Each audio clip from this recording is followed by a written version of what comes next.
national and then rapporteurs. I request to the rapporteurs, Jeremiah, Professor and Controller of Examination, and Dr. Manjunath, please make the, note down the important point, because at the end of the session we need to make a proceedings and we need to submit it to the organizers for the, that further recommendations and action taken points need to be noted. So with these words, once again, I welcome all the, that participants and conveners, rapporteurs, keynote speakers and panelists.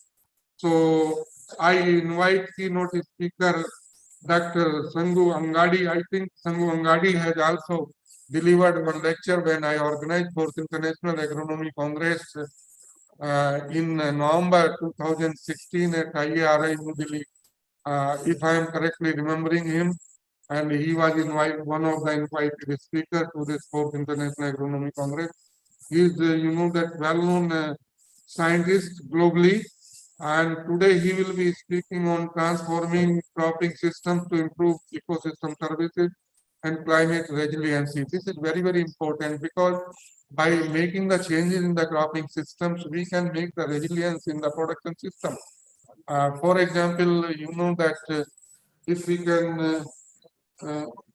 can change, that with some, that less water requiring crop in the cropping system, or pulses or oil seed in the cereal-based cropping system, it is more resilient than the cereal system.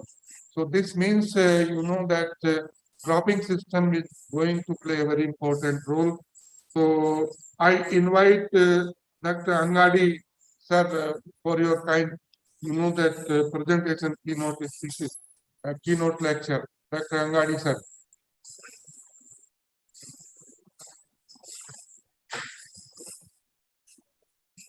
Chairman sir, can we introduce our Angadi Saab to the audience? Yeah, please. I request Dr. Manjunath to introduce Dr. Angadi Saab to the audience. Good morning to one and all. It is my privilege to introduce today's keynote speaker in the theme for climate change resilient agriculture, Dr. Sangu Angadi sir. He is a professor and he is alumni of our university. He did his degree as well as master degree in US Dharwad, and he got his PhD in Manitoba University, Canada, under Commonwealth Fellowship Program. And he started his career as assistant professor in Dharwad. Then he moved to University of Manitoba during 1992, and he served different capacities in that university, from in agriculture, in research as well as teaching, from assistant professor to professor. And now presently he is working as a professor at New Mexico State University, USA, and he was recognized with Mobley Family Endowed Research Award during 2018, as well as Team Award 2007 for Outstanding Integrated Program in Water Resources by USDA, CSR EES Water Program, and Outstanding Research Award from New Mexico State University, and many more. And his research focus is on water, and mainly focus soil and water conservation, aquifer management, and alternative cropping, deficit irrigation. He has over 150 publications with 2,700 citations. He has guided many students from different countries, from Ethiopia, Egypt, Mexico, USA, India, Pakistan, Bangladesh, Bhutan, etc. And he has got the biggest USDA funded project on ecophysiological approaches in cropping system. His innovative ideas was recognized by American Society of Crop Science. He is the associate editor for Agronomy Journal, Crop Science, Field Crops, Research, etc. Will you please welcome, sir?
Good morning, everybody.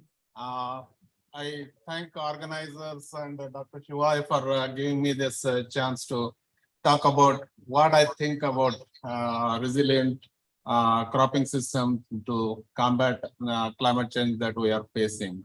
So I will present what I am doing and what I think and where we should think something new to bring to our research focus so that we can successfully counter or minimize the climate change impact on our agriculture. So that is what I am thinking, and I'm open for discussion. It's such a situation that we all need to learn from each other. That is the focus of my talk here. Basically, let me start with this ecosystem services. What happened? So basically, when we started agriculture, means the productivity as well as the other ecosystem services work together, and that was pretty sustainable. But slowly we started increasing the productivity, but ignored what is happening with other ecosystem services. As a result of it, the ecosystem services started degrading, and we are losing. Means some of the recent reports says that 60% of the ecosystem services are badly affected by our commercial agriculture. So as a result of it, loss of pollinators, many of you have heard, and again, a dead zone in Gulf of Mexico. This is the U.S. agriculture. So where a good part of sea is dead with very little life left in that one.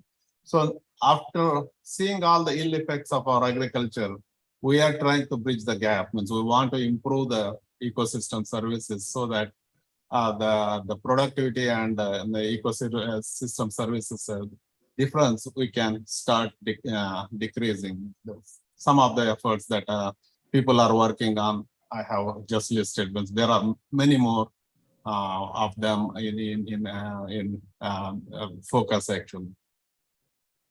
This is in the last 2-3 years. If you type or if you are reading any newspaper, these are the titles you see. On one part of the world, there is a severe drought that is facing and affecting our productivity, and on the other part, there is a flooding and the damaging our production agriculture. So it's means I am from southern part of United States, tail end of Ogallala Aquifer, which is one of the largest underground lake or aquifer in the world. And we're running out of that water. Means the Southwest United States is in a mega drought, and we are facing serious water issues. And my research focuses on water all the way. So that is why I thought this will be a good topic, as Dr. Shiva also mentioned, to address in this conference.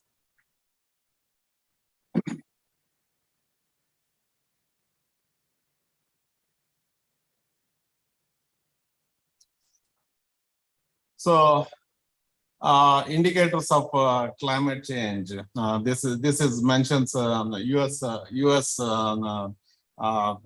context, but it is more or less the same. Means I don't want anybody to go through the whole list. Means there is the climate change affects natural resources. That is one component. With soil and water, soil as well as water are the two main things that will be affected.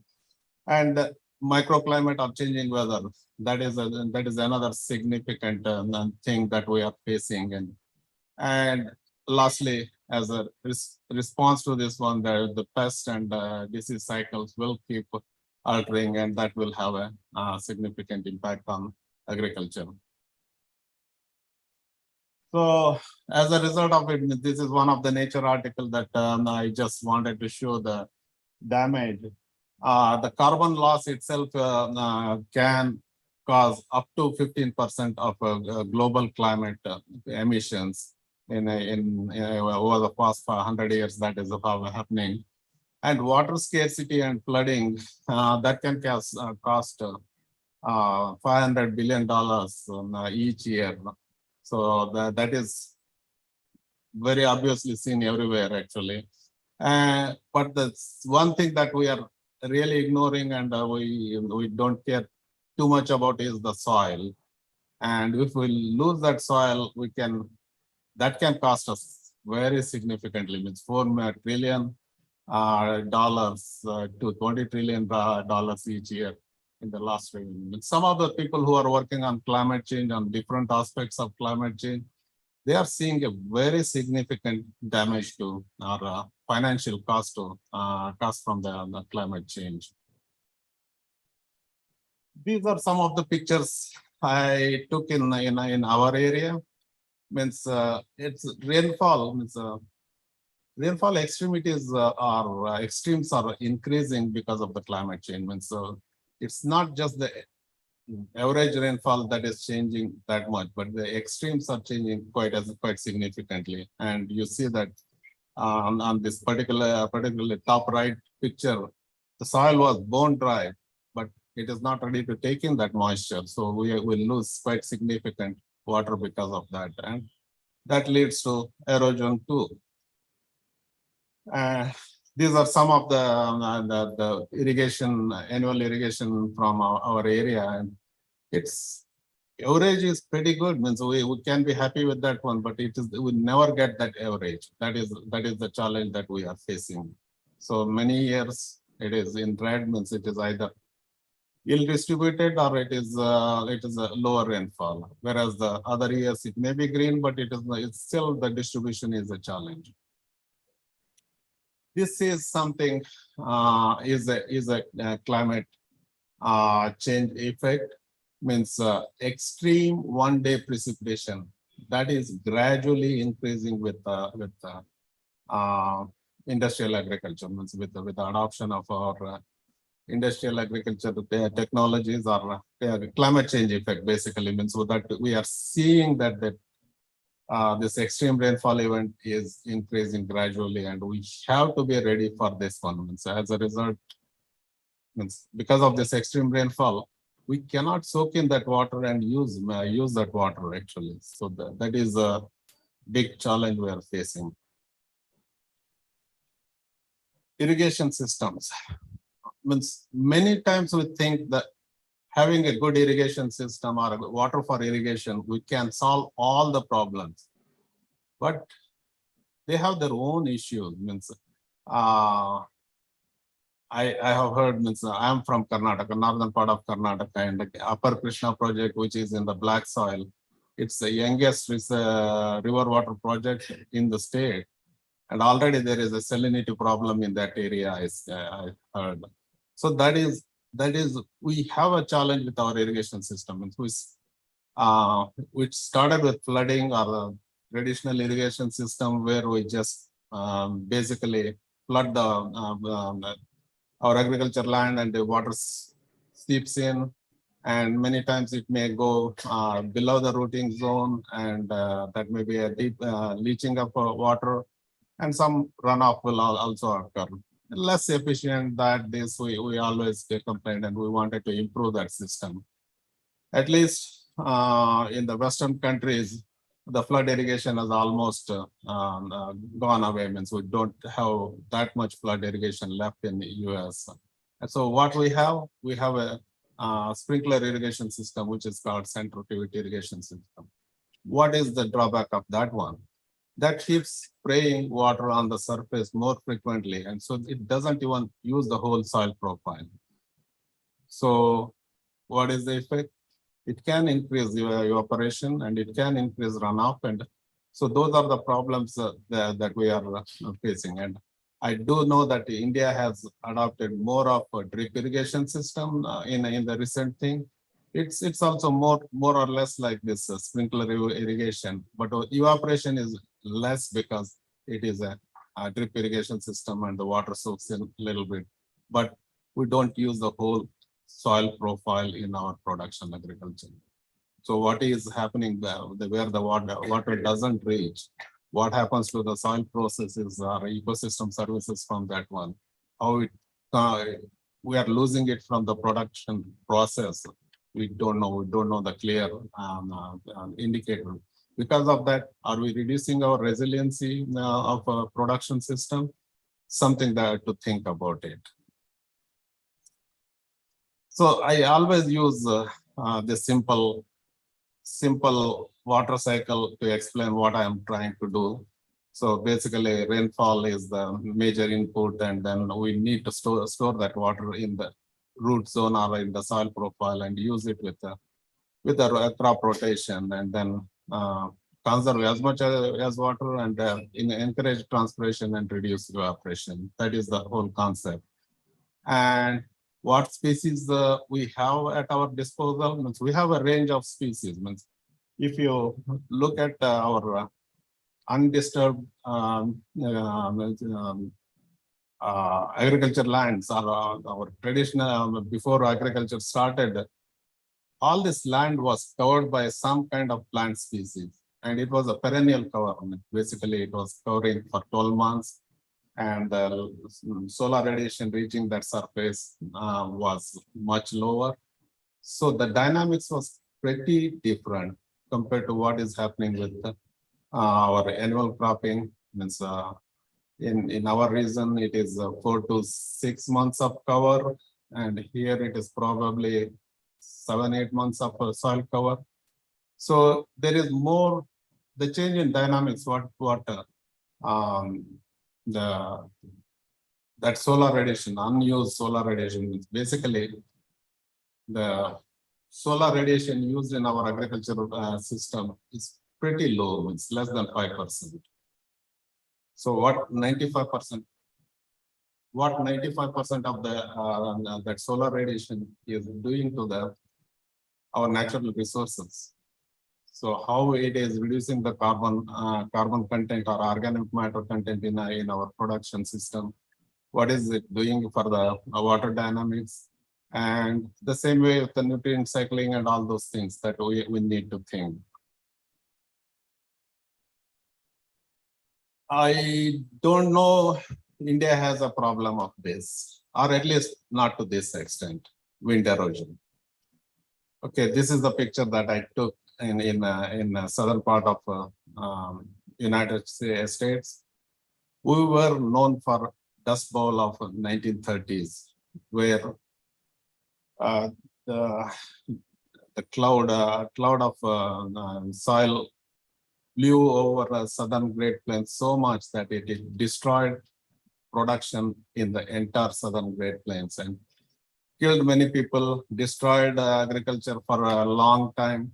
And finally, we thought we got irrigation water and we came around this one and we are okay. But we are running out of water and these dust storms are coming back.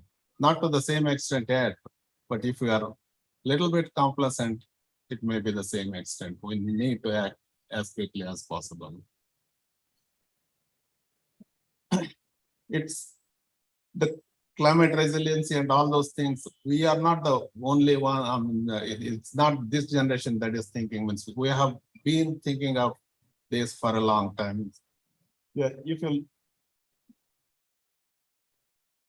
look at the graph of Dr. Aafs and others, means annual cropping has reduced organic matter content pretty significant. Means the more than 50% loss by growing the changing from perennial system to annual system in Kansas state. This is from Kansas state, and that is probably true in many places around the world. So losing more than half of organic matter content, what it results in means just 1% loss of organic matter from the soil. We are losing 20,000 gallons of water per acre. It's basically the water holding capacity decreases by that much.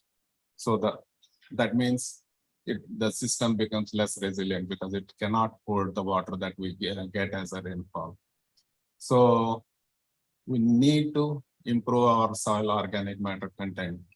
And in the southern United States, it's pretty low, and even in India, it is low. Means when I used to work, it was quite low here also. How we can improve it? That's the challenge. I'm trying to talk a little bit about perennializing our system, and then in subsequent slides. But the challenge is irrigated. The importance of these soil health and all those things are relatively less, but as we move to the dry land, it becomes more significant, and it's also more challenging to achieve these things in dry land.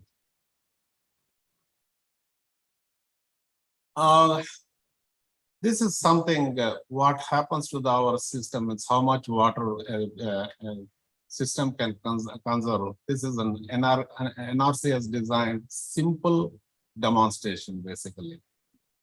What it is showing here is the front row of bottles is the runoff water, and the back row of water is the water infiltrated. Okay, the soil moisture from after infiltration happens. So you can see the difference in different systems. One is a grassland, one is a no-till system, and one is a traditional cultivated soil. And basically they take a monolith and put it in those trays, and then use a rainfall simulator to spray the water on it. So this is a good education tool for farmers. Actually, we can clearly see what happens with the rainfall dynamics in these systems with this simple tool. Again, as the climate change, it is the temperature, right? Means always we talked about global warming, and with the climate change, what we see is that the temperature will increase. Means 1% increase, 2% increase. A lot of people talk, but it is the fluctuation that hurts us. The agriculture is hurt by the fluctuation. I took this picture because I moved from Canada to southern part of United States. And this particular day, a farmer is trying to irrigate, and his irrigation system froze. And when I looked at the temperature that particular day, we were cooler than Canada, about 2,000 kilometers north of us. So that clearly demonstrates what are the extremes that we are facing. But there are positives. So this is a great time to work on this climate change issues, and we really means just before coming to here, I was in World Soil Science Congress in Glasgow, and this is the place few months back world leaders joined to discuss climate change. So, right, scientists are thinking, and at the same time, our leaders are also thinking about the climate change, what is happening and how to mitigate that one. Oh. So that is a significant thing. And public support means I was brought to this Save Soil movement for Sadhguru by one of our African scientists in our university. He is not a soil scientist or an agronomist. He's a pathologist. And he brought this one to my attention. And after a couple of months, I was in Charlotte, North Carolina, celebrating Holi. And there were the public in Hindu temple were celebrating Save the Soil. They were not connected with agriculture. Okay. So the public are getting the awareness of we need to save the soil. That is something significant for us. And even the YouTuber that's he has 3 million followers, and he has a blog on this one actually. So that is a significant plus for us. And what about the consumers? We used to, so we started with very few crops, and the people looked at it. It's a source of carbohydrate, protein, and oil. That was our the agriculture. Means how I studied means what we have to provide with agriculture to the population, and that was it, right? But now farmers want consumers want more from our agriculture produce. They want a healthy food. They want a food that reduces their exposure to cancer. Exposure to cancer is reduced. All those things are coming back into the picture. And as a result of it, we used to have more than 2,000 crops around the world. So there is a value for all of them now. So we are getting some recognition for, I don't know how many of you have heard of quinoa. It's a wonder food in US, and if you eat it, it is a healthy.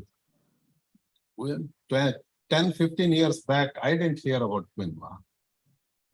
So now most of the five-star hotels, they serve quinoa in India too. So things are changing that way. And to my surprise, this is a picture taken in Texas, which is very conservative, and they don't think of climate change as a real. And this is the grocery store in Texas, and they have a healthy chips aisle. This is the chips that is made with all amaranth chip, blue corn chip. It's all the healthy stuff, basically. So that is giving us an opportunity to look at these underutilized crops in our production system, which are lost for the last 50 years or so.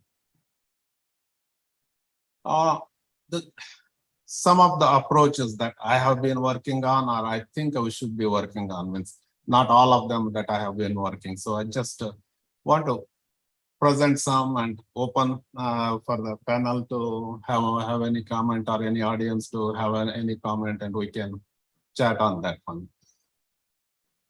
The one thing that I say, our problem is multidisciplinary. It's probably 30 years back, 50 years back, as an agronomist, as a crop physiologist, I could work on on a project, and I can say I am solving something. But now we have to work as a team. We need everybody in a group, and then only we can solve the problem. That is what's happening, and that is what my approach in many of my projects. The first, crop diversification. That is my approach. Means trying to use underutilized crops and the crops that have rotational benefits. Means they can improve the soil health in one or the other way.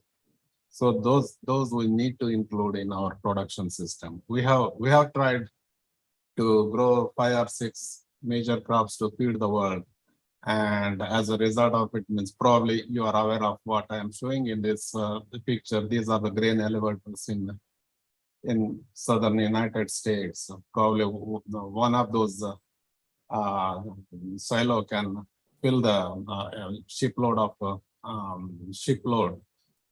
But this was possible because we only focused on few crops, and our production system, our grain handling system, everything depended on these only 5 crops. Means I don't know any of you have heard, every loaf in US travels, the wheat in every loaf of bread travels 500 kilometers before it comes to your table. Means you may be right producing that wheat, but before the bread comes to your table, it travels for 500 kilometers or 5,000 kilometers. So that is the sad part with our production system and the grain handling system right now, because we are focusing on very few crops. And that has other negative effects too. The health is a significant aspect of it. And the soil health is also what we are interested. That is also a significant component of it.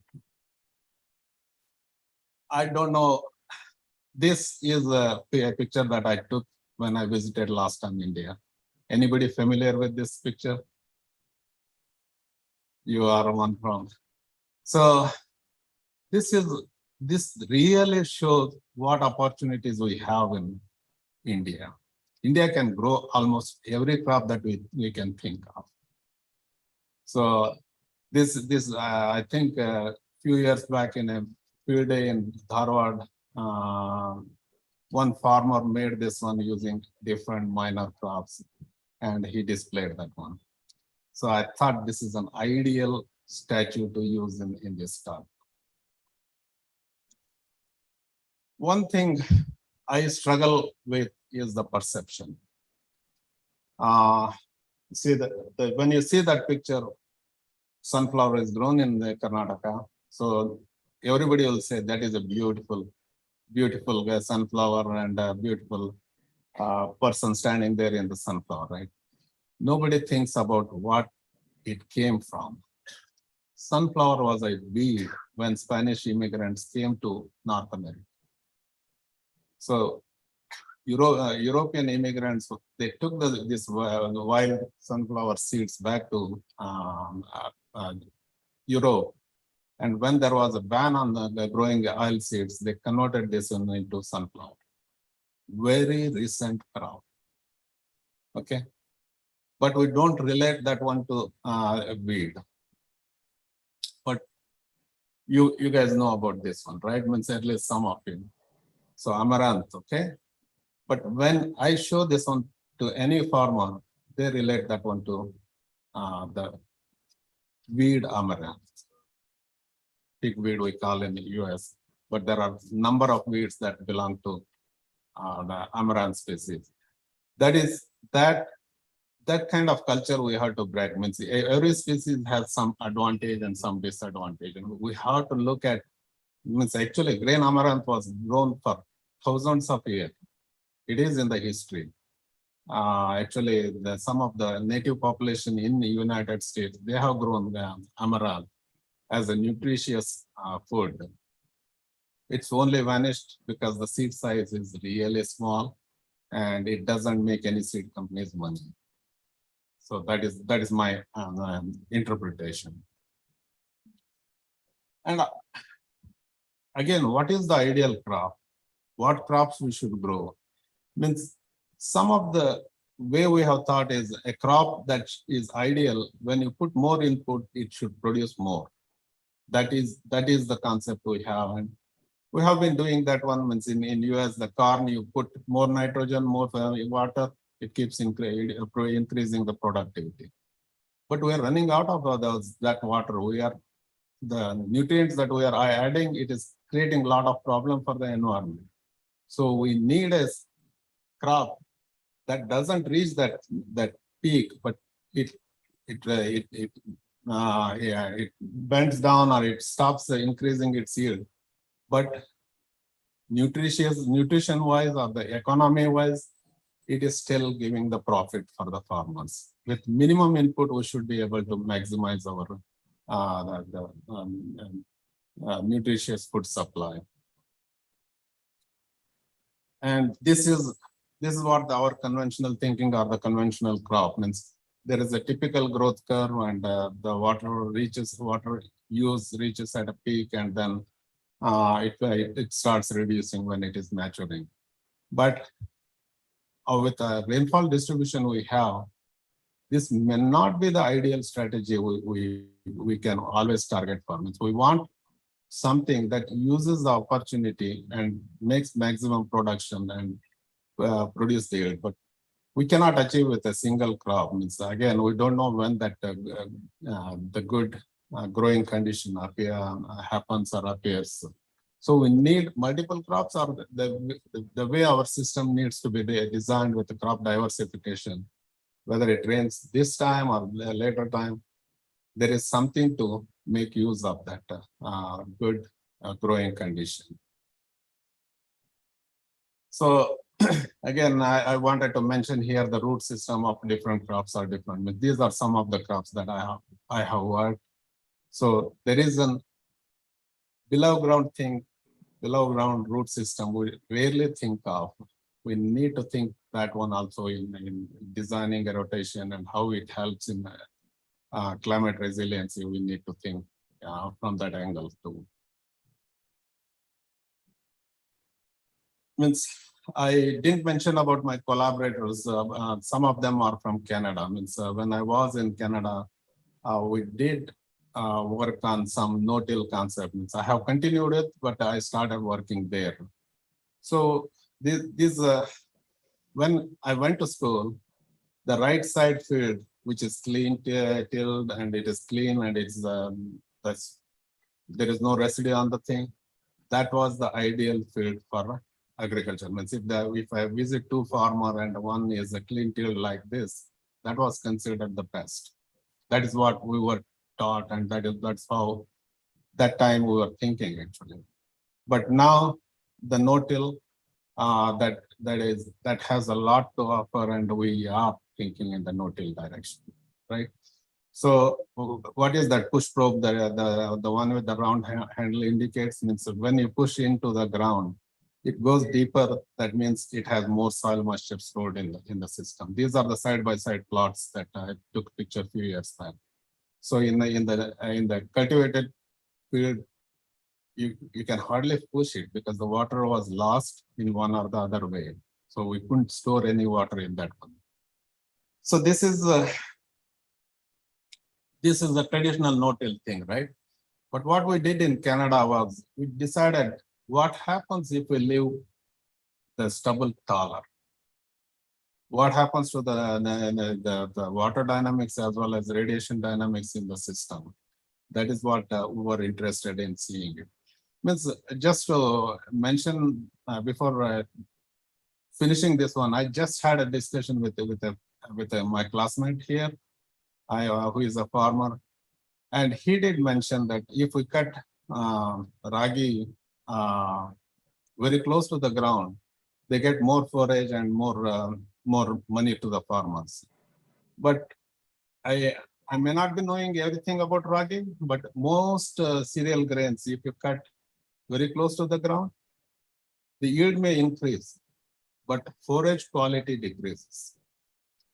The forage closer to the ground means, say in this case, 6 inches versus 12 inches cutting height. That 6 inches of extra stubble left in the field will not increase the productivity of the animals. There is research to show that one. It is a lignified forage, and it will not increase the productivity. I'm talking with wheat in this case, okay? Wheat and corn. I'm not sure about the ragi. If that indicates something different, then I have to backtrack. So, but what happens if I leave that 6 inches extra stubble? That has many benefits.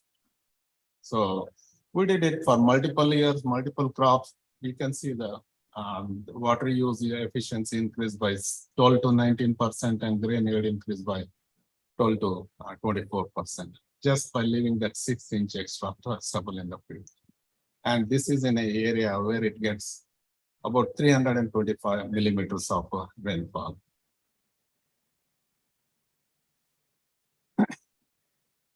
So I come back to my education here, sorghum legume intercropping system. I studied my undergrad. I went when intercropping is a subsistence farming. It is not a good for farmers. Okay. Now with the soil health and every concept coming back into the picture, we want intercrop. We want more crops in the field. We want more continuous coverage of cover of our land. All those things are coming back. Can we use in our commercial agriculture? That is what I was trying this one in Canada. Actually, Dr. M.R. Umesh in the audience, he was part of this research actually. So what we see there is we are wide row space. The interrow spacing is pretty wide. We are losing that soil by evaporation or leaching because of that production system. But if we put another crop there, we can significantly reduce that loss of water. At the same time, we cannot. They say that in the commercial agriculture or of United States or wherever we use the mechanical harvester, we cannot use this one. But this was the production system which was mainly meant for forage. Can we use this one to be more efficient and improve the forage quality too? That was the focus of this research. Some interesting publications have been published in this one. But what I want to mention here is the technology is developed for monocropping. So it is made for harvesting one crop. How difficult is it is to harvest two crops? We just need an extra seed. If you are harvesting with a combine and two crops mature at the same time, you just need a two seed so that one grain, means say sorghum, goes in one bin, and another grain, say in this case copy, it goes into another bin. And it can be designed quite easily. It is not impossible, but we have been taught it's one crop that is the best option. But we can go with two crops. That is pretty easily possible.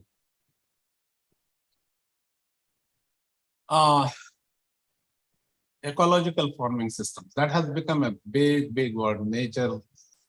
Nature-based strategies, ecological farming, regenerative agriculture, lot of different words are used in nowadays. And this is one of the projects that is gaining a lot of attention in United States, which is called STRIPS, science-based. Sorry, it covers a little bit. I don't know how to block that one. Row crops integrated with prairie strips. Basically, what they are trying to do is in the production agriculture, they are on the contour, they are planting some native vegetation and seeing what benefit it can offer. This is the study from University of Iowa, and it has been going on for 10 years. A lot of benefits. Okay, so you can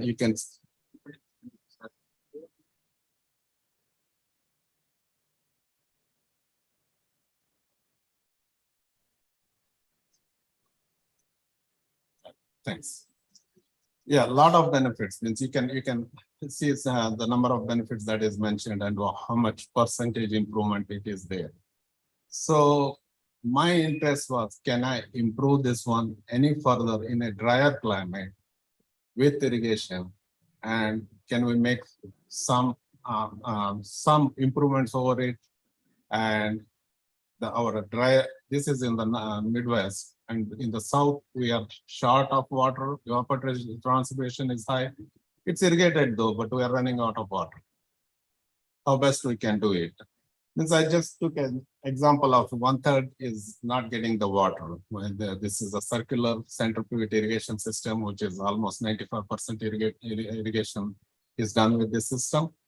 So instead of leaving that 1/3, can I make it buffer strips of native grasses, alternating with the crop strips in a concentric circles like this to offer multiple benefits? Means what benefits listed in the previous graph, they all will improve quite significantly with this system. And at the same time, in an irrigated system, resources leaving, whether the fertilizer running out of the system or chemicals leaving the system, they all cause a lot of damage to the surrounding area. And at the same time, wind blowing is causing our soil loss quite significantly. All of that can be avoided if we follow this system. So again, Umesh worked on it a little bit, and we have a significant results from this system. This is how the system looks in the field, and the close up of the grass here. You can use that grass for grazing, and some of the benefits listed here again, and with mix of perennial and annual crops in the annual system in this one. What we are losing in the by turning over to annual cropping systems, we are bringing back to the system with this one. And we are seeing some very interesting results. Biodiversity, you can see a significant biodiversity improvement. And the water capture, water retention, and not only the heavy intensity rainfall that I was showing, with the 1 day rainfall intensity is increasing. This is efficient to conserve that rainfall intensity.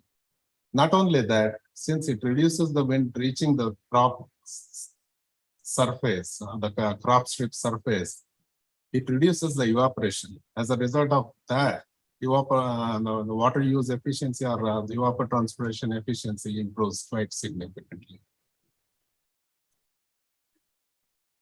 Lot of people are working on cover crop and soil health. But what I want to bring to the table here is, in this one, we always look at some species, maybe native or maybe introduced from somewhere else to try and say the multi-species cover crops in the United States. They try to look at a lot of legumes from somewhere else and they try to grow them, oil seeds, legumes and all those things. But we never think about weeds. What are weeds? The definition that I learned is weeds are crops out of space. It may be a cultivated crop, it may be a wild species. Amaranth is a grown crop, it's a cultivated crop. This related may be a weed, but will it have all the negative effects on soil health? I don't think so. And this is very well adapted. It can be grown. And why not? To improve the soil health and improve soil quality and all those things. It should work. It is very well adopted. It's not only amaranth, there are a lot of weed species which are related to our crops. And even the volunteers are a weed. Can we use that one as a cover crop and get the benefit from that one? That way we can reduce a lot of extra expenses to the farmer. That is something to think of. The last thing is I'm interested in technology. So there are a lot of changes, a lot of improvements happening in this field. And I was visiting the dryland farm yesterday, and they are also using a lot of soil moisture sensors here.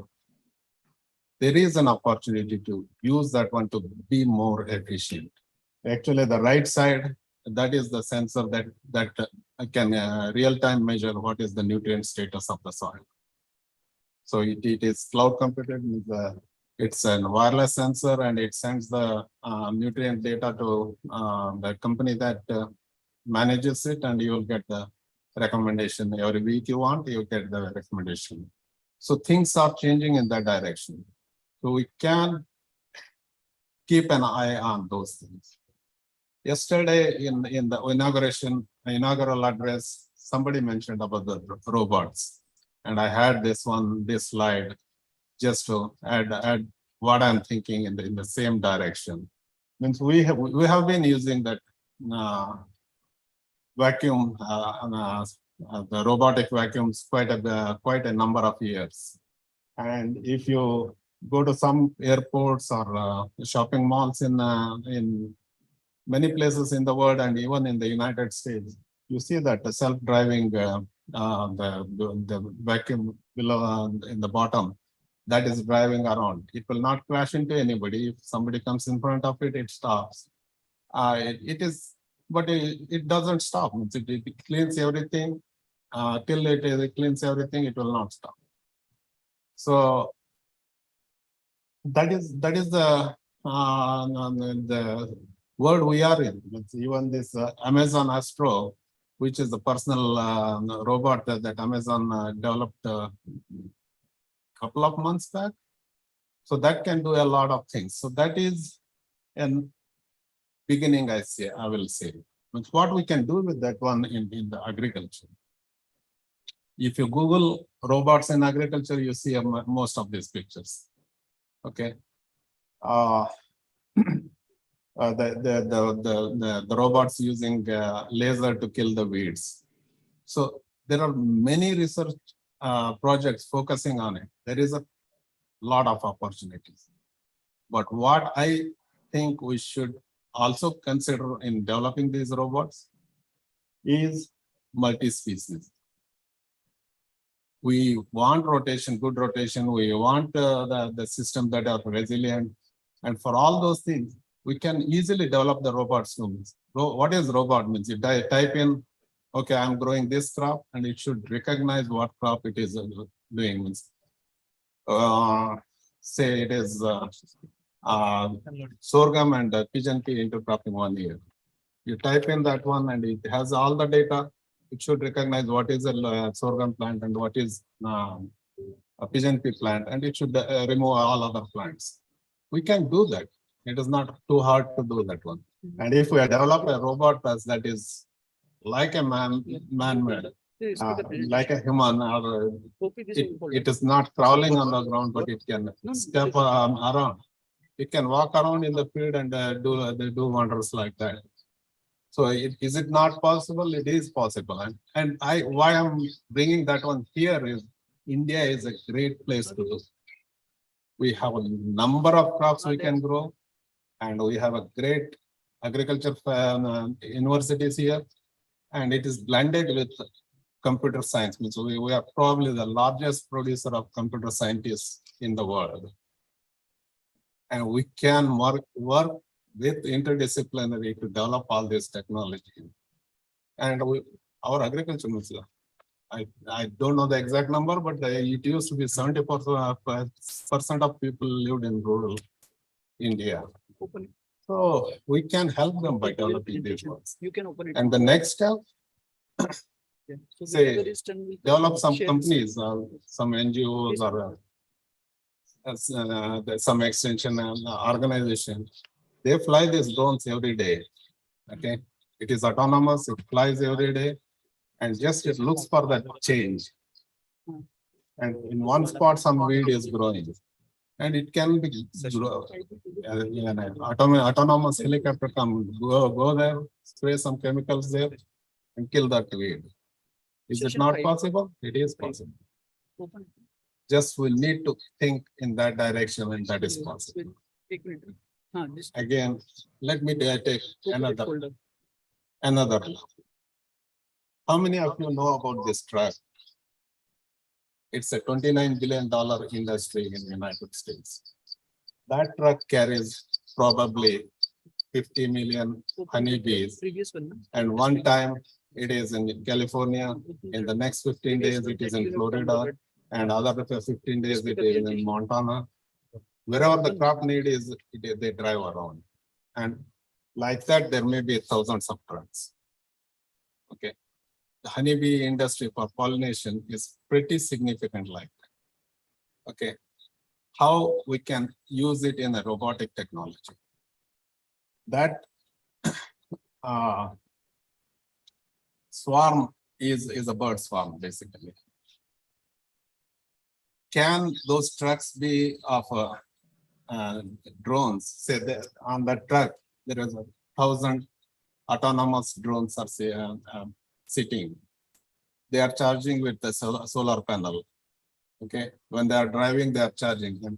They drive it to a farmer's field, and the farmer has a chili, for example. I'm just assuming one crop, chili, and he wants to use the drone technology. All those 100 or 1,000 drones, they take off and they pick the insect from the field. They basically mechanically kill the insects. Fly to the plant, wherever the insect they find, they kill it. Just this is an hypothesis, okay? Next session. Can we do that? We can do it. Printers are there. To whom we have to share this link. So if that can be done, and one step further, And this is insect session 6. protein is becoming most important for Recorded the video. food cycle now. Okay, we need to just play. Actually, done. US alumni, Dr. Sunny Ramaswamy, he preaches that one, that insect protein is good for us. And here is the peak of, in his peak of career means he was the head of USDA NIFA funding agency. NIFA is all the agriculture funding comes through NIFA. He was head of it. During that time, he was in Washington, DC, right next to all the senators and congressmen. Once, every year he used to take 2 days off. He will, that is mall, they call it, means right in front of the parliament, US Congress, they call the mall means grassy area it is, which is probably 1,000 acres or something like that. He will cook the insects and feed to congressional delegates, congressional assistants and all those. And his claim was, this is the future. Okay, that future, let's assume it is true. Can those drones go and collect all the insects? Indians may not like to eat the insects still, but they can feed it to chicken. Is it not possible? It is possible.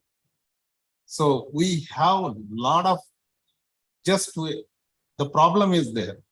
We can solve it, but we have to locally think how we can solve it.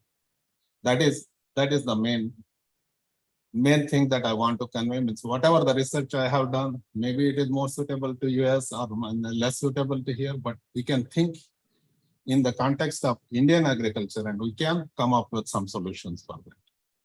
That's all I want to tell. And with that, I'm open for discussion.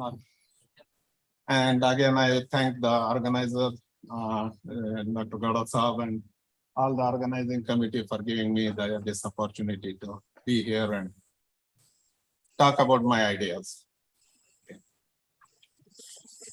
Thank you very much for excellent delivery. Thank you, sir. Sir, Chairman, sir, for your remarks. Yeah. Please. Thank you very much. Nadi Saab, as usual, you have delivered an excellent lecture. You know that we have also heard earlier you, and you have rightly said that in the times to come, we need to think in a different way, not the business as usual. What we are doing in the chemical agriculture, we need to think specifically. You know that we are losing lots of biodiversity in terms of the pollinators, and there is extreme floods and drought as we are experiencing this year. And at the same time, you know that specifically climate resilient agriculture is a matter of concern to increase the carbon content or organic matter into the soil, which can, you know that conserve more water, which can utilize betterly efficient utilization of water application through irrigation or maybe rainwater. And then you also talked about, you know, that how can we make that soil more resilient? This is the duty of the all agriculture scientists and practitioners who are following the, you know, that agriculture as a profession or as a, you know, that practitioner. So we need to think so that we can have more resilient in our agriculture production system by whether you know that anchored stubbles or retaining on the soil surface, and we cannot live you know that in the same way as we have done in the during green relation period, but we need to think now in conservation agriculture, conservation of resources, and at the same time new projects should emphasize on the multidisciplinary aspect, including, you know, that in natural resource management, specifically agronomists, soil scientists, microbiologists, water science and technology people, agriculture physics, they can join hand together, and also even crop improvement people, so that we can identify the best crops and varieties suitable for the, you know, that for intercropping or mixed cropping or mixed farming and high nutritional, you know, that varieties or crops, because everybody now thinks about the safe food and quality food, as you have talked there and you have applied us. So we need to think nutritional security, not only food security, and that will come only through, you know, that diversification of the cropping system, including pulses in the cereal-based cropping system, not only in India but globally.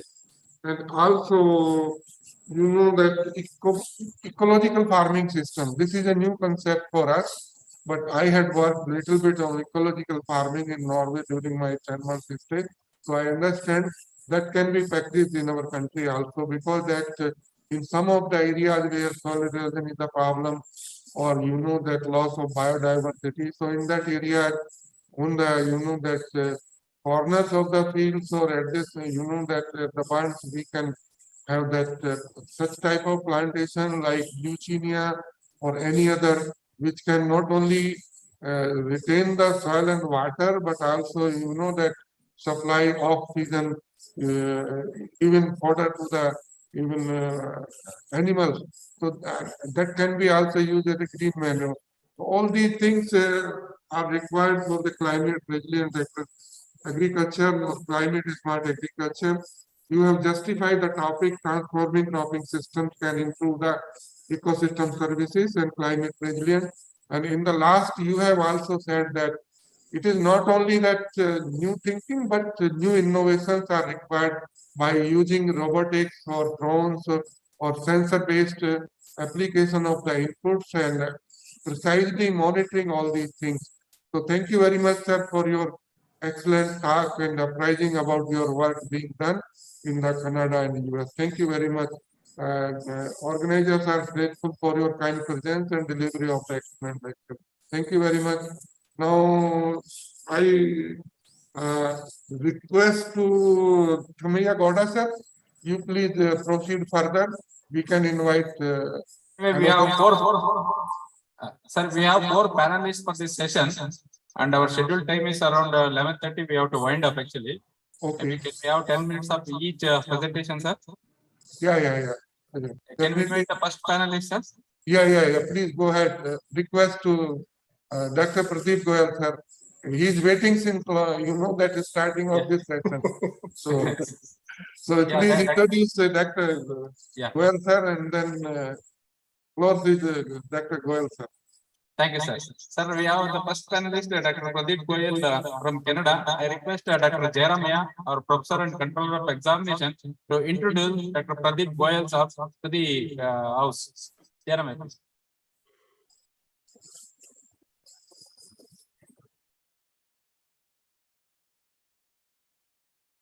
So good morning, all of you.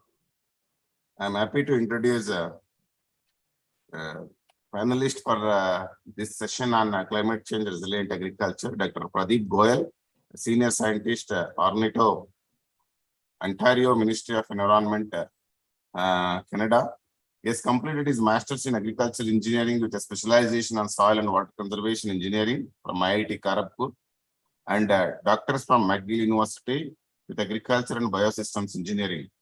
He has more than 25 years of field and research experience in diversified fields like water resource development, watershed management, irrigation, soil and water conservation, water monitoring, hydrological modeling, pollutant transport from agricultural lands, precision agriculture, irrigation and drainage of agricultural lands, remote sensing, and data mining.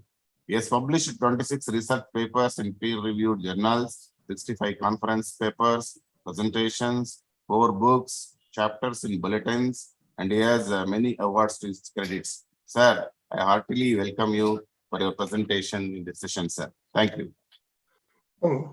Thank you. Thank you very much. Very good morning. And I think, sir, I think you can share your presentation and make a presentation. Or shall I share your presentation, sir? You can move the slide. Can you move the slides? Yes, we'll be doing. Sir, Okay, so I think that would be easier for me. And just wanted to confirm how much time do I have? Maybe 10 minutes will be okay, sir, for presentation and discussion maybe for 2 minutes. Okay, so maybe I'll rush my presentation, but anyway. So no, thank you very much for giving me this opportunity to share some of my work. And before I start my presentation, I think I would first like to thank Dr. Engadi for giving a very nice presentation and giving us a lot of ideas about increasing the crop production. My topic is slightly different because before moving to Canada, like in India, our focus mainly, as I mentioned, that my background is soil and water conservation. So in India, we never thought about the negative impact or the environmental impact of the agriculture. But after moving to the Canada, then I realized that our work or the sustainability of agriculture system depends upon the water quality too. So my focus of my presentation is mainly on the sustainable management of the water resources. So it's slightly changed topic in the sense like moving from the crop production is mostly how we can reduce the impact of agricultural activities on the environment. So can we move to the slide 2?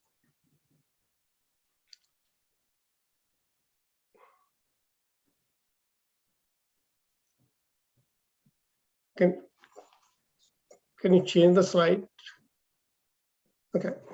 So here's just a quick outline of my presentation. Yeah, okay. I think it's going to be a little bit tricky here, but anyway. So here's a quick outline of my presentation. I will start with a background to orient everybody to this part of the world.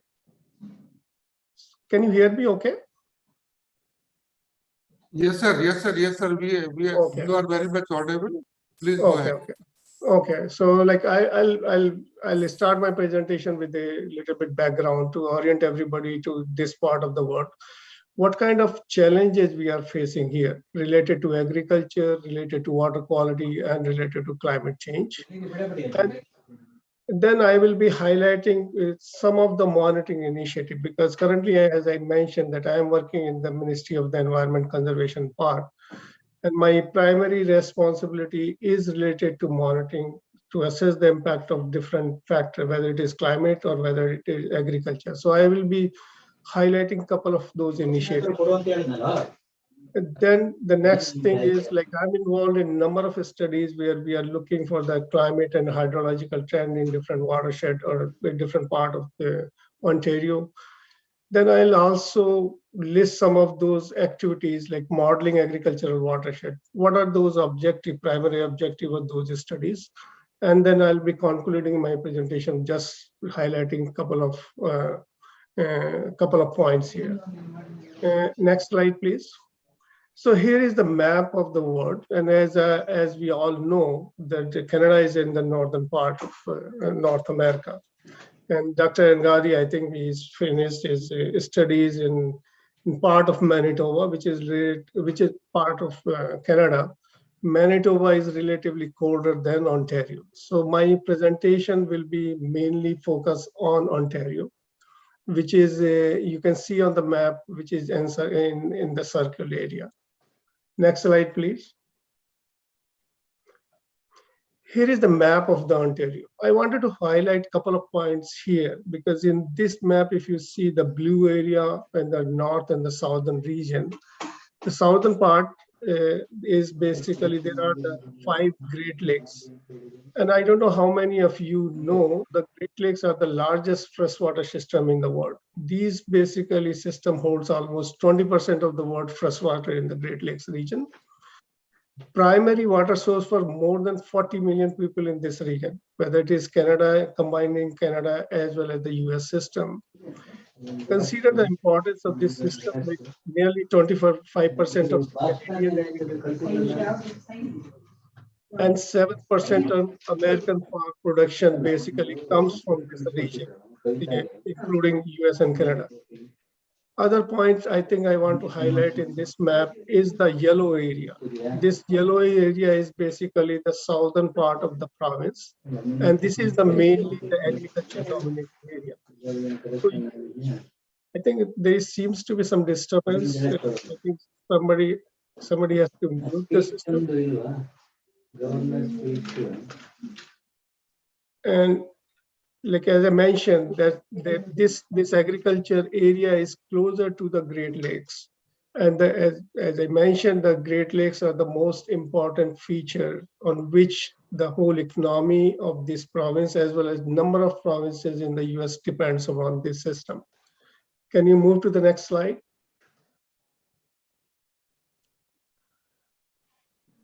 No, just go back to the previous slide, please.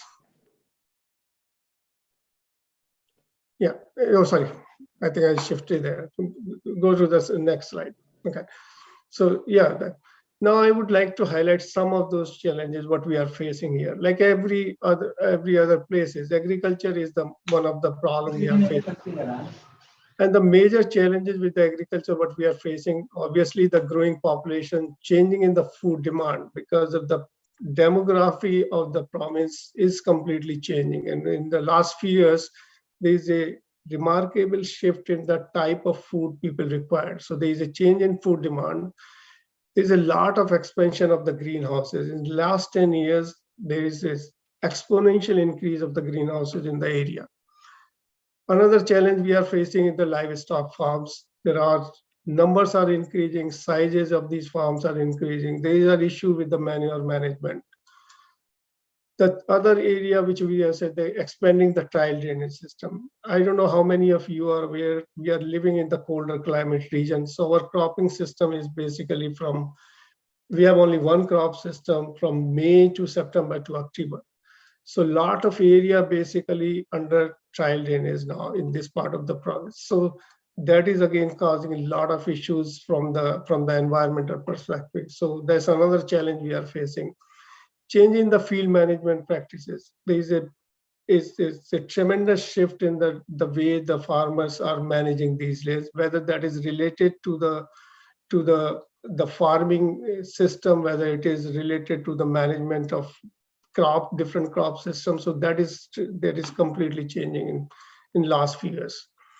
Another is the water quality in the Great Lakes. As I mentioned, that the water quality is Great Lakes is most important for this area. So the water quality in the Great Lakes is under tremendous pressure coming from the agriculture or from the urban area. And as I indicated in the previous agriculture is basically resulting in a lot of nutrient transport, which is causing algal issues in these Great Lakes. So that's a big challenge what we are struggling.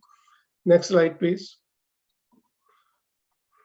So US and Canada and number of provinces in Ontario. There are 2 provinces in Canada and other state in US. They both countries are working together to develop number of they have number of agreement to address the water quality in this issue. So the water quality is another issue what we are facing.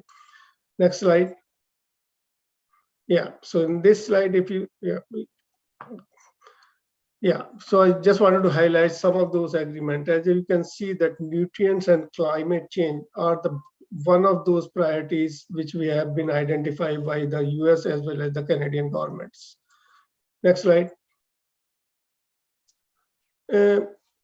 Here I'm just showing the 2 maps. Like you can see all the area which is contributing towards these Great Lakes.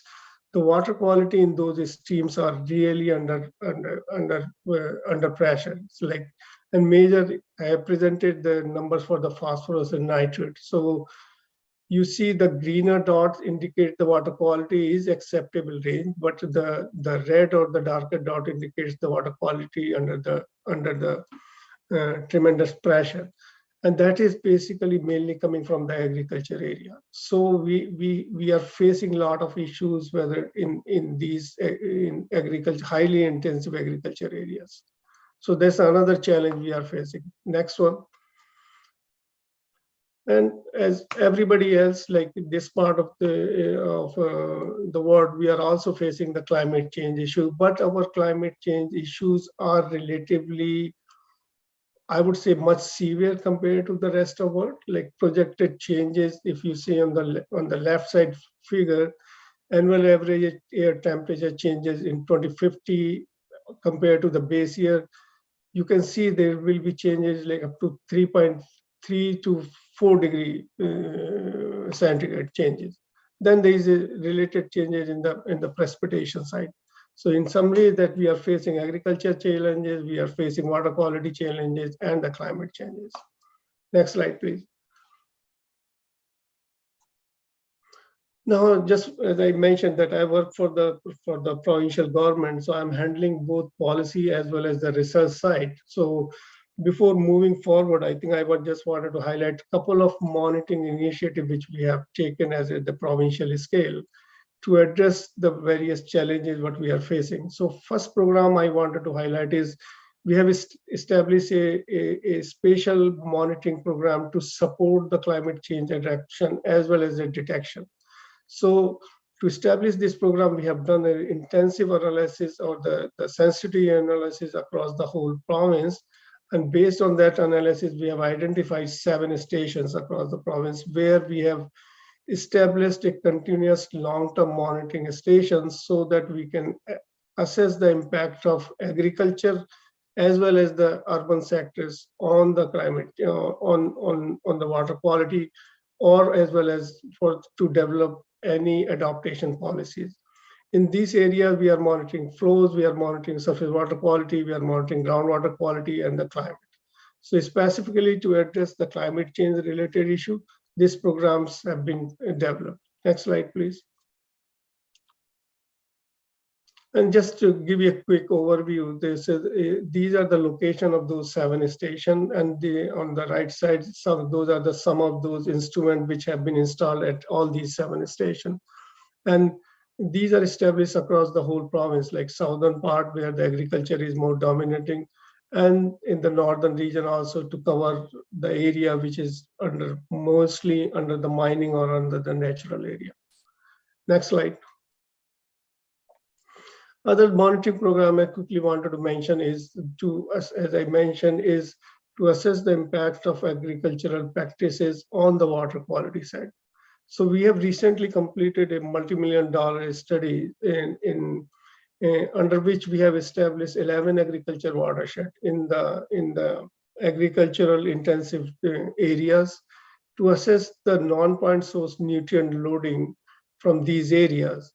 And the basic purpose for these areas to basically quantify or somehow assess how the current agricultural practices are basically can be improved to reduce the environmental impact.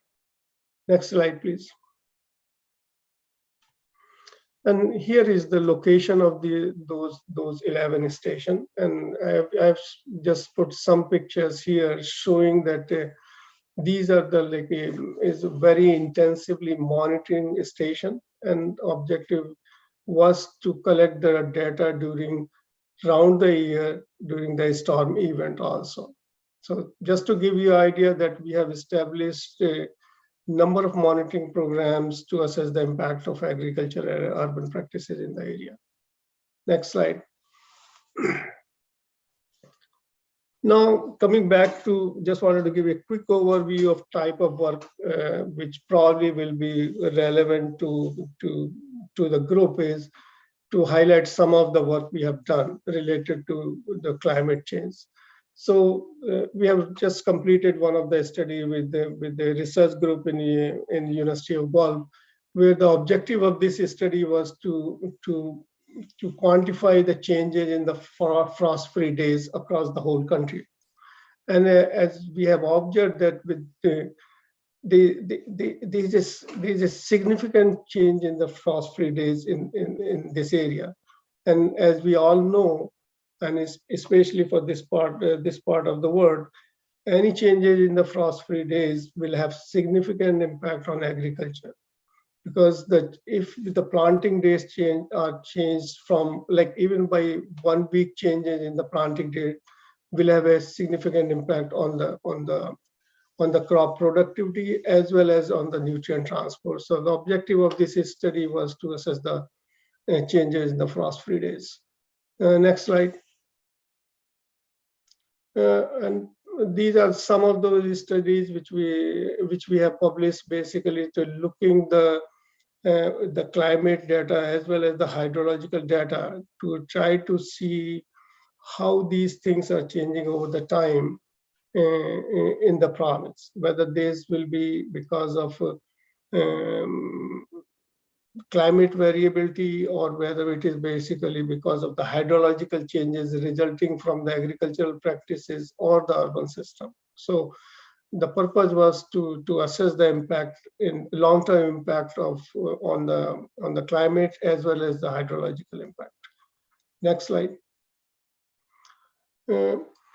As we all know that monitoring in general are very expensive. So we are also involved, or I'm leading a number of studies on the modeling side also.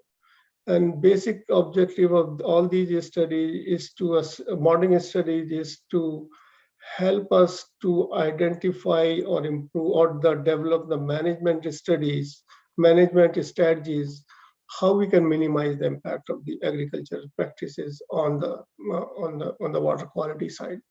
Next slide. I'm rushing through this slide because, as you said, we have only 10 minutes, so I want to give a little bit more time. So here is one of those studies. In this one, basically, the impact of tile drainage on water budget and spatial distribution of sediment generating area. So in this particular studies, we try to evaluate the management of the tile drainage system.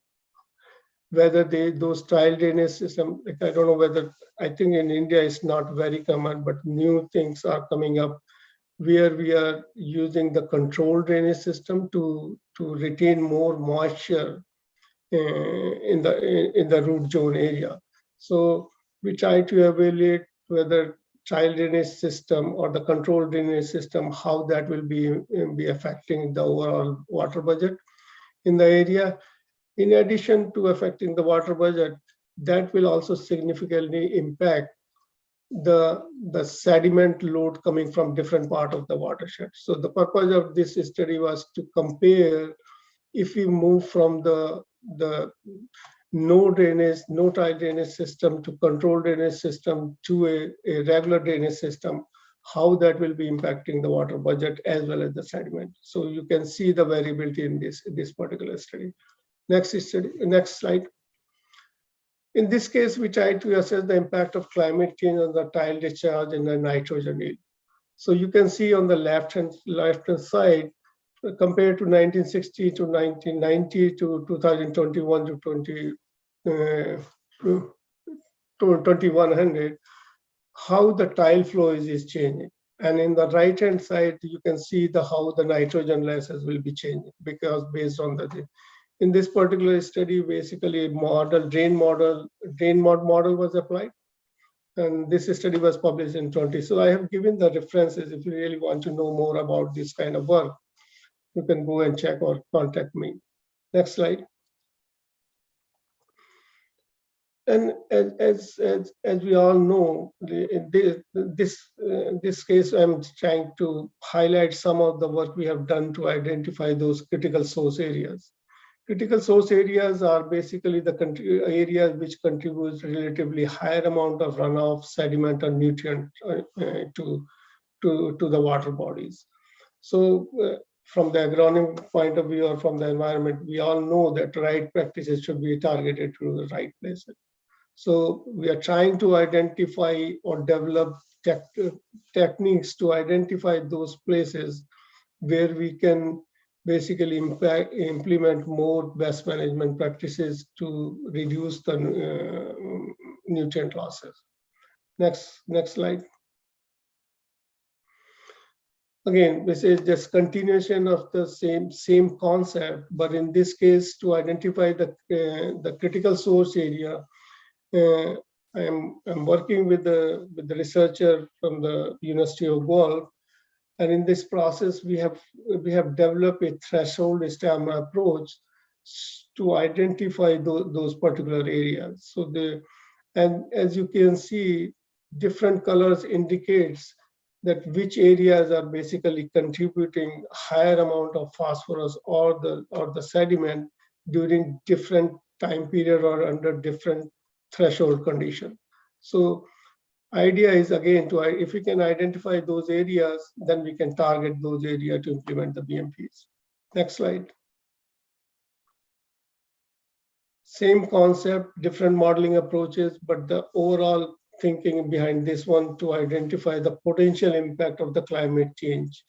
How the climate change will basically impact the identification of those areas, whether the area will be the same or whether the area will be different, which will be contributing towards the higher amount of the phosphorus or the sediment losses.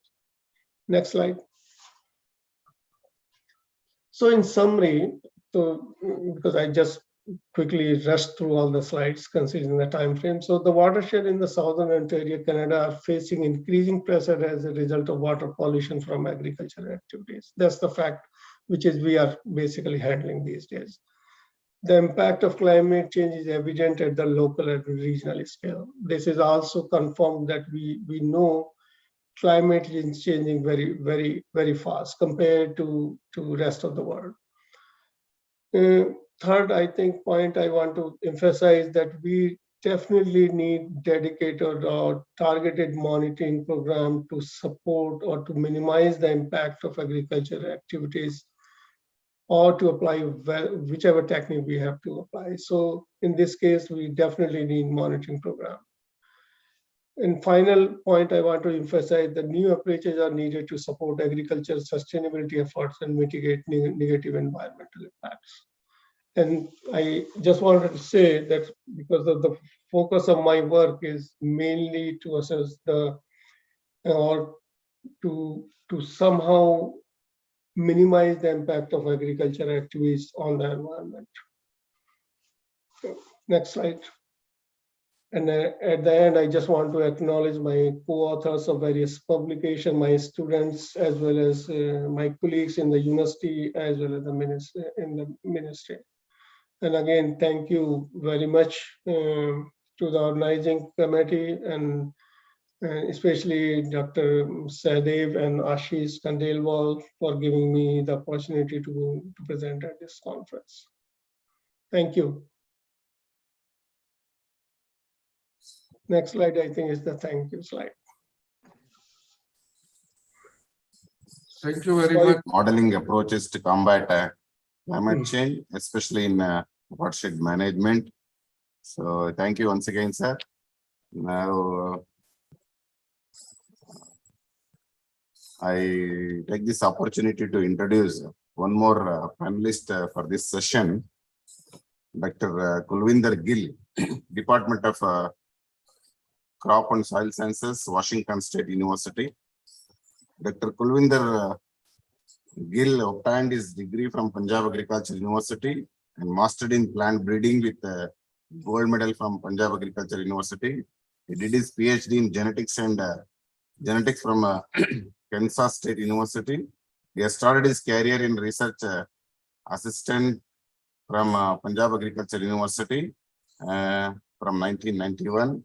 He has worked in different profiles from research associate to directors in different organizations like Kansas State University, University of Nebraska, Washington State University, and so on. He is the recipient of Outstanding Scientist Award 2019 from Association of Agricultural Scientists of Indian origin, Sigma Outstanding Scientist Award 2001. Nebraska Junior Faculty for Excellence in Research Award 2000, and many more awards like that. He has published over 325 research articles in peer-reviewed journals with over 11,000 citations. He has US patent for targeted alien gene transfer and molecular marker tags for 2,4-D resistance. He has released many cultivars, and he has germplasm, many germplasms have been developed from him, by him. So I once again welcome Dr. Kulvinder Gill for his presentation in this session. Thank you, sir. Well, thank you so much for a wonderful introduction, and truly appreciate the opportunity to be part of this very relevant and important meeting. I'll just apologize upfront because I have a 12 o'clock meeting, so I thought we would be done at 11:30. So unfortunately, I will not be able to stay after the presentation. I was looking forward to it, but also a very humble request to the organizers. I did not know for how many minutes will I have, so it's very difficult to plan a presentation without knowing how many minutes you have. So I'll try to do my best. I sort of did the math based on the time that I thought maybe I will have 20 minutes. So my presentation was for 20 minutes. I'll try to squeeze it into as few minutes as possible. So I apologize upfront if I go a little bit over.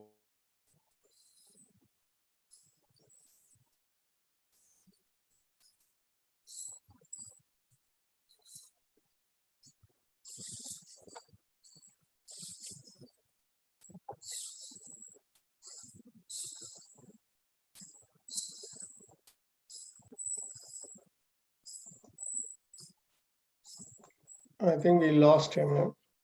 I think he has lost connectivity. Yeah, we have lost him, I guess.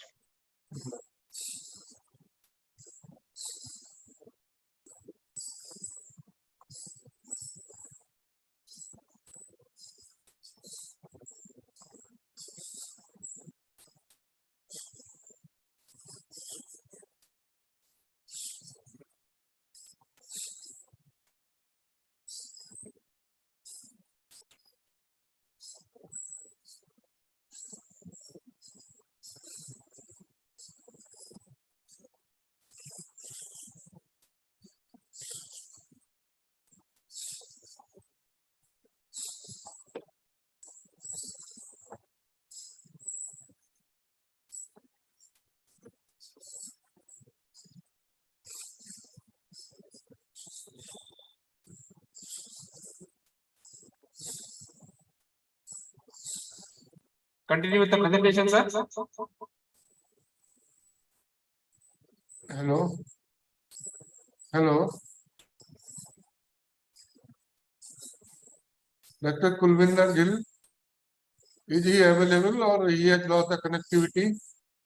He is available, sir. It is showing he is available. He is available, but his voice is not now, that audible, and at the same time his presentation is not visible. I think he's trying to connect, but Okay. he's still not able to. Yeah, he's back now. Yeah. Sir, please unmute. Yeah, he started sharing the screen, sir.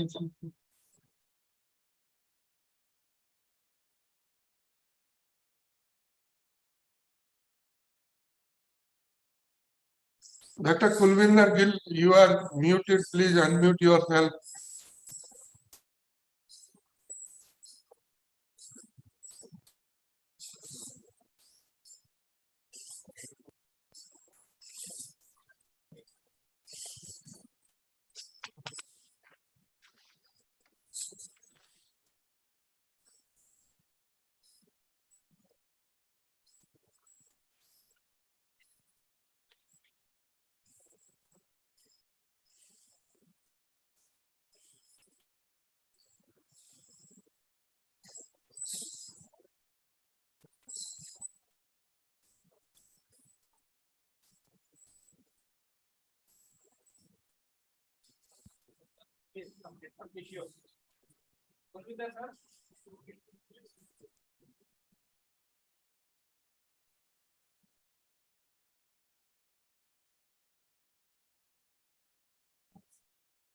Can you try with the next person as panelist, sir?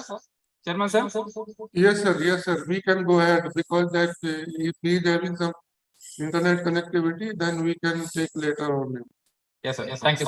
Sir Kulvinder, sir, maybe there is some network issue with your this one. I will let us go with the next presenter, next panelist. For next panelist, we have Rakshit here, Dr. Rakshit here. Can you hear me? Our another panelist, another convener, Dr. Vinod, to introduce Dr. Rakshit. Hello? Yeah, Kulvinder, now you are audible. Please go ahead. Dr. Kulvinder. Hello. Kulvinder, sir, are you available? We can't Okay. hear you. Can you hear me okay now? And now we Yeah. are hearing. Please Now continue. it is okay, please.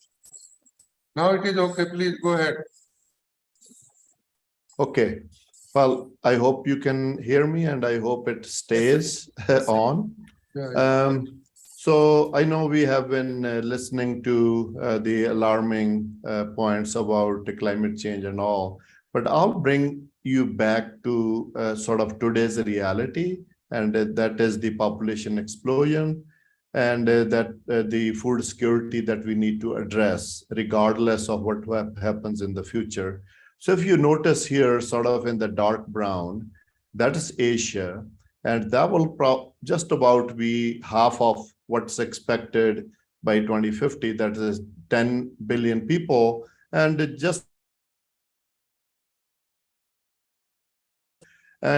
total Europe and North America combined is barely just 1 billion. So they know they don't have that population problem. So they can talk all about going sustainable, doing all that stuff. But for us here, for Asia, if we are the food demand of growing population, and then the same situation is in Africa, we need to be strategic, not only try to address climate change or change cropping patterns or do all that. The food security and the nutritional security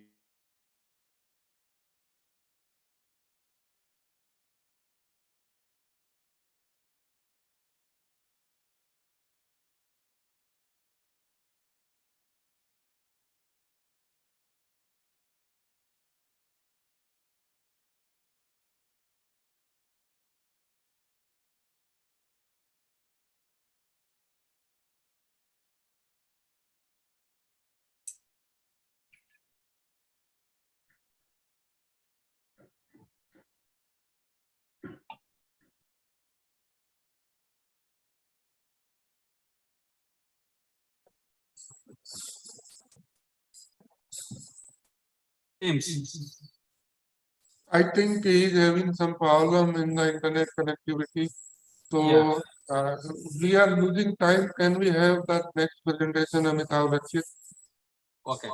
Okay, Can sir. you Thank hear sir. me? Can you hear me? Now we are hearing, sir, but there is a disturbance in between. Huh? We are hearing you now. Okay, all right. Shall I put it on the screen? Share screen? Yes, sir. Yes, sir. You please go ahead. it keeps getting disconnected. Do not know what's going on with the link, but yeah, it's getting a bit distracting. So in any case, the point I was trying to make is, do not underestimate what is going on with the population. And I recommend all of you to go to Google ticker for population. That will scare you, right? So that will tell you that we need to address problems of the today and of the future, addressing and producing as much food as possible with as little inputs and as efficiently as we can. But we cannot afford letting the productions go down because we need much more on much less area.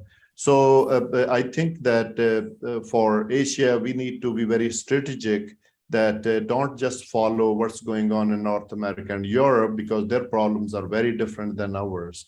So with that, what we are trying to do, we are trying to solve problems of the today so that we can increase production with as little inputs as possible. So that is what we are focused on, both at WSU as well as at our companies.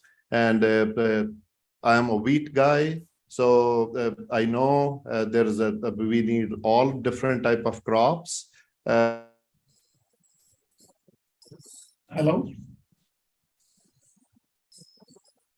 Hello? Hello? Hanji, Hanji. Hello. Hello? Can you see the screen? Yeah, we can see the screen. We can see. Shall we start?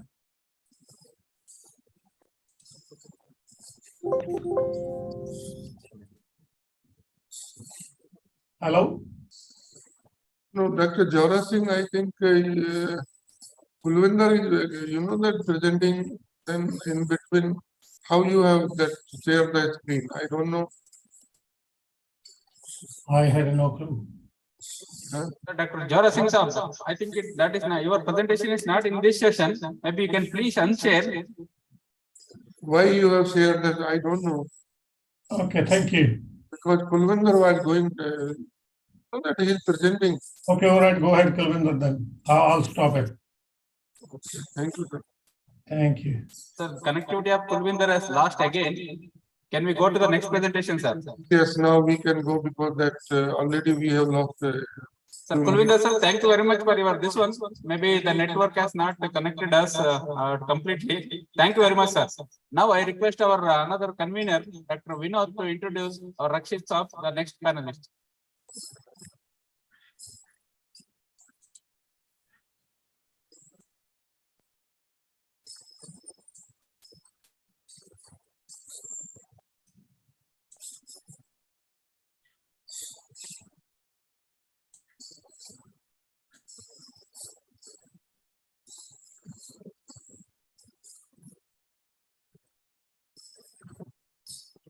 I think he is on mute.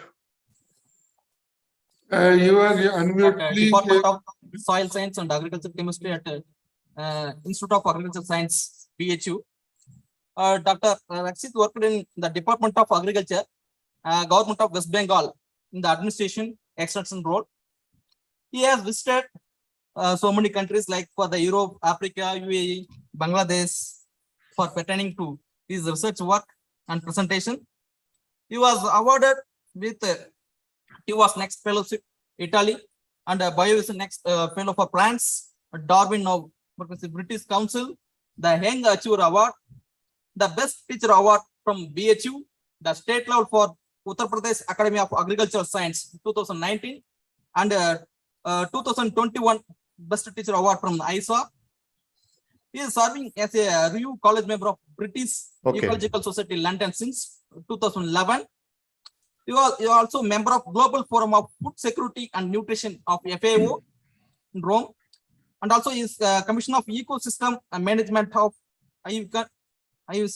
Yeah, And he has just published for the 105 voice is research breaking. papers, Yeah. 37 book chapters, 28 popular articles, 3 manuals, and also he has co-authored for the 28 books.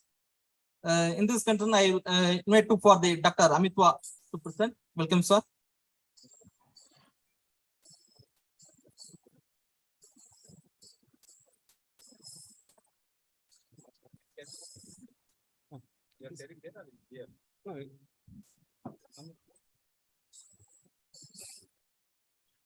So before everything goes normal, I want to take this opportunity to thank the organizers, especially Dr. Ashish, Dr. Shahadip Singh sir, Professor R.P. Singh sir, for this opportunity. And my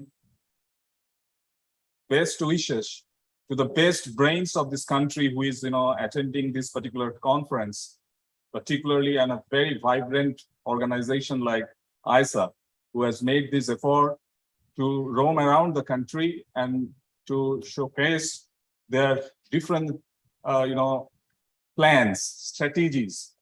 And so this is something which is really wonderful.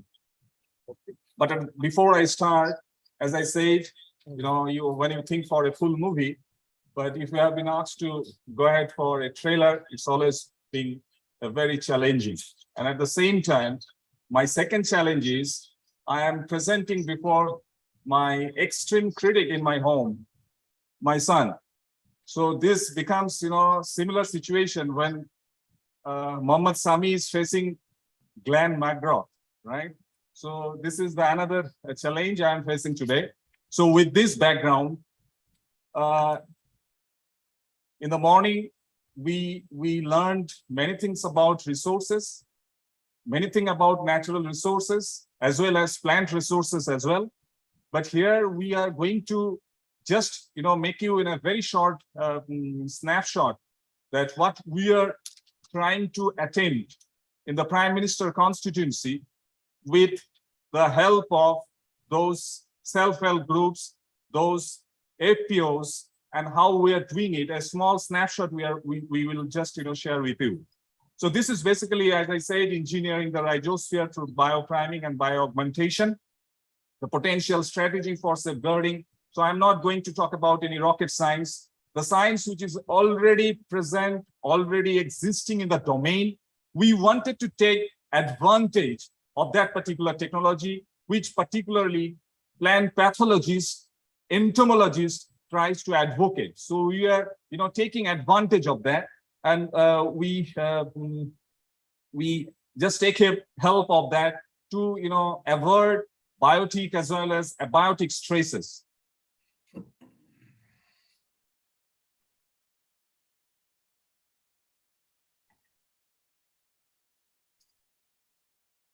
So I think in this room, everybody will be consensus with me that this is a different India, and we should, feel proud, as our Prime Minister always says that, well, whatever you have achieved,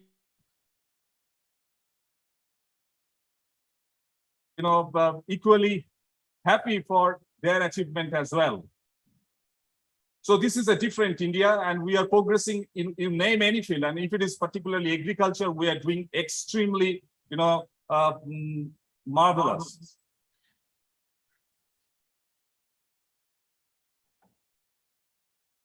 So this is a slide which shows that in the left-hand side that I mentioned that that Indian agriculture has made great strides in the last few decades. In the extreme left, I have presented, because this is a very favorite slide for me always whenever I used to present in many programs.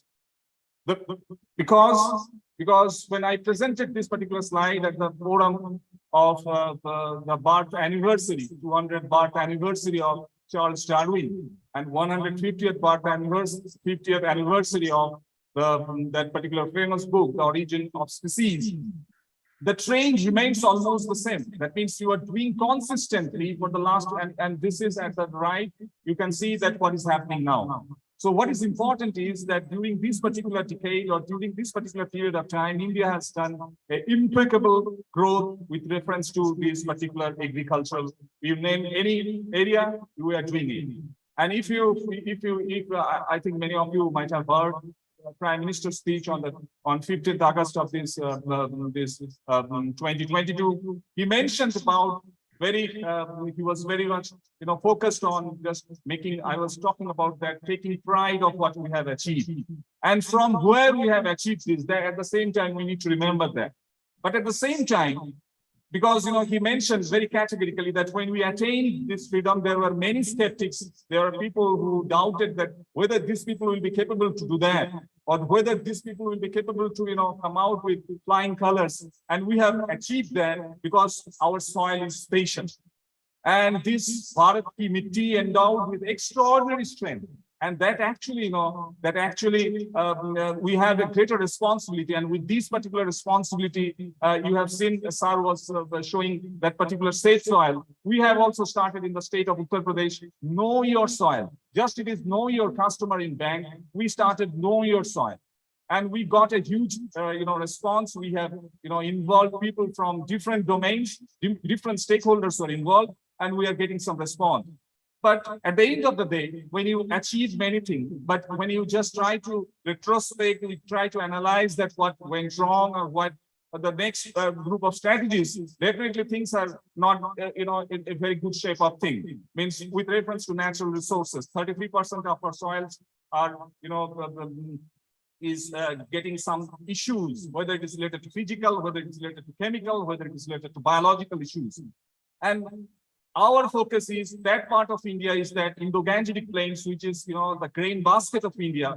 It is also, it doesn't an exception to this. And we have issues related to natural resource management. Sir was mentioning about the soil organic matter decline. And it is very empathetic to mention here that we have in the last 10 years, we had a, we had a very calculated and very categorical study on these, and we found that soil organic matter is declined like anything. So with that also, we made a different program in the state of Uttar Pradesh. We wanted to achieve by 2030, that is a carbon positive Uttar Pradesh in reference to soil health and other issues. So there are issues related to input use efficiency. There are issues related to the other profitability and diversification people have mentioned. So these particular Indo-Gangetic plains, as I was talking about, it has gone through these particular stages, and where things have been taken up from the soil, but we didn't take care. This nature art, and as a result, what happened? We have achieved, or we have we have gone through, and presently we are also facing the sort of environment degradation. And this is a very typical study. We have undergone this particular, whether it is related to the soil, whether it is related to the crop diversity, whether it is related to the biological diversity.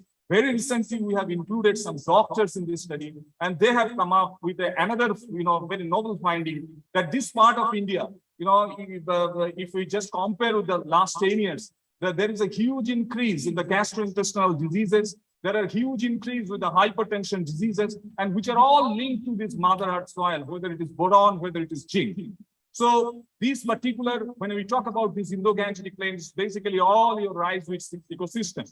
And when you talk about rice wheat ecosystem, because of the way it is being cultivated, definitely it is making, many changes, whether it refers to physical, chemical, and biological.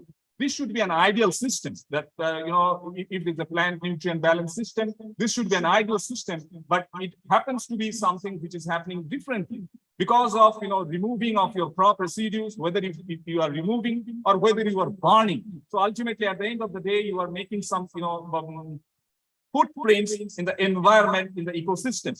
So you have a low application of organics. You have a skewed NPK ratio. In many, we have to confess that still there are many farmers that don't make use of the potassic fertilizer. So mostly it is a nitrogen-driven economy which is running in this part of India, and where you have your lack of technological adaptability and knowledge is also going to be a very important issue where we wanted to intervene. And we also felt that this particular system is getting overloaded. This is, with reference to all these, whatever I say, with reference to those natural, the environment drivers, whether it is related to all your health drivers, whether it is related to your crop health. So in every places, things are coming up. We have emerging multi-nutrient deficiencies in this part of Uttar Pradesh as well as these Indo-Gangetic plains, where those micronutrients, even micronutrients, we never know that by 2025 there may be many more problems. But very recently, what we observed that mostly after these micronutrients, mostly the problem which is coming out, which is basically related to your physical environment, changes in the deterioration of your physical environments. So what is pertinent that yes, degradation of your natural resources, it is threatening your livelihoods of millions of poor people that we have seen during this corona call, during this pandemic, and we need some innovation, and these particular innovation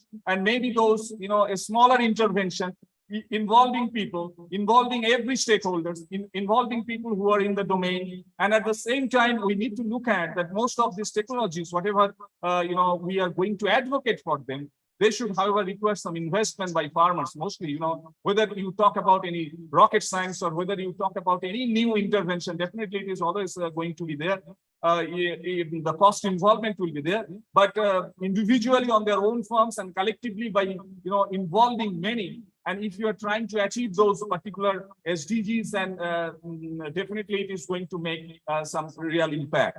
So at the same time, whenever we are trying to look at those particular issues which came up mostly because our focus mostly on the above ground biomass. So, when we try to, because I said that part of India, we have tried to characterize as well as inventorize those biological diversity. So, and we felt that, are we looking at the tip of the iceberg? So mostly, as I was mentioning, that yes, definitely the above ground biodiversity is always getting emphasis, but the below ground biodiversity, always. So that means we got a clue from these that definitely we need to make some engineering in the rhizosphere, which will manipulate and which will give us that particular missing link. And if we can do that, so definitely your all rhizosphere and root efficiency, if you can, enthuse such sort of situations. So even if you are using an optimal, fertilizer, because, that we have to look into a point, because for a country like India, where we are spending 1 lakh crores for subsidy.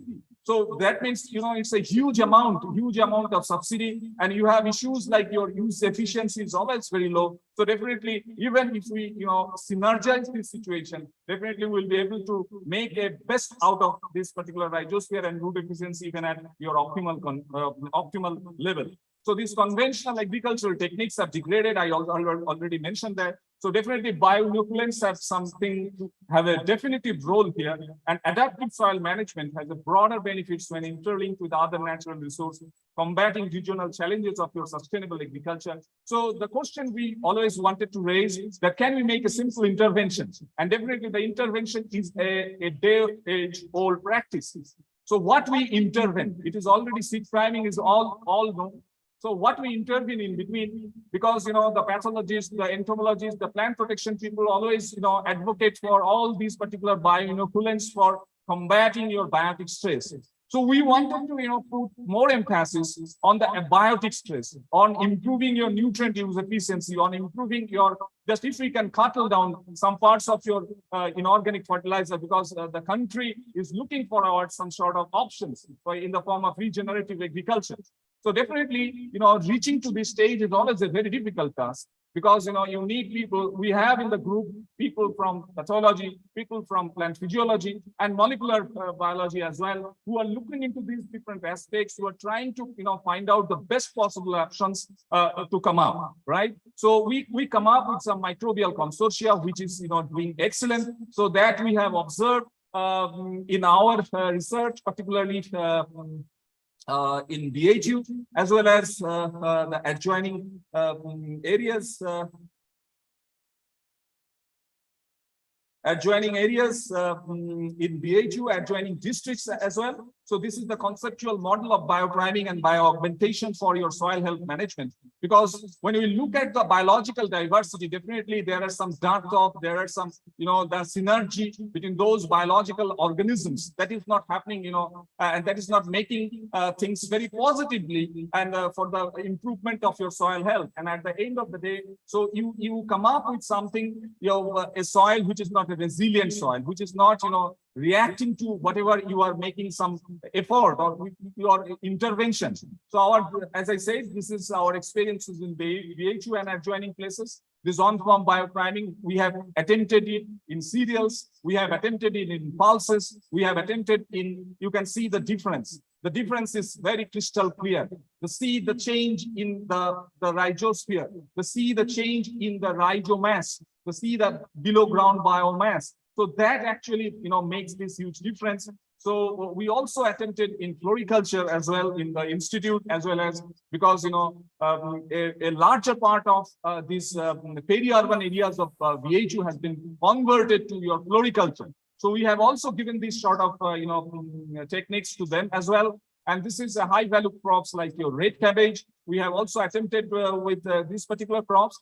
And the wonderful part of it is, many a time, this particular association and this particular, collaboration, because, this is the age of co-learning, collaboration.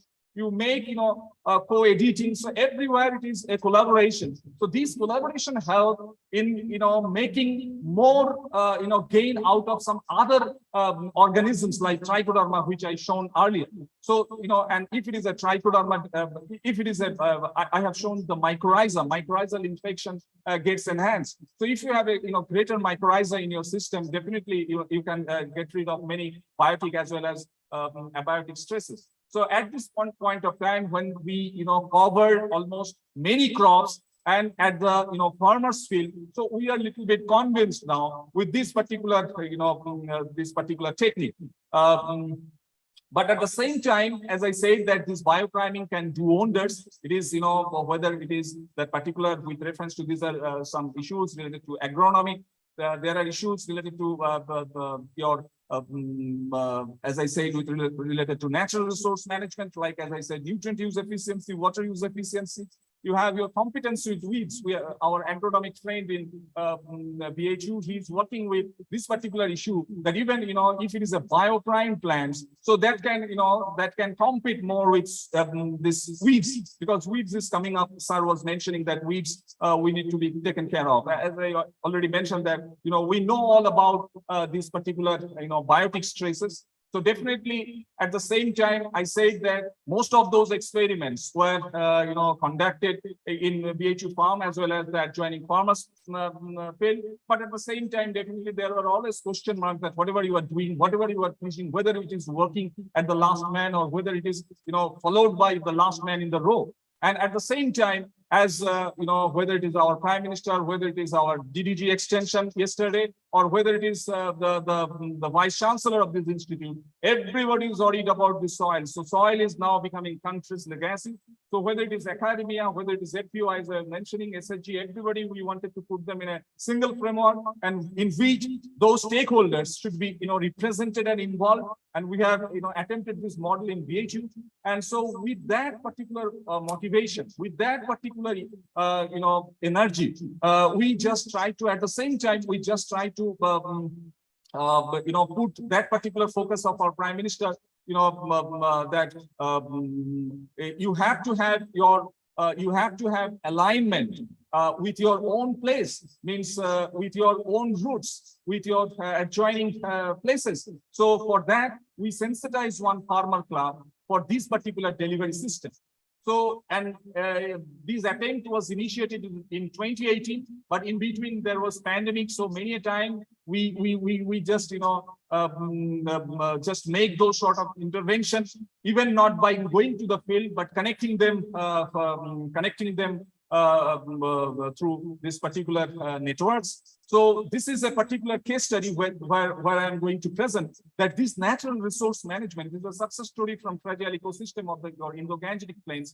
So where we try to put this convergence of science to convergence of practice, because whatever we preach, that has to be practiced. And if you can see here, this is the common practice of making your seed beds as well as the seedlings for the next crop. Where we have intervened, we haven't intervened here. We have intervened in this part where they were doing the thing as usual. But we have given them those particular consortia with that particular seed for priming. So they have primed that seed and they have done it. And they have, raised those seedlings. One important part with this part of, agro-ecosystem is that Sir was mentioning that there are uncertainties, because this part of India, you never know that, you have transplanted and immediately there is a huge rain and you have a flood. And even, there are some cases that there are, withdrawals of your rainfall for a couple of, even couple of months, 1 month. It happened in the last year in your Varanasi and adjoining places where it was almost for 20-25 days, there was no rain. And even this year also, Varanasi could able to, just transplant only 50% of its area. So the point which we try to address here is that not only that particular intervention, but at the same time, we make that sort of seedling factory, because it may so happen that they are not able to, even if they prepare a seed bed, but they are not able to, keep that, that particular seed bed intact for whenever it has to be transplanted to the, ultimately your main field. So for that, we started this intervention. We started this intervention of making seedling factory, and you can see here in trays. So there is no, even if you have a plot, your seed bed, your seedling is ready. So once your water is receded, you can connect that. Or even if you have a drought, you can, even if you are not able to, prepare your seedbed, once you see, there are some rainfall is there, immediately you take that particular seedling and you just transplant it. We also take care in this particular program, the gender neutrality. So you can see the, most of them are women, and this is a particular under that FPO, it is a woman run SHG. So, and this is some preliminary experiences from that particular area. And these particular, many of those parameters, those particular FPO people, they have this related to this biological diversity, we have done it in our lab. But related to this particular with reference to some physical and chemical parameters, they have done it on their own.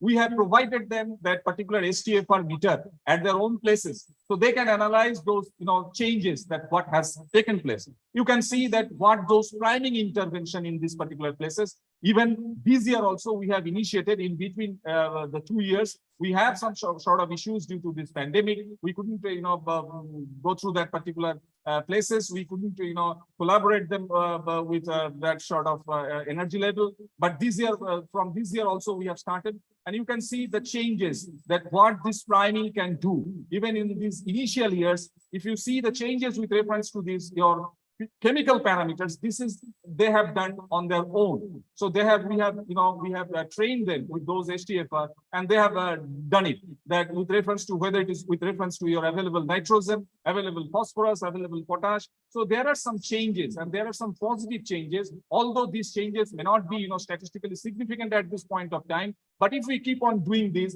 definitely there is something. And you can see this grain yield data.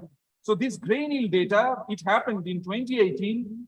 You see without priming is 1.79 and with priming it is 2.09. I was mentioning about that withdrawal of monsoon that happened and that, devastated affected many farmers.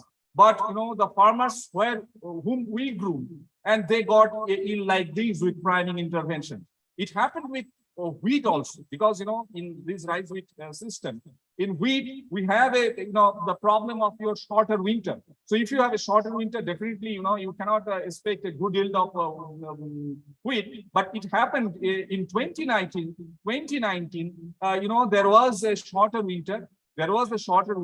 And even during the month of January, the temperature rises to 22, 23 degrees in many cases. But you see the change, 2.85 here, 3.65. So there is a positive things are coming up. Although this intervention is a small intervention, but small is always beautiful.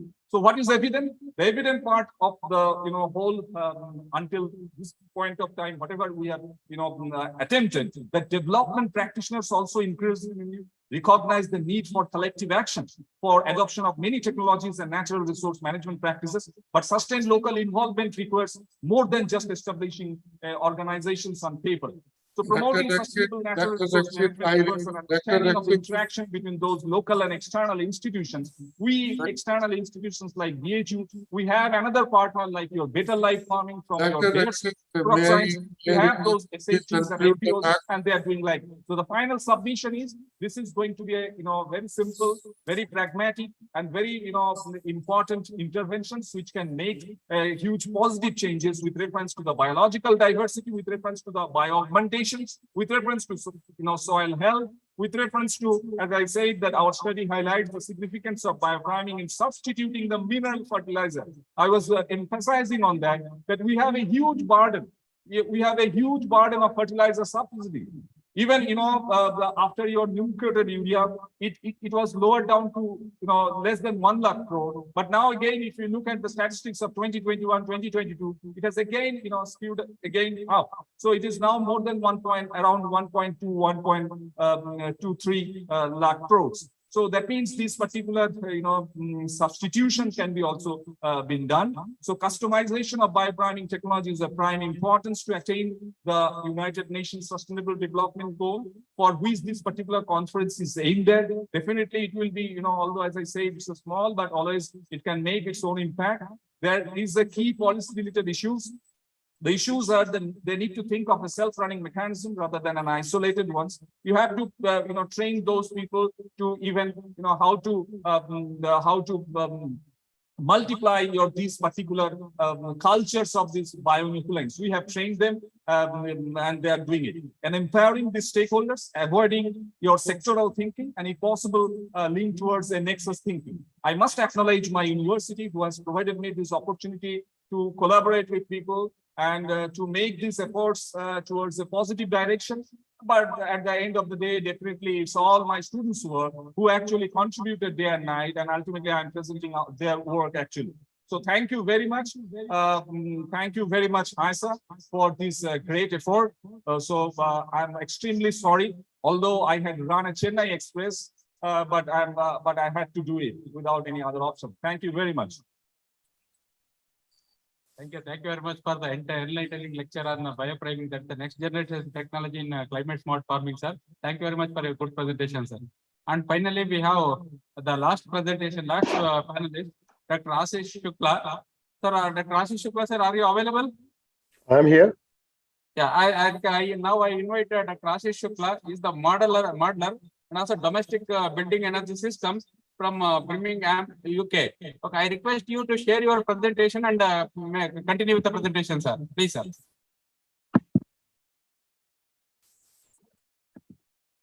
You can see my screen? Yes, sir, it's coming up. Okay. Yes, sir, you can go to the full screen. Yeah, so you can see it now.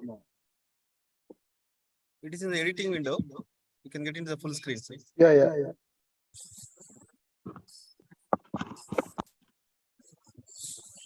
Is it okay now? It's fine now. It's okay. Yeah. So thank you, Ashish ji. Namaskar. I had good presentation today. I'm hearing. So now I'm taking you a little bit away from agriculture. Still, we are in the same theme: sustainability, climate change, and other things. So, what is it? So the topic I chose today will little bit match with your own agenda for this conference, sustainability, but little bit different outlook than the agriculture. But as human beings, we all interrelated. So let's see what's there. So when we talk about sustainability, when we talk about choices and lifestyle, so the first question comes in my mind when I plan my own research: is there a problem? Why we need to think about sustainability? Why we need to think about climate change? Why is so important? And definitely there is a problem. Okay. Even we look around, our surroundings or our neighborhoods or local area, we see lots of things happening which is not sustainable, which is not good for the environment, which is not good for the people, and which is not good for our future generation. So of course is a problem, and it's a big problem, not just for the climate, for the water, for the air, for the air we breathe. Like your colleagues were talking earlier on, land to grow food, quality of the water because of the excess use of chemicals in the agriculture sector, and so on. So there is definitely a problem, and we have how we manage that.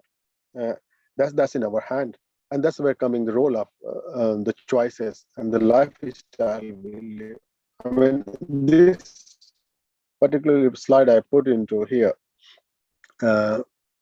In the COVID time in the UK, in next to where we live, the supermarket, I mean, people were behind the only one thing, that was toilet tissue paper, and they were going more faster than anything. We don't know why, but that was the position of the market aisles in the most of the supermarkets, where people are behind the stuff, the food grains which are long lasting, because they don't know what is happening tomorrow. They don't know they are going to get it after 2 months or not. And they were making those decisions that, okay, we need to stock up. I need more. And there's no limit of greed, So again, there's a role coming into the how as a human we perceive to survive. And can we do it sustainably? Can we do it thinking about others as well? That, okay, we have everything, but others also got to live. If we consume more, the prices will go high. How other people survive? So I mean, there is a solution for every problem, and if we have to manage such kind of problems, climate change, sustainability, then we have to look into much bigger picture, and we have to even make our own personal objectives or themes when we be planning our own research agendas. So survival through sustainable development, I mean, you all know that what exactly sustainability is, and what we're talking about. So I'm not going into the definition of sustainability, but what I personally think, if we live sustainably, our focus should be on that, so that we leave enough resources for our future generation to come and enjoy the life, the same quality as we are living, if we can. So that's the whole understanding for me, the sustainability at this point. And again, then there's a different kind of scoping of sustainability. Either is the social, where we see how we can share equitability, bearing, and then the environmental, are those things are viable or not. And then there's the economical, because lots of time we can say, okay, that's not good to use. Let's say solar energy, 10-20 years before, not many people using, because it's more expensive. It's not economical, because even it was sustainable, but now people are using it because fuel price has gone up. So and the same technology price has gone a little bit down because there are further technological advancement, and the technology becoming more economical. So, and again, it's fitting more into sustainability agenda. So what I mean to say, those three things always work together, come together whenever we make a decision around sustainability. Again, and I'm going to focus on now what as a human being, or as a people, when we make a decision, we make our choices, and how we can influence those kind of things. And these choices can be momentarily or can be our lifestyle. And that's where the change will come into the picture. If they're momentarily, we can make a decision for a time being, and that's it, we just forget it. But can that choice, decision making can last longer? So I had a very big project on especially on the energy demand reduction side, to see how people can really maintain those behaviors, those lifestyle in the longer term. So let's say I just put here some choices in terms of our daily day-to-day life. Can we use the LED light rather than CFL? Should we use the blind mode for natural light, or just put the light bulb on? Doesn't bother about those things because the government is paying or your office is paying for the electricity. Let's not put so many junk mails in the people boxes for the advertising. So hand wash your clothes rather than using so much washing machine all the time. You can save electricity, you can exercise. So what I'm saying, there's lots of choices in day-to-day time. And if you see, go back, even we don't have to go so much far back. You think about how our father, our grandfather, they used to live. We will see that there was no washing machine, and still they were happy and healthy. So it's not that technology we have to start depending upon those things. We can still make those choices to change or impact our lifestyle to live a better or more sustainable life. So again, there are choices around. Some of them we can sustain, many of them we cannot sustain at the moment. But still, so that was just for the living day-to-day life. Similarly, again, in my opinion, we have the choices for commuting. So why everybody need to buy a, let's say, motorbike, or just bicycle, new bike? We can borrow from each other. People used to do in the past. Why we use this lift all the time? It's not healthy. We can take a stair sometime. At least when we're going up in the office, we can take a stairs, and when you come down, you can take the lift. You will say, "Oh, I'm talking the wrong way," but that's the right way, because you use your energy to go up, and you'll be more healthy rather than using the lift. But again, these are choices, these small choices which people can make all the time, and it's just not for them, but for the sustainable living and impacting the whole climate change if we think in the longer term. And then the further choices in terms of the, let's say, the shopping. I try to summarize.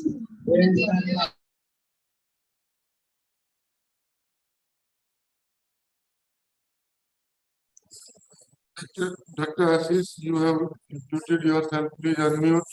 I haven't muted myself. Some of your colleagues might have muted me. Okay, sorry. Please go ahead.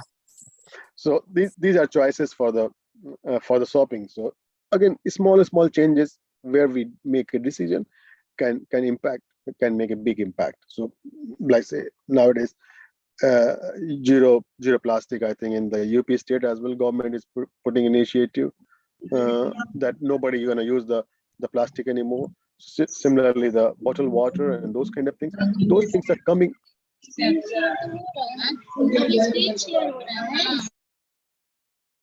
So choices along the fashion, we can reuse, we can recycle the clothes. So people used to, I remember, if the elder people in the family, bigger clothes, they used to cut them and make the clothes for children. Nobody do anymore, because you can simply go to Mega Mart, supermarket, and buy more clothes for children. So it's again, those choices in lifestyle can go a longer way to impact how we live and how we perceive, the nature and sustainability around us. And this list goes on. How we can make choices in the office, how we can make choices for baby shopping, for furniture, for daily use things, for kitchen, for beauty, for technology. We don't need 4 mobiles. I've seen many people having 2 or 3 mobiles in the pocket. So, I mean, if we think literally, there's so much to restructure, to change, if we want to. And that's where role coming into behavior change and transforming. Can we do that? And will it be sustainable? Will it last? And of course, for good, not for, okay, and we can all say, okay, we had no air conditioner 5-10 years before. Now people, income per capita going in India or any other place, let's say example, and now we have air conditioner in every room. Do we really need that? Of course. So can we transform the lifestyle for good? Can we make a positive impact in the environment? So we did a project. It was a multi-million-pound project funded by the UK government, and where we tried to study the behavior of the end user. how they really impact, and can it last for longer term. So we gave them lots of tools like serious gaming. We gave them tools on the how they play the games and how they can learn those things, and don't forget, keep in the motion all the time. So and that worked very well. So we used technology, we used the public benefit scheme, giving them incentives, and to engage them with how they can reduce the energy demand and those sorts of things. I mean, a little bit different from what you guys do from agriculture perspective, but at the end, the whole picture is to reduce the climate change and bring the sustainability. I mean, there's some video I can send the slides later on to Ashish ji, and if somebody interested, you can go through those links. There's not enough time to do to show those slides. So again, when we talk about the end user engagement, there are lots of behavior side involved. So behaviors are focused. So if somebody tell you that, oh, don't do that, you have to put off the light when you're not in office, even going for a tea break. So maybe you will not do that all the time. Maybe you do once, but not all the time. But once you learn by yourself, once in your lifestyle, that every time you go for your lunch or tea break, you will turn off the light or computers in your office. So that's the rationale of the end user. When people tell them, people don't really keep them in practice for longer, but when it's in their lifestyle, that become part of them. That's the we wanted to see, and how does it work out. I will not go in more detail. So we developed some gaming, we developed lots of technology, direct live stream data for user to go through and learn what they do, how they can save, how they can live a better, more carbon neutral life, or reduce their carbon footprint, that kind of thing. So they have this kind of technology they can see, and these similar things can be implemented in different sectors, let's say agriculture sector. So if people know what they're producing, how much energy they're using in harvesting, post-harvesting, or in the I don't know many terms in agriculture, and if those things can be summarized in a way so they can see, okay, there's a scope to improve the energy use or the process improvement in this area. So once they are more better informed, they have more access to data, they will know they can make informed decisions. That's what I want to say.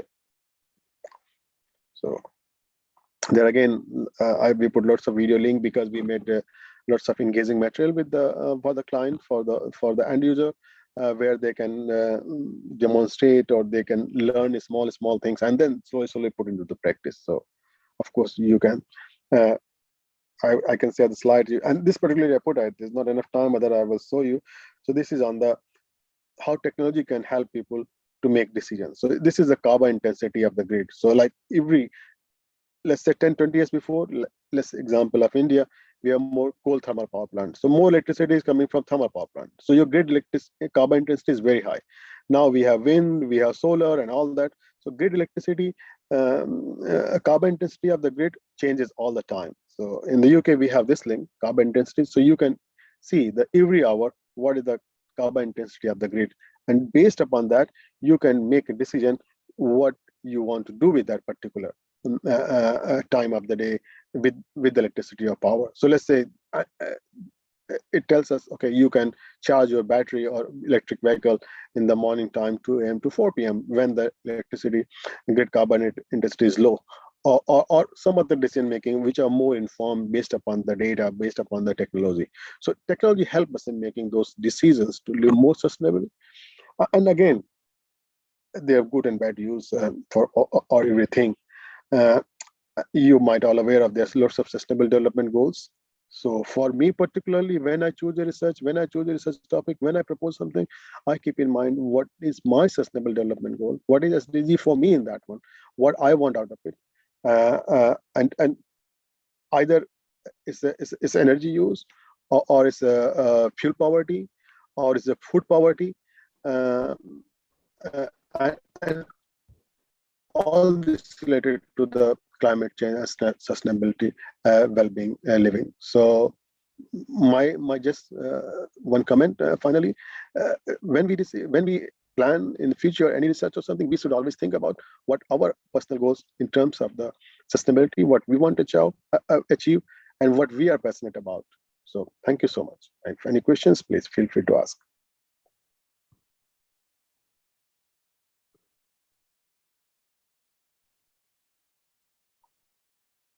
I request you to give your concluding remarks. Thank you very much, Dr. Timaya Gowdaji and Dr. Ashish Suklaji for excellent presentation.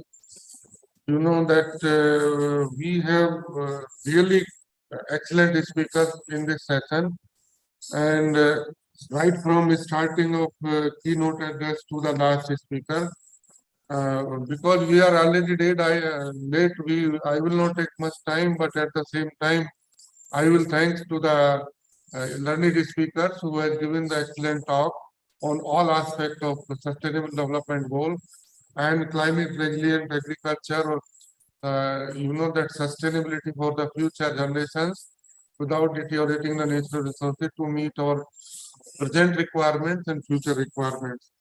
You know that right from first panelist, Dr. Pradeep Goyal, he is working in Canada and specifically modeling of, you know, that nitrate and phosphorus leaching and then it's loading into the watershed management. This topic was very much relevant to our country also, because we are having a lot of watershed areas in our country where this study can be relevant specifically for loading of the nutrient in that watershed, and unless we are not utilizing it properly. So that was very interesting talk for me. Dr. Kulvinder Singh Gill, he tried his, you know, the best presentation, but we have missed his whole presentation. But his concern was specifically, you know, population is increasing and we need to face the, you know, that our technology at the right time, you know, that right place to meet out our requirement and future generations. But he has cautioned, you know, that population pressure in the Asia rather than in developed world, America or Canada or Australia. So, Dr. Kulvinder Gill, we have missed your presentation. Maybe in the next time we will listen you because you are well-known geneticist and working on wheat and other grasses. I have seen your some publications. Amitav Rakshit, you know that he took a lot of time and he gave a whole gamut of the biopriming, specifically biopriming or seed inoculant and specifically bioconsortia. That is very important aspect which we are missing link between, you know, that soil quality specifically adding and then making available. That need to be taken care for the to achieve the sustainable development goal, whether we need to increase the food productivity and to maintain the soil quality. So I once again thanks and congratulate Dr. Amitav Rakshit, who has given the excellent talk on bio seed priming, and specifically he has shown that this technology is working at the farmer's field, not only in the laboratory. So thank you very much. And then Dr. Ashish Sukla, of course, sustainability, it is your choice, and then we need to preserve our, you know, that natural resources for depletion, from depletion, so that we can sustain the future requirements. And we need to be very careful. For example, in agriculture, for, you know, that careful use of any resources like a tube well or pump set, we in some of the states electricity is free. So we need to take care that it is not free and we are charging it for production, and then even underground exploitation of water is excess. So that can be, you know, the precisely, you know, that applied in the required crops at the right time, right place. So that means it is not only sustainability of the agriculture or ecosystem, but sustainability in terms of social sustainability in terms of the economic sustainability, and moreover environmental sustainability from agriculture sector, because we cannot afford luxurious consumption of fertilizer which is going waste in terms of the ammonia volatilization loss or nitrous oxide or nitrate leaching and then creating problem to the environment. So with these words, I would like to thank you very much for each one of the panelists and keynote speaker and also organizers and also that convener and also rapporteurs who have nicely arranged this session. Thank you very much. And at the end, I would also like to thank Dr. Ashish Khandelwal and Dr. Sadev Singh who have invited me for this sharing session chairing. I missed that physical opportunity to attend because of my some compulsion here. Suddenly, my plan changed. Otherwise, I booked my ticket and it was, that 3 days stay. Thank you very much once again. Wish you all the best. And one request to the reporters, please make the important points because we need to submit this, that technical report on the recommendation of this session. So I would definitely see that, that initial draft of the recommendations from this session so that we can submit to the organizers for final making the recommendation. So thank you very much once again. Please. Very much, sir. Thanks very much for your nice conduct of the session. Although it was a marathon session, it took a very long time. Thank you very much for your patience and this one commanding conducting this session, sir. Now it is the time to felicitation of the keynote speakers. I invite Dr. H.C. Prakash, Dean Postgraduate Studies, University of Agricultural Sciences, Bangalore, and also Dr. Aafs Singh, Patron Aafs. I sir to felicitate our keynote speaker, Dr. Aafs Singh sir, Dr. H.C. Prakash sir, please come on to the dais, please.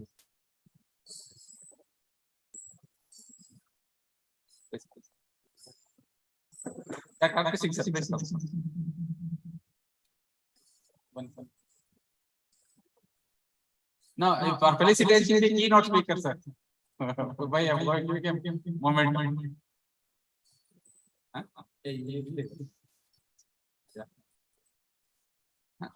Sir, our chairman, he was supposed to be felicitated, but he was on virtual mode. Okay, anyway, I thank you on behalf of from the organizer side for conducting this event, sir.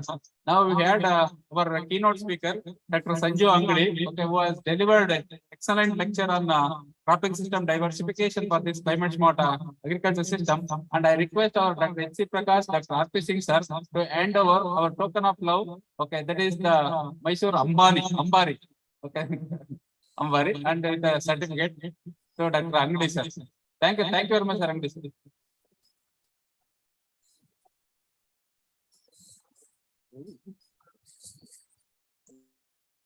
We had more panelists or the lead speakers that Dr. Pradeep Goyal was attended virtually, Dr. Kulvinder Singh sir, okay, and also Dr. Rakshit, Dr. Ashish Shukla, okay. I request our this one the patron as well as Dr. Dean PGS to hand over the certificate to our Rakshit sir, who is present physically here.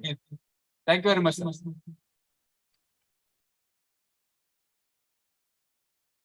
Finally, the theme as the session has come to the end. I request our co-convener, Dr. Vinod, to propose vote of thanks to all the people.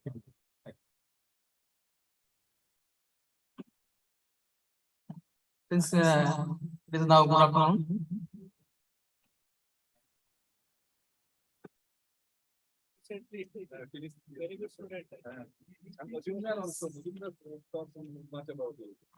I thank our chairman, Dr. Y.S. the principal scientist in the division of agronomy. He was in virtual mode and he have taken very good time for us. And also I thank for our rapporteurs, Dr. Jairamaya, professors and control of examination, and Dr. M.H. Manjunatha. Is the agronomist. I thank for both the rapporteurs to taken for this all the reports, and also I thank for the keynote speakers, Dr. Sanju Angadi, the professor, and from the New Mexico State University, USA, for the presenting the very good keynote addresses for the this conference. And also I very much thankful for the all the panelists, Dr. Pradeep Goyal and for the Dr. Kulvinder Gill, and also for the Dr. Amitwa Rakshit, and finally for the Dr. Ashish Shukla for the given for the very good lead talk for the all the sessions for the regarding for the climate change and resilient in agriculture. And finally, I thank for the our convener, Dr. M.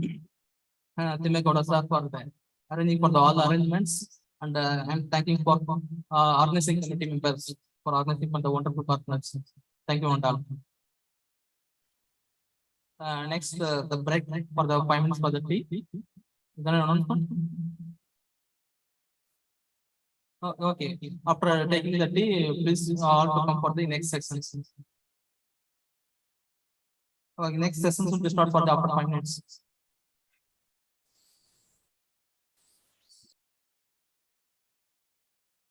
The next session convener is already here. I apologize him for the delay. Okay, Dr. Ramchandra, please.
and the rapporteurs, Dr. Darshan MB and Ms. Krishnamma will be the rapporteurs. I now request Dr. K.S. Mahesh, General Manager, Karnataka Regional Office, NABARD, to please come on the dais and occupy the chair.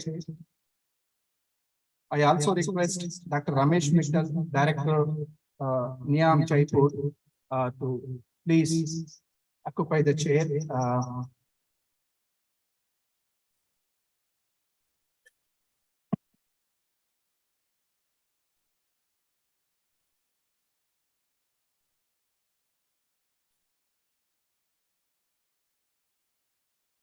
On behalf of the organizing committee, I welcome our chairman, Dr. K.S. Mahesh, lead speaker, Dr. Jora Singh, Dr. Ramesh Mittal, the director, NIAM, Dr. Sotabar, Ms. Joysna, Dr. Ramesh, and Dr. Lisa for this session, technical session. Before we begin with this session, as we know, the NABARD is the most important institution in the country, which looks after the development of the cottage industry, small scale industry, and the village industry, and other rural industry as well. NABARD also reaches out to allied economies and supports and promotes the integrated development. It serves as an apex financing agency for the institutions providing the investment and production credit for promoting the various developmental activities in the rural areas, financial institutions which finances the rural sector, provides the training facilities to the institutions working in the field of rural upliftment and work for the development of the institutions which help for the rural economy. So to grace this occasion, we have with us Dr. K.S. Mahesh, General Manager of the Karnataka Regional Office, NABARD. We welcome you, sir. After this, we have one more keynote speaker, Dr. Jora Singh. Will be delivering a keynote speaker. I now request Mr. Vivek Saurabh to read his biodata of Dr. Jora Singh, the lead speaker of this today's session. Mr. Vivek, please.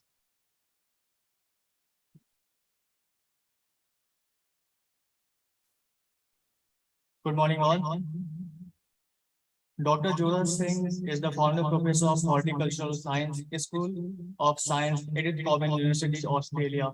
His major focus is on the developing innovation, production, and post-harvest technologies, ethylene management, minimizing losses during production and supply chain, ensuring improved productivity and provision of high-quality horticultural fresh produce to consumers. Recently, he has been elected as vice chairperson, Division of Tropical and Subtropical Fruits and Nut at the International Society for Horticultural Sciences, and honored with the award of ASHS Fellow 2022. Thank you. Sir, please, you can start. Can we at one, please? No, sir.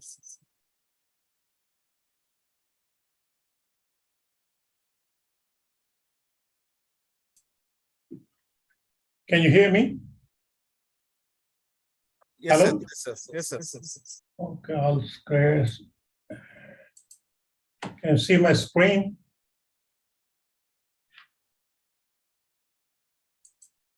Sir, please share it. Yeah, I have already shared it.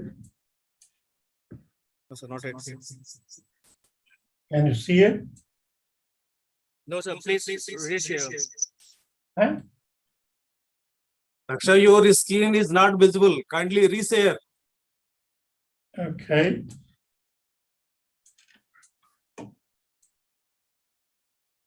Can you see it now? No, no at all, sir. But I'm sharing it.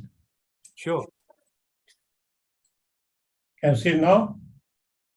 It's not coming up again, sir. Huh? It's not coming up.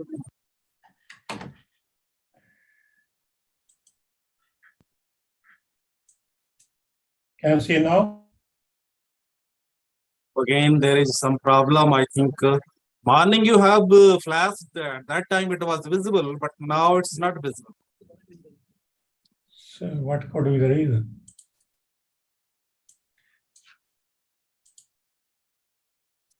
Sir, you may try to rejoin Huh? on the same link. Please leave the meeting and rejoin. So maybe this was. Can you hear me?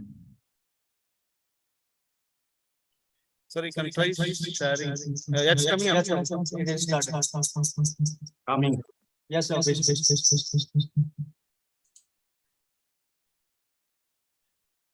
Can you see it?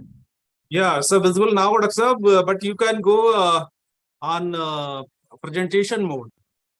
Okay, is that Yeah, clear? now it's okay. Okay.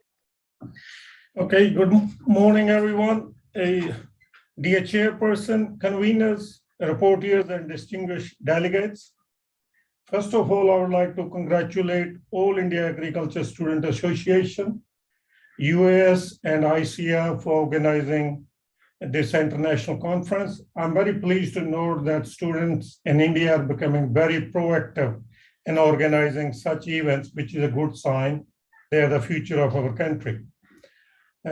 First of all, I would like to thank the organizing committee to provide me this opportunity to speak on advances in ethylene management to minimize post-harvest losses in horticulture supply chain to ensure food and nutritional security. Now my talk will consist a little bit on global population, food and nutritional security, post-harvest losses and their implications, causes of post-harvest losses, role of ethylene in inducing these losses, and various approaches to mitigate the negative impact of ethylene. Conclusions and acknowledgement. Any questions, please? That's what I'm going to cover. Now, if we look into the global population, the world population will be 7.7 billion on the earth, close to 10 billion by 2050. So the food demand on the planet will be 70% higher than it was in 2014. By the end of 21st century, the population is going to touch 11 billion. So over the next 20 to 30 years, food production will have to increase by 50% to meet the demand of increasing world population. Now, if we look at presently global hunger index, you can see the alarming situation, the dark brown one. And then we got serious, which is a yellow color, and moderate. So most of on the globe in the country, you can see yellow. There are serious problems from alarming, serious to moderate global hunger index. So this is on food security. Now, if we look into the nutritional security, these are the maps 0 to 5%, light yellow, little bit dark 10%, then 20%. You can see nutrition-wise, few of the country are red. Nutritional security is an issue in most of the part of the world. So we have to address two things, food security as well as nutritional security. So how does horticulture contribute to food and nutritional security? Horticultural crops are important source of carbohydrate, protein, vitamins, minerals, and health promoting compounds for human nutrition. Production of horticulture crop is an opportunity to reduce malnourishment, fight the hunger, poverty, and generate employment. The diet low in fruit and vegetables contribute significantly to some world's most widespread nutrient-related disorders. I want to quote this one example. Lupiol is a triterpenol compound.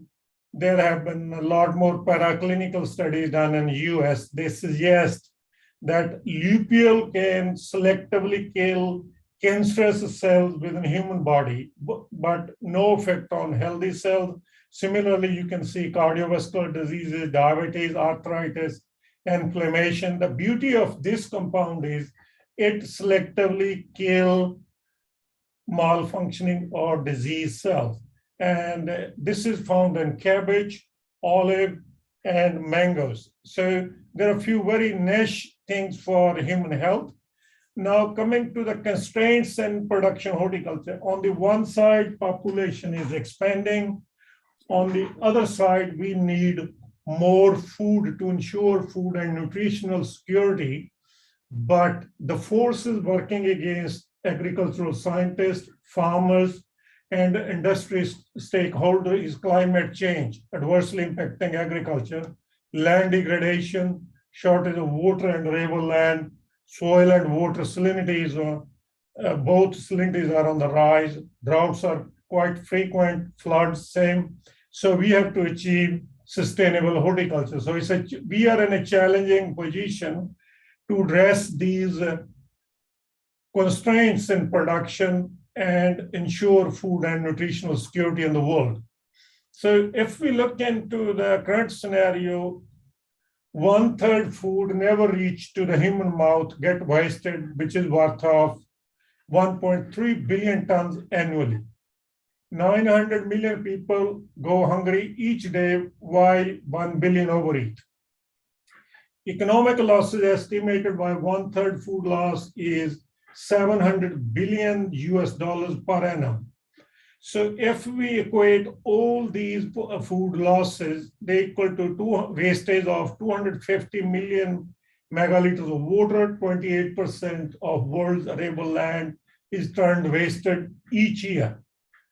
The most important thing is rotting food produces 3.3 billion tons of greenhouse gases per year, which is a third emitter after US and China.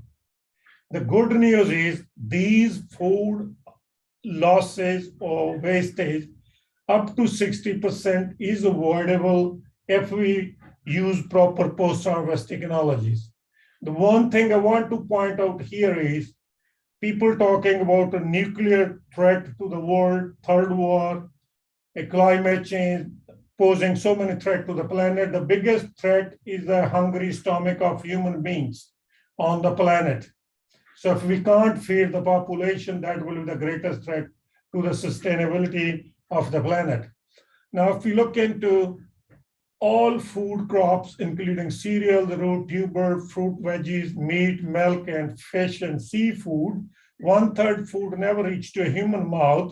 If we look into losses are variable within different commodity type of the fruit, but if you look into fruits and vegetables, they are highly perishable, and the post-harvest losses goes up to 44%, which is a huge loss. Now, the losses in the developing and developed countries are 30% according to Cater, and Lipinski's report is up to 44%. So world's losses in fresh fruit and vegetable is 1,600 million annually estimated by FAO. Now, in fresh produce, there are two types of losses. One is quantitative losses. We can put a dollar or the quantity value. And there is also losses in quantitative, like deterioration in quality, texture, taste, flavor, color, aroma, volatiles, and nutritional values, cosmetic look. We cannot put any dollar value on these qualitative losses in the produce. Now, if you look into the scenario, 1/3 for horticulture produce losses in the developed countries. In the developed countries, from farm gate to the distribution and retail, minor losses. Major losses happen in our kitchen. But if you go to the developing countries, major losses from farm gate to distribution and retail because of the poor infrastructure for handling fruits and vegetables, minor losses happening at the consumer level, but losses are similar in the developed as well as in the developing countries. Similarly here, in different countries, the post-harvest losses vary from 30 to 50%. They also vary among different commodities. You can see one of the scene, quinoa mandarin in Punjab is being composted. It can be used for extraction of different phytonutrients. So the other thing is a great loss to the nation and the world. Now, advantages of post-harvest losses, if we reduce the post-harvest losses, they will improve the access to high quality and safe fresh produce to the consumers. The reduction in post-harvest losses improve safety, will contribute to increased profit and food availability to the growing world population. Predicted world population, as we discussed before, 9.5 billion. Food production must increase by 50% to feed the world. Decrease in area needed.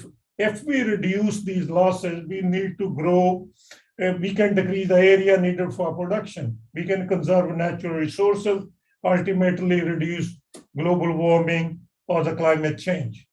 Now, how can we do it? What is the aim of post-harvest technology? Transfer horticulture fresh produce from farm to the market, ultimately to the consumers, with minimum losses in quantity and quality. How can we do it?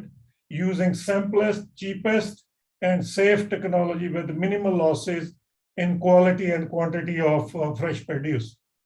Now, if we look into fresh horticulture, produced fruits and vegetables, main cause of post-harvest losses. Number one is metabolic changes in respiration and ethylene, storage condition, growth and development, bruising, and mechanical injury during transportation, moisture loss, physiological breakdown, pathogen attack, and insects during post-harvest phase. Now I'm going to focus on ethylene.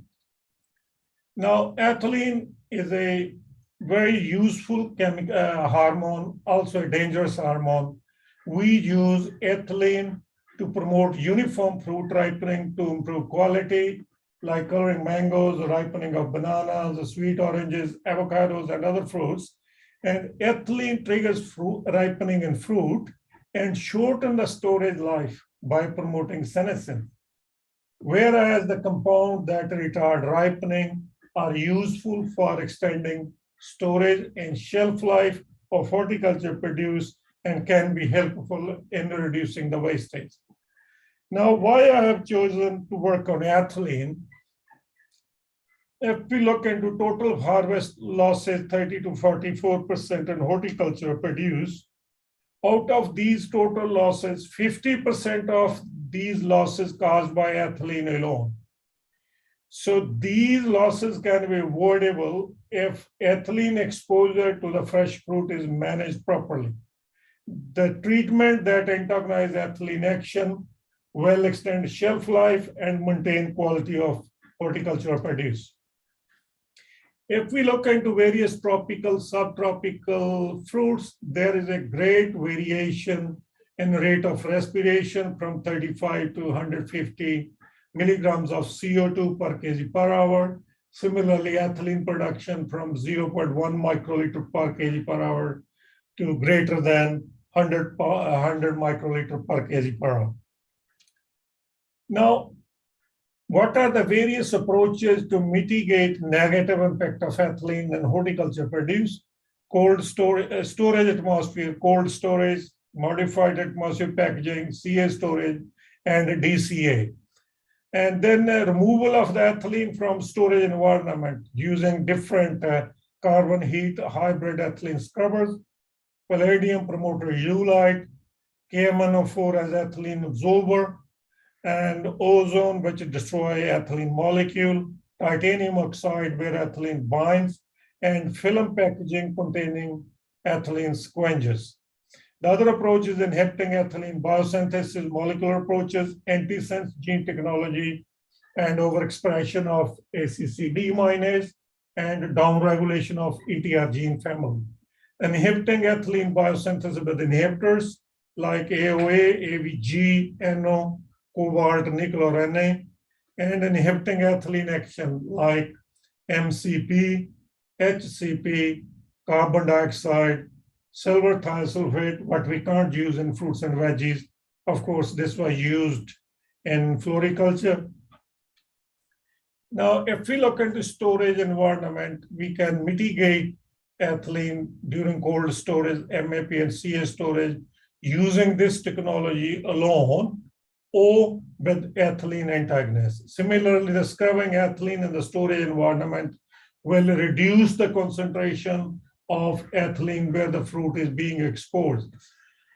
And ethylene catalytic oxidant like KMNO4 used in storage situation because of highly oxidizing abilities, similar property with ozone, titanium oxide, and film-based packaging containing ethylene squenches. Ozone is the strongest oxidizing agent known to mankind. It's a antimicrobial property, leaves no residue, and FDA classified as a GRAS. Now, if you look into the ethylene biosynthesis classical model given by Yang from UC Davis, from methionine to ethylene, but two key enzymes, ACC synthase and ACO. Now, in antisense ACS, people have demonstrated that if we put antisense to ACS, ethylene production will be reduced by 99%. And if we are using antisense ACO, around 97% ethylene biosynthesis is inhibited in tomato fruit. And the other approach is instead of ACO expression, we overexpress the gene called ACCD minase, which is a bacterial gene.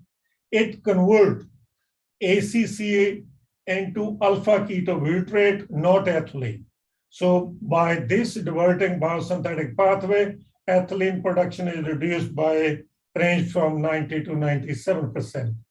Now you can see this work done in US on flavor saver tomatoes from 50 up to 65 days after pollination. You can see climacteric rise in ethylene production in non-transgenic tomatoes, whereas antisense tomatoes, that has been suppressed more than 99%, which is also reflected in the ripening behavior of tomato fruit. Now, antisense gene and overexpression of ACC-D minase technology successfully inhibited endogenous ethylene biosynthesis, but effects of these technology nullified goes to zero when fresh horticulture produce is exposed to other ethylene produced during the supply chain, because it has inhibited, but external ethylene can still act and it nullify the effect of antisense gene technology. The downregulation of ethylene action through ETR gene family seem to be more promising for overcoming these limitations. But above all, the consumers do not accept genetically modified food, particularly fruits and vegetables. So we can't use that technology. We can't exploit that technology to any potential to reduce post-harvest losses and extend post-harvest shelf life. So we can use inhibiting ethylene biosynthesis inhibitors of ACS like AVG, AOA, and NO, and inhibitor of ACO like cobalt, nickel, and nitrous oxide. You can see here the mango fruit when they were treated with the Athifone 500 ppm, 1000 and 2000. Similarly, there was a increase in climacteric peak of ethylene production. And when we treated with AVG, there was a suppression of climacteric peak as compared to the control. Similarly, when the fruit were treated, fumigated with MCP, they have suppressed the climacteric ethylene peak as compared to the control fruit and delayed ripening. Now, when we treated a mango fruit, another experiment with NO fumigation, you can see during the ripening phase, they have delayed and suppressed climacteric peak as compared to the control fruit. Similarly, the rate of respiration and climacteric peak was suppressed. Whereas when we treated these fruits and kept in the cold storage, you can see here respiration as well as ethylene production was suppressed in NO fumigated fruit as compared to the control fruit during cold storage period. Now you can see here, this is a control fruit, Kensington Pride mango, leading cultivar in Australia. As we increase the concentration of NO fumigation, there is a retardation of ripening process, but there was a penalty on the color development on the fruit. Then we have tested another chemical, 1-HCP on Comet tomatoes. We use different concentration. We have seen that depending HCP has suppressed and delayed climacteric peak of ethylene as well as respiration in a concentration dependent manner in tomato fruit. You can see here inhibition of ethylene action, a fruit ripening 10 days after HCP treatment. These are the control fruit. These are the fruits which are treated by different concentration of HCP, and it has retarded the fruit ripening. Now, one thing is inhibiting ethylene biosynthesis. Again, we got the same problem with this approach. We can inhibit the biosynthesis of ethylene within the fruit. When the fruit goes on the market flow, people are bringing other fruit which is not treated with any chemical. So ethylene coming from that fruit can enhance ripening in your fruit where you use ethylene biosynthesis inhibitor. So the best thing is to inhibit the ethylene action. We use carbon dioxide always in CA storage or DCA, silver ions for floriculture, not for fruits and veggies. Then methyl cyclopropane, HCP are used.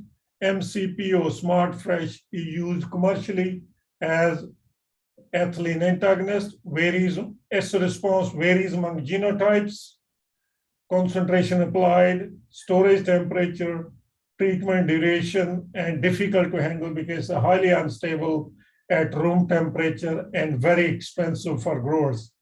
MCP is now available in different forms: AgroFresh fumigation and liquid foam, Hazel technology fumigation, Long Fresh as a dust powder form.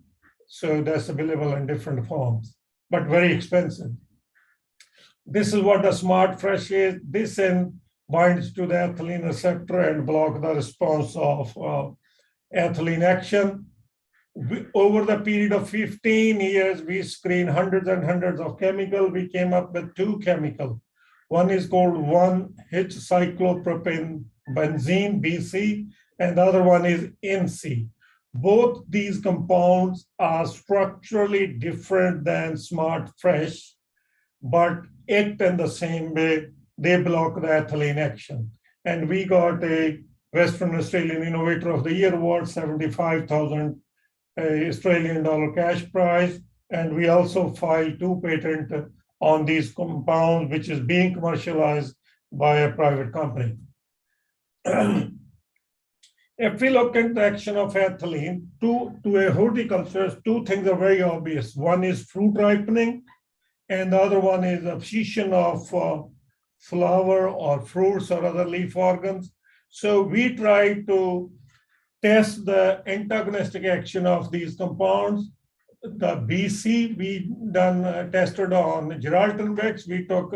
We done maybe 20 different genotypes. We got similar response, but I'm presenting result from only 2 genotypes, WX17 and WX73.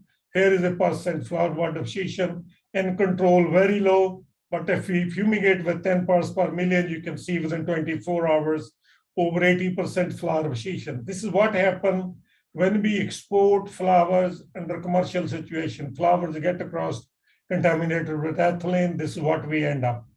And then what we have done is we fumigated our flowers with 50 nanoliter per liter of BC and 100 nanoliter of BC, then exposed to 10 parts per million. You can see as compared to this one, which was exposed to ethylene, and this was also exposed to ethylene. So there is a significant reduction in flower and bud abscission. So it antagonized ethylene action. Similar situation was in WX73 cultivar. Then we have also tested what you call NC and 2 genotypes of Vex flower, WX107 and 73. You can see here, ethylene treated. These were protected by NC chemical. You can see significant reduction in flower and flower bud abscission. Similar was situation here at WX76. So it is proven that it antagonized ethylene action, which was reflected in substantial amount percentage of inhibition of flower and bud abscission and Vex flower. You can see here, these are the control flowers fumigated with ethylene within 24 hours. That was the situation. And these flowers were fumigated with Smart Fresh, followed by 10 parts per million ethylene. This is a NC fumigation quoted as ZSAP2, exposed to 10 parts million, very little flower abscission happening. So it works very strongly. You can see this is a time-lapse photography over 24 hours. In this jar with these wax flowers were treated with the 10 parts per million ethylene, whereas in this jar, we first fumigated with NC, then we exposed to 10 parts per million. See what happened in 24 hours. These are the flowers treated with ethylene. You can see flower abscission. You can see here, they were treated with our ethylene antagonist and exposed to ethylene. Very little flower abscission happened within 24 hours. Then we have tested these BC, NC, and MC fumigation and ozone on ethylene production following 90 days and 120-day cold storage of pink lady apple fruit. These are 90-day storage. These are 120-day storage. After 90-day storage, we measure, quantify the ethylene. You can see here after 2 to 20 days till they show climacteric peak. So treatment were controlled, BC, NC, MCP, and control and ozonated cold store, BC plus ozone, NC plus ozone, MCP plus ozone. You can see here, the red one is control with ozone, and the pink one was control with just control, nothing else. So ozone has reduced little bit climacteric ethylene production. You can see here this ozone and NC and ozone and other compounds has significantly reduced climacteric ethylene peak, as well as they have also delayed the climacteric peak. Similar situation was also in case of 120-day storage. Here, ozone was less effective as compared to 90-day storage. So ethylene antagonists reduce ethylene production and respiration. NC were the lowest. This is an other treatment where we treated control, BC, NC, MCP, along with AeroFresh fitted in the cool room. You can see here, this is a control. This is with the AeroFresh, which reduced little ethylene production. All over BC, NC, and MCP has reduced the climacteric peak in pink lady in 90 and 120 days. AeroFresh was more effective up to 90 days, you can see here, comparatively, as compared to 120 days cold storage. Then we have tested, we want to try, this compound should be applied in the field as a formulation, we can spray it. Similarly, in the packing line, when we pack the fruit, should be applied as a solution. So we tried a different formulation, BC with the prepared solution with distilled water, BC with the tween 20, BC with the beta cyclodextran 5%, BC with ethanol 5%, BC fumigation and control. So we have tried the Tegan blue plums, we treated it and made at the temperature without any storage. You can see this is a control, produced highest level of climacteric peak, whereas all the formulation has delayed and suppressed climacteric peak of ethylene production. And you can say here, BC was very much effective, followed by BC and ethanol 5%. And similar situation was 40 days to Tegan blue plum. Then we have seen similar situation in Angelino plum. You can see BC fumigation, followed by BC tween, and similarly here in Fortune 25 days. Similar to Angelo, 40 days storage, and Fortune plum storage for 40 days. So it worked both as a solution form as well as the fumigation form. And we have used this different formulation of NC on ethylene production, different cultivars of plum. Again, NC with the distilled water, all the same formulation. We can see here fumigation was most effective, followed by NC formulation and ethylene, whereas similar situation was 40 days Tortigan blue plum. Whereas Angelino plums, you can see NC fumigation, NC with the beta dextrotrain, and between 20 were equally effective, similarly in 40 days storage, suppressing and delaying climacteric ethylene peak. Now, how does these ethylene action inhibitor works under the normal situation? As we all know, ethylene binds to the receptor and endoplasmic reticulum, produces signals, goes to the nucleus, which affect the transcription and translation process. We got different enzymes which influence the ripening process. But when we use ethylene antagonist, which bind to the same receptor and it blocks the signaling pathway. And further, there is no transcription to enzymes or translation to enzymes, which delays fruit ripening and associated process, and also extend the shelf life. So ethylene antagonists, BC and NC, which we develop, are effective blockers of ethylene action, possibly by a reaction between these compounds and ethylene receptor catalyzed by copper cofactor.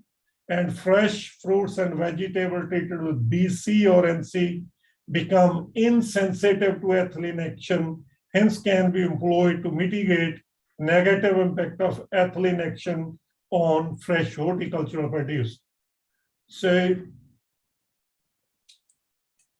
these are our new ethylene antagonists. You can see here. Nearly half of all fruit and vegetables around the world spoil before they reach the consumer.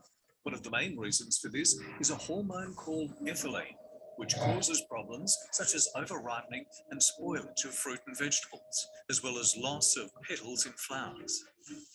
Curtin's Zora Singh and Alan Payne have developed non-toxic compounds that block the plant from reacting to the damaging ethylene. Tests have shown that ripening is substantially delayed, flower loss is reduced, and the storage life of fruits and vegetables is extended and the quality maintained. These proprietary ethylene blockers have many advantages over current technology. They can be a stable solid or liquid rather than just a gas, so handling and storage is easier. And they can be applied using a range of methods, such as spray, dip, and wax, as well as fumigation. So it can be applied in the field or post-harvest. And it's fully compatible with current food supply chain management methods. This innovation not only contributes to global food security, but by ensuring that land, water, and other resources are utilised more sustainably, it will have a positive impact on climate change. With such a fundamental relevance to every household around the globe, this is an innovation that gives more than just food for thought.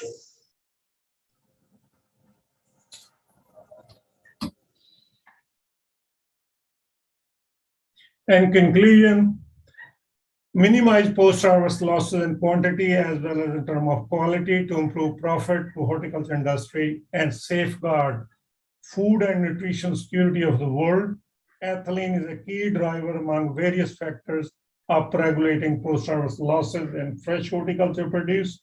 Inhibiting ethylene action is more effective approach than inhibiting ethylene biosynthesis to mitigate post-harvest losses.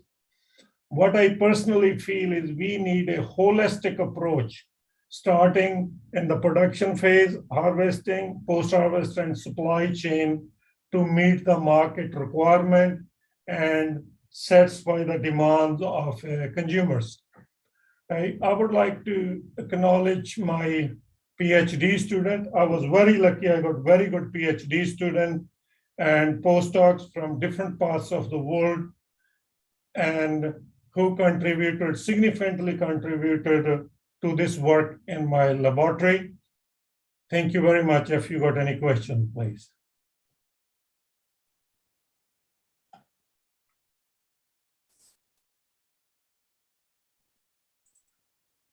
For sharing valuable research experience in the field of ethylene management for reduction of post-harvest losses. Dear delegates, we will be having question answer session at the end of this session. So Dr. Zora, please stay back with us to address the questions, if any, posed by the delegates at the end. I feel honored to invite our panelist, Dr. Lisa.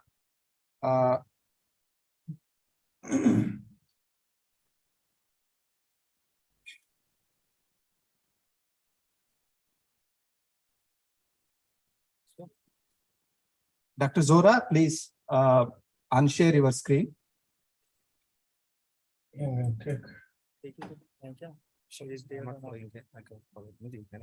June. Is that okay? Hello? Is that okay now? We'll start panel discussion. Our first panelist, Dr. Lisa.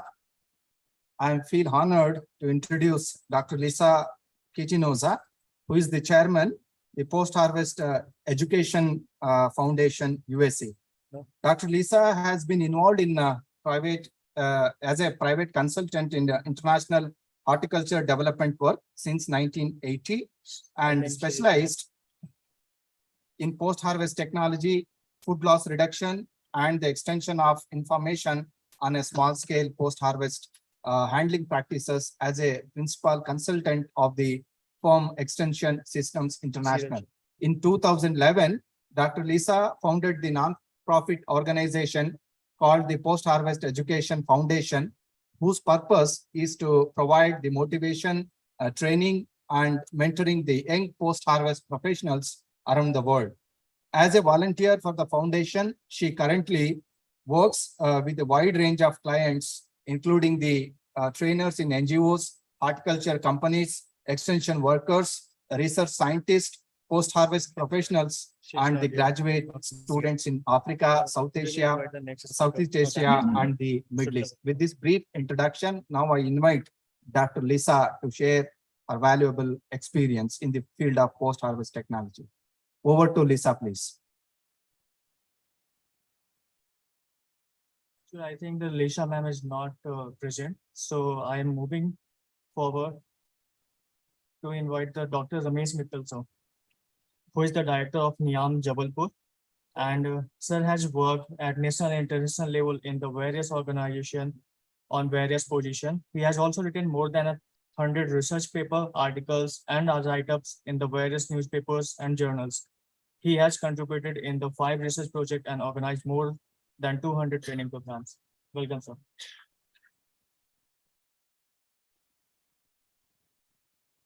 What does it say? I will mail.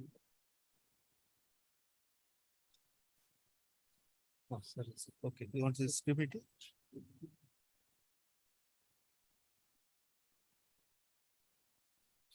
Yeah, Thank you.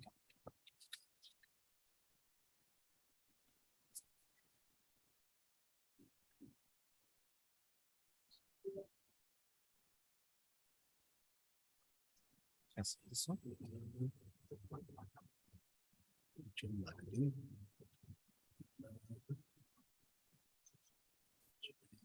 you open this? Yeah, can you open?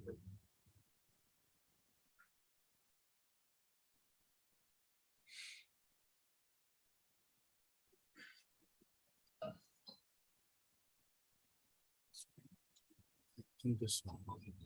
Let me see. कुछ hide भी किया है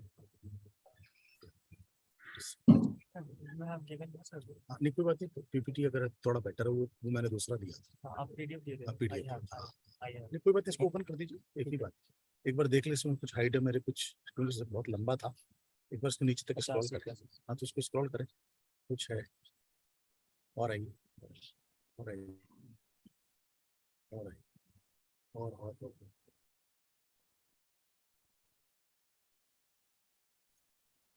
और एक minute हो जाएगा इसको बंद कर दीजिए दूसरी वाली ओपन कर लीजिए देखिए इसके नीचे ही ये हाँ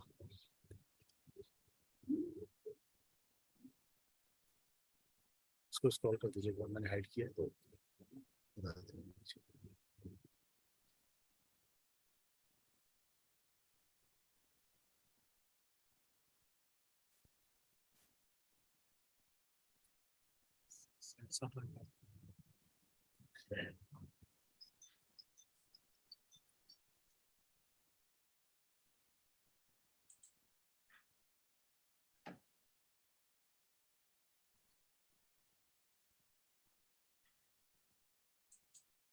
ये भी हाइट पे नहीं है, पता नहीं क्या होगा। सर मैं पीडीएफ प्रेजेंट करूंगा। अच्छा अच्छा ठीक है। जो आपने दिया था। हाँ ठीक ठीक ठीक है।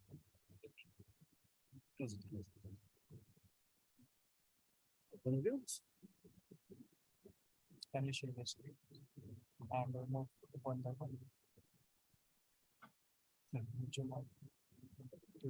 ठीक है, मैं वहाँ से ऑपरेट करूँगा, यहाँ से करूँगा। No, I think operators on here.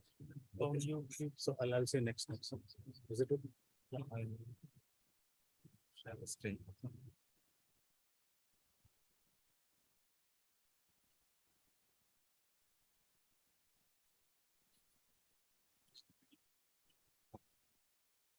Yeah. Can I operate over there? But here you someone has to operate. Yeah, you can say this name. We'll check. once nearby is So the present who is the present? He is here or some? he is the pressure plants. Up and down.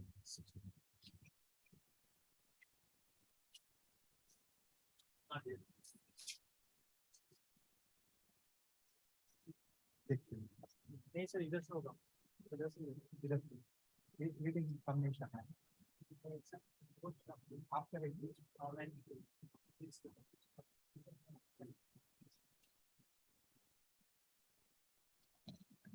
Next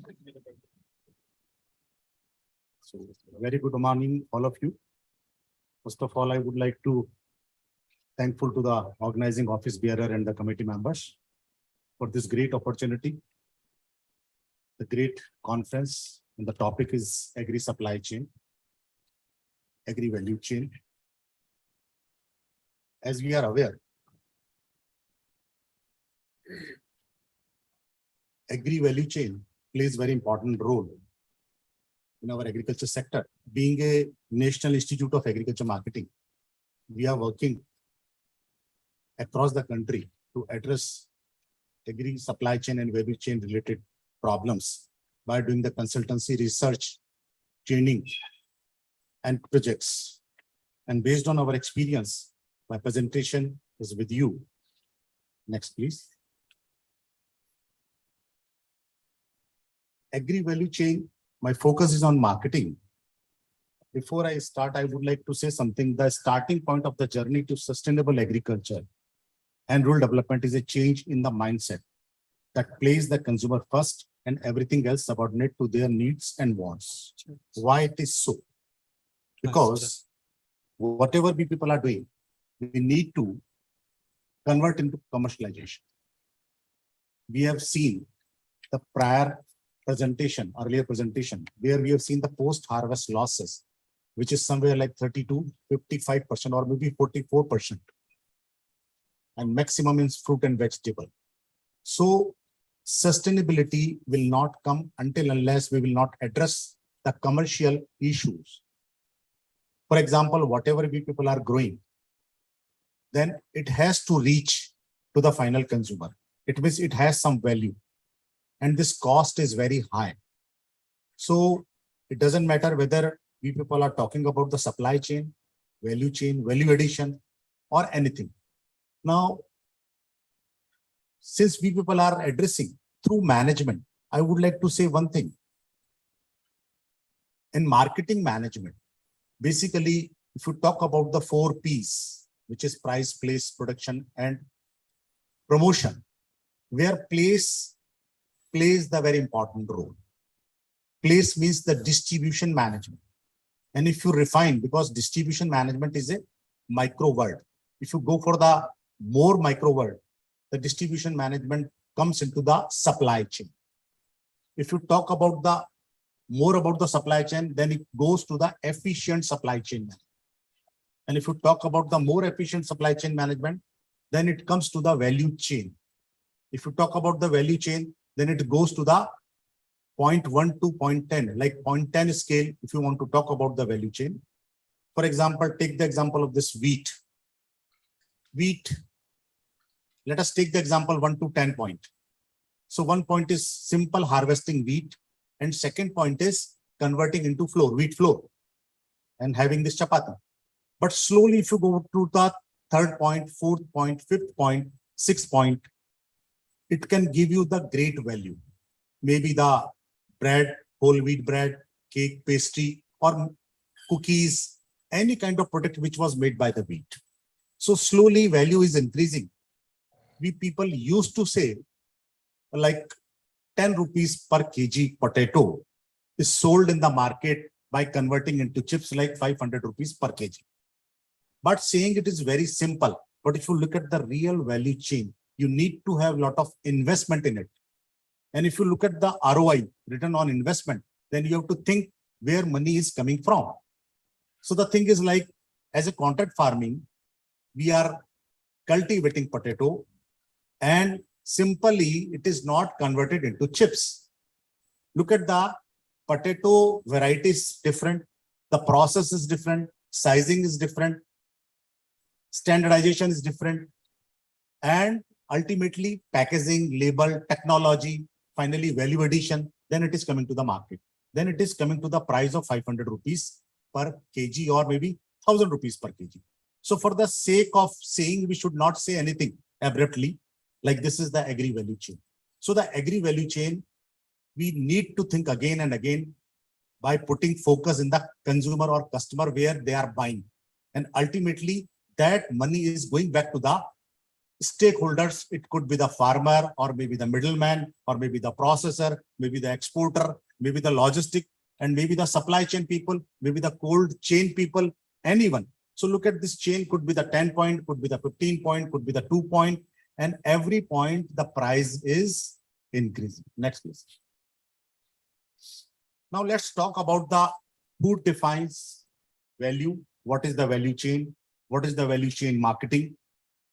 What is value chain analysis? What is agriculture value chain, customer value versus consumer value? Next, please. So value chain is very simple now. This diagram is not very new. I mean, we have all gone through. Value chain in agriculture is a set of actors, activities, and services that bring a basic agriculture product from the field to the final consumption. Every stage, the chain usually adds value to the product, making it more valuable. As I told you, it could be like 1 point to 10 point, or maybe 1 point to 15, or 1 point to 2. Next, please. The core competency of any product, especially agriculture, whether it is agri or non-agri. Now, let me give you one example, very simple example. By understanding this example, we can understand why this supply chain and agri value chain is required in present era. Suppose I want to fly from Bangalore to Delhi. I have chosen by air. Why it is so? Very simple. I would like to save my time. If I want to, fly within 2 to 3 hours from Bangalore to Delhi, it means it is value for money. Simple. But suppose on the same flight, if it is taking 10 hours, or maybe 15 hours, or maybe 20 hours, it means it is going to lose the core competency of this value chain. Same thing is happening with our agriculture produce. Any kind of agriculture produce, horticulture produce, just name it, like medicinal aromatic plant, milk, poultry, meat, whatever you say. Why it is so? Now, core competency of agriculture produce, what it is? It is simply based on 3 points. One is taste, second is hygiene, and third is vitamin and the rest of the minerals, whatever we want to consume. Now, if you look at this core competency, it is diluted today. Simply, whatever we are consuming, there is no vitamins, no minerals. It is hazardous or non-helpful for our health. Look at the milk. Across the country, mostly milk is adulterated. Doctors are saying you should not consume the milk if you want to be healthy. Third is like taste. Now, taste matters in supply chain and agri value chain. If I like banana, you cannot ask me to buy apple.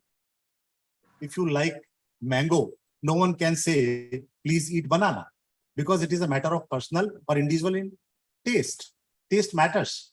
And most of the products are sold across the world based on the taste priority. So these are three agriculture core competencies that we should keep in mind when we are talking about the value chain marketing across the world. Now look at this advertisement which is coming to the newspaper or maybe TV also.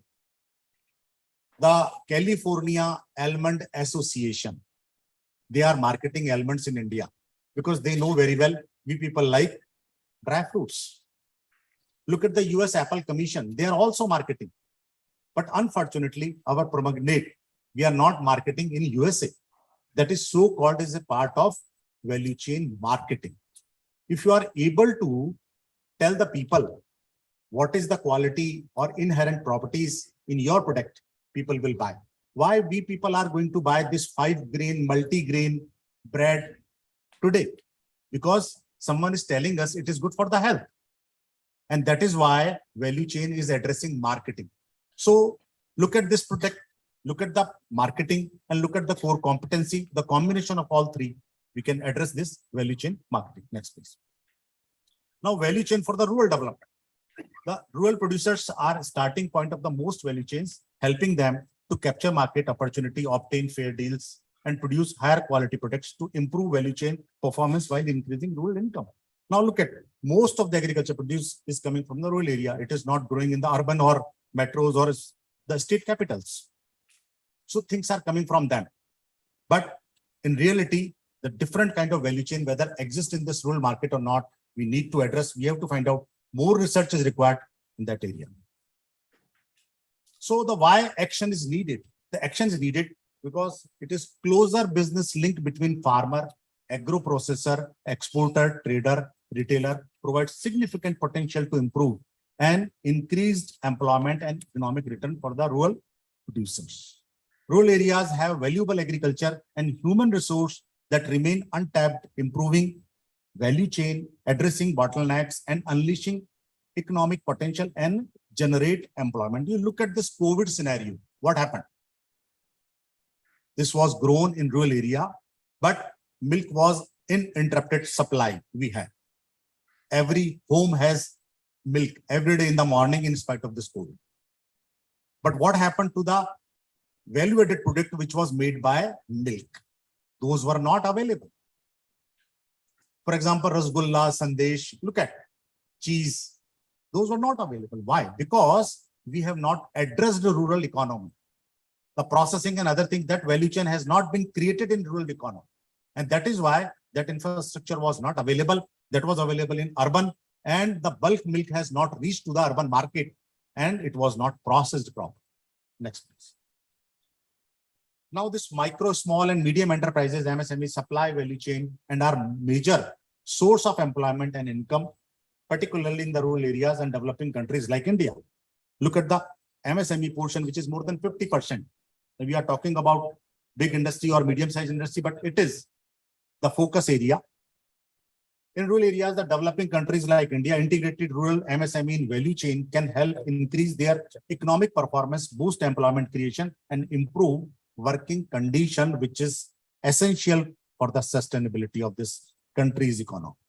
Small farmer producers, focused value chain can help rural population to transition out of subsistence farming and reap the more lucrative gain and income opportunity that well-functioning value chain offer. This is again very, very important to understand our industry segment and how consumer is buying and where our workforce is involved.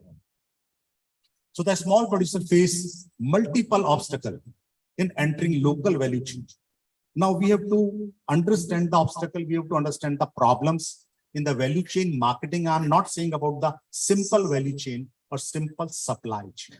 I'm saying value chain in marketing because marketing is a very, very essential component. You may have finance, you may have HR, you may have produce, you may have technology, but until unless you will not have market, you cannot push your market, you cannot push your product for the market. and that is required. So the limited access to financial and business services make it difficult to small and rural enterprises because suppliers to larger firms compete to global value chain and enter into higher value markets. It is happening if you look at the bigger chain is coming in and the small and marginal processors are becoming out. So the value chain concept, the concept of agriculture value chain covers the full range of activities and participants involving in moving agriculture products from farm gate to the consumer, which is farm to fork, very common. This value chain is often defined as sequence of value adding activities from the production till consumption through processing and commercialization. Now, crux is basically processing and commercialization. The marketing plays very, very important role. And the post-harvest losses, which is 30 to 44%, apply in this value chain only. So we can save that money and we can increase the farmer income by addressing this. This value chain concept was developed approach through private sector investment and many other firms also. Now we need to address. Next, please. Now, simple marketing system that we know very well, I would like to skip because we have limited time. Next. Next, please. Yeah. This value chain may is, although I think, I don't know, but earlier already many speakers have mentioned, but the retailing like input supply, production, collection, processing, then retailing finally. And the local market, supermarkets, like basically it is a web. And wherever people are making money, they are adding some values in this value chain, so-called it is marketing. Traditional versus modern value chain. This is very important. Traditional agriculture value chains are like directed by the spot market involving in large number of small sellers and buyers, and modern value chain is a complex chain involving vertical coordination, supply-based consolidation, and agro-industrial processing, which use the standard and throughout the chain. Now, in reality, marketing is not as simple as it seems. As I given the example of this potato chips, many things is happening. If you look at the buckwheat, which is known as a kutu. Now look at the buckwheat value chain. Simple buckwheat may be priced in the market, buckwheat flour somewhere like 150 to 200 rupees per kg.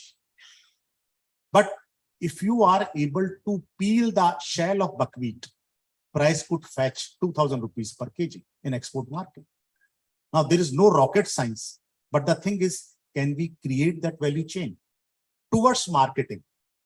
Second is which country is required, the kind of packaging is required, the kind of shelf life is required, the kind of content is required, the kind of caution is required on the labeling. These are also part of this value chain. Next, please.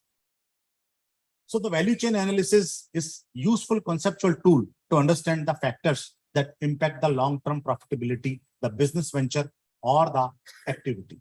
The value chain analysis help these questions to answer properly, like how the product, the cooperative producer reached the final consumer, what is the structure, economic relationship between the different actors in the chain, how will this structure be likely to change over time, and what are the key threats to the entire value chain. I would like to share one more experience.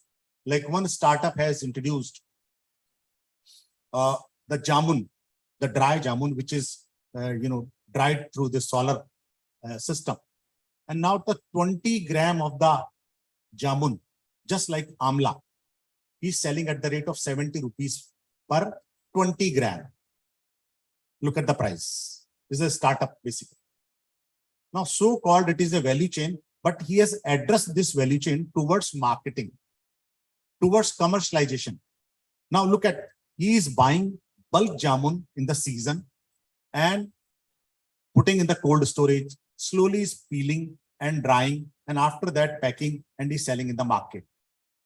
And the market response is quite high because jamun has a lot of medicinal value and the buyers are available. So we need to see which buyer is looking for what. It is not the case of like, jamun has come in the season and each and everyone is buying and eating. But some diabetic people, they are desperate to use this jamun all around the year. So he has identified that problem and he has enhanced and enriched this value chain towards the consumption, towards the commercialization, and is making money. And simultaneously, he is solving the problem of this post-harvest losses across the country also. Next, please. Next, we can skip this one. Yeah. So why talk about the agri value chain? What are the benefits of talking a value chain approach? The value chain approach considers the role of existing chain actors, supporting actors, and the policy environment. It allows us to look at the current challenges in a value chain, as well as the opportunities for improving the efficiency of the value chain and the benefits for everyone involved. From a farmer perspective, being a part of the well-functioning value chain can bring greater income, not only for the farmers, even all the stakeholders which are exist in this value chain. Next, please. So knowing more about the agriculture chain will help determine your question answer, like contribution to the chain. Do you add value, or are you just duplicating others' function? These are the questions for the processors, exporters, and the people who are involved in this value chain. Is there any danger my contribution can be taken over by others regarding to the innovation in value chain? Identify opportunities within, are there gaps or not served? Strength or weakness, where we can find out the strength and weakness to improve it. Threat, to anticipate, like the market is becoming global. Export is like not from the India to other countries. Even they are also exporting. Like, for example, we have big threat for this apple. It is not only India is producing, but Poland, the production of apple cost is much lower than India. And they are waiting to how we people are going to open this market. So such kind of threat is available. Access future to evaluate and decide. So the market access and agriculture chain, like market access means be able to bring product to the market on a sustainable basis, getting on an acceptable price on their products within the context of sustainable agriculture chain, being part of the integrated in sustainable agriculture chain, finding what you can do the best, and having the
in our entrepreneurial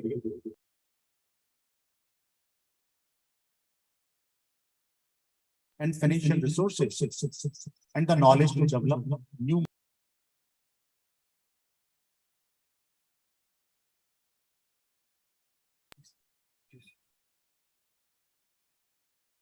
So actors, now we know very well, these are the actors like input provider, farmer, trader, process, retailer, and consumer. But we have to define this value chain towards marketing. Next. That we have gone through, we can skip this. That is also we have. Now, women are very, very important in this message. It is important to consider integrated women individually or in group to participate in the value chain. And if you look at this self-help group and farmer producer organization, these are, although self-help group is the old one, but this farmer, producers organization and companies are the new concepts and which is growing. And if you look at the woman participation is increased, and they are also financially strong, as well as they are adding their value by accepting this value chain towards marketing. FPO concept is nothing simple. It is providing the new platform how to go for the proper marketing of agriculture produce. Next. Now let us skip these 1, 2, 3, 4 points. I think all I have explained. Yeah, look at this slide. This is small slide. The potential entry point for the woman in agri value chain. Now look at this. So like simple example of this tomato. You can take other product also. Input supplier, then woman cooperatives, packaging, fabrication, distribution, self-help group, and farmer producer organization. These are the new things which have been already taken entry. I have already explained. They are also, performing well to address this value chain towards the market. Now let us skip this. Next. Now value chain management, which is 4 key ingredients. It is supported by the business management because strategic alignment, information flow, efficient, timely, and relevant, relationship integrity, and consumer insights. These are 4 important points when we are addressing value chain. Just keep in mind as a commercial point of view or maybe business management. Next. So already, yes. Next. Innovation versus. Next, please.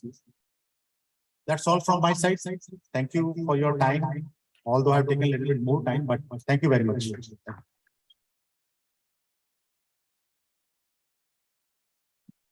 Thank you, Dr. Ramesh, for sharing your valuable experience in the field of value chain marketing.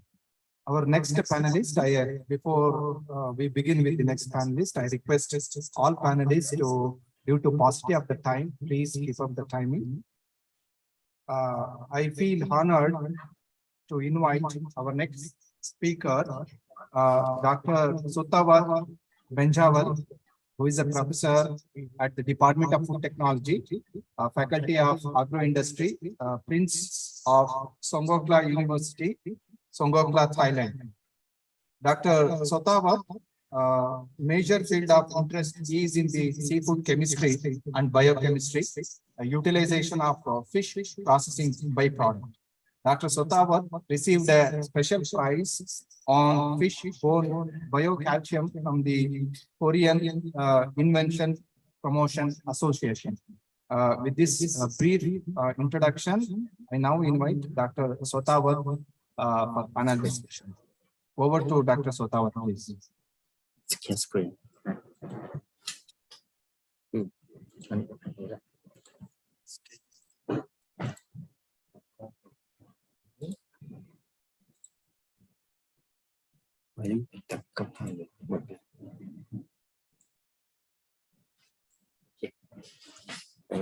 So thank you so much for kind introduction. Good afternoon, ladies and gentlemen. First of all, I would like to thank the organizing committee for inviting me to join this conference.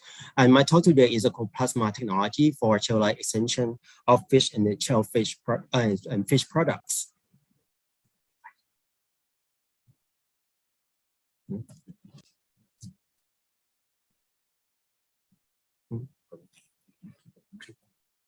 So fish and fish products are very important and very popular for consumers That's because they are have the delicacy with the high nutrient value, and it has become very important income generator for Thailand for many decades. And after capture or death, and during the handling, processing, distribution, and storage, the fish can undergo quality losses caused by microbiological changes, chemical and biochemical changes, as well as physical damages. And that's why those traditional preservation methods, including drying, salting, smoking, have been implemented for many years. And to ensure the preservation, so thermal processing have been used, for example, canning or sterilization, to ensure that the food or seafood are safe for consumption and also can be kept for a long time. And however, the typical thermal processing, as mentioned previously, have several kinds of disadvantages. The major the most important thing that they can induce changes in sensory property, and also they can reduce the nutrient value. For example, the accessible vitamin or other ingredients.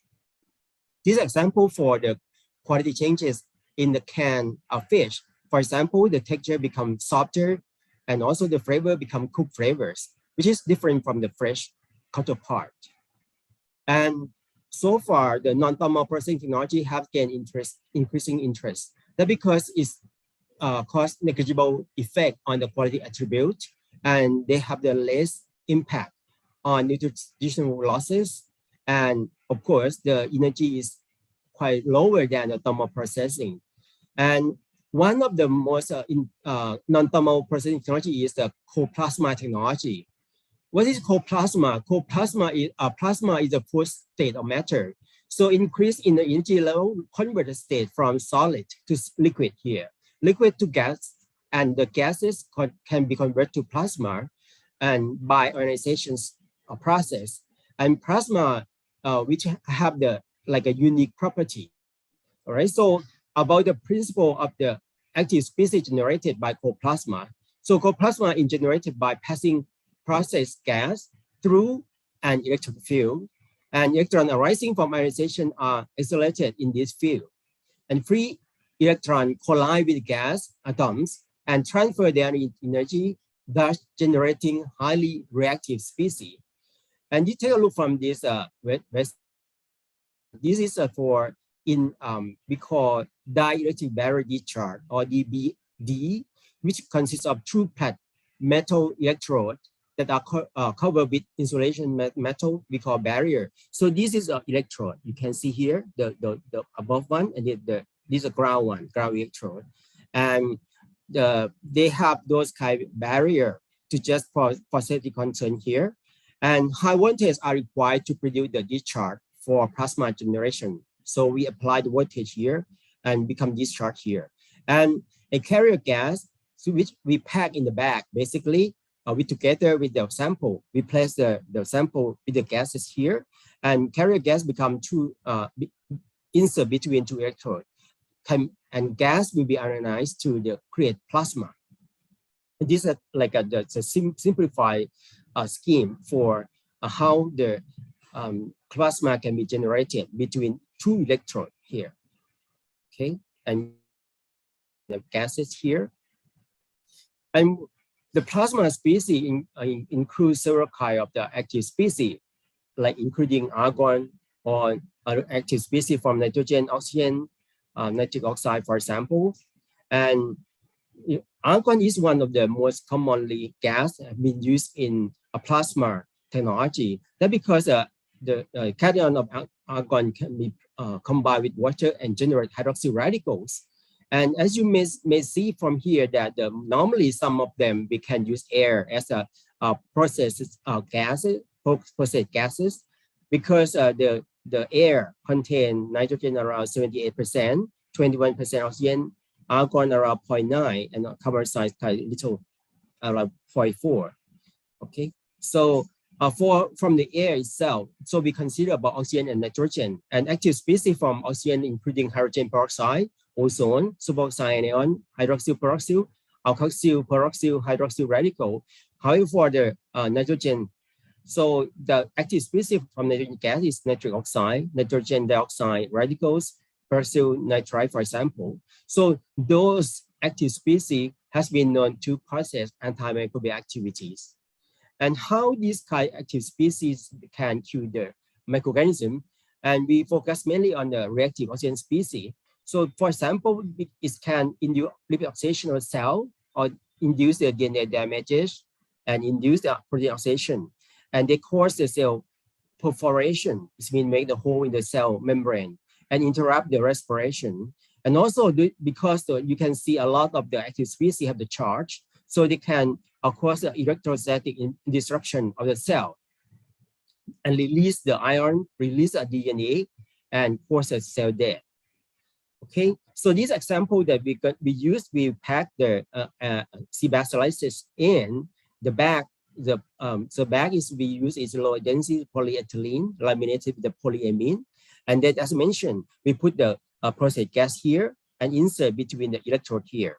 Okay, and we call in-bag dielectric barrier discharge plasma for treatment of fish and shellfish. Fish products.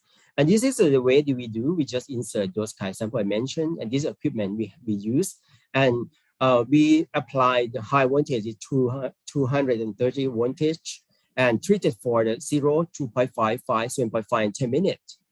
Using the argon to oxygen ratio is 90 to 10, and use the slices to the gas is 1:3 ratio. And this is we use Asian sea bass, which is because abundant in our regions, and this will become very important, economically important species of in our regions.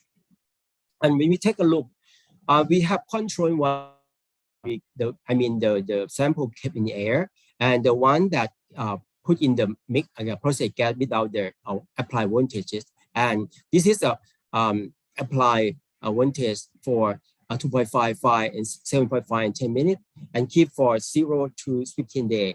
And you can see from here for the control one, the first bar, we can keep for only 3 days, because after 6 days, the TVC is exceed the limit, which is 10 to power 6 CFU per gram. And however, for the one that treated with the for longer time, like 5 to 10 minutes, you can see the lower TVC when compared with other sample. And also we can find that we can keep those sample treated with the whole plasma for 5 to 10 minutes for up to 12 days, in which the microbial load is still lower than limit here. And similar result was found for cyclophilic bacterial called here, and also a similar result was observed for the Pseudomonas, in which the longer times can reduce more Pseudomonas. Pseudomonas is one of the most important spoiler bacteria found in the fish, and especially sea bass, as in sea bass, because we use a next generation sequencing to determine this kind of species, and we found that Pseudomonas is dominant spoiler bacteria during the spoilage of the Asian sea bass slices. And we take a look from the chemical indices, we found that TVB stands for total volatile base, also highest in the control one, but for the one treated for 5 to 10 minutes, they still have the lower TVB. And this is in agreement with the pH. The pH of the sample treated for 5 to 10 minutes have the lower pH than the other sample. That because this is in agreement with the total variable count, because the spoilage microorganism can produce some basic compound that cause the increase in pH, while the one that have the lower TVC, they have the lower pH. However, when we take a look from the lipid oxidation, as mentioned by thiobarbiturate acid reactive substances, we can see that with the increased the time for the coplasma, the higher TBR's value increase. This means that the longer time for coplasma treatment, they can induce oxidation to the highest extent. So this is a problem for using coplasma technology. This one, because as mentioned, a lot of active species that kill the germs, and however, they can also induce the oxidation of the lipid, particularly for PUFA. So they can generate those kind like lipid radicals, and also finally they can form the hydroperoxide. So hydroperoxide is not stable. They can decompose to aldehyde ketone alcohol that cause the rancidity or fishy odor. of course, so that's why we end up with the idea that we can use the antioxidant together with the coplasma. And we, in this study, we use the coconut husk extract because coconut is a agricultural byproducts, and we extract using 60% ethanol and come out with the extract. And the other one, we use ascorbic acid. You can see that they have a lot of OH group here and with the benzene ring here. So this type become the very important antioxidant as well. And we mix with the slices at the two level, 100 to 200 ppm. And for the coconut husk extract, it's just simple. We just like use a powder mixed with the 60% ethanol, stir for 3 hours, and then filter, and then freeze dry it, and become with extract. And this extract have the high antioxidant activities.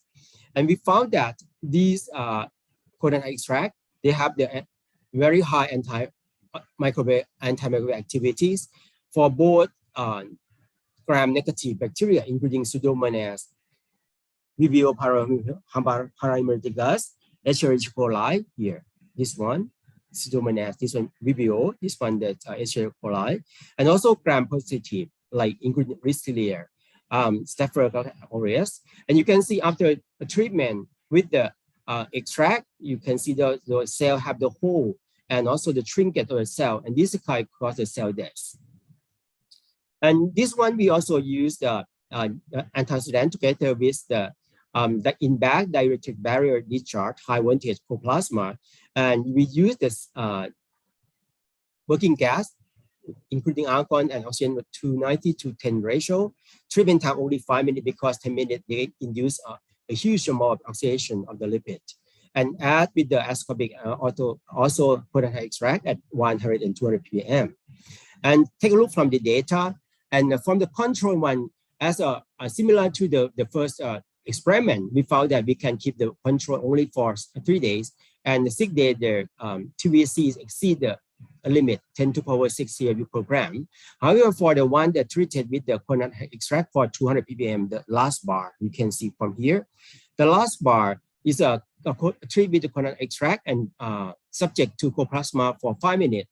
They have the lowest TVC, and also they can keep up to 15 days while the TVC is still lower than it. While the other treatment sample, they have the higher TVC than the limit. And similar results also found with the cyclophilic bacterial count. I mean, the one that treated with 200 ppm ethanol coconut extract and use the coplasma for 5 minutes have the lowest value. And also similar trend also was found with the Pseudomonas.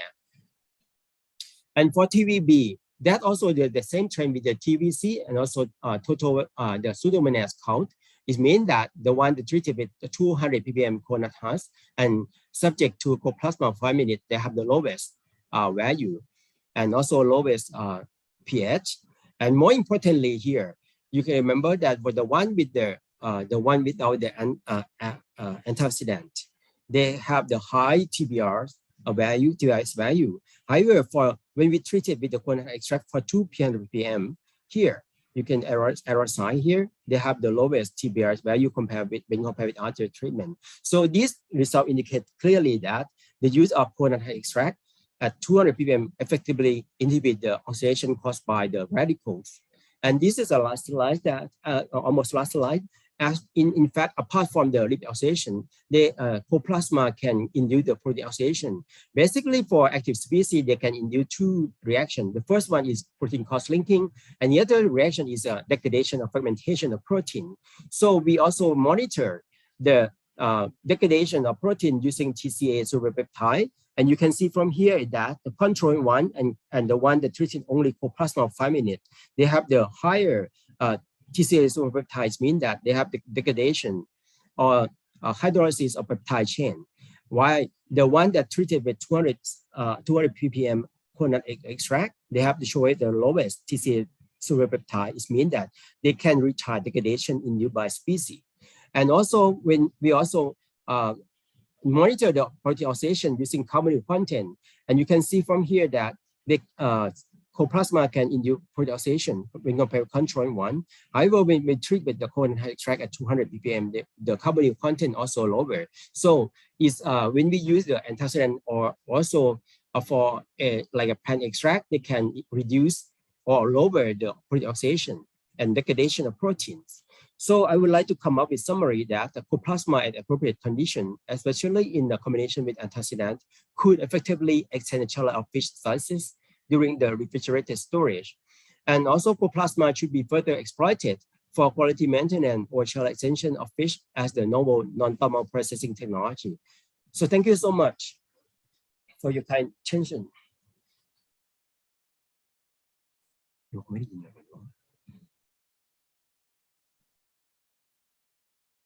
Limited to the horticulture and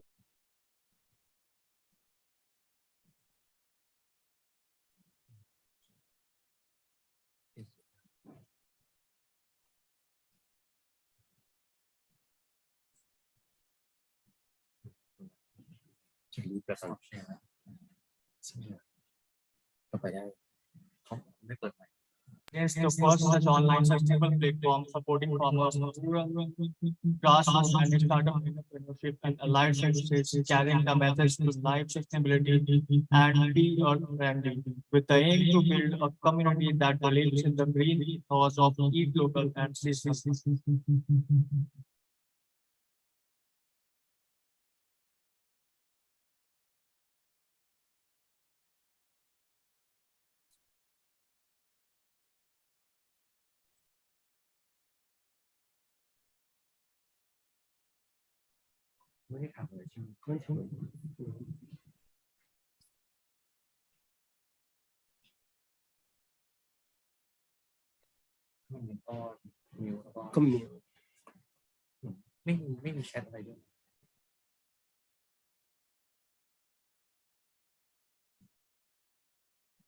So any question from the floor?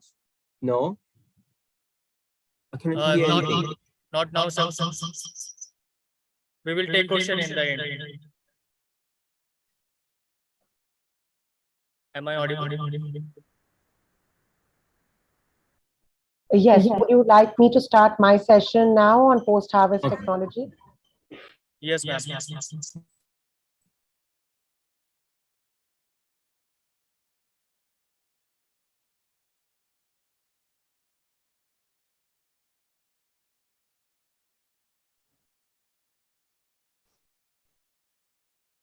Good afternoon, everyone. It's a pleasure to be here today. I hope you can hear me clearly. I'm just going to share my screen.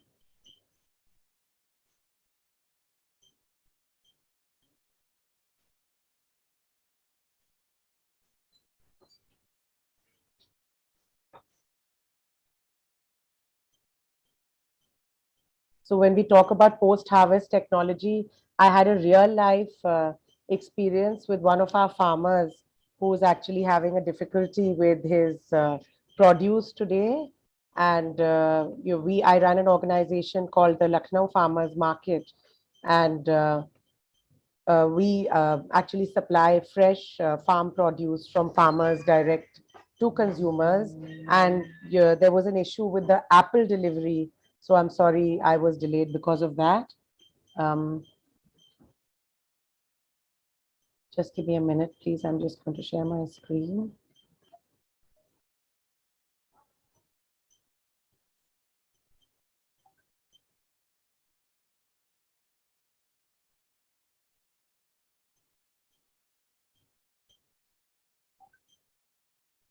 Are you able to see my screen clearly? Okay, thank you. So I'm going to be talking about the agri-value, the supply chain, and I think something that's very important in post-harvest technology that we don't talk about is the branding and the positioning for sustainable production. I run an organization called Lucknow Farmers Market. So the first thing I think for, that we have to look at for post-harvest technology is also looking at soil fertility. Using green manure and using organic produce is something that's really important, particularly now when we see the effects of what using chemical fertilizers is doing to our soil and to our produce. And particularly in India, we've always had a tradition of using, natural and green manure. And the good practices also, improve the the soil structure as well, and foster, the healthier and sort of more fertile soil. So how to give maximum income to farmers, in the post-harvest technology is they can use different methods to increase crop productivity.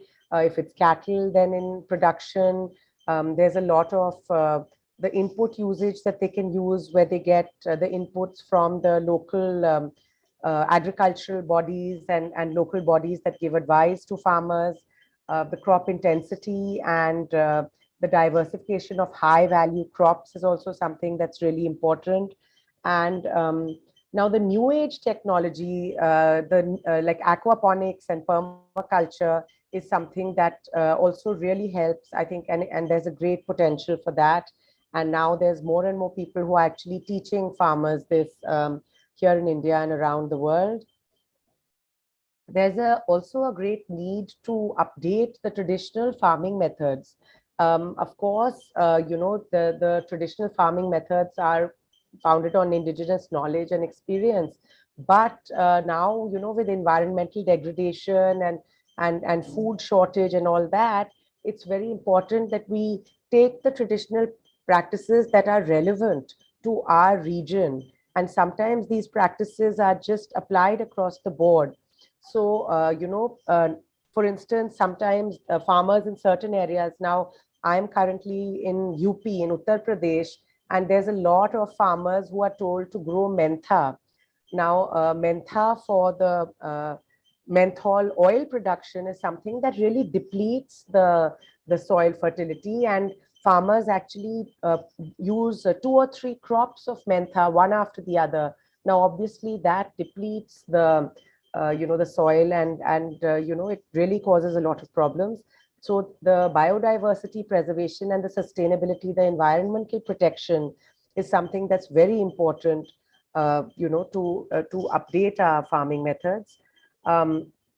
Another issue that all of us have with climate change is about crop produce that's lost in, unseasonal storms. One thing that we also advise for farmers is that in orchards, where they can actually plant, the barriers on the boundaries of the orchard, and they can plant barriers. For instance, in UP, we advise them all over India to plant trees that also protect from pests like neem and amla. Here locally, we also plant karonda. These also give you an additional source of income. And of course, food processing and all kind of preservation of fruit and vegetables. Sun drying, we also, solar sun drying is something that's really coming up now, and promoting the cottage-based food industries, in the farming regions is something that helps to use that produce. Because, I mean, we are coming to the stage now where, over use of chemicals is leading to, soil degradation.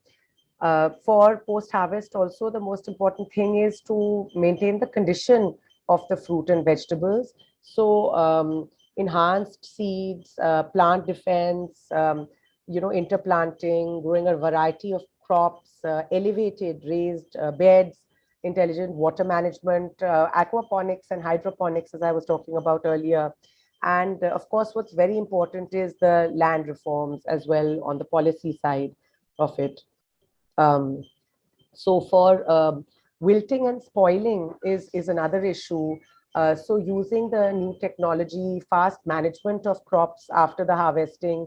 For instance, when we are managing apples, mangoes, any kind of fruit which can be damaged, by plucking. So it's very important to use the right equipment that's available. And again, very often the Indian Council of Agricultural Research bodies in the areas, and of course all over the world, you can take advice on what's the equipment, and of course sharing of the harvest equipment in a cooperative mode, so that no farmer has to bear the burden of that one type of equipment.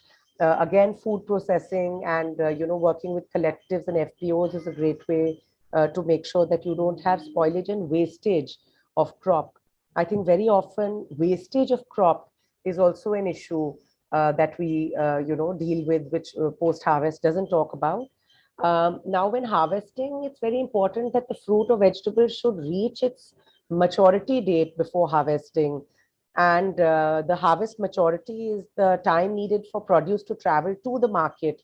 And so, they begin harvesting sometimes much earlier, because then the time taken between the harvesting and from the time it gets to consumer is a much longer time.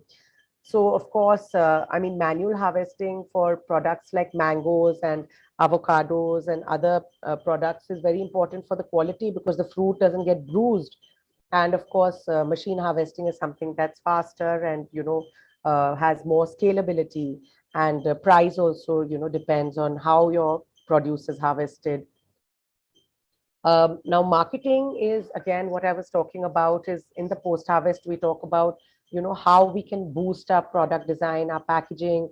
What's the brand concept? I mean, you may have a product, but if you don't have a brand that appeals to people, what is your innovation? Can you explain that? Is it well explained on your product? And the after-sale support, the delivery. So there are professionals who can actually advise farmers on this, and we must take this advice. So this is the, kind of a cycle with the blockchain, from the farmer to the packer, the food safety organizations, the exporter if needed, the shipping company and customs for exporting and for importing, and otherwise the retailer. So farmer to retailer also, it's now, a lot of potential in our local market. So we must look at what are the potentials, what are the large scale organizations we can reach out to. Food spoilage, of course, is something that, we have to look at, about how to minimize the bacteria. Type of packing materials is something that's very important. I mean, I think we have to say a big no to plastic bags, shrimp wrap, and rigid plastic packages, because there are so many now new age technologies. There's a sugarcane and areca waste-based packaging, and because paper and cloth and wooden, of course, packaging. How can we reuse the packaging and make sure that it's still safe for food products? There's some amazing examples of how leaves are used to package, and good quality now, sustainable packaging. Now, again, looking at the supply chain here, in India at least, the farmer either goes to the local agent and then to the mandi, which is the local market, who goes to the wholesaler, then the retailer, then the consumer, or he goes to the local agent who goes to a trader, to a mandi. So how to reduce this supply chain so that the farmer gets more returns for what his produce is? So this supply chain, what we need to work on is how the integration, the operations, the purchasing and distribution all work together to actually make sure that the farmer gets a good return for his produce. Thank you very much. You said questions at the end, right? So I'll remove my spotlight and mute.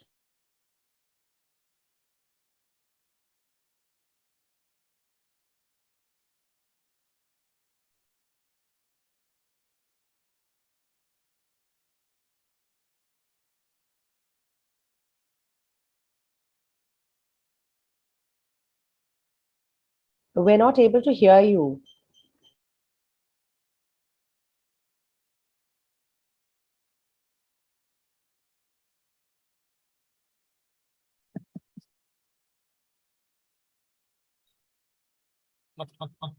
Can you hear him now? Yes, but there's an echo because now you're connected on two devices. I think Hello? AKMU. Can you hear me needs to- now? Yes. Thank you, madam, for sharing your experience. Our next presenter is Dr. Ram Asre, who is the professor and principal scientist at the Division of Food Science and Post-Harvest Technology, IRI, New Delhi. His area of specialization is in shelf life extension and loss reduction of the multiple fresh horticulture commodities using different physicochemical methods and compounds which are generally accepted as safe. Now I invite Dr. Ram Asre to share his experience in the field of post-harvest technology. Can you hear me? Hello. Yes, yes, sir. My slide is visible. Can you see the slide? Yes, sir. Slides are visible or not? Hello. Hello. Hello. Yeah, your slides are visible, sir. Can you hear me? Yes.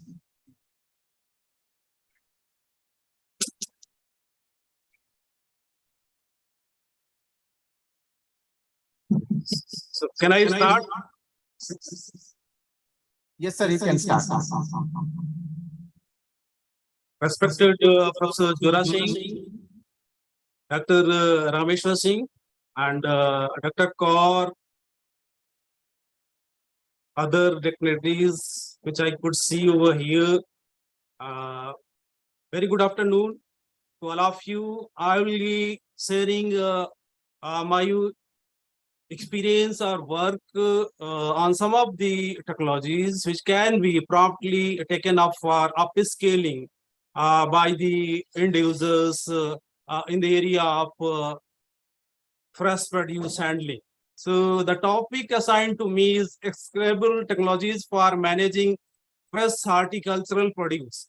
Most of the things have been already said by the Professor Jora Singh. What's the dimension of losses in India with at the world level? What's the nutritional security status? I'll not go in those aspects. I'll directly come to my talk. So there are different technology for enhancing the shelf life of fruits and vegetables. Those may be physical treatment, chemical treatment, and biological treatment. Out of these three gamuts, nowadays people are, you can say, averting or you can say escape towards chemical treatments. So now options remains with us. We have to move with physical treatment or biological treatments for enhancing the shelf life of fresh horticultural produce. So that's, you can say, area for future horticulture post-harvest management, and we have to make a search in that area. So as I told, I'll not go in different dimension. I'll directly come to some of the points which can be placed over here in, you can say, very promising technology which can be scaled up. That is UV irradiation, ozone application, ethylene-based ripening infrastructure irradiation, and biocontrol along with ethanol application. So these are, you can say, green areas which can be extended and expanded in India as well as in all other Asian countries. So first is a use of UV radiation for managing harvested fruits and vegetables. So I did some of the experiment with the, you can say, couple of the fruits and vegetables.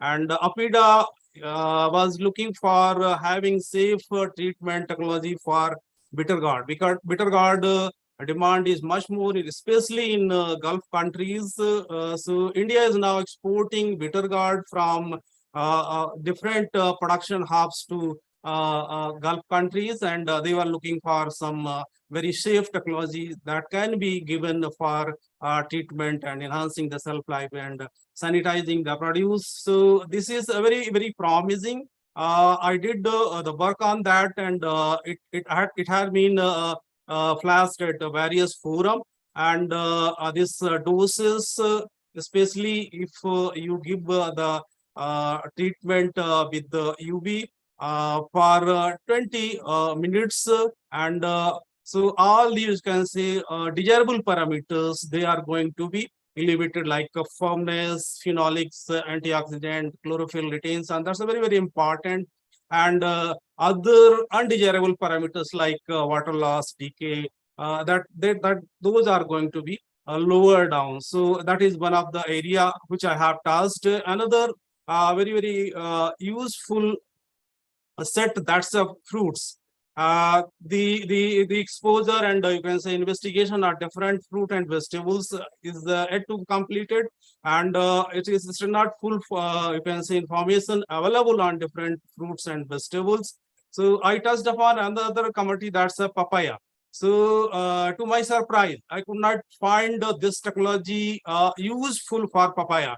And I also tried on sapota, and I concluded that this fruits which are having latex, or you can say some of the you can say lentiferous lenticels within the fruits, those are not suitable for treating with UV radiation. That's, you can say, a big lesson for all of us. So there is a urgent need to you can say grouping of fruits and vegetable with the application of UV irradiation technology that cannot be taken at par, or you can say blanket recommendation for all fruits and vegetables. So that's there, you can say, need for you can say screening down different fruits and vegetables for different doses and its suitability.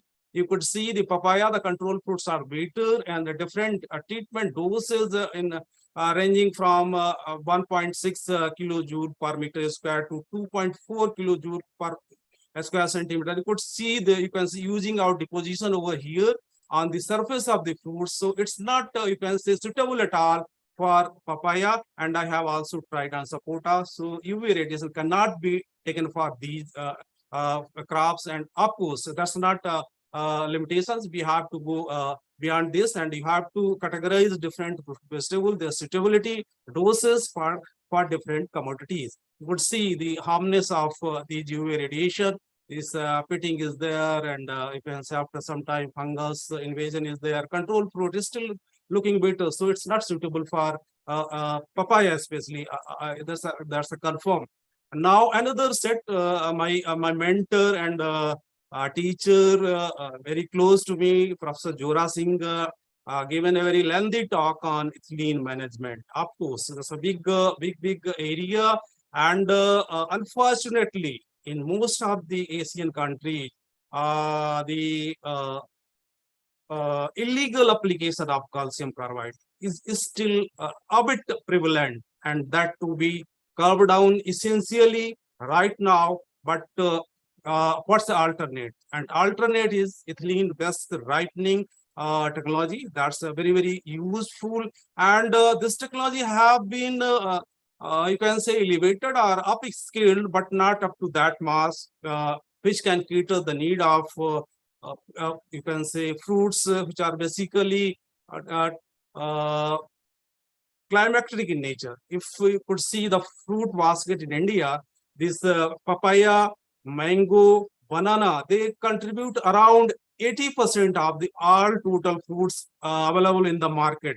And the application of these you can say other wise chemicals which are not safe for ripening is always, you can say, there is risk. So for that, this scaling of ripening chambers, that's a very important. And now for constructing of 20 tons of ripening chamber, now cost have come up around 5 lakhs or 4 lakh. So that is within the reach, and that can be replicated. And in India, especially the Gujarat state and Punjab state, they have made this mandatory, and all the taluka level, or you can say tehsil level, they have established this technology, and it need to be upskilled in all other expensive state and countries where this you can say problem of calcium carbide and other adulterant is prevailing. So that's a very important. It's upscaling is required. I'll not go in this. The efficacy of different ethylene analogs, Professor Singh have covered in the morning hour. I would like to give a hold over this slide, because I have worked on the ethylene requirement of different mango varieties, and I found that there is a recommendation, you can say empirical time recommendation, that you have to go for 120 ppm of ethylene and for 48 hour exposure. So I investigated some of the very commercial varieties like the Seri, Langda, Chausa, and Amrpali, and found a lot of difference in their ethylene requirement and exposure time requirement. You could see, you will see to surprise that the SERI is 70 ppm is enough. And for Amrapali, you have to give 110 ppm for, you can say, ripening of this matured mango. And exposure time is, you can say, drastically high in case of Amrapali, and it's the lowest in case of the SERI. So it's a very eye-opening, and this recommendation have gone to different stakeholders that they have to recalibrate their recommendation. I'll not go in that. Ethylene is very important. That's not always harmful. These are some of the interventions which can be taken up in the market. Of course, in market, I could see these MAP application and ethylene absorbent are available there inside that, and they are taken care of. I'll not go in edible coating. Another is very, very important aspect, that's irradiation. Very, very useful technology. Of course, it's not new technology, very old technology, but it need to be upscaled still in India, because this facility is in India and is still in the hands of BARC, Bhava Atomic Research Center, that's located in Bombay.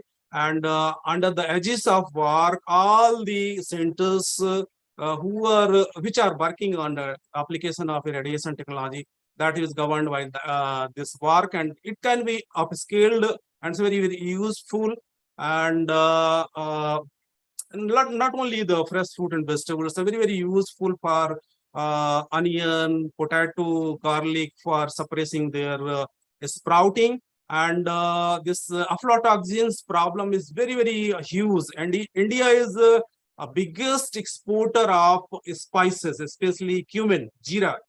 And aflatoxin is the biggest problem over there. And so here is this irradiation technology. If it is used over there, that can be taken care very effectively for controlling this aflatoxins and sprouting in these tuber and bulb crops, besides application in fruits and vegetables. And this is the minimum doses for different fruit and vegetable. I'll not go in that. And very commercial scale facility is available in Lasalgaon. That's this onion growing area, and that is being operated at a very mega level. And such type of some more centers are required in India to scale up this technology. And this is used in almost, you can say, majority of the countries world over. And I'll not go in that. Biological control, very, very upcoming area, and very, very useful. Of course, there is still some bottlenecks in the efficacy and its effectiveness in controlling different diseases during storage of different fruit and vegetable, but still it's a very, very promising. And some of the you can say formulations are available in the market, like Biosave, Aspire, Serenade, Accutane, like that. We did some of the experiment on Mandarin, and found that Diversification Hanseni, this is the bioagent, very, very effective in controlling stem and rot in this Mandarin. You could see the left-hand side and right-hand side. This stem and rot is very, very you can severe over here, and these fruits can be seen unaffected even after the 30 days after storage. And in strawberry is very, very effective in suppressing this soft rot and aspergillus rot. Very, very effective. Another technology is ozone. Ozonation of different fruit and vegetable, very, very important, and it's a very green technology, and it can be applied through either in a gaseous form, or you can say in wet form. That's a treatment with the ozonized water. So we should phase out the chlorine treatment, because the chlorine treatment is not nowadays considered as a safe technology, because it creates or form the trihalomethane, TMT, trihalomethane. That's basically carcinogenic in nature, and in long run, it becomes a problem for the consumers if they are continuously using or consuming the things treated with chlorine. So ozone is one of the alternates, safe alternates, and it's a very cheap BST. Of course, that's a very old and golden technology, and some of the countries still make it mandatory. If they are getting your produce, like Japan, if you are in some other Asian countries, if you are exporting your mangoes and other commodities which are fresh in nature, you have to have compulsorily give the BST treatments that need to be upscale. Of course, APIDA is doing a wonderful job in this direction, and they have established all sort of facilities in different parts of the country. But its a number or its prevalence should be intensified for, you can say, taking the benefit of this very good technology. And this is a newer molecules, basically ethanol. Ethanol application, just suppressing fungal diseases during storage is a very easy in application. That's why it's scaling or in future role, that's a very important, especially the grapes and carrots when we store in the cold storage. And if we expose to these two commodities with the ethanol vapor, so the soft rot and other fungal diseases going to be suppressed. I have seen the botrytis start decaying grapes and carrots. That can be taken care by the application of ethanol fume or ethanol gas. That's a very useful application of plastics. Of course, plastic crates nowadays, collapsible plastic crates are available in the market. And if we can increase their application in, you can say, fruit industry, especially during harvesting, handling, transportation, so we can save the produce up to any, you can say, unexpected spend. It means you can say enormous fruit and vegetable can be saved by intervention of this simple step by using collapsible. Because earlier it was the problem when you use this plastic crates when trucks come back to field. So it, again, that requires the same space. But nowadays collapsible crates are available. You unload the produce. After that, you zip the these crates and bring back in 1/10 or 1/20th space. So nowadays, that's a very useful technology, and that should be upscaled. So this is, you can say, in summary, I could say these some of the technology that can be prioritized. Some of the technologies, they are, you can say, in a very academic scale application, but some of the technologies are very promising, and they can be scaled up for the betterment of the society, for you can say safe handling of fruits and vegetables. So on the basis of that, priority pyramid can be made. So government or any other agencies which are engaged in this sector, they can prioritize which technology can be given first priority while giving the subsidy or while giving the you can say schemes. So that's very important. So with this, I'll once again profusely thanks to organizer, especially Khandelwal, who have made it possible to make my presentation over here. And I could see some of my colleagues like R.B. Tiwari is there.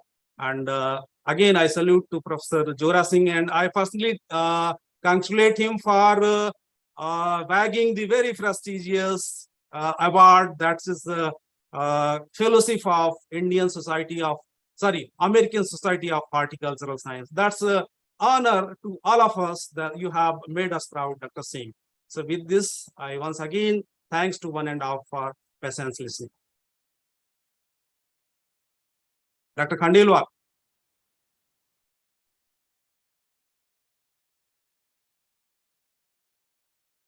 You are mute, Dr. Saab.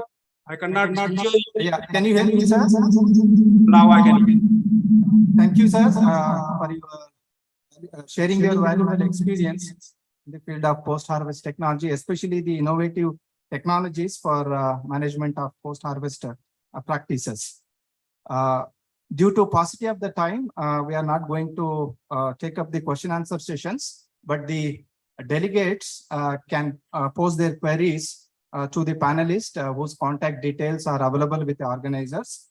With these remarks, I now invite Dr. K.S. Mahesh, General Manager, and NABARD, who is the chairman of this session, for chairman's remarks. Dr. K.S. Mahesh, sir, please.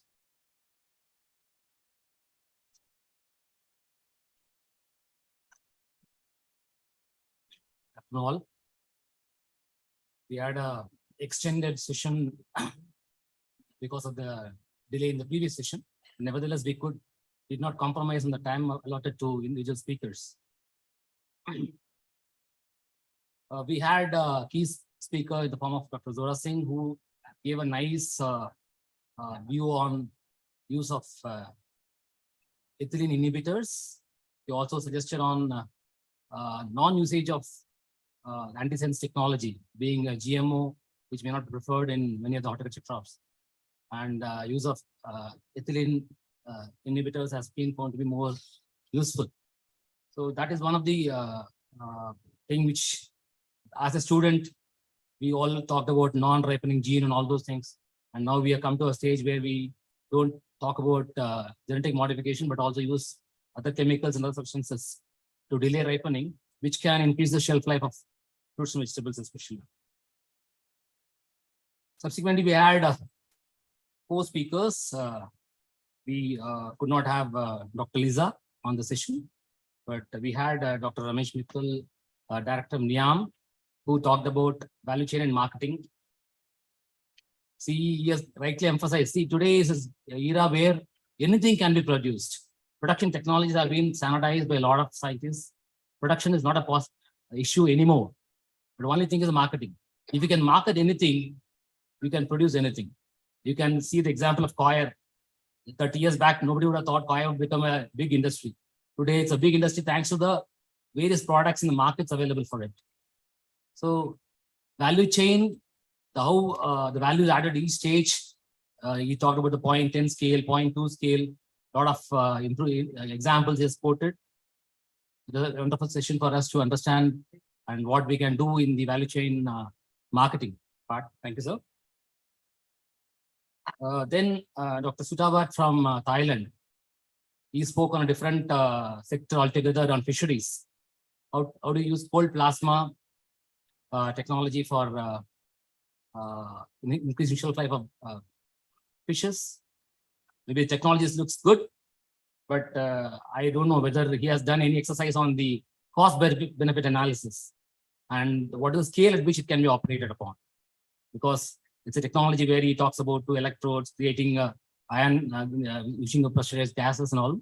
So to what extent it can be done on a large quantum, like what the latest speakers talked about irradiation in onions. So that scale is possible with cold plasma, and what is the cost benefit has to be seen. Then coming to Jyotsna for Lucknow Farmers Market, she had a practical experiences on how to post-harvest handling of various horticulture and agriculture commodities. We have today in the country, she also talked about blockchain technology. We have some of the FPOs today in the country operating traceability systems through blockchain technology. So things have improved even at the farmers level. At the FPOs level, people have started adopting such technologies where they can have traceability for exports. I know one such FPO doing export of red bananas to Gulf countries. Finally, we had Dr. Ram Ashray from IARI talking on the scalable technologies for managing fresh horticulture produce, various physical methods, including UV irradiation, ozonization, then biocontrol, ethanol application, and ethylene-based ripening infrastructure.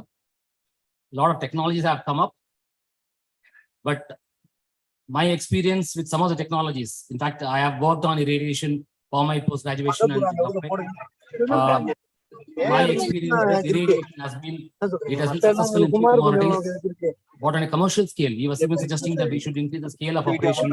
But on commercial scale, if you look at, I have some units in Rahuri, Vashi, Lasalgaon, even in Malur, outskirts of Bangalore. Commercial utilization, I would say capacity utilization of such units is a big question mark. The cost is highly prohibitive.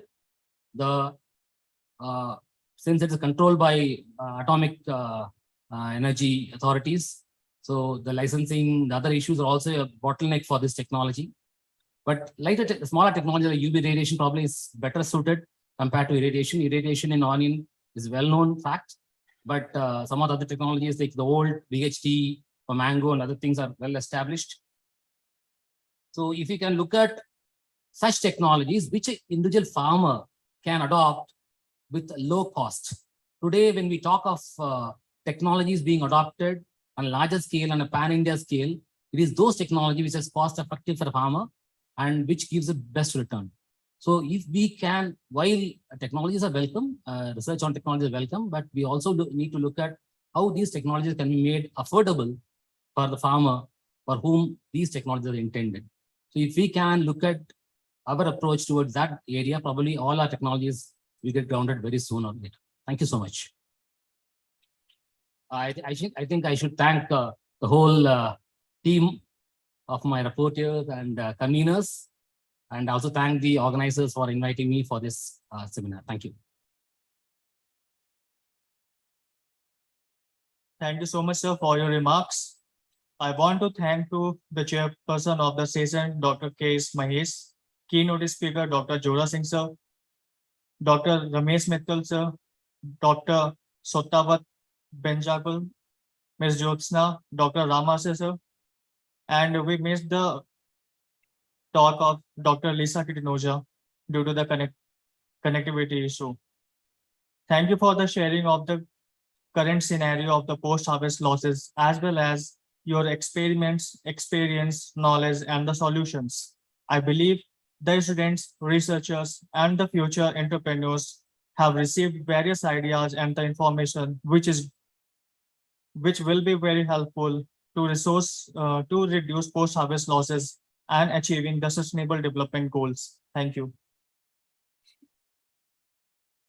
Now it's the time to felicitate our chairman and the speaker. I now invite Dr. R.P. Singh sir, Patron Isa, and Dr. K.V. Umesh sir, who is the Director of Research, to felicitate our chairman and the panelists. Sir, please.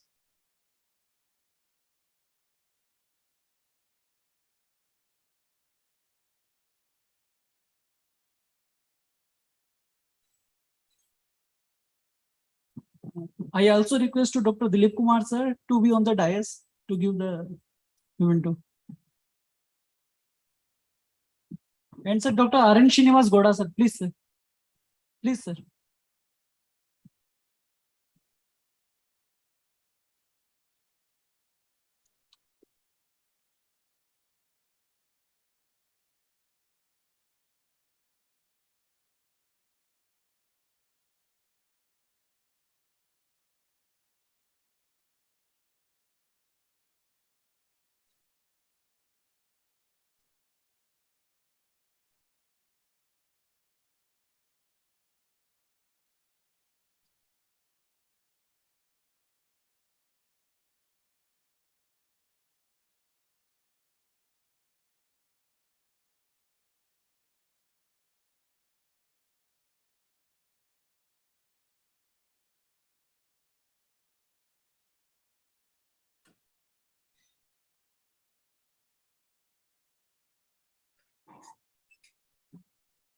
Sir.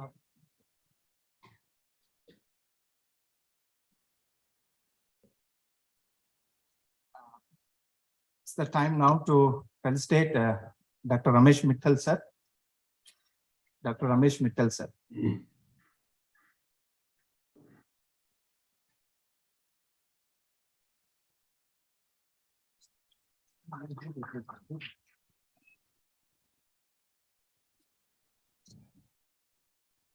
Yeah. Now I request to present certificates to the rapporteurs, Dr. M.B. Darshan, Ms. Krishnamma, and Mr. Vivek Saurabh, and all the panelists.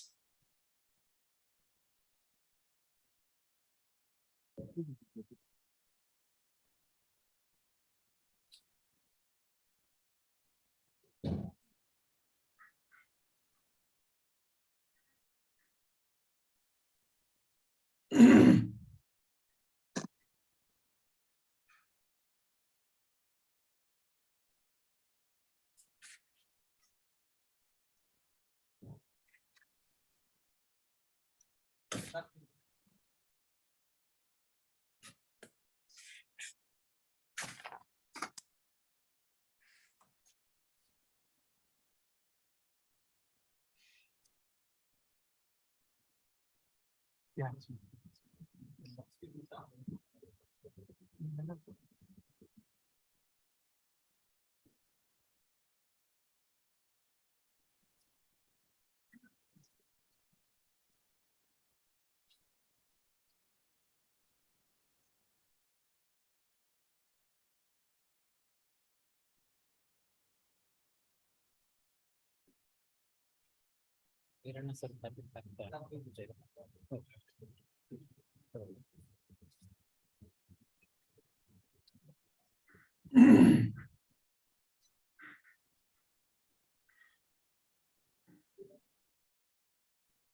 ఇదేనా?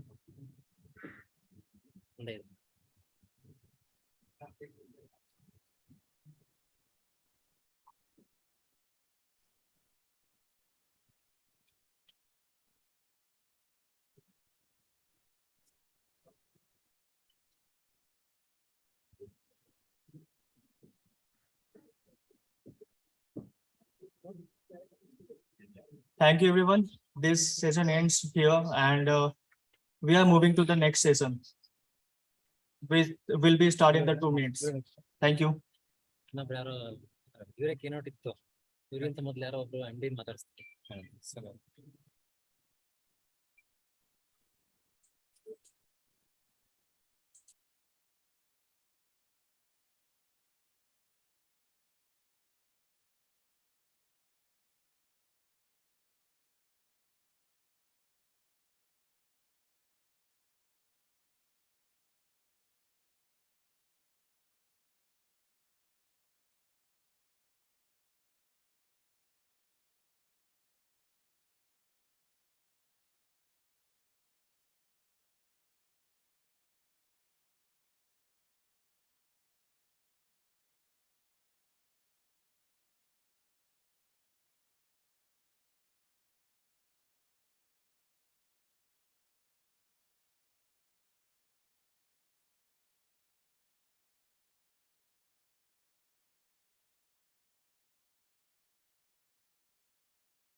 Karnataka Veterinary and Animal Sciences.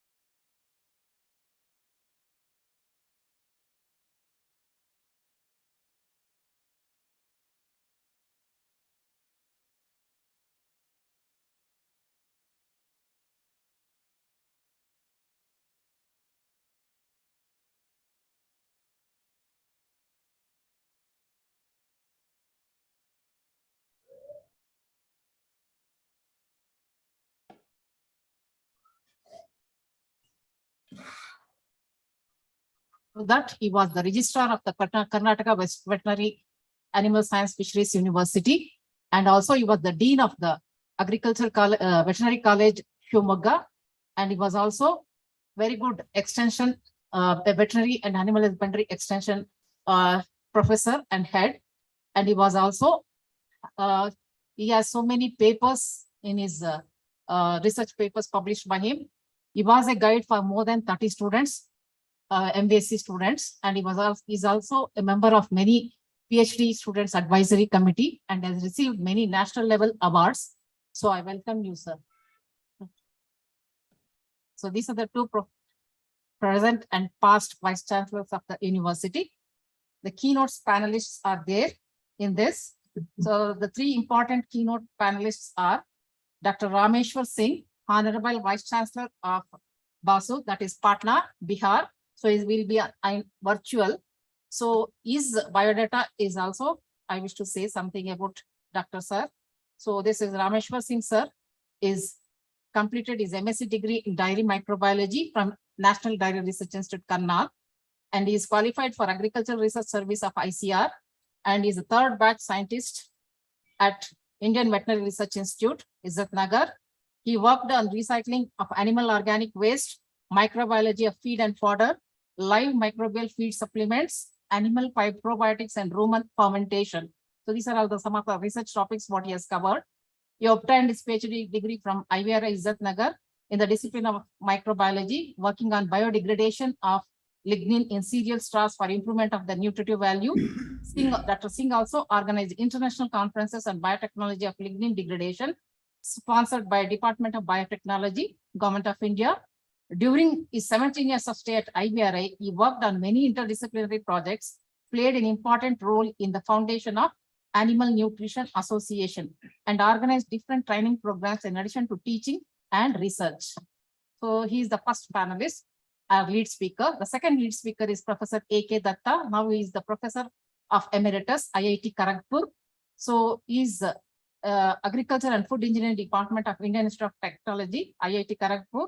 Present Professor Agriculture on High HAG, Agriculture and Food Engineering Department of IIT Kharagpur, and was also working in the cadre of agriculture, same department in IIT, till as a professor, and associate professor, as well as assistant professor. He has received awards like Arundit Chinta Best Project Report, Dual Degree Award, Swastik Saha Best Project Report, Dual Degree Award, Swati Kadam Research Scholar, APV Seligman Fellow in Food Engineering, UK, Tushar Gulati Best Project Report, Dual Degree Program. So the last panelist is a social worker, that is Sri Sanjeev Kumar, is the managing trustee of the Goat Trust, Uttar Pradesh. Sanjeev Kumar is socially and economically empowering women from the poorest communities in the mountain and desert region of India through financially viable but often overlooked practices of small livestock husbandry activities. Sanju sir makes women the key drivers of the entire cycle of small livestock husbandry, from rearing to medical care to sell the animals at the market, and is creating a cadre of skilled and economically independent women at the rural level, respected by their communities. So these are the three lead speakers today in the panel, and Dr. K.C. Virana sir is the keynote speaker, and one more additional speaker will be Dr. Prabhakar Rao. Is a managing director of Forgen Seed Private Limited, Hyderabad.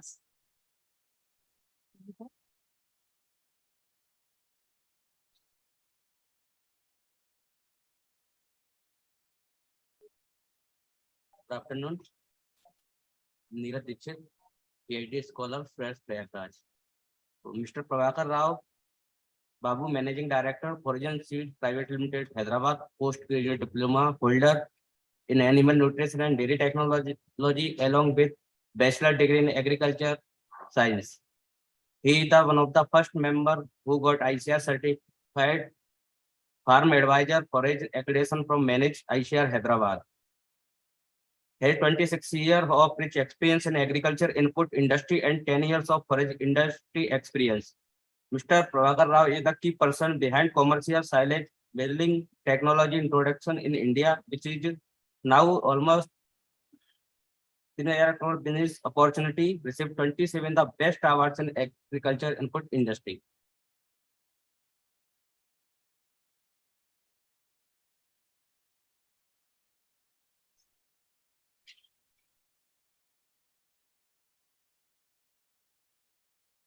I request Dr. K.C. Virenna sir to give the keynote address.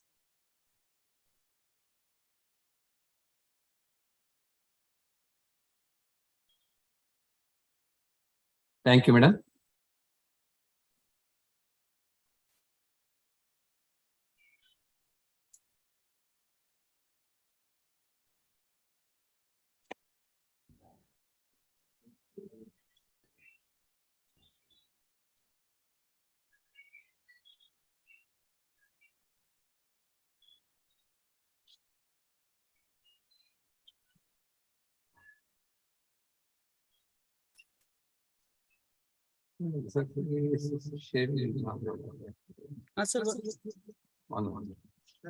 Share this presentation.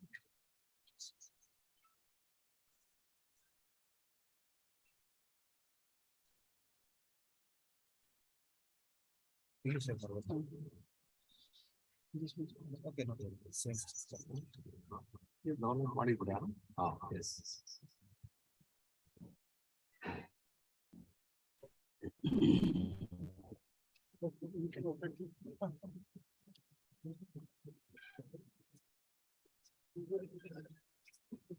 Okay, good afternoon, everybody. Respected my teacher and founder, Vice Chancellor of Karnataka Veterinary Animal and Fishery Science University, Dr. R.N. Srinivasa sir, for today's session, Chairman, and the lead speakers, convener, Dr. Sundara Madam, and rapporteurs of this session, and dear delegates. This really gives an immense pleasure to give a keynote address on especially with the under the theme of dairy as well as veterinary sector towards a sustainable development, for which of course I have selected a very timely and also which is more relevant for these two sectors of veterinary science, that is dairy and veterinary sector that is participatory research and extension activities for sustainable livelihood through advances in animal husbandry. So it is an experience from Karnataka state of our country. So here it's not working. There is operating. Okay. Next slide, please. So I think role of livestock in integrated farming system, it is a well-known fact. It definitely improves the productivity. So that is a versus conventional practice, and employment generation increased demand days per year. And that's the most important one is residue recycling, especially farm manure and vermicompost, and improved profits, more income per unit area or per unit of a livestock sector, more specifically dairy sectors. That's a pictorial or just an illustration of how exactly the role of livestock in the integrated farming system. Next slide. So of course, coming to first sector, that is the livestock for livelihood security. That's maybe all our livestock owners or depend on their livelihood security or through maybe in a milk, meat, egg, skin, wool, dung, urine, draftability, income source, and employment. So here actually animal husbandry and fisheries are the major contributors for developmental finance institutions. That's measured, of course, it is entering into in a private sectors and also participatory sectors from the private role players, and high priority for diversification of farming in this sector. Next slide, please. Of course, poor productivity is the major concern for our country. Just it is in a, as per the 19th livestock census, how exactly, just you can see the two important sectors where actually minus that is a go in a pig and other animals, actually we are drastically population is going down. Next slide. So actually in these key points, you can note over the years, there is a decreasing in livestock population and increasing in the poultry population. Next slide. So district-wise livestock population of Karnataka state, just for the information of the house. Next slide, please. So here, these are the players of livestock research and extension agencies in Karnataka. That is an Animal Husbandry and Veterinary Services, our Karnataka Veterinary Animal and Fisheries Science University, ICR Institutes, State Agriculture Universities, Krushi Vigyana Kendras, Karnataka Milk Federation, non-government organizations and private sectors, which is depicted in the various districts of Karnataka. Next slide. So just I will be sharing one or two experiences of a KVFSU Bidar in this direction. Of course, as you are all aware, as an routine, just like any other SUs or SAUs, our university actually, especially we designed an extension activities in a project mode in a different districts of Karnataka states, because we are having 4 revenue divisions, where in which we have taken a action plan to have our own extension activities, which includes almost maybe in a capacity building programs or in a breeding programs, of course, under different fodder development programs, demonstrations, and all those apart from the routine extension programs. And the focus of this presentation, my presentation will be sharing the World Bank funded Sujala project experiences and National Agriculture Innovation Project experience. And of course, one of the important project funded by Department of Biotechnology, Government of India, and other few relevant studies with respect to veterinary sectors. Next slide.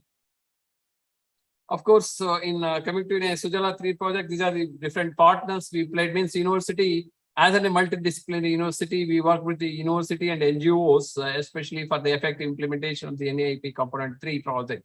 Next slide. So these are the project objectives in which just mainly it was just to identify the critical gaps. Then of course, to fulfill that critical gaps in the livestock and fisheries sectors, we have organized a capacity building programs, and of course, for which critical inputs were provided. Then for another important objective was for genetic improvement of a small ruminants. Next. So these are some of the critical gaps identified, and technical interventions were planned for the livestock development.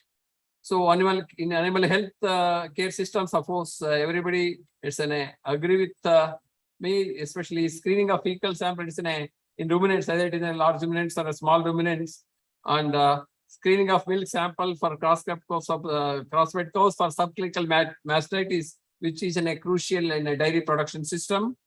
So another crucial issue or an important issue with respect to dairy sector is animal feed and fodder development. So here actually to overcome the shortage, promotion of silage making from crop residues and promotion of making and actually to establish a green fodder banks with the support of the community in the micro-watershed areas of various districts, especially 11 districts of Karnataka. And livestock management with respect to small ruminants also we intervene there. So especially to avoid inbreeding, we introduced an improved breeds, rams and bucks to overcome this issue, and semi-intensive feeding, that is in a supplementary feeding, and scientific lamb and kid management practices to overcome the kid and actually ram mortality, which was up to 40%. That's what actually our statistics says. So introduction of an artificial insemination in the small ruminants as an academic interest, as well as to bring it in a organized manner in the organized small ruminant farms. So of course, in poultry, of course, hardly we address the backyard poultry issues here. and value added, especially that's as you are aware, definitely value addition is most important, for which also we are having we had an intervention to at the rural level, how best within a small scale interventions to prepare in a value-based milk products, especially kova, paneer and related the small units at the rural level. Of course, 7 bank for the small ruminants, it is well established, and we have conducted a clinical trials and it's going on well in the Bangalore campus itself. Next. And coming to, so for which we organize various programs. Okay, next slide, please. So this is actually in dairy sector, this is the major disease which causes a severe economic loss to our dairy farmers. So this is just I have given one case study where in which nearly 10,800 samples were analyzed, where in which 12 samples were positive for this one subclinical mastitis. So again, we have gone for a somatic cell count where actually just with the help of the California mastitis test. And of course, the output is, there was an increase of 1 to 1.5 liters of milk yield, and also animals are recovered, not only with the mastitis, and also there was a good body condition scores over a period of time. So this is what actually we got in a highest positive cases in the crossbred cattle compared to Deshi. That's a well-known fact. Next slide. So these are the areas where we have intervened. Next slide, please. So another intervention, actually we introduced small scale hatcheries in the villages, especially through the self-help groups, which we have named as livestock interest groups. So hardly 500 to 1,100, 500x to 1,100x at the village level, especially to meet the local needs, either maybe in a Deshi chicks or maybe in a improved birds, which was which is there in our case, it is in a Swarnadhara or in a Giriraja. Okay, next slide. So another important interventions to overcome the dairy sector, that's especially downers, for which actually we designed a cow lifting machine, which is of course standardized and supplied to almost all veterinary hospitals in the Karnataka state, as well as for the Karnataka Milk Federation, which is effectively used, and all are, especially our veterinarians, are happy with this particular this cow lifting machine. So which helped a lot to make the animals recover from the downer. Next. So this is of course with respect to small ruminants. This because this is another area where we are having a lot of potential to promote the livestock-based livelihoods for the poorest of the poor. For which of course we identified 2 important critical bags, that is an inbreeding, that's already as I mentioned, and poor kidding and twinning rate. And interventions we planned changing breeding ram or buck, and accordingly that we have introduced after technical intervention. Output is also here, almost lamb mortality was nil, and even there was a lot of improvement in the birth weight, that is from 2.1 to 2.36 kgs in the rams. Okay, next. So of course, with related to fodder production, also we made an interventions. We had a very good experience with a very simple interventions, like in a chopping, fodder nursery, and fodder bank. Next slide. So this is in a fodder nursery. This actually we have planned just for 10 guntas of land for each variety. So depending upon the region, so we were designed, and actually we have prepared an auction plan to go for that particular variety in a combination of cereal as well as legumes, which yielded a really good result. Not only it supported their fodder requirement, also it supported the requirement of the fodder seeds and root seeds by the rest of the farmers in that particular village and the surrounding villages. Next slide. So of course another that's the same, the output of this, just how exactly the yield and cost benefit analysis of that fodder nursery. Next slide. So for which what exactly, how actually we designed it, how we address the issues, and all those issues are you can go through afterwards. This slides will be passed on to you. Next slide. So this is with respect to establishment of 7 station for the small ruminants. So we have actually selected the few important breeds where we have acclimatized ram as well as buck to donate a semen first. Then accordingly, we have standardized the semen and we made it in a cryopreservation. It is available and we have tried it clinically. We have tried it in a organized farms for which we have trained our veterinarians of the Department of Animal Husbandry and Veterinary Services. Post still it is going on. Definitely not only for an academic purpose, even we can definitely intervene with these particular interventions in the organized forms. Okay, next slide. So another important project actually, as a university, we implemented under, I think, under ICR NAIP project. So under component 3, this is again with respect to livelihood security through resource and entrepreneurship management in Bidar districts, especially where our university is located. So nearly we have implemented this particular project in about 34 backward villages, that is the remote villages of 4 talukas of Bidar districts. Next slide.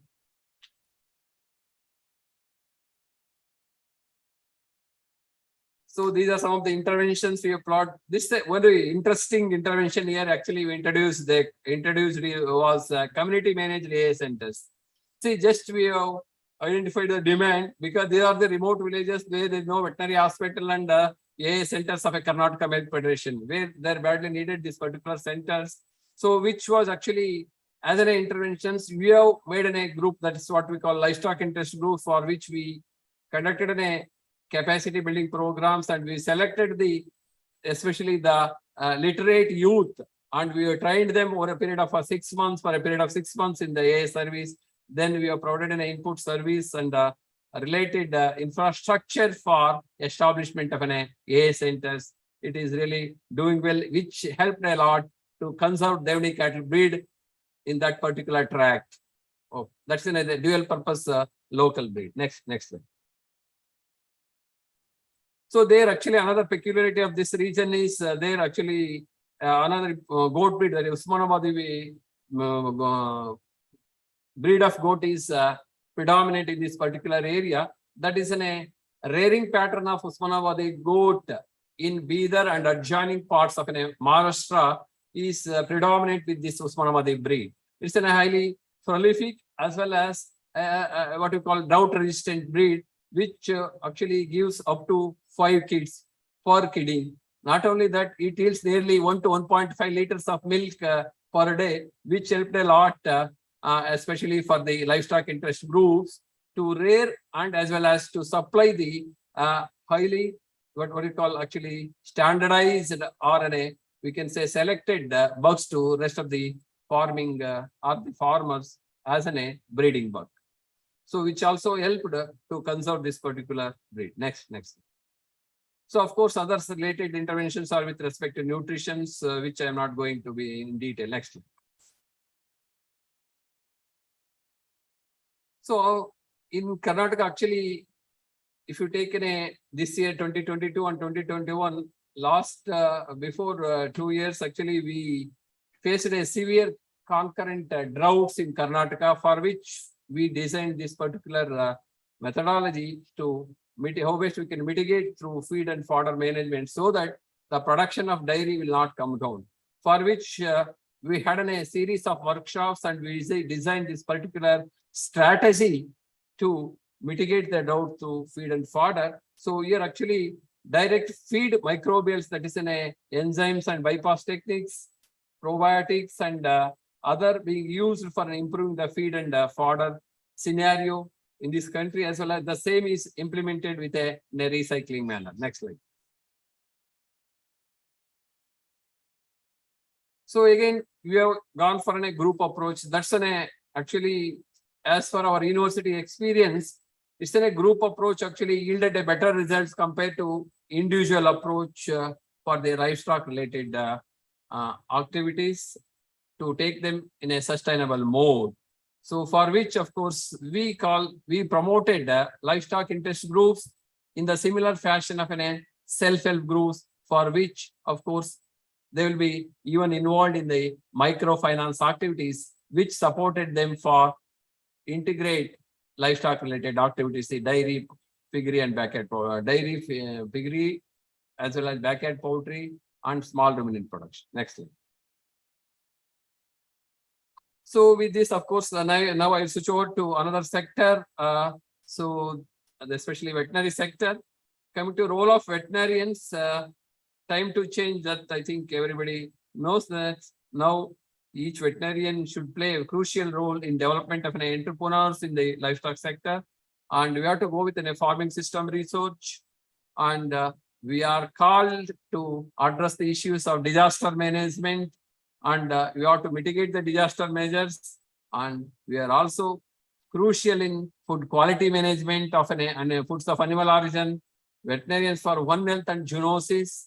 And of course, in agriculture intensification, we have to play crucial roles on veterinary and animal welfare issues and public health issues, in extension advisory services, in organic farming, and of course, in the era of climate change, we have to have our own role to play and dealing with the government and schemes and programs to especially to double the farmers' incomes as per the actually dream of our Honorable Prime Minister Narendra Modi ji. Next.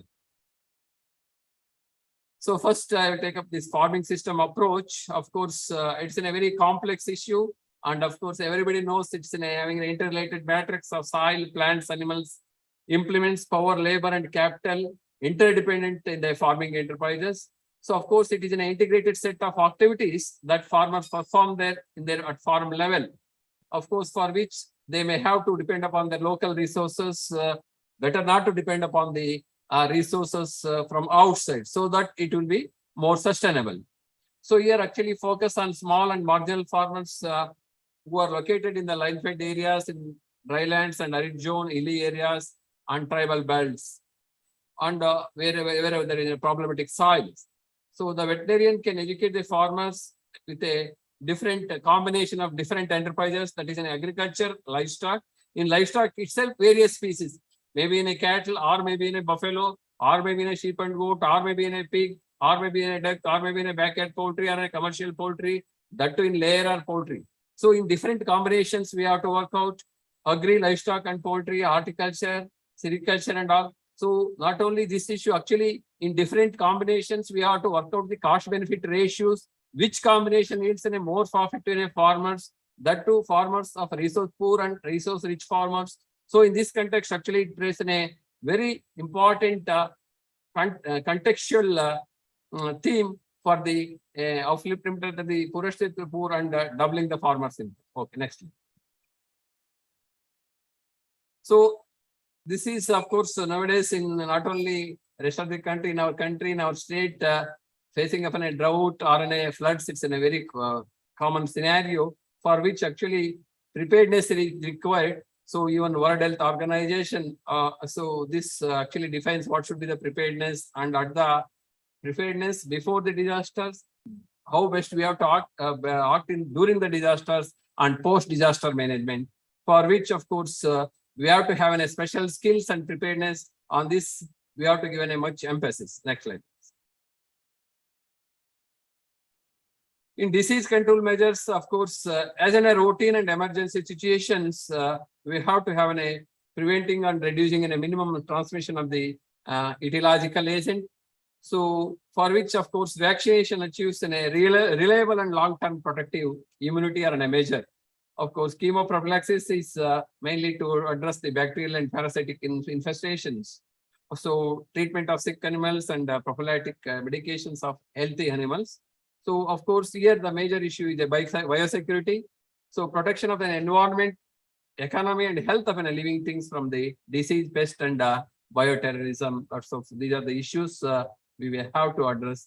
And protection of human and animal health from the hazards posed by the food and foods of an animal origin. And of course, human and animal health hazards posed by the international trade in animals and animal products. So protection of human and animal health by implementing an adequate level of biosecurity in veterinary laboratories and animal facilities. Protection of human health in emergency situations involving various stakeholders. Next one. So of course, here also we have to have a more concern, that is in a food quality management, more specifically foods of animal origin.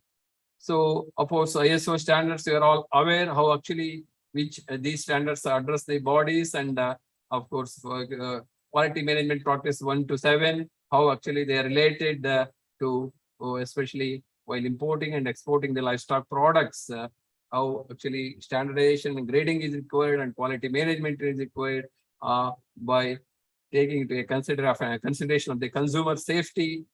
So, and price fixing accordingly. So these issues actually are the concern for the today's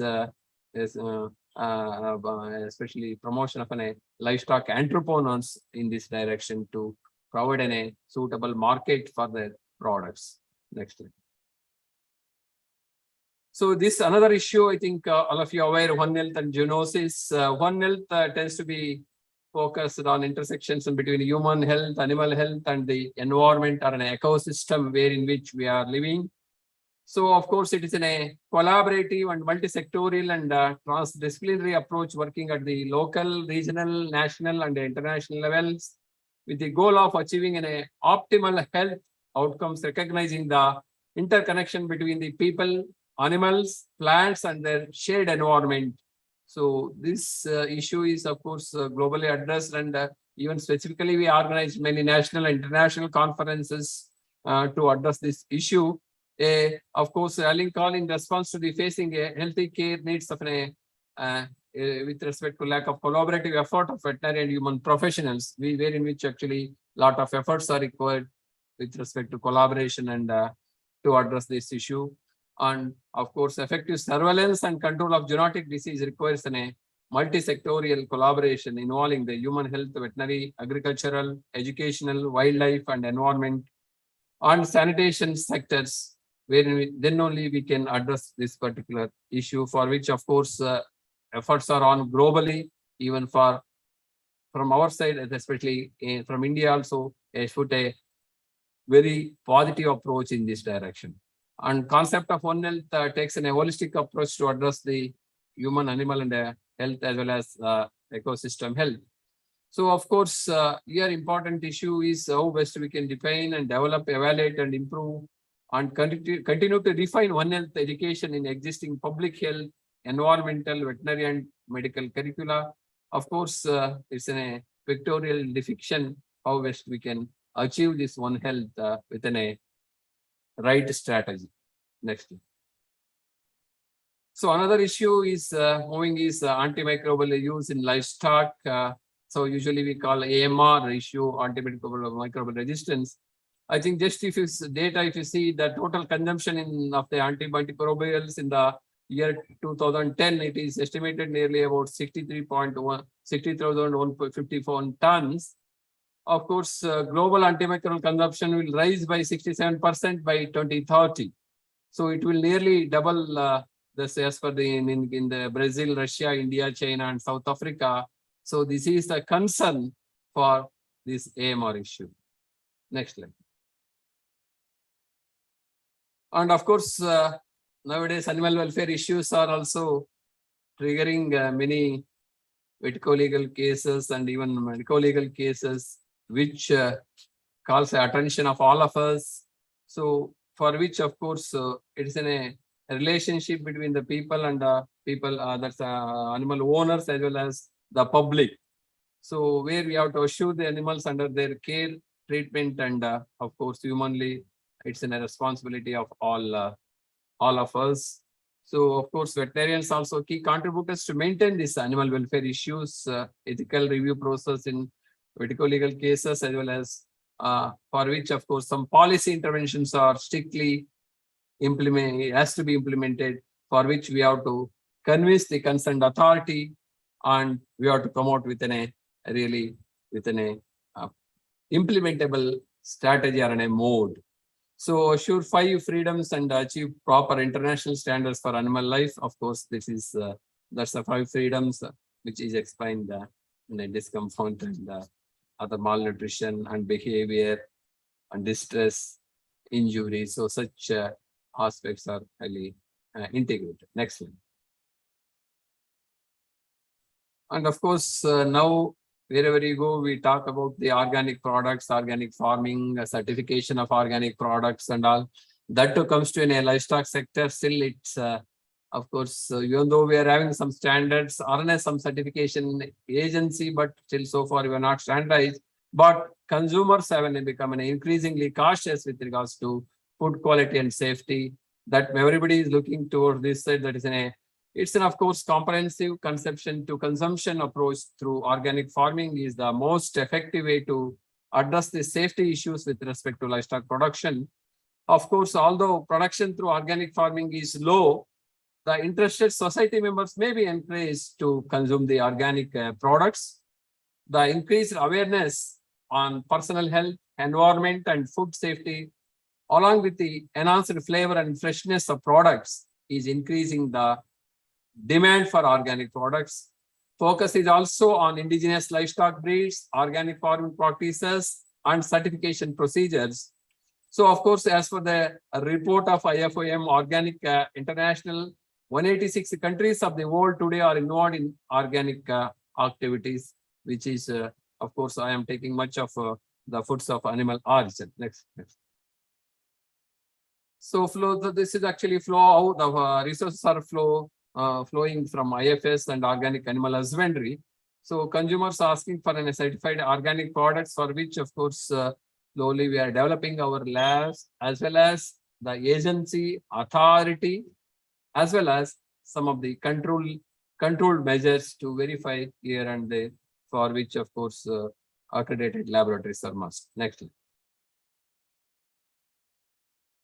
So in this direction, actually, we are actually introduced a few organic farming concepts in our University Livestock Research and Information Center, that is a Devani breeding sustainable agriculture practices. Of course, our present founder, Vice Chancellor, took in a lot of initiation in this particular form. He introduced on those days itself IFS concept in this particular form.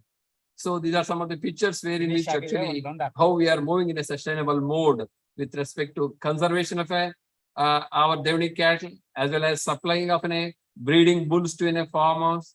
In addition, we are having a vermicompost, other species of livestock, how actually fodder production, silage making, loose housing system. So how actually how urine and dungs are effectively used, how they're converted into few products at the local level.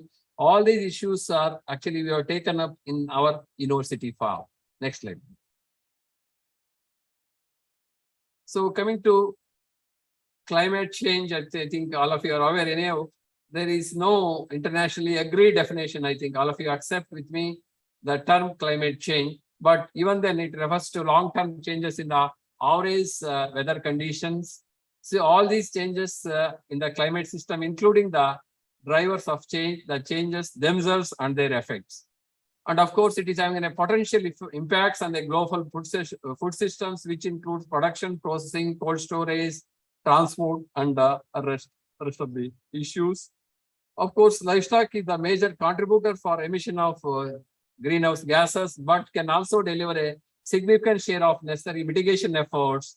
The veterinarians may be involved in risk management of emerging diseases, especially disease complexes in which the climate change plays a role in best addressed under One Health umbrella that already I discussed it. Okay, next. So I think these are some of the effects of global warming on agriculture. So which of course this slides indicates how exactly loss of biodiversity in a fragile environment and tropical forest and loss of fertile coastal lands caused by especially rain in rising sea levels. Oh, that already we are experiencing in different parts of the world. How exactly this climate change bringing in so many issues with respect to climate, adverse climates. Next slide.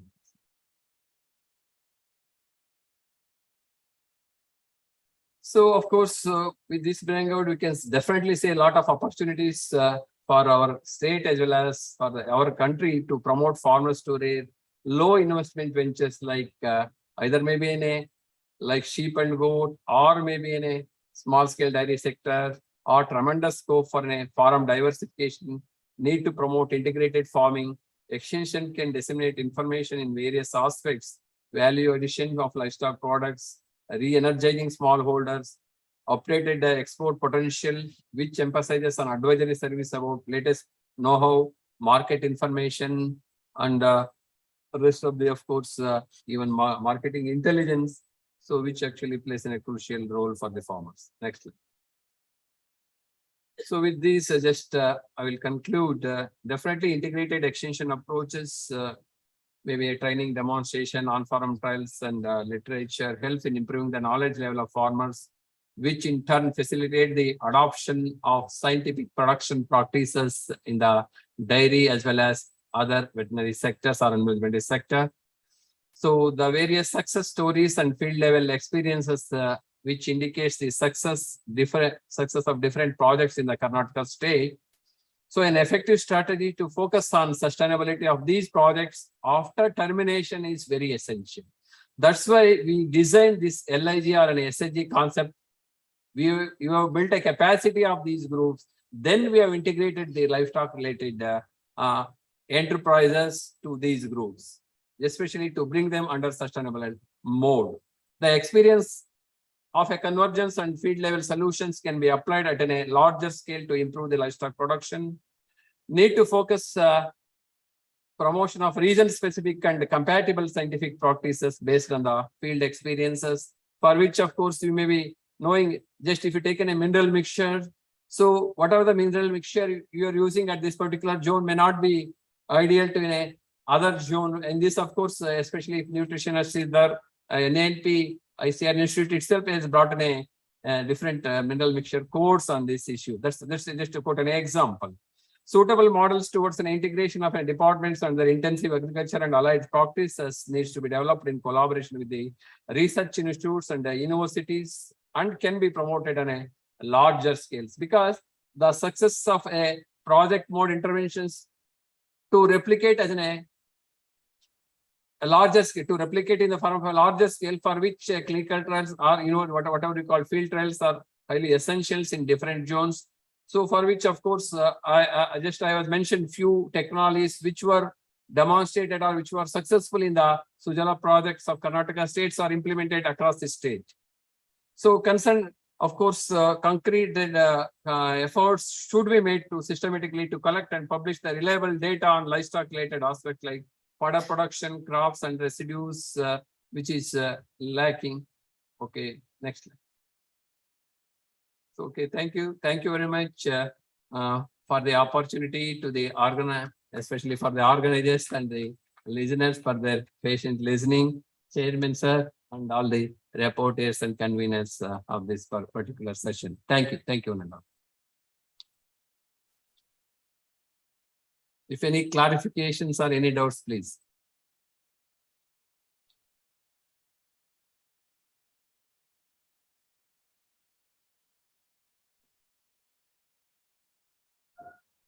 Okay, then, thank you.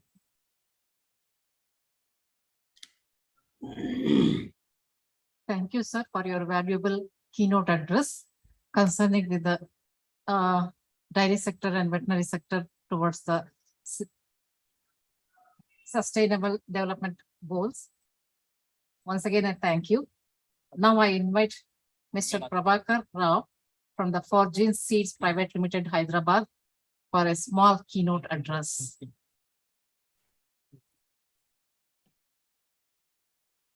Hello.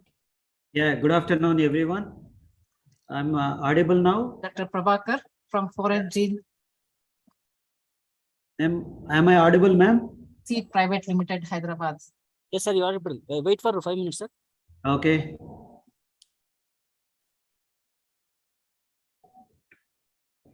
Can I share my screen? Yes, sir. You can put on the slide show. Yep. Your screen shared, sir. Yes. Is it visible now, my screen? Yes, sir, visible. Okay, good afternoon, everyone. Respected Chairman. Sir, 1 minute. Yep. Sir, I request you once again to start your addressing. Yes, sir, Yeah. Okay. Good afternoon, everyone. My name is Prabhakar. I'm representing Foragen Seeds is a private company, seed company. So I'll be presenting the importance of new generation forage crops for a balanced diet and a sustainable dairy. So respected chairperson, rapporteurs, and all distinguished panelists and speakers, very good afternoon, everyone. I'll be talking over the new generation forages which are contributing for the sustainable dairy farming in India. So balanced diet is not a new subject. Everybody knows it, but practicing is a very, very difficult job for the farmers because of less education or less knowledge on the fodder crops are becoming very, very hurdles for the farmers to make balanced diet, which is a cheaper cost for the farmers. So in this manner, as a forage crop specialist, the company that we gained recently, the new technologies in the recent areas, we have developed many hybrids for the cereal crops as well as legume crops to educate the farmer on growing balanced diet for the animal production, milk production, as well as meat production. In India, we have around 83 lakh hectares of forage crops, which are largely dominated by sorghums and clovers. In the clovers, we have around 21 lakh hectares, and alfalfa, that is lucerne, is 10 lakh hectares, and sorghums are 20 lakh hectares. These three crops are more than 65% of area they have occupied.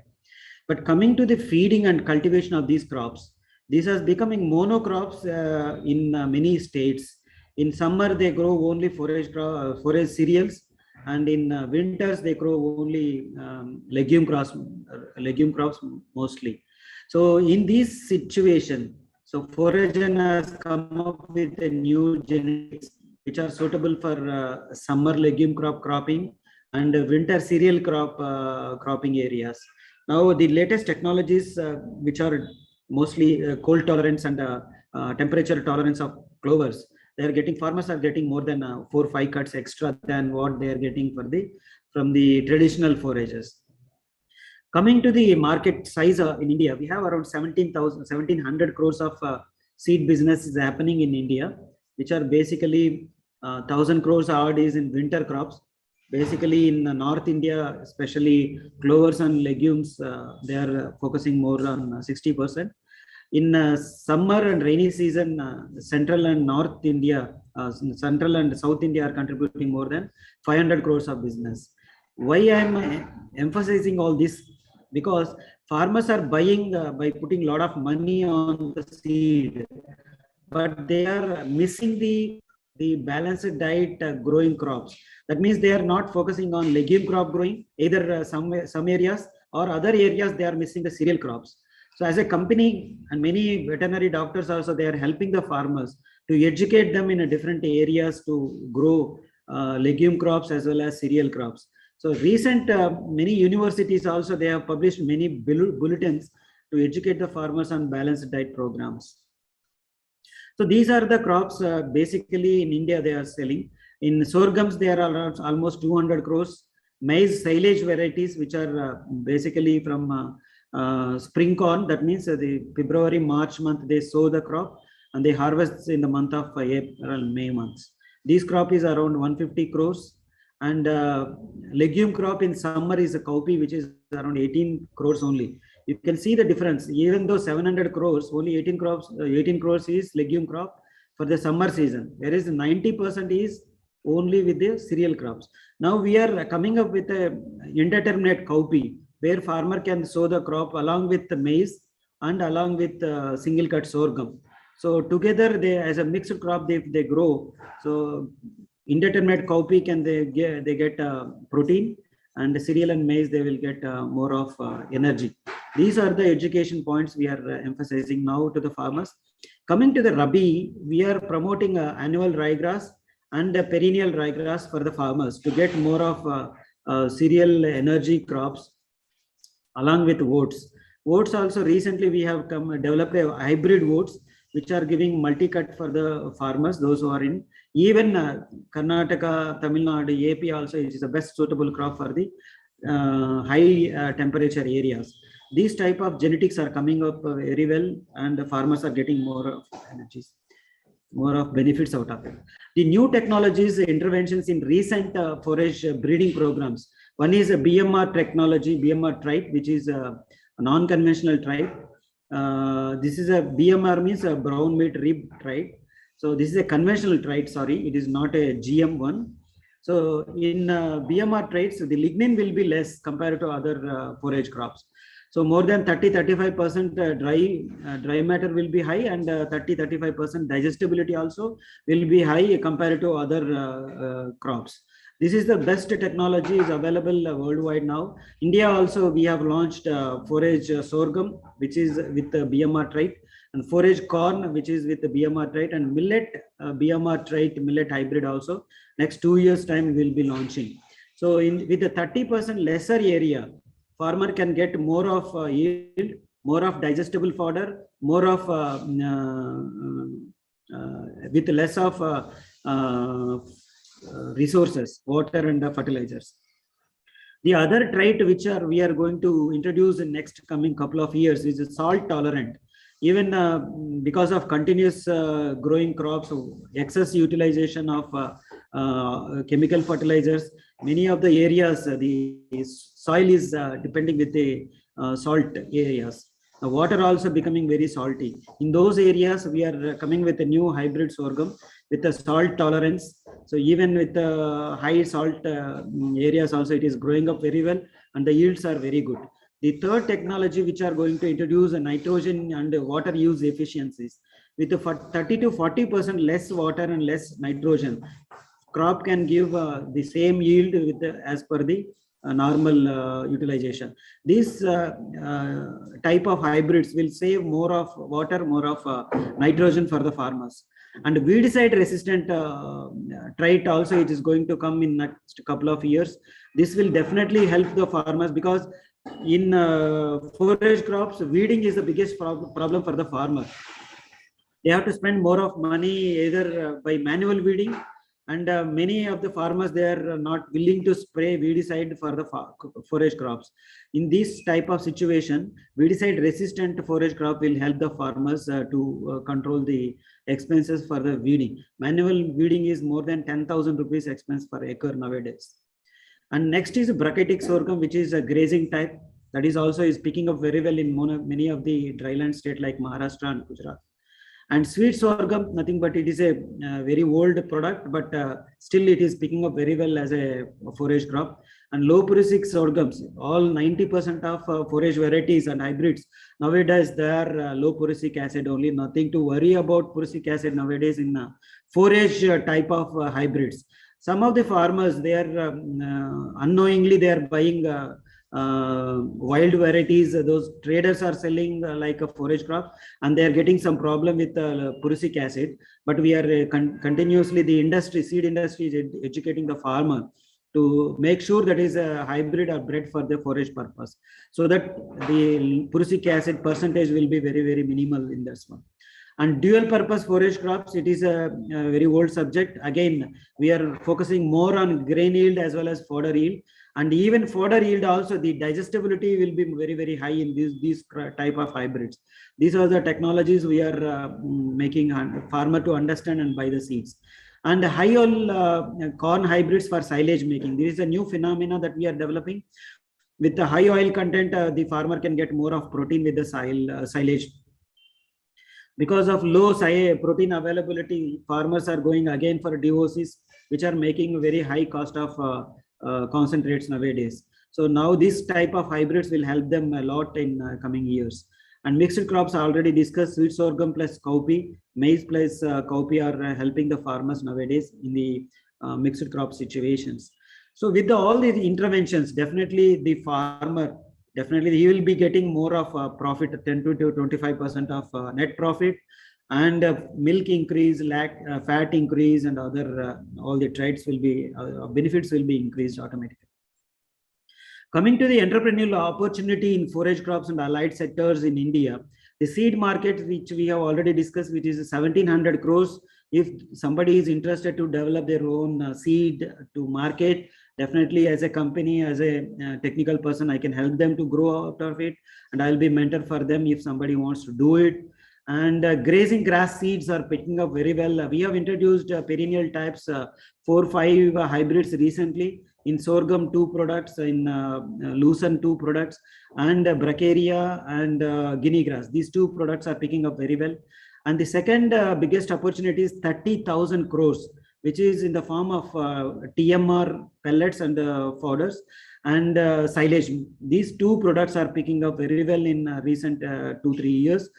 Especially in North India, Punjab itself, they are selling almost 1,200 to 1,300 crore silage is being sold to other farmers. The same thing it is happening in AP, Tamil Nadu, Kerala, and Karnataka. Many of cooperative dairies also they are showing interest to introduce silage to the farmers. Definitely, this will be a very good business opportunity for those interested entrepreneurs. And coming to the non-conventional market, that is azolla cultivation as well as dry hydroponics, these type of availability market size is around 100 crores. This business opportunities also lies with for the entrepreneurs. Concerns in current fodder supplies, seed supply chain. So this is very, very important. Everybody in India talks about fodder seed deficit. Fodder deficit, even in green fodder and dry fodder. If you come to the forest seed, the availability is a concern. And a poor quality seed is becoming very headache for the farmer, even though in departments. And timely availability, even though fodder seed is available in some areas, but the timely available for the other areas also is becoming very concern for these type of situations. And low value and high volume, that means even 1 truck of seed is becoming only 3 lakh rupees worth. So even transportation nowadays, it is becoming more than 30,000-40,000 rupees per truck.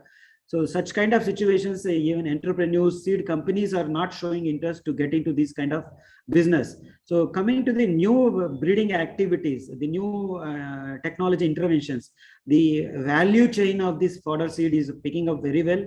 And many universities and research institutes and agencies, India-wise, they are doing the best for to come up with the new varieties.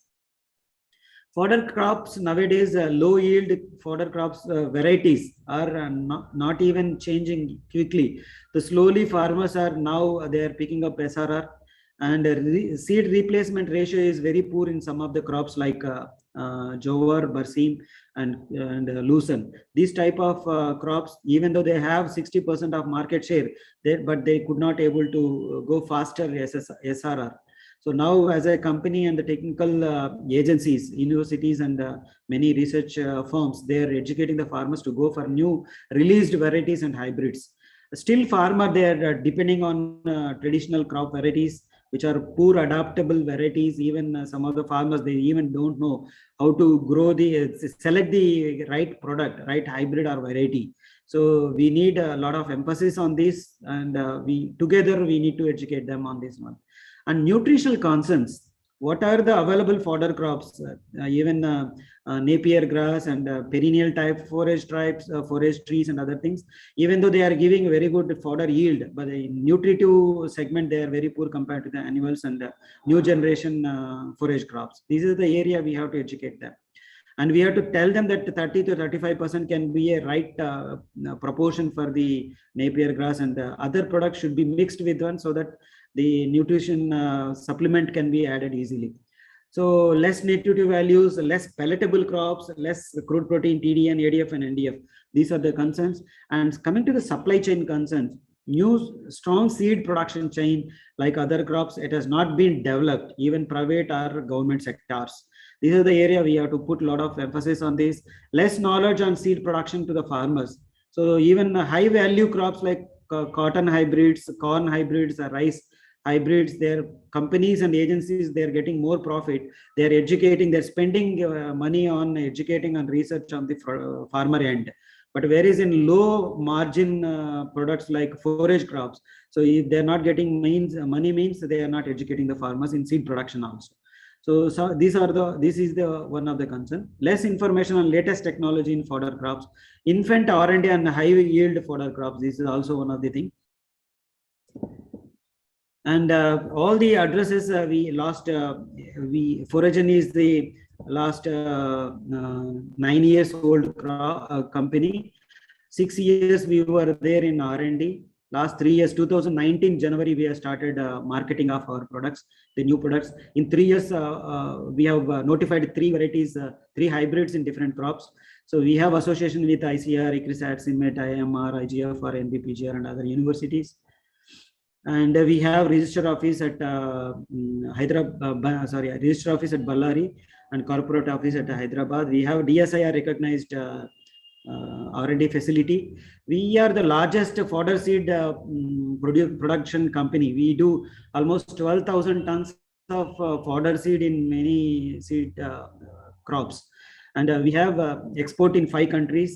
We do almost 60-65 crores of business in 3 years' time. These are some of the crops which are performing very well in the farmer fields. Just I'll skip all this one.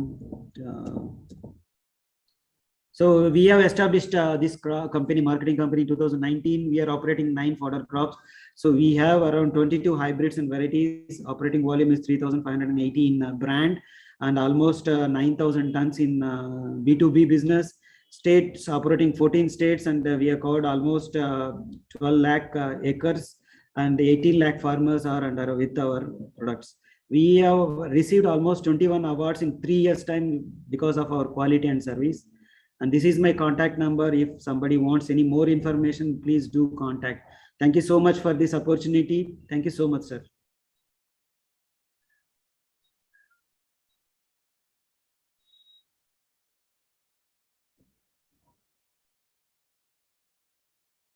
You are on mute, ma'am.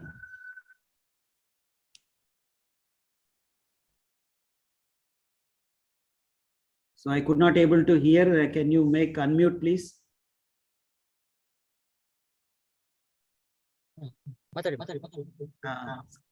I now request Dr. Rameshwar Singh, Honorable Vice Chancellor, Patna, Bihar. Already we have introduced him to the listeners. So I request you to restrict the time, sir, because I humbly request you, since we have limitation of time due to delayed programs, I request you to restrict your talk to 8 to 10 minutes. Humbly, I requesting once again, sir. Thank you, madam. Passing it on to the Dr. Am I Rameshwar Singh, audible? Honorable Vice Chancellor, BASU, Patna, Bihar. I hope I am audible. Yes, sir, you are audible. Hello. Yes, sir, you are audible. Okay, thank you. So I would like to share the screen.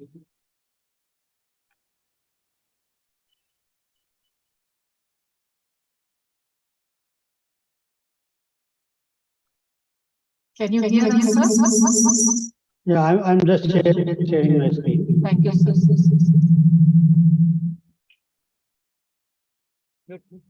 Can you see my slides?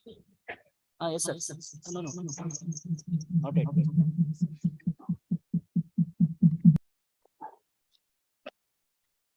Professor Srinivas Gowda, Founder Vice Chancellor of Karnataka Veterinary and Animal Sciences University, lead speaker and keynote speaker, Professor Virenna, Vice Chancellor, Karnataka Veterinary and Animal Science University, Professor Datta from IIT Kharagpur. Excuse me, sir. Sir, can you Sanjeev. please share the slides? You have to share the screen, sir. Okay, it is not shared. Not yet.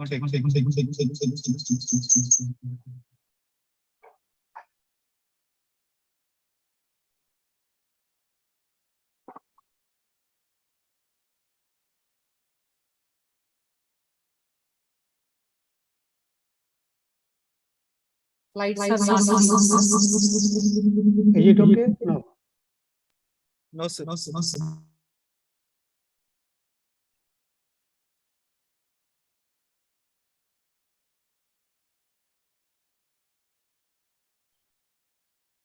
Do I need any permission? Sir, permission given, sir.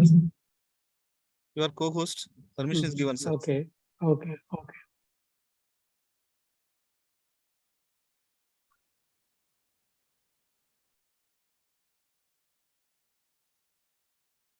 There is some issue in sharing the screen. Okay. Is it coming now? Not No, itself. sir, it is not coming. It has to, the screen has to be shared to the diagram.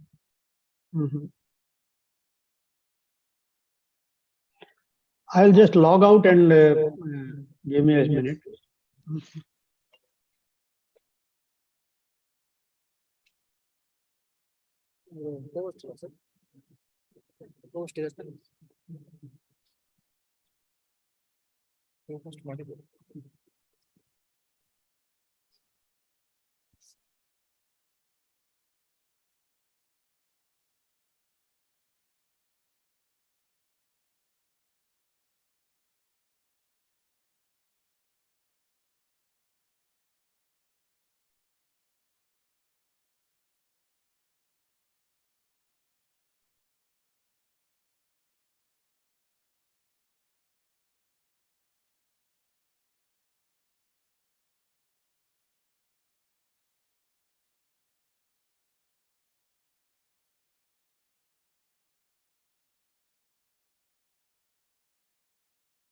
Hello.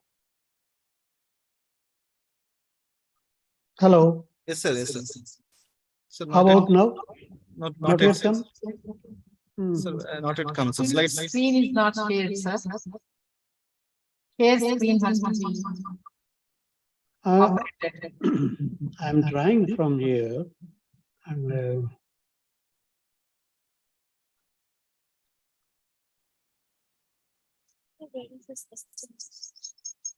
Slides are stored here. who can share? Host only, all participants.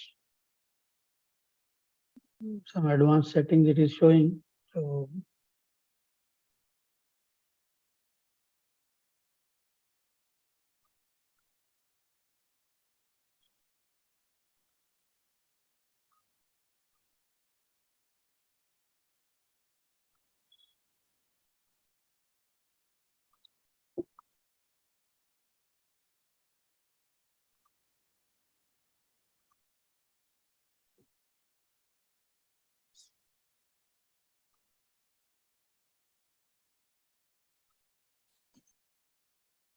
there is some technical issue. I don't know. It's okay, sir. You can present your keynote address.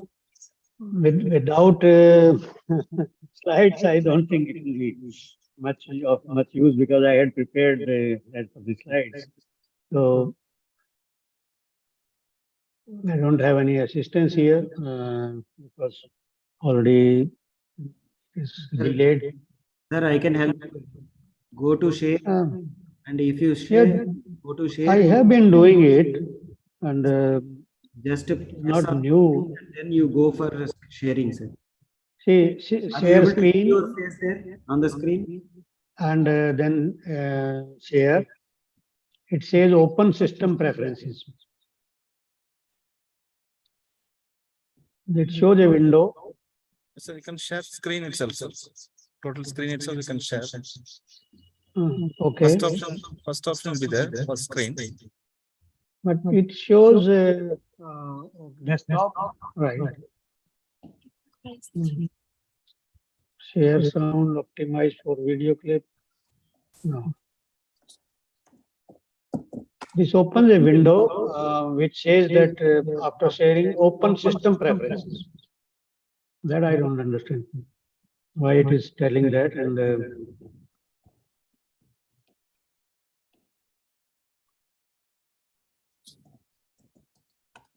has it come now? Not yet, sir.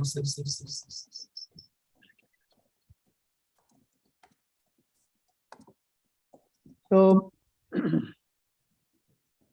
I'll try, speak something. Okay, without slides, I'll just. Sir, you can start present your own speech, sir. Okay, thank you. The United Nations adopted the Sustainable Development Goals, and we all know that 17 SDGs have been identified in the resolution passed in 2015, and there are 169 targets to monitor and achieve. So This is a very ambitious universal agenda, and all nations are trying, moving in this direction to achieve this. But the progress has been reviewed from time to time, and some of the targets are achievable, whereas some are, difficult to achieve. So I will deal with the livestock sector, how it can meet the help in meeting the SDGs, and what are the SDGs which are related to this. So in livestock, when we talk, we mainly talk about increasing the productivity, how to produce more and more efficiently. So now the focus has to be changed from this, what you say, production to realization of the sustainable development goals. No, both we have dual purpose. Yeah, am I audible? Not a problem, sir. Hello? Hello? Yes, sir, you are audible. Okay. So, as such, the livestock sector relates to, in my opinion, zero hunger, no poverty, good health and well-being, gender equity, affordable and clean energy, and climate action. So livestock sector is the fastest growing subsector of agriculture, and we need to pay sufficient attention to this sector to achieve the sustainable development goals. First SDG, that is no poverty by 2030. In this, if we try to look back, the global extreme poverty has declined from 36% in 1990 to 10% in 2015, but still a sizable number. Like more than 73 crores of people are living on less than $2 a day, or exactly $1.9 a day. And poverty rate is 3 times more in rural areas than in urban areas, though rural areas are depending heavily on agriculture and livestock. Due to COVID also, this has suffered this progress in attaining poverty reduction. And in fact, there is first time increase in the number of poor people on the globe. And another point is very important for livestock, that is about half of the poor depend directly on livestock for their incomes and welfare. They may different products or for work. And mixed crop livestock system contribute most towards ruminant production. In India, we are very keen and we understand the scope and intensity. Government has been running so many programs since 1950 to alleviate poverty, and now there are no famines. We want to cut absolute poverty levels, reduce illiteracy and reduce malnutrition. But we are, moving forward because of the population, because of the vast size, and because of certain limitations of education and so many other factors. There are areas of concern, and we have already lifted 150 million, that is around 14 crores of our population out of poverty between 2008 and 2011. Annual growth exceeding 7%, that is the GDP growth rate during last 15 years. That has helped in reducing the poverty by 50% over the past 3 decades. And currently, the extreme poverty is around 10%, and poverty has declined from 22.5% in 2011 to 10% in 2019, though it has gone little up. Then Next SDG zero hunger, that is malnutrition and undernutrition. So still around 9% of the world population are estimated to have been undernourished as compared to 8.6% in 2014. So the number staggers around 8 to 10%. And in fact, hunger has been growing since 2015, though food production has increased. Malnutrition still affects millions of children, and the situation has worsened due to disruptions caused by the pandemic. Livestock provide 14% of the total calories and 33% of the total protein in the diets at global level. And by all estimates, we can say that the world is not on track to meet the goal of zero hunger by 2030. 47 countries, data shows, in which India is also there, that we will not be achieving the zero hunger target. Whereas we have seen the Global Hunger Index report of 2021, where India has ranked at 101 rank in total 116 countries which have been ranked for this.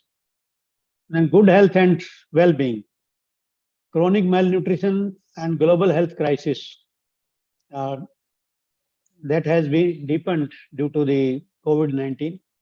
It has led to a lot of human suffering, and pandemic showed that rich and poor countries alike, they are how vulnerable they are.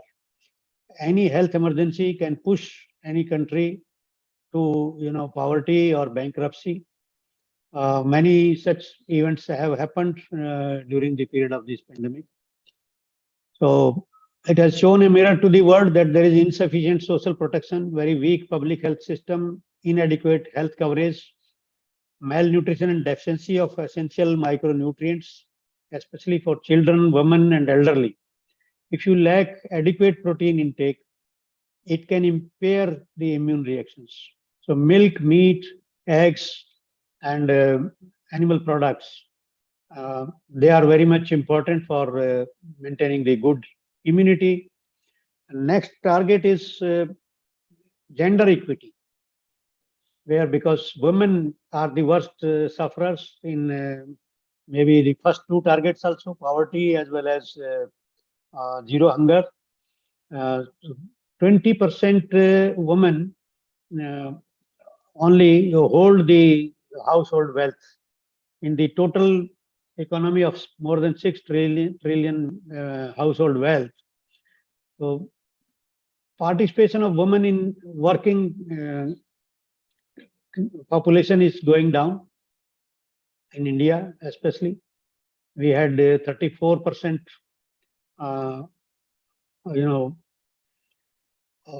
2 decades back, 34% participation. Now it is 23% participation.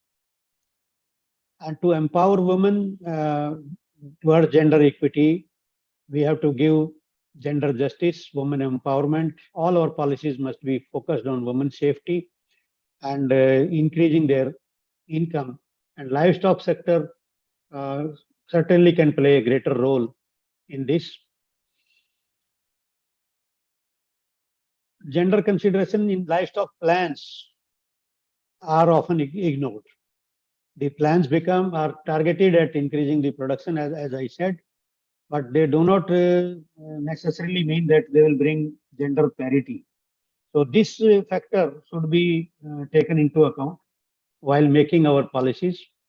And many initiatives have been taken for resource poor women by providing them inputs in livestock. And we come across success stories in the rural India where a group of women, they have come forward and they are doing some good work, or they have turned a small investment even into a size of a company of few crore rupees.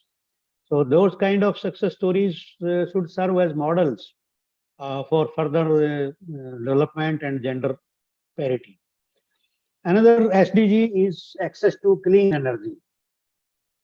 We all are familiar with the biogas that is biomethane. And we know it is a very clean fuel, but because of scattered production of livestock, we don't have big farms. That's how the collection of cow dung and operation of these biogas plants requires extra effort and is not becoming very popular. However, we should see that electricity is not available to around 17% of the global population, and 30% of the global population is without clean cooking facilities. Fossil fuels we consume and they generate 80% of the world's energy consumption. So we are depleting these fossil fuels, whereas biogas is a renewable energy. And if we can make cooperatives or we can make groups of farmers who can join and operate the biogas plants, then the gas can be distributed or compressed, filled into cylinders, or also used for making electricity. So this affordable energy, source of clean energy, has a potential, and it has also the potential to reduce the environmental pollution or greenhouse gas emission in the form of methane, because methane is converted into carbon dioxide, and which is less harmful as compared to methane for the rise in the temperature. And we see the cattle population and total production of waste. So that is quite high. And the total amount of biogas has an enormous scope to meet the energy requirement of people. Livestock in India, we all know that we are the largest producer of milk. We are having the largest number of livestock in the world. And we also know that globally, the demand for milk and milk products, demand for meat, demand for eggs, demand for animal food products, including fish, is rising globally. And by 2050, it is estimated that 3 times more demand will be there for pig meat, 2 times more for sheep and goat meat, and for beef or buffalo meat, it will be 1.8 times more, almost double. And milk also almost double. Then meat, poultry meat, chicken, that will be the highest demand. It is one of the fastest rising demands, and it may reach 700%, and egg by around 90%. So these demand we can capitalize, and this shows that any production we have that will fetch some good price in the market. And it is quite important that in India, because we have a lot of scope, there is a big gap in the production and productivity of per animal. So we have to cut down on the number of low producing animals and go for more for high producing animals, maybe through selection, maybe through genomic breeding or appropriate technologies, sex sorted semen, etc. is coming. And also the assisted reproduction technologies like one-time, fixed-time AI or synchronization of AI. Then we can also see that the kind of requirement of feed. Speaker previously to me was making a presentation on fodder availability. So this is very, very important that we meet provide the sufficient quantity of green fodder. And as trends are showing that silage production on large scale and on commercial scale is catching up in many parts of many states of India. So that is pushing up this availability of green and nutritious fodder mainly from maize. So that is one good development, and we can certainly make it more popular. And similarly, for backyard poultry has a lot of scope, and especially for the poor people. There is no problem in selling the eggs.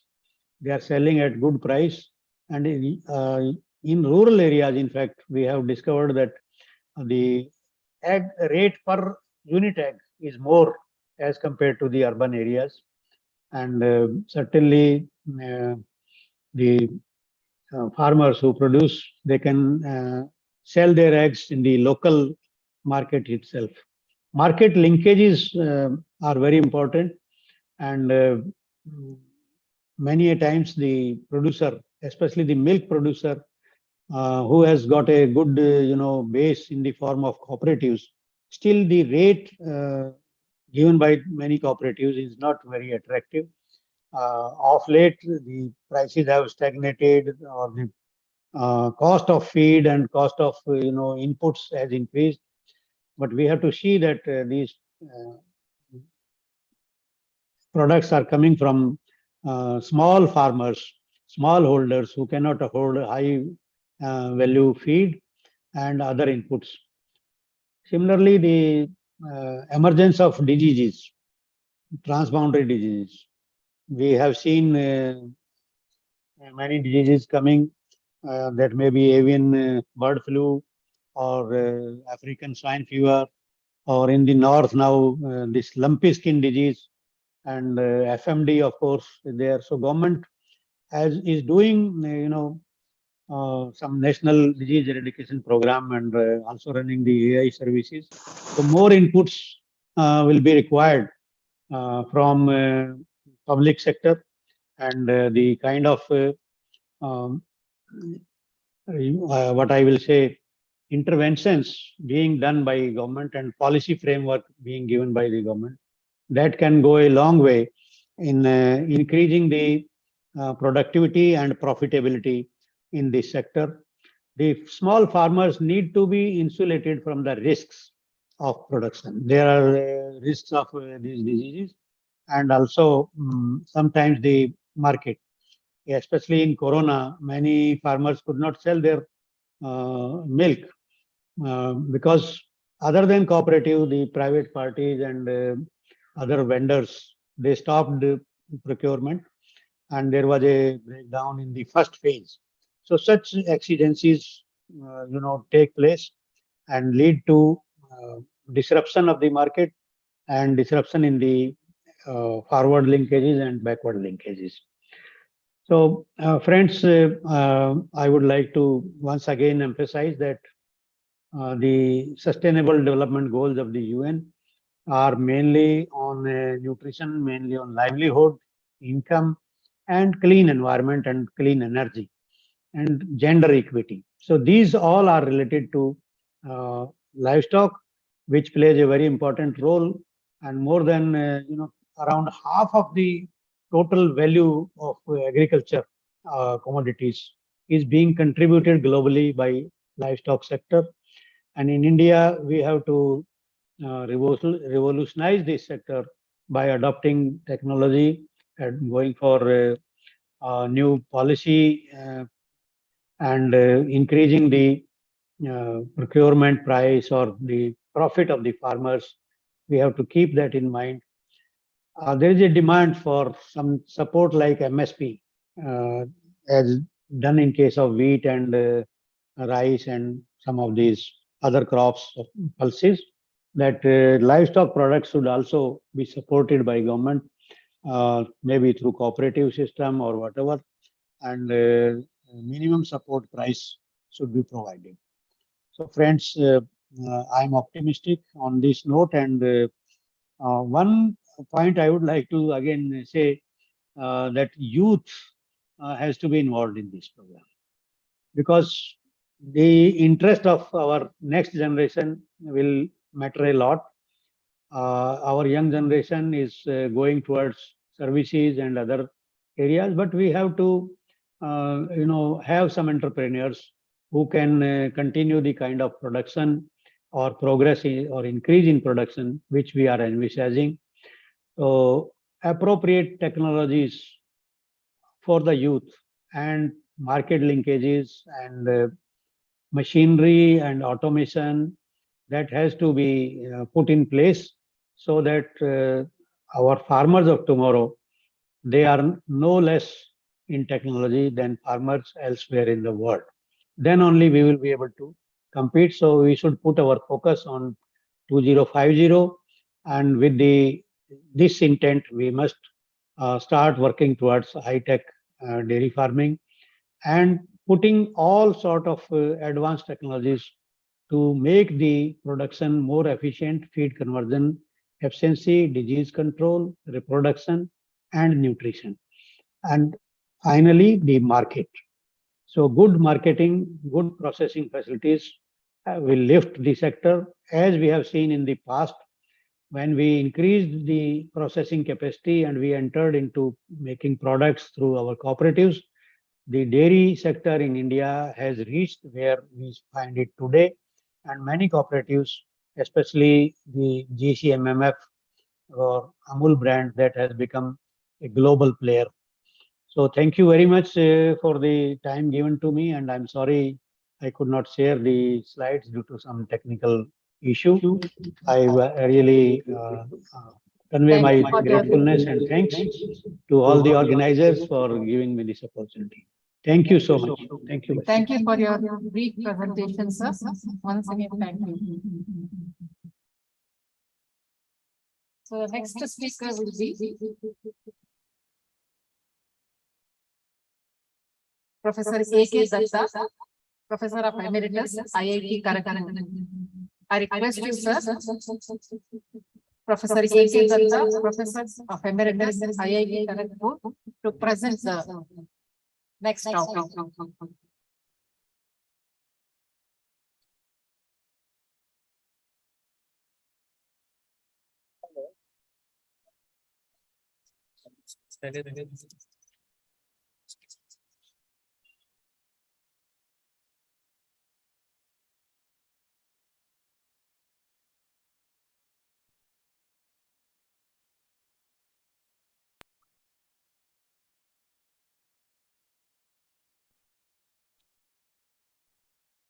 Sector in a low carbon future. What are the challenges facing the dairy sector? The dairy sector. Hello, we are here to talk about climate change and the role of dairy sector in a low carbon future. What are the challenges facing the dairy sector? The dairy sector, see here we are going to distinguish dairy sector from dairy industry. They are two different application of the same domain. So dairy sector means, we are talking about generally economy associated with milk producing families. So the challenges which are here now is we have to meet, the dairy has to meet the society's demands to supply essential nutrients for wholesome healthy diet matching population growth. Population is growing at a rate of around 1.3, 1.4%, something like that. हाँ देखता हूँ एक cap निकल गई है But the problem is कुछ broken तो नहीं है उसका सीमेंट ही निकल गया था जिसमें फंसता था ना ज्यादा आज तो एक वेबिनार में था मैं आ गया था यहाँ से प्रेजेंटेशन चल रही थी मैंने अभी पूरी की है आपके फोन से पहले तो फ्री तो हो जाऊंगा population increases, there is no more demand for milk. Adverse environmental impact by controlling greenhouse gas emission is also another challenge. What is greenhouse gas? Greenhouse gas are methane, carbon dioxide, nitrous oxide, and water vapor. These are greenhouse gases. So as the animal consume food, animals' food is mainly plant material. So as they consume food, they convert it in their stomach to basically material which goes into milk or meat to some extent. So what happens is the waste material which the animal did not need or did not convert, that comes out as greenhouse gas, methane, nitrous oxide and carbon dioxide. So that is a challenge. You have to reduce that. Why? We are going to talk about that in a few moments. Follow global climate agreements ahead of the UN Climate Change Conference. See, the conference, several conferences took place and they adopted a resolution that greenhouse gas emission from cattle rearing should be reduced. So let us look at some relative figures. Growth in global milk production in past decade is 30%. And growth in herd strength 11%. Growth in average milk yield is 15%. Increased greenhouse gas emission from the dairy sector is 18%. So you can see these numbers are outpacing your population.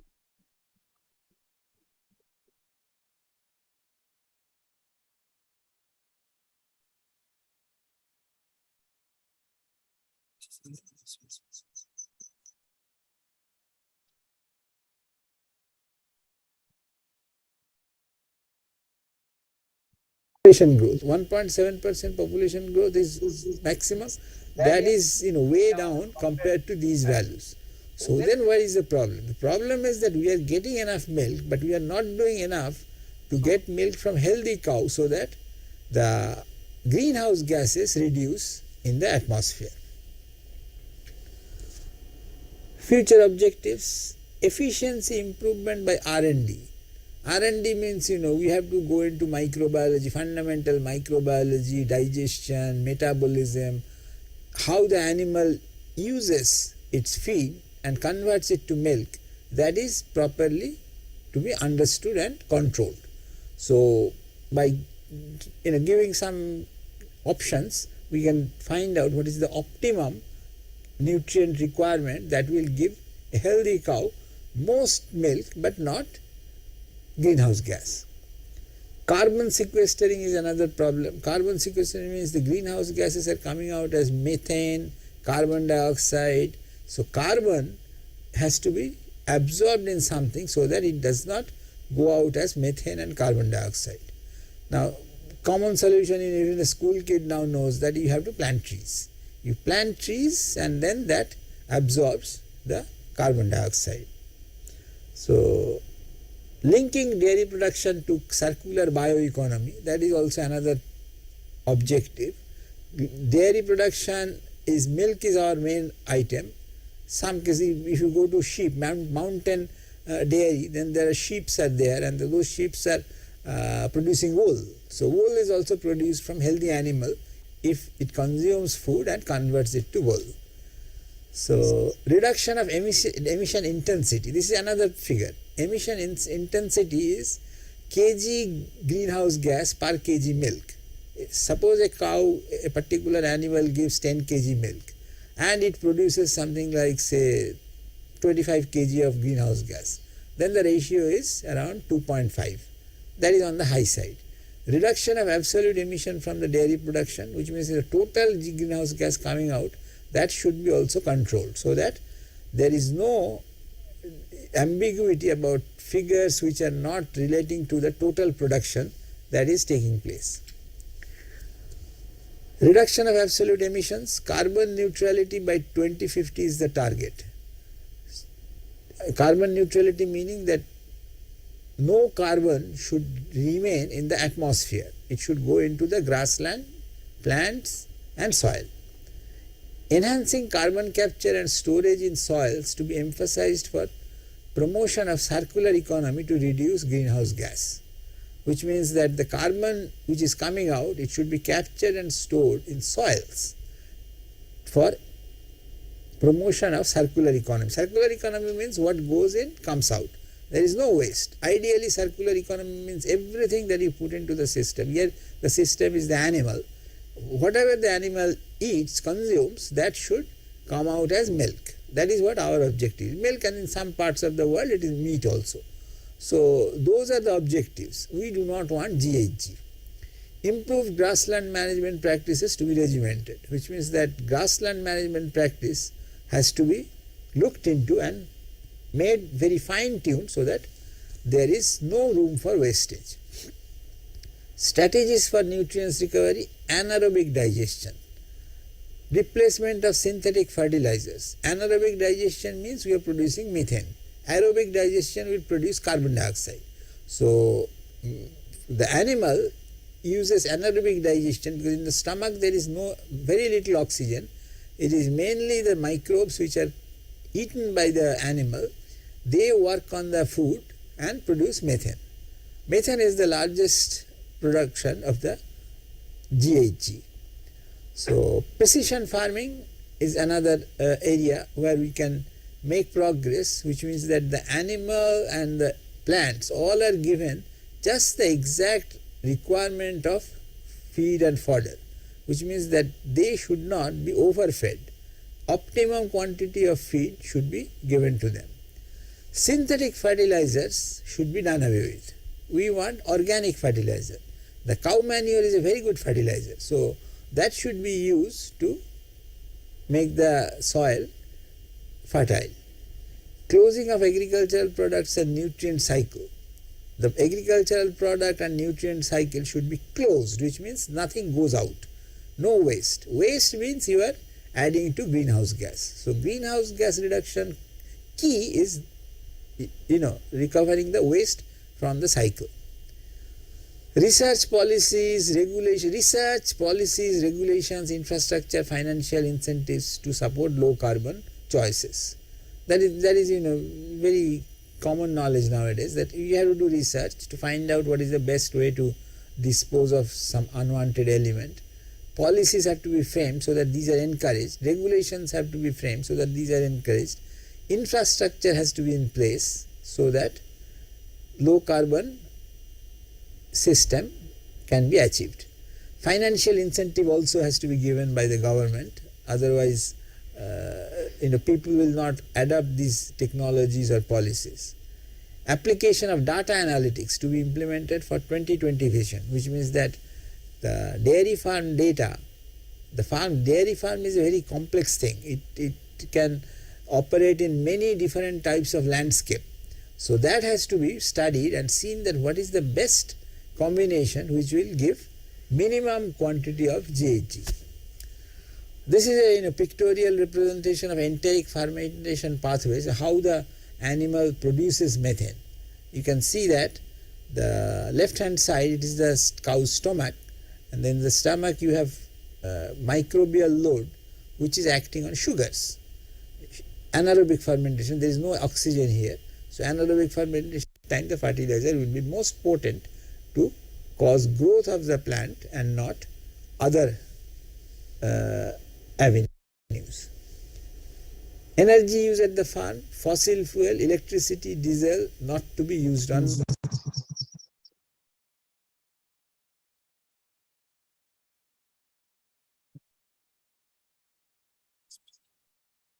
Due to some reasons, the topic was not connected. So the next speaker will be Sri Sanjeev Kumar, Managing Trustee, the Board Trust Uttar Pradesh. I request you to present your opinions, sir. Thank you, Chair and all respected. Can you say PPT? Okay, so thank you, sir. I will take care of time. I know it's very limited, so I will go quickly. Sanjeev, working at the Goat Trust, which is a technical resource organization for poor technology. We work in 18 Indian states with around 6.5 lakh goat farmers. Our major work has been on whole value chain of goat, and so I will be coming to how the technology and the people can be combined. A live case study. Next, please. Next slide. So this is Center for Livestock Technology and Research. It has been established by many of us, I mean my veterinarian colleagues, and I had done my master's in dairy technology from NDRI and then my PhD from Switzerland. So what we are trying to do is linking technology to the farmer and doing a farmer action research kind of thing, where we also evaluate how we develop the technology. So we have done work on whole value chain from production to processing to marketing, be it goat milk, be it goat meat. But our major focus has been to enable the people to use those technology, and that's why we call it a true poor technologies. So next slide, please. Next slide. So I will be talking one of the technology, which is alternative insemination or artificial insemination. I will be used knowingly the word alternative insemination, how we can inseminate and build an integrated breed development technology. So if you see the programs we have in India is inbreeding, small herd size, and around 70% of people have a very small herd size. So we cannot afford to always to keep buck, and buck keeping is a costly exercise, and the quality of buck we get is not always good. Even if you get a quality buck, it's costly, so not affordable. The second part goes on to linking for the enterprise model, the kid nursery. As previous speaker said in the first, see how business can be linked. So these days, everybody wants to business. So how the breeding and business can be linked, that I will be talking about. Next slide, please. So this is the how potential we have when we talk about SDG and the way it was explained by the panelists, this whole SDG and poor's relation. But that it will be realized when we take the poor or the people who rear goats to the front to enable them to use the technology in right way with judicious mix of the all consequences, how they can use this technology judiciously. So we have to build their knowledge before banning a knowledge. So ban didn't work these days. What works is the educating, making people to understand the consequences. And once, I mean, our indigenous people, our local people, tribals, perhaps understand this whole ecology much more than us. Only thing is in their language, not in our language. So next slide, please. If you look into how to let the root, the next slide talks about the goat milk, which we often forget and didn't understand, didn't emphasize. We are the world's largest goat milk producer just now by default. And if we consciously do, perhaps we can and we can be a highest, especially for the malnourished child. We have this problem. Every third child is malnourished. So from where the milk will come? And goat can be one of goat and sheep. Both can be one source of a glass of milk. So Gift a Glass of Milk program which we run talks about how we can use the rural produce with the malnutrition and how to increase the stake of the people. Next slide, please. So for the strategy we have been taken, we call it a AI army very knowingly because it's a kind of army which can make the change. So it's not just a CSP service provider. These are entrepreneurs like an army. Next, please. So this whole breeding strategy, if you look into this, goes into 5 ones. First, select the good goat. Then, of course, select the good buck. And then also look for castration.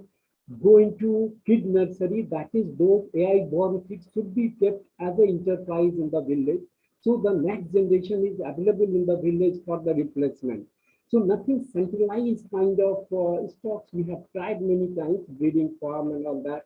But we know the population and the strategy never works because we have a huge number. So 1,000 persons a case, which is one of the core innovation we did. When they rear 10 kids, it becomes 10,000 kids, which is again a centralized place. Will be really difficult to having 10,000 kids management. And we use the technology USG-based pregnancy diagnosis in goat, so people can understand where their goat is pregnant or not. Even sometimes how many kids depends on the age of pregnancy. So that kind of technology and handled by the people, by the low-cost trained people to work at the village. Like castration now done by Pasu Sakhis, around 12,500 Pasu Sakhis we promoted across same number of villages. So can we hand over the technology? Can we also put a lot of mechanics? Electronics engineer is fine, but then we also need a lot of mechanic in this country, and how we can develop in livestock industry. That's one of the area we worked significantly. Around 20,000 such people we have developed, and that's what the whole breeding program looks like at the Goat Trust. Next, please. So how the cement processing, of course, there was technology, but not very standardized, and a lot of people have a credit for that. But since 2014, we tried to take it to the field, make it a work in the field. And that was the perhaps our contribution taking to the field. Next slide, please. So to see, we had not only worked on cement processing and how this could be standardized under low cost, and now collaborated with Veterinary University Mathura to take it. The more importantly, we talked about how it can be done in field successfully, and we completed 1 lakh artificial insemination in goats now. And that's why I say this technology can do wonders for the small herd people. Next, please. So this 1 lakh artificial insemination experience where we get roughly 57% conception rate because it's widespread in 6 states that are getting updated, updated, and now still it's segregated by seasonality, by AI worker, by both feeding status. So there are multiple factors, but 750 field cadres has been doing this AI day and night now and earning around 30% higher per month than what only large dominant AI worker they were earning. So almost 30% has been general increase. Some of them has been even double their income because as you know in both we have 2 AI in a year. So number and the people are paying. The next slide, please. So if you see roughly how within 30 days we looked into what is happening and how different process has been performing because in field the data are also based on people's and whatever instrument we have the field. So it may not be 100% scientifically into point and grams, but these are trends ultimately, which shows, and that's what I'm saying when people are paying, people have paid for all these AI. So one of the clear-cut indicator is people will not pay unless until they didn't get advantage. And that we call as a second line of evidence for our work. Next, please. So this is a case study of a district in Purnia in Bihar, and they had produced now 500 AI kits, and this all has been paid by these. And if anybody knows about this area, this is one of the poorest areas, especially Kosi Basin and Kosi flood area this is. But people have paid. Their houses can say the story, but they have paid it, take the services, and very proudly now talking about it. So I personally feel this technology when goes to a poor house, they can afford this. And that's what we have been to an extent able to prove. Next, please. So you could see the brightness and of course the selection of goats. As I said in the beginning, we do register best or high quality goats in the area and didn't try to crossbreed randomly. We look into those local goats and then local breed but semen is only given to them, and that's why we have those challenges in any area. But then we found it also maintains not only the quality, the signing, the health, and there is an emotional part. Once the goats kids are born a bit healthier, a higher weight, people also feeding it well, and that's what the psychological thing we observe. When you give the right kind of asset, people also take care of it. If it's the same goat, same kind of small kids, psychologically they didn't get excited to feed for all these feed and mineral mixtures and all this. So sometimes technology creates that magic, and that's what we saw in our field now. Next, please. So this whole requires a very rigorous process, of course, and as I said, when people and science or people and technology comes together, the miracle happens. So that's how we do. Next slide, please, quickly. As you see the next slide, we had a van video on van program where videos go to the village. So we made around 16 videos in all Indian language almost, and day and night we are trying to make more languages because India, as you know, the diversity of language is significant, and even not Hindi, again, then Bhojpuri, Maithili, all kind of language we are looking for. But then we had all multiple strategies like a corporate sector, how you go, how you convince your clients before you launch a product. So it's a pretty simple thing. Before we launch the product, we go into a kind of marketing because the rural people we consider as a client of technology rather than extension or simply as a charitable force. We say it's a technology and we are going to sell it to them. Next, please.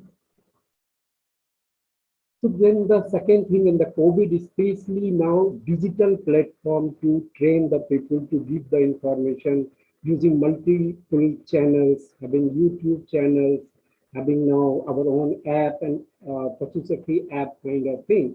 And especially if you look into the whole marketing venture, which we promoted IT-based, we call pasubazar.com, where we have sold now around 40,000 goats every year.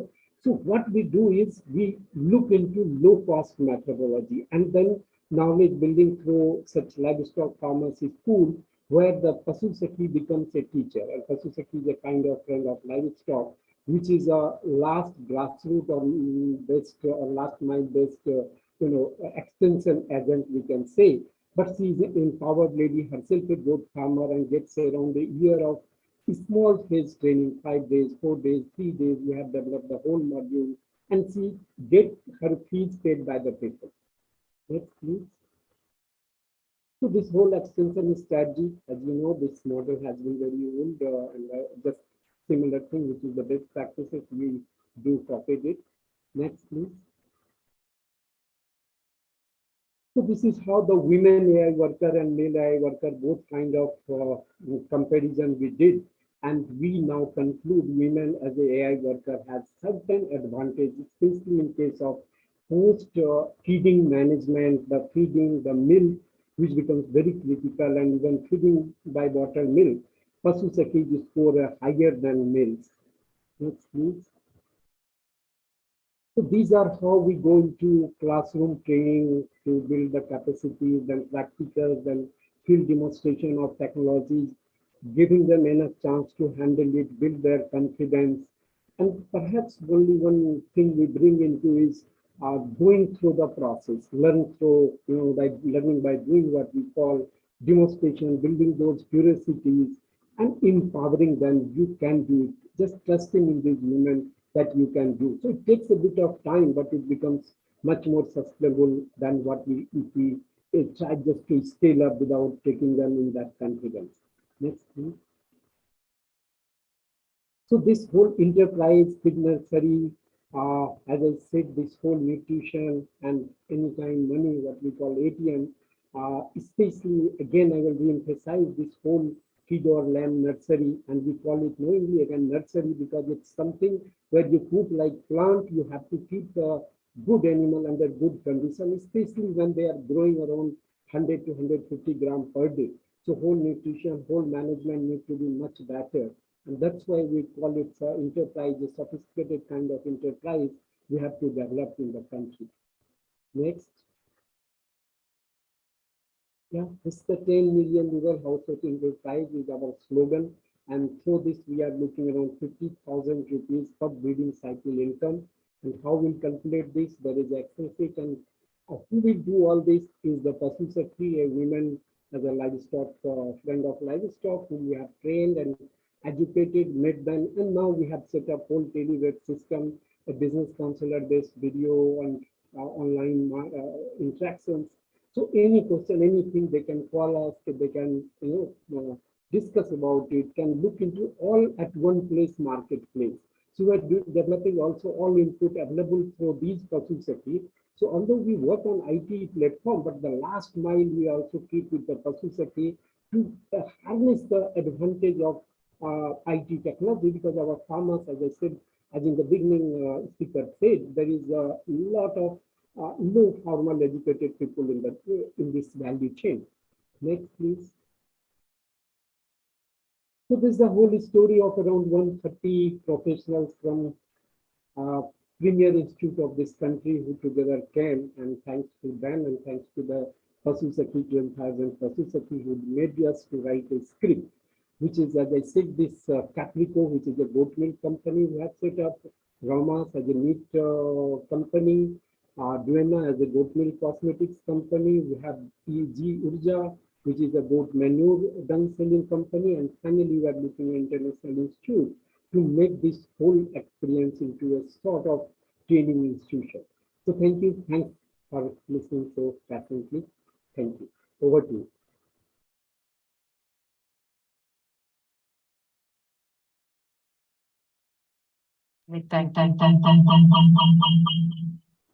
Now I request RS.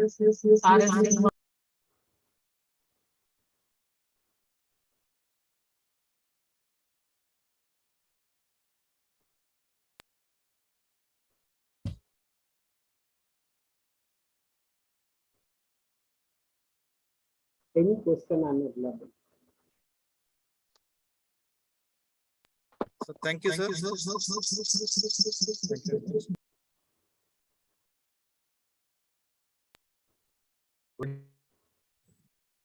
I think you must have got bored now, listening to so many people and so many varieties. And this is what is going to happen between the hybrid presentations. In person and off person. Anyway, I think you are aware now. In the morning when you get up, you need tea or you need coffee, right? Close it.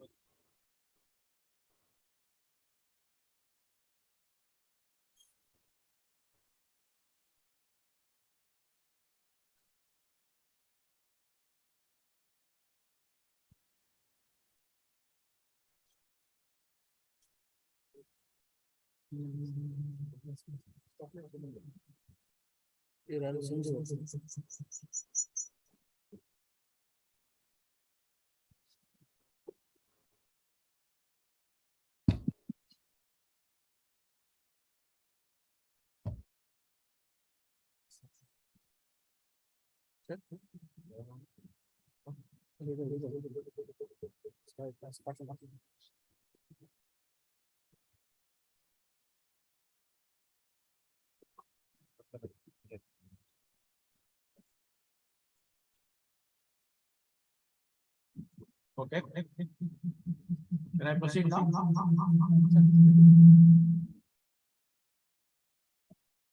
I think we have to think ourselves.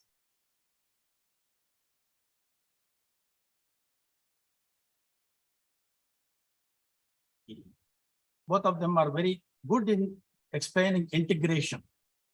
It needs sugar, it needs coffee or tea, and it needs milk also. Some people will now they are going for without milk also, right? Good.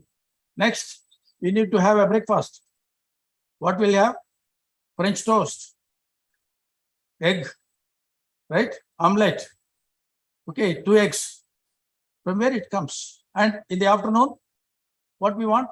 Either chicken or meat or a side dish, whatever it is for further. And at the evening also, some people require meat or varieties of meat or varieties of chicken. Okay. From where we all get all these things? Can we make this sustainable? This is what I think is rightly you selected the topic, called it as advances in agriculture and food system towards sustainable development goals. Really wonderful. I think I compliment the people who have done this and the seminar, and it's a very interesting seminar. Today, Dr. K.C. Virana presented a very nice description of A to Z about animal husbandry activities in Karnataka and as a whole. And Mr. Prabhakar Babu, I think that's a wonderful talk he gave on the forage. And it's a very important topic now. And next is Rameshwar Singh. I could not able to follow anything about that, but he has also mentioned about some things very carefully about the mechanization and also many advancements in animal science development. Professor A.K. Datta, I think he has done an excellent job, particularly in control of methane. That is very important topic. And Sri Sanjeev Kumar really blasted. Wonderful talk he gave, and I appreciate that now. Friends, you all know that sustainable agriculture is a paramount to address the major challenges facing humankind, including human demography and food security, climate change, energy use, biodiversity, and environmental footprint of human activity. So they have all touched all these points, very important points.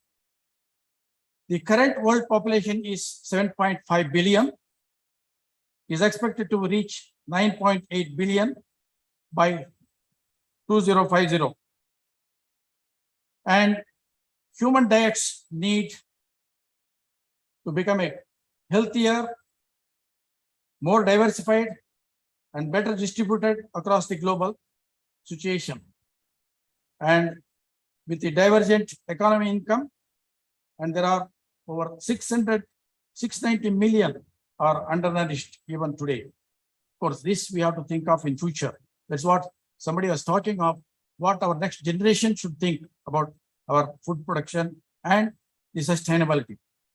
In this context, dairy products and ruminant meat provides essential amino acids, minerals, calcium, zinc, selenium, etc., and also vitamins, highlighting the fundamental importance of the dairy farming for human agri-food systems.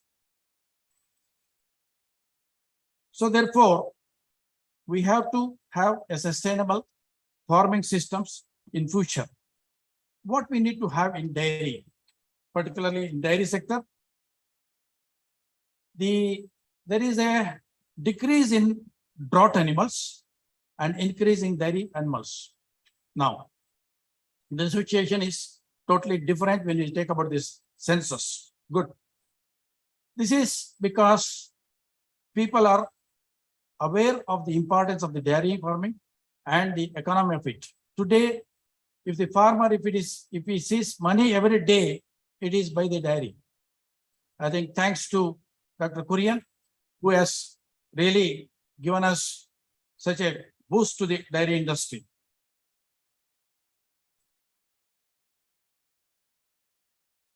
So therefore, we should think of, as a veterinarians, as a scientist, we should think of what should be the future animals. And these animals, we are going to have more production. At the same time, they require more forage. At the same time, we require more animal health care also. That is another important point. See now, with all this, I can mention today we are number 1 in milk production, and also the number of cattle, we are number 1 in the world. Number 3 in the small ruminants, especially sheep and goat. And in egg production, we are number 3 in egg production globally. And we are number 5 in meat production globally also. That means to say, the farming community is working so much. And at the same time, the genetic potentiality is increased. And this genetic potentiality has to be carried on for a long time. The local animals, we have to upgrade them. How to upgrade them? With all newer technologies, genetic technologies. So therefore, hybrids we have to develop for the future sustainability. Say, for example, Brazil people have taken a Brahman bull from here and they started producing 40 liters of the milk. Okay, 40 liters of the milk. What it means? It is the research output. That means our scientists also should develop all such things. I think there is a recent Indo-Brazil collaboration by the government of India, and gradually they are going to switch on to this also. So therefore, we have to continue our conservation and of the breeds. At the same time, we need to have our improvement in the breeds also. So now, coming to the second point you are given, that is veterinary aspect, sustainability of the veterinary aspect. What is that sustainability of veterinary aspect? Advances in veterinary sector. So you should know very clearly, there is an animal science sector, there is a veterinary sector. Veterinary sector is almost equivalent to doctors. They have to think of the health care of the animal. By looking into the health care, we will also taking care of the health of the human beings too. So this is what is going to happen. So therefore, Dr. Virana was rightly pointed at One Health aspect concept. It is going to be a future. We should not feed antibiotics. Okay, then what else we have to feed if the animals are sick? So alternatives you should think of. Alternatives you should think of. Therefore, The role of veterinarians, he has pointed out almost half a dozen things, more than that. So the responsibility of veterinarian is more in future. Not only that, COVID, for example, 70% of the diseases that are coming from animals to human, we have to take care. We have to take care. That's what we call zoonotic diseases.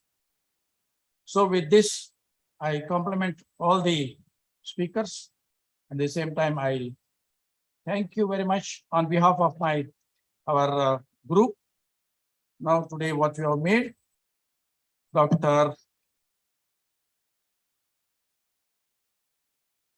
Vasundhara Devi, Professor, Head of Department of Animal Science, Dr. Anand Manegar, Dr. Suresh, and others.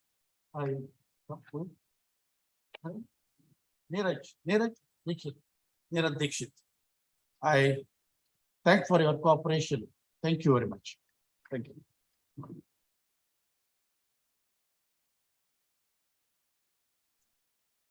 Thank you, sir, for your concluding remarks. I request the organizers to present the mementos and certificates to the concerned people on the dais.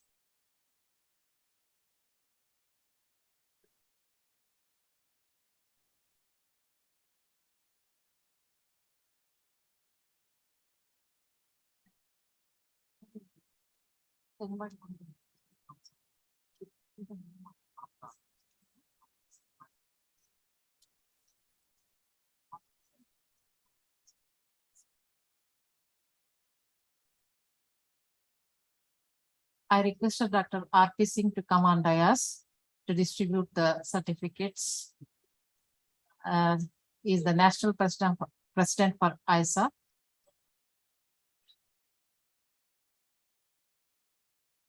And Dr. Sahadev Singh, I request you to please be on the dais.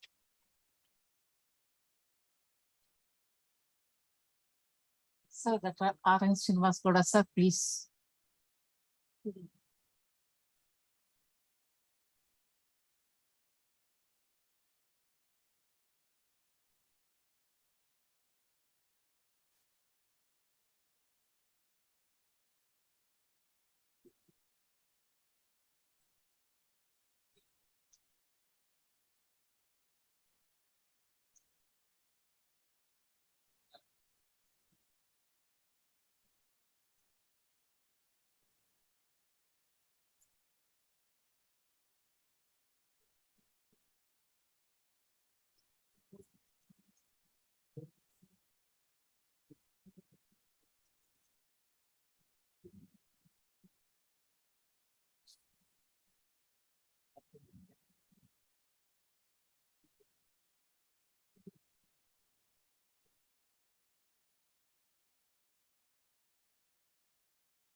Next session will start in 2 minutes. Please wait.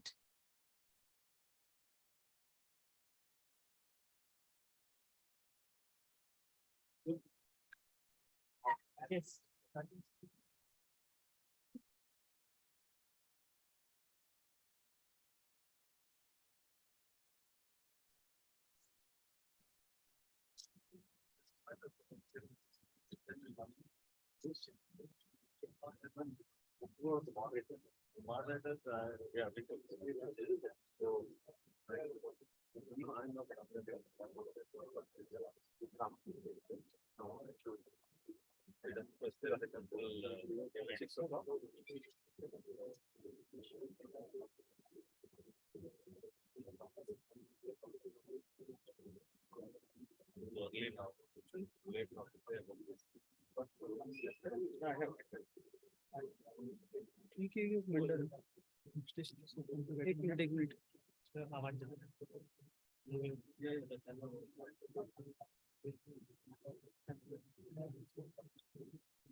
Okay. So he's absent. He's absent.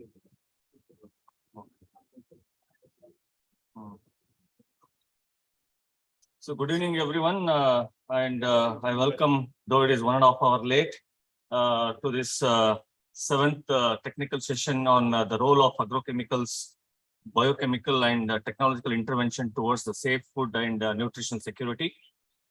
Today, I would like to welcome the chairman of this particular session, Dr. P.K. Ghosh from Raipur, who is the chairperson of this particular session. And the co-chairman is Dr. Hemalata. And we have one keynote speaker, Dr. H.B. Singh, and which will be followed by the panelists or the lead speakers, Dr. Devi Sharma, Director ICR IAHR Bangalore, and Dr. Y.S. Shive, Principal Scientist, Division of Agronomy, ICR IARI, New Delhi, and Kaushik Banerjee. And we have Mr. Yogendra Kumar as a last speaker of this particular session. So just to introduce the chairman, Dr. P.K. Ghosh, Director, NIB SM, Raipur. So he is the former national coordinator of the National Agriculture Higher Education Project, NAHEP, and the director of Indian Grassland and Fodder Research Institute, Jhansi. Dr. P.K. Ghosh has received 19 awards, which include the prestigious MS Randhawa Memorial Award for the Agriculture Administration in 2018. His pioneered research work is on the carbon sequestration, conservation agriculture, varietal selection for various triads, mainly for the confectionery groundnut, intercropping, low ODAP grass, pea, and high harvest index, and the resource in the rice fallow, crop diversification and sustainable intensification through pulse, and assessing the soil quality index. He has handled more than 45 research projects, and he has more than 272 research publications to its credit. So with this, I welcome you, sir, for this, the technical session 7. Though you're online, I welcome you, sir. And we have the keynote speaker, Dr. H.B. Singh, who is the professor of plant pathology, Institute of Agriculture Sciences, BHU. And his major area of the specialization is mainly on the specification of the management of the phytopathogens of different crops using the eco-friendly management practices, development of formulations of the fungal and bacterial bioagents and biofertilizers using the agricultural waste, and development and delivery of the systems for application of biopesticides and biofertilizers in the field. So he's a former fellow of many of the academy of the society like FNAS, FBRS, and FBSI. He has more than 15 patents and 20 major research publications. He has developed bioformulation, that is a trichoderma 2% WP formulation with 1 year of the shelf life. This is his overall contribution and the introduction. I welcome you, sir, for this particular technical session. And we have a lead speaker, Dr. Debi Sharma, Director, ICR, IAHR, Bangalore. She has 32 years of experience in the area of residue analysis methods, development and validation for food, fruit and vegetables and environmental contaminants. She has generated data for registration of the new pesticides as well as for the deemed registered pesticides for the MRL fixation. And she has also evaluated several of the suitability of the post-harvest pesticide treatments in the IPM and as well as in the IDM programs, leading to the development of the pesticides, residue-free IPM and IDM packages. She is a member of the Bureau of Indian Standards, Government of India, a sectional committee of FAD 34 and 1 on the pesticide residues. She has worked in the different residue analytical protocols and standardized different pesticide analysis by using GLC, HPLC, and GCMS. Welcome, madam, for this particular technical session. And the next lead speaker is Y.S. Shive, Principal Scientist, Division of Agronomy, ICR, IARI, New Delhi. Presently, he is working in the area of soil fertility, rice, wheat agronomy, ecological agriculture, nutrition management, cropping system, organic farming, zinc and iron biofortification of the cereals and pulses. He has received National Academy of Agriculture Sciences Fellowship in 2017.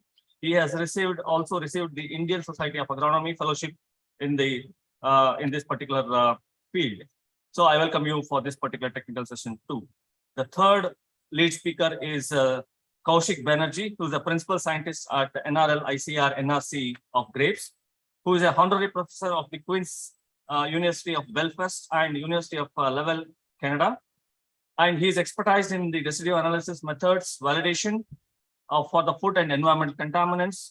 He has done a comprehensive screening of the target and as well as the non-target contaminants by using the GCMS and as well as the LCMS. He has been actively involved in implementing the residue monitoring plan of the APEDA of Government of India since 2004. And he has also contributed for the development of the GrapeNet application. And he has contributed for the capacity building and infrastructure development of the food laboratories, agro industries, and extensively outreach programs. He has published more than 150 papers in the peer-reviewed journal. I welcome you for this particular technical session, sir. The last speaker is Mr. Yogendra Kumar, who is the marketing director of IFCO Bangalore, who obtained his BSc Agriculture from CSAU Kanpur. Mr. Kumar is known for his dynamic enthusiasm and has been instrumental in the development of the Sagarika and organic product. So during his 36 years of a long, insightful journey with the IFCO, Mr. Kumar has made a significant contribution in the promotion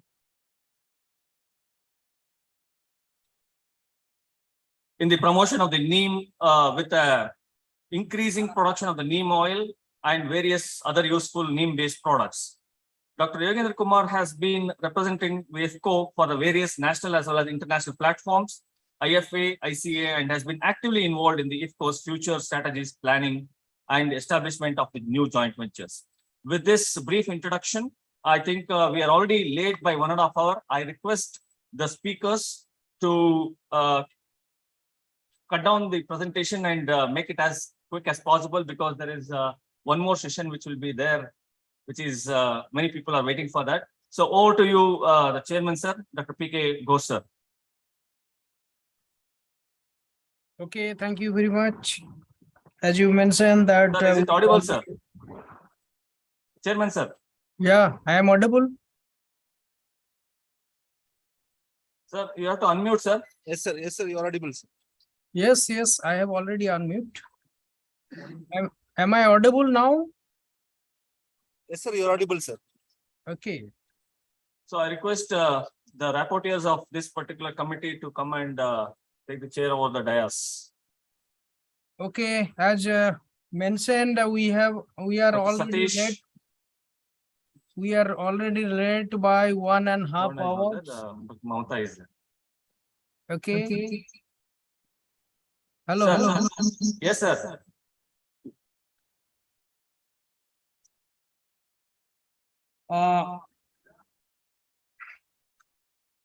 I think without introducing the topic, because we are already late, so we can directly come to the business. We have one keynote speaker and 4 lead speaker. So can you distribute the timing like this? 15 minutes for keynote speaker plus 5 minutes for discussion and 10 minutes for lead speaker. Is it okay? Can we, for lead speaker, it is okay this timing, otherwise we will be very late. So if it is acceptable, then we can start. And I request convener to record the timing so that we can stick to the timing. Otherwise it will go on presenting. So they can, as rightly said, that the speaker can cut short some of the slides and can highlight some of the main issues, so that we can save the time and we can complete the session on time. As rightly introduced the speaker, I personally, I know many of the speaker. They have expertise on their field, and I think we'll be listening them. So straight away we can request the keynote speaker, Dr. H.B. Singh, Professor, Department of Plant Pathology, Institute of Agriculture Sciences, BHU, whether he is online or hello, he is physical or online?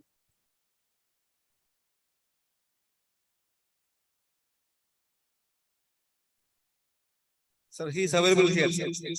Okay, okay. I think we can start presentation right now.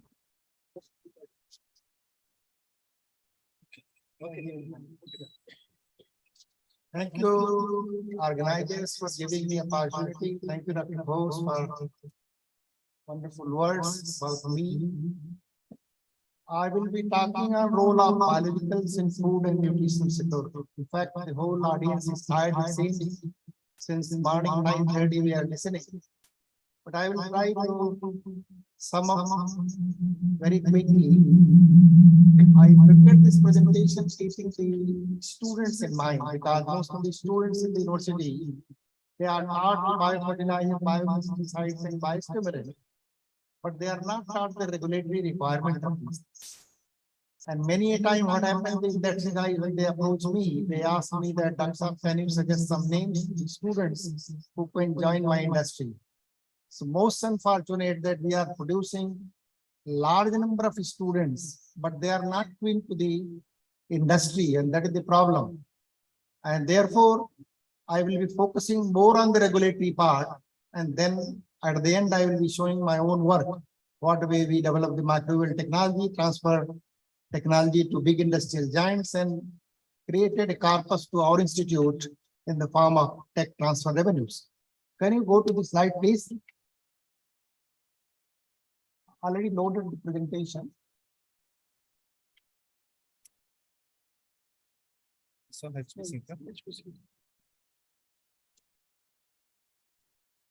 So, number of, people talked about organic farming, role of botanicals, and other things. And everybody talks that composting or cow dung manure or vermicompost is enough for organic farming. As a microbiologist, I don't agree to that, because this composting and cow dung has got a lot of inherent problem. And in the certification program, most of the products are not properly getting the certificate only because they have a pesticide residue problems. And in many cases, they are having the, what you call the heavy metals. And therefore, the answer is, if you go for microbials, they will be doing the wonderful job. Go to the next slide, please. Quickly, I have to run through because time has been reduced to 15 minutes only. Next slide, please. Now, you see, if we talk about biologicals, in biological, normally we talk about biofertilizers, biopesticides, and more recently a new term biostimulant has been added. But the companies are producing large number of products and they are naming them either as a soil catalyst or as a plant growth promoter. And so many names have been put. And that was the reason the government of India decided to put certain barriers on those companies who are manufacturing all these products and they are not regulated by any regulatory agency in our country. And that was the reason biostimulant regulation came in 2021. Now I will be focusing more on biopesticides. And what are biopesticides? As you know, biopesticides are also known biological pesticides derived from natural material such as animal, plants, bacteria, fungi, viruses or their components, which can be used to suppress or kill the susceptible pests. And the biopesticides fall into three major categories. One is biochemical pesticide, the second one is microbial pesticide, and the third one is plant incorporated protectants and botanical. My group has worked only on microbial pesticides, and on that particular thing I will be dealing in detail. Next one, please. And next slide. Can I handle from here so that I can save the time? Okay. As I said that the biostimulant was not known earlier and they were not regulated in this country only in the year 2000. Okay. 21, through the extraordinary gadget, the government of India passed this regulation and now it is regulated by fertilizer control order. The definition is mentioned here. You can read and I will leave this PowerPoint presentation here for you. Why I am telling you this? Because this country, we were having a business about 1,000 crore, which was not regulated. And that was the reason perhaps the ICR and the Ministry of Agriculture thought that we must regulate this. And that is the reason they regularized the biostimulant. And now biostimulant, they have been regularized. And under the biostimulant, you will see the botanical extract, biochemicals, protein hydrolases and amino acids, vitamins, cell-free microbial products, antioxidant, anti-transparent, humic and fulvic and other derivatives. These are the 8 materials which are put and categorized in the biostimulant. So only these things can be registered with the fertilizer control order. Now, I was one of the members of the committee of this, and therefore I thought that before the rule is passed by the parliament and it is activated, we must tell our students that what are biostimulants. Our group has edited 4 volumes, and I'm very happy the last volume came only day for study. The 4 volumes on biostimulant, and they are published from Elsevier. And anyone interested, they can write to me. Soft copy I can forward to you for your personal use. For the library, you have to buy them. Now, if you see the global market of chemical pesticide, this is a comparison. Of course, the data I told, but I will be showing you the new data also. The biopesticide segment is only 1.2 billion US dollar as compared to 46 billion US dollar. Now see the chemical pesticide ruling the pest control market, and therefore the scientists, the research worker working in the biological era, they must focus on developing biofungicide, bioinsecticide, bioherbicide, and there are takers. Now, often a question is asked, what is the future of biopesticide? And you will see in this data that the global biopesticide market is estimated to be around $5.5 billion in 2020. And it is projected to reach $11.3 billion by 2027. And the annual growth rate is about 15.6%. So this is a very good situation that biopesticides, they are the future of the.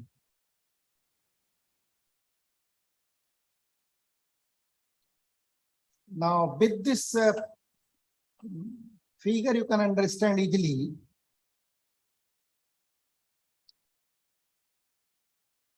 Yeah.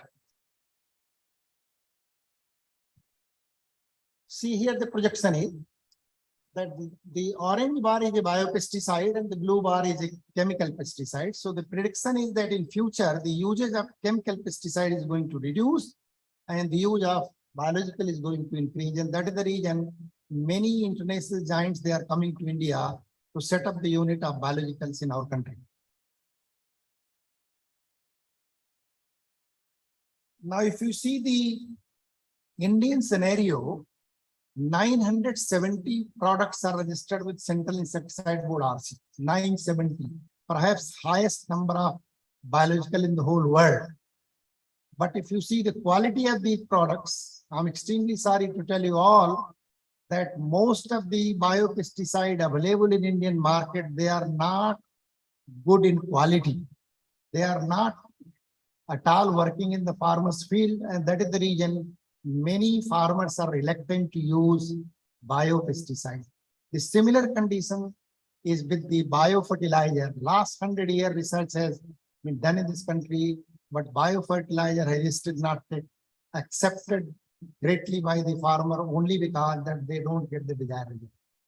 So my submission to those scientists working or the industry guys working in the bioinoculant and biopesticide business, that please take care of the quality, otherwise the farmers, they are not going to accept.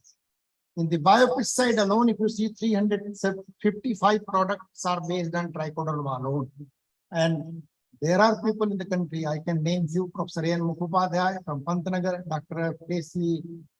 Mukherjee from BARC, many more people, they have contributed lifetime on trichoderma, and these products are available. Now you will be seeing here that there are only 30 products which are registered under regular category, and 325 products are registered under provisional. So provisional means they are given license only for 2 years, but regular license means once you produce good quality, that's for lifetime. So many companies, what they do, they take only provisional registration and manufacture the biopesticide 2 years and then disappear from the market. And that is one of the biggest hurdle in popularization of the biopesticides. Now, if you see the infrastructure of our country of India, you see we are producing only 7,203 metric tons of biopesticides, whereas the demand is 90,000 metric tons. So the gap is so high, and therefore this is the area where you can really research upon. And here I request the industry guy to really put some investment on biopesticide, because the market is really very, very good. Now, if you see this sector-wise development, see we are having 361 laboratories all over the country. 141 number they are in private sector, then 98 is state biocontrol lab, 49 and ICRA, 38 number they are in private sector laboratory funded by Government of India, and 35 number central integrated pest management centers. But the practical thing is, if you go to the center and demand that I need 5 ton or 10 ton, you will be getting the answer, I don't have that. And therefore, private players are really very, very essential here, that they should come in this business. The registration part I can skip, because I told you, for production of biopesticide, you have to take license from Central Insecticide Board under 2 different categories. One is under 93B, that we call it provisional registration, and the other is regular registration, that is under section 93. And without that, you cannot sell single gram of biopesticide in the market. We have received complaint, and many retail universities without license, they are producing, selling it by just giving the receipt. This is a caution for those who are doing this. You can give it free for demonstration purpose, but you cannot sell a single gram, otherwise you will be punished by the Directorate of Agriculture. And there are cases that the people are behind the bars. So don't do that. Follow the rules which are created by the Parliament. And this is the reason this particular thing is very, very important for students actually working in microbiology. So I can skip this particular part, but I will be showing you a number of microbes. Initially, when the budget was published, only 9 microbes were added in the schedule. This is the 9 microbes on the left panel, fungi, and on the right panel, the entomogens, fungi and bacteria. Later on, 25 more microbes they have been added. The last one was Piliformos sporandica. It was an indigenous microbe discovered by Professor Ajit Verma of Jawaharlal University. So all together, only 34 microbes they are published in Gazette of India. And They are gadgeted microbe you can call, and they are the one can be used only for production of biopesticide. Other than that, you cannot produce and sell. And therefore, if you are having a new microbe, having more potential as a biocontrol agent or plant growth promoter, you have to request CIVRC to include in the gadget, and then only you can go ahead with that. Now, what are the prerequisites for registering these biocontrol agent with CIV? These are the quality control parameter, number of infected propagule, moisture content, microbial contamination. But identity check is not part of the product control. I think CIV rules are faulty, and therefore we as a scientists are suggesting CIV to add this, that only the counting of CFU is not going to serve the purpose. Otherwise, you will get a spurious product. So this red one means it has to be added by CIV, and I have already written to the CIV committee, and this is under consideration. Likewise, these are the parameters for quality control. Then CFU count, what is happening? Most of the products which are available in Indian market, you will see that they are having shelf life of 2 to 3 years. Impossible. As a scientist, I have done work on this particular microbe, many microbe for 30 years, and we don't get shelf life of 3-4 years at the room temperature, ambient temperature. You know, in many parts of the country, during the summer temperature touches 45 to 50 degrees Celsius, and in the box when the pesticides are packed, temperature rises 4 to 5 degrees. So on 55 degree, no microbes survive, and therefore false claiming that my product is surviving at room temperature for 5 years or 3 years or 4 years, I think one has to be very, very cautious for giving this time. But CIV rule says if you want to take 1 year shelf life, you produce data of shelf life of 15 months. If you want to take the shelf life data of 1.5 years, then you have to produce for 18 months and so on and so forth. And this is the reason many companies, they are giving shelf life 2 to 3 years. Likewise, there should be no pathogenic contaminant in the product. And if at all they are present, their population should not exceed more than 1 into 10 to the power 4.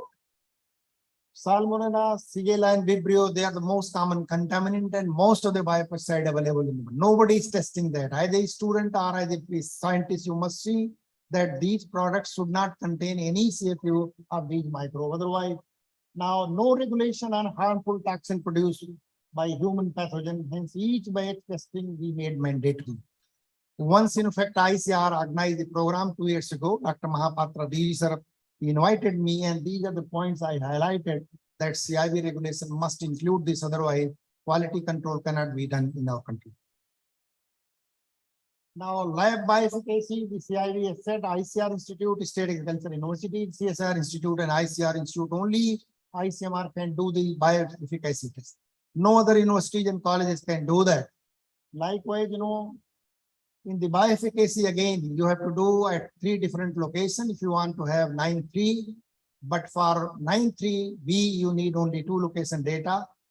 2 locations, 2 different agroclimatic zones. Suppose you are in Karnataka, so one Karnataka, another part maybe Northeast, or maybe Jammu Kashmir, or maybe Kerala. So this is, so bioefficacy must be developed in such a way that they give a reliable prediction of how the product will work in field. Obviously, field studies cannot be conducted for each batch because of the time and cost issues. Now, one thing on the initiation of Honorable ADG, Plant Production and Biosafety, and I was also in that particular committee. So we made a mandatory requirement that the microbe used for production of biopesticide, they must be barcoded, and the mother culture must be submitted to ICR Institute, that is NBM, National Bureau of Agricultural Important Microbe. So these recommendations, they have been accepted by CIV, and since 2016, this guideline is followed. For detail, again, we compiled another edited book on agricultural important microbe commercialization regulatory requirement in Asia. Soft copy can be available to you. Anyone just write to me, I will immediately forward to you. So here, I'm very happy to tell you, I was a visiting professor in University of Illinois, and I met Dr. Anand Mohan Chakravarti, and he is the one who discovered the first microbe and patented. So I requested him, sir, you have to contribute a chapter. So he has contributed a chapter in this particular volume. and that is very, very authoritative one, how he fought with Supreme Court of United States for the fight of IPR, and finally he won the case. And it was Anand Mohan Chakraborty who got the first US patent during the year 1980. And since then, number of patents are awarded on microbes and microbial products. Now see here, the very, very simple technology we developed. And that time I was working in Central Institute of Medicinal Aromatic Plants, Lucknow, and a lot of agri waste used to come out after distillation of the aromatic grasses. So what we did, we inoculated trichoderma on the spent wasps and grasses, and you can see the beautiful growth on this. And we filed a US patent was granted, and this technology was transferred to a big industrial house. Likewise, a very simple technology was developed by our group. Yeah, this bajra grain, the reusable bajra grain technology. Here you inoculate trichoderma, it will colonize on the bajra grain, dry it, and use the time you want it. You can inoculate on the compost, you can inoculate on anything, they will grow nicely. And this is again a Indian patented technology, but it is given free of cost to anyone. And the information is available on the Banaras website, university website.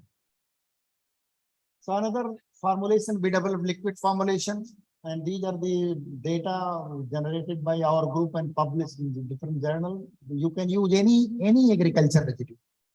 So why I'm talking to you, because most of the companies, they underline that they will grow microbe only in fermenter and bioreactor. I always underline grow microbe on solid state fermentation technology, and you will get the similar kind of result. And not only that, we demonstrated, we transferred this technology to industry. I will be showing you that quickly. I will run through. This is the liquid trichoderma technology developed by our, again patented. The most satisfying technology in lifetime, I can tell you, which we developed at Banaras University, was growing trichoderma on cow dung. Again, this is US patented technology. And when I delivered this lecture in US, my professor, Dr. Gary Harmon, who is father of trichoderma, he said Indian can do any wonders. See, as a scientist, that the cow dung contain a lot of cellulose, and cellulose is the food of trichoderma, because this is cellulosic fungi, and we grew trichoderma, and you can see here in the bottom, extreme right, beautiful green growth of trichoderma on cow dung, and therefore this technology has been popularized in Uttar Pradesh by taking the help of RKVY. We were given 4 crores by government of Uttar Pradesh through RKVY, and we have trained more than 10,000 farmers in different districts of Eastern UP that how you multiply trichoderma at your farm site, use it for organic agriculture, and earn better revenue out of your. Similarly, we fortified vermicompost using agriculturally important microbe. Because of paucity of time, I will be running through these slides very quickly, and I will be showing you some of the results. In application technology, earlier seed treatment, seed biopriming, soil application, and granule broadcasting is up. But seed biopriming is newer technology. My colleague Dr. Amitabh Rakshit in the morning, he discussed. And we have done a lot of work on this and published series of papers, a book also on this. And I will be showing you the result of seed biopriming. These are the 3 notorious plant pathogens. See, everybody showed beautiful crop here in the presentation, but nobody showed you the type of diseases they are present. And 30% crop losses are caused by the pest and diseases. And these 3 pathogens, once they invade the crop, you will not be able to harvest the crop. So my dear friends, please keep in your mind that there are notorious pathogens which are available in nature, and they destroy our crop. The left one is Sclerotium ralsii, that is a tropical pathogen, but the center one is a temperate pathogen. In US and in UK, they are not able to grow any crop because of this pathogen, menace of this pathogen. And the third one is Rhizoctonia solani, causes banded blight in many crops. They produce hard resting structure in soil, and they survive for 6 to 7 years. Many times they survive for 10 years. Till date, there is no chemical pesticide available which can completely destroy the resting body of this. And therefore, the only alternative is that you use biological weapons to kill these particular pathogens. Now you see the devastation. The Sclerotium ralsii has attacked brinjal. This is a brinjal plant, and see number of sclerotia, small seed-like structure they are produced, And once they are disseminated in the field, they will spoil your whole crop.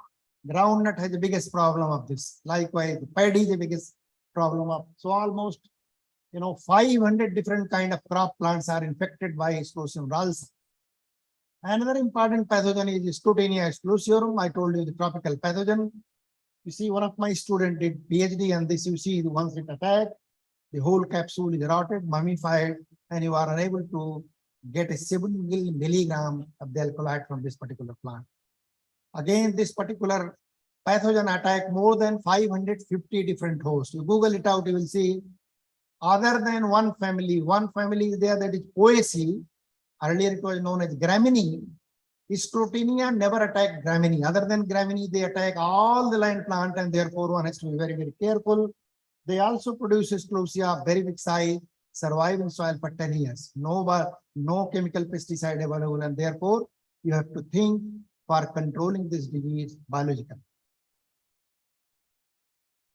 Now, when I transferred this technology to GAPC Barodara in 2002, the most challenging task assigned to me was that you have to show me an experiment at Pantnagar University, which is known for wilt. This is a 50-year-old, around 50-year-old wilt sick plot. And there the company said you have to put a trial. So we put a trial there at Pantnagar University and demonstrated. On the right panel, you will see the treated one, and the dead one plant, you can see they are untreated. And then when they saw this result, then only the technology was transferred to GAPC Barodara in 2002 by a license fee of 1 crore of rupees. Why I am underlining 1 crore? Because ICR is very modest, very liberal, and many of the institute of ICR, they are transferring microbial technology by taking only 1 lakh of rupees. So I was asking one day the Honorable DG sir that who fixed the price of 1 lakh? 1 lakh is nothing, because you are transferring technology to industry and they are going to produce in a big way and selling to farmer, and therefore some expenditure has to be paid by them, and therefore the cost of technology has to be fixed little higher. This is not for the farming community, this is for the industry. Now these are the result of trial. I will just show you. You can see here priming business. Again, see, once you go to farmer, you have to tell what is priming. So a small seed you cannot demonstrate, but here is bigger seed. This is a glandulous seed. You can see here in the left panel, the trichoderma is coated and just kept in moist chamber for 24 hours to 48 hours. That is priming. And once you coat it, apply immediately in the field. That is seed treatment. But once you treat the seed, allow them in moist chamber for 48 hours, then it is priming. And you can see here the green growth on surface of the seed, and they provide something like a bulletproof jacket to the seed. So no Sclerotinia, Fusarium, Phytophthora, and all these kind of pathogens will try to invade this. And you can see the wonderful crop coming out of the priming. You can see here the right one is prime. So this work was done at National Botanical Research Institute when I was there. Now, last part is technology transfer. So in ICR technology folder, one of my technology is listed. And this is the one transferred to a company in Hyderabad. I was talking about this product. Sardar Eco Green Biofungicides. This was licensed to GAPC Barodara in 2002. And that time, Honorable Prime Minister was the CM of Gujarat, and he launched this technology from the company side. So, making big business. The second one was again to Hyderabad-based company. And third and most important technology is Bacillus subtilis based. This is the only product in Indian market. Only and only product, and making business of approximately 150 crores of rupees, because he is the sole owner of this technology. Nobody else has taken this technology because cost of technology is 1 CR, and nobody is going because 1 lakh technology is available with TNAU, with the Indian Institute of Horticulture and Sciences, 2.5 lakh, something like that. And therefore, after that, nobody has taken this technology, and therefore he is the sole proprietor. The Balaji Craft Care Private Limited is sole proprietor of this particular microbial product, and is making good money out of this product. We transfer technology to Government of Uttar Pradesh. And this is my last slide. You can see here, popularization of technology in the villages. We never hold the meeting in the university campus. We used to go to village with our team, demonstrate how to grow microbe, how to use microbe, and then provide them a video, CD, and then some hand literature so that they can use this particular thing. So this is all about the microbial technology, which was developed by me at Banaras University, RNC Botanical Research Institute, Lucknow, and prior to that in CMAP, Lucknow. Thank you, Dr. Ghosh. I tried to finish within time. Thank you, sir. Okay, Dr. Singh, thank you for your nice presentation. Quickly, can we have one or two query before we move to the lead speaker? Question, answer, that.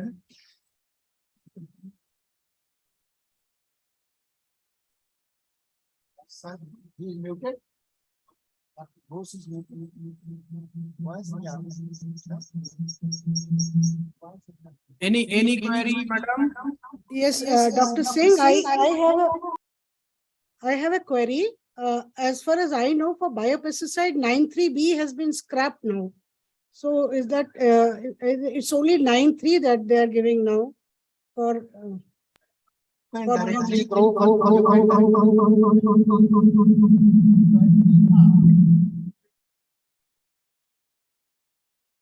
Dr. Singh, go for unmute, please. You are muted. Dr. Ghosh is muted. Yes, sir. Yeah, madam. It's okay. It's okay, sir. You can speak. Yes, ma'am. Are you able to listen me? Yes. Yes, sir. As far as my knowledge goes, because up to last week I was in touch with CIB. They have not described it, but one can directly go for filing 9(3) as a regular registration. Yes. Yes, that's what. Okay, any other query?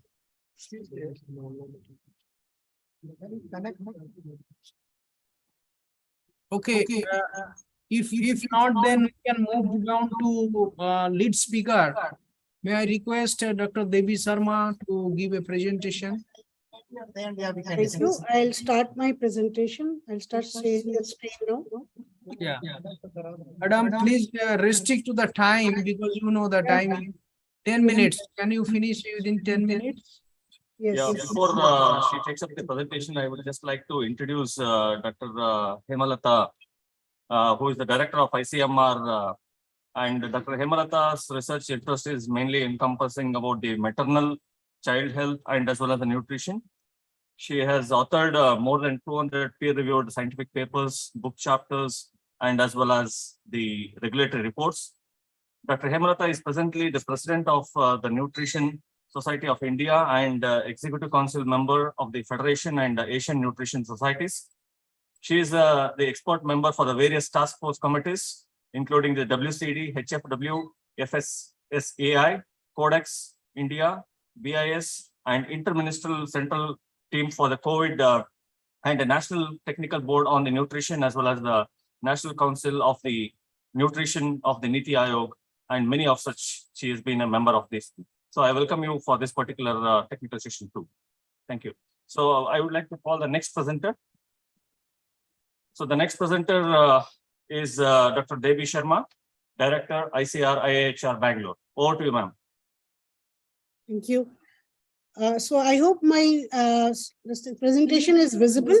Yeah. Okay.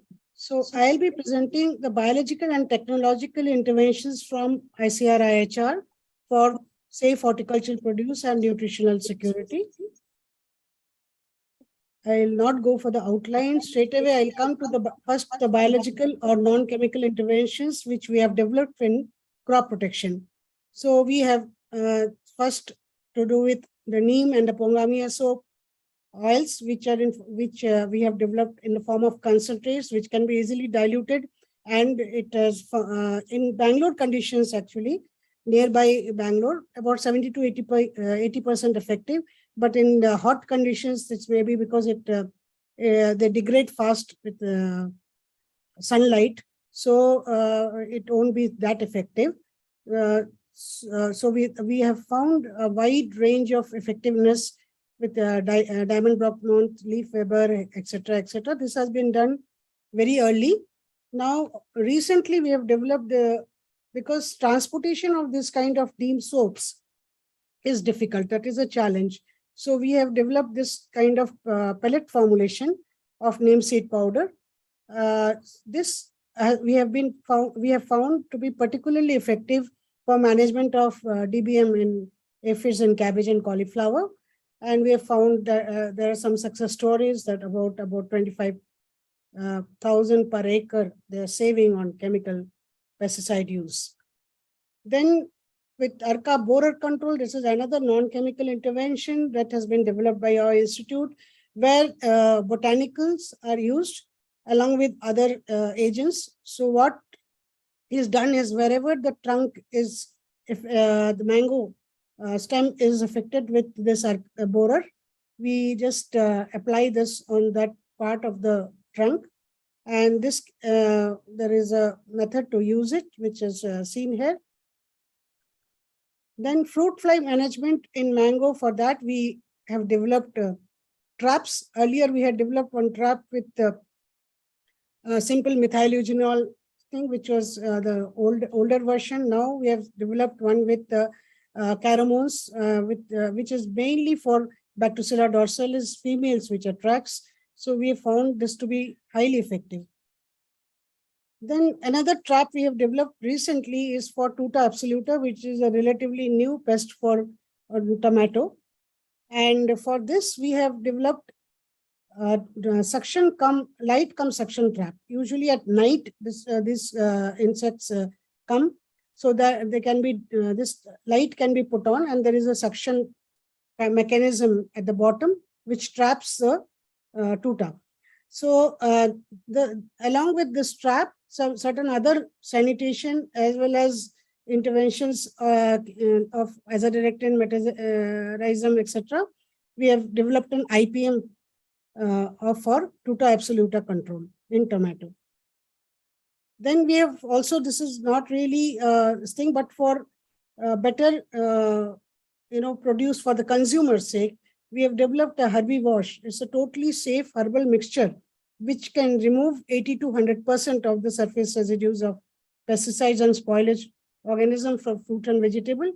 We have also found that washing with this herbal mixture it removes at least 30% more pesticides from the surface of the fruits and vegetables than it is possible to remove with water wash alone. Then we have also developed, just Dr. H.B. Singh was telling about the biopesticides. We have also developed 5 biopesticides of the similar ones. And we have developed the data for registration for all this, and they are registered. Around 650 licenses have been given by IIHR for various licenses on these biopesticides, and they are all registered on CIBRC earlier under 9.3b and now mostly under 9.3. So here these biopesticides can be used for seed treatment, as well as we can use this for media preparation. We use coco pit. So the coco pit also can be treated with this biopesticides, and this is how it can be used. Of course, many other, it can be mixed with FI. Those can be mixed with FIM and then treated in that FIM can be used in the field. See, so this is how enrichment of FIM and neem cake with biopesticides is carried out. One success story that has been documented, this is just one of the many success stories of these biopesticides. Tuberose is very much infested with nematodes. So we have found a very high success rate in tuberose crop with use of this biopesticide, and one farmer, he earns about 25 lakhs per acre per year now with our tuberose variety, Arka Prajwal, and with the use of these biopesticides. So then for plant health management, some microbial inoculants or biostimulants, what Dr. Singh just told about, we have developed. One is a microbial growth promoter. It is a seed coating formulation named as Seed Pro. It is actually an immobilized product of a strain of Bacillus subtilis along with Trichoderma herzianum. It inhibits the growth of seed-borne and foliar pathogens of Alternaria and Phytophthora species. It promotes plant growth and induces systemic resistance. So it is in a way, both a promoter as well as a seed-borne fungal disease suppressor also. Then we have two products of Bacillus subtilis and Bacillus licheniformis. So these are proven antagonists of Alternaria pori and Alternaria solani. This is Alternaria species of organisms, causative organisms for purple blotch of onion and early blight of tomato. These are also talc-based formulations like the biopesticides, and these are delivered as seed treatment and enriched, or also as enrichment with FIM. Then we have a very, very popular product of ours, which is called ARCA Microbial Consortium. Here, 3 beneficial microbes are together in this consortium, which is on a lignite base. So, in this carrier-based consortium, the microbes are Azotobacter tropicalis, Bacillus aryabhattai, and Pseudomonas taiwanensis for horticultural crop production. It is found used in many, many crops. It helps in early seed germination, increases seedling vigor, and can reduce 25% of nitrogen and phosphorus fertilizer application. Yield can increase from 10 to 16% in different crops and used in across the state of it is not just Karnataka, now it is being used in many other crops too. So these are some of the crops in which we found yield increase from 10 to 16%. And here I'm showing only horticultural crops. We have got reports of yield increase by very significant margins in pepper also, and also in pomegranate, but with pomegranate is still under verification, but these crops we have found definite data is there. Then actinobacterial inoculants, this is an actinobacterial consortium. Here we have used, this is not as popular, but it's a very good product, as popular as AMC. So here, apart from regular PGP activities, strains of mineralization potential is another plant growth, plant health management for, we can use this consortium also. Then we have something called ARCA fermented coco pit, which is an extremely good product for not just plant health, nursery use. Also, it is extremely good for environmental thing. I'll explain why. It's a novel substrate for vegetable seedling production in pro trays. So many nurseries have taken this product from ours. So it is from raw coir pit, we make this fermented coco pit. And you can see here the seedlings are much more vigorous growth is there. They're much stronger and very uniform height seedlings we get usually in that, very uniform growth. So what happens, how it is prepared is that we have this fungal consortium, which is added to raw coir pit and fermented for 30 days. The fermented substrate into which ARCA Microbial Consortium, which is also our product, which I have just talked about, that is added. And we leave it for one day for enrichment and stabilization. And what we get is ARCA fermented coco pit. Now, this, why we have to use it? Because production cost is less, dispenses with washing of the raw coir pit, and hence environmentally friendly. You must be knowing that very recently government has categorized the coir pit units into from white to, shifted them from white to orange category in environmental pollution category. So because they use a lot of water for washing the raw coir pit, and this water is also, the disposal of this water is also not done properly, because a lot of decontamination is required for that water. So it should not come directly into the water stream. So because of which this our method, in which no washing is required, is extremely good, and it can be done in your own nursery itself. It can be carried out. So we have this what you call decomposer, which you can we can give. In fact, we have gone to several coir pit units and we have shown them. So only if they take our decomposer, they can do it themselves. And also it dispenses with the need for sterilization of the growth media also. So it is much more easier. It is enriched with beneficial microorganisms because we are mixing this nitrogen fixer phosphorus solubilizer in the form of AMC. Then it is also. Madam, please conclude. Madam, please conclude. Okay. Then we have also got some improved varieties which ensure increased nutritional security, because I'm talking of both, nutritional security and this. So we have this Arka Udaya mango variety with high carotenoid content, Arka Kiran with high lycopene content, Arka Purna with more ascorbic acid. Then we have some farmer varieties which we have identified, which we are helped develop and register. So these farmers varieties are very high in carotenoid lycopene of jackfruit. They are very high in carotenoid lycopene and vitamin C content. So these, because of our intervention here, the farmers' income has not just doubled, has about 3-4 times it has gone up, much more than that right now.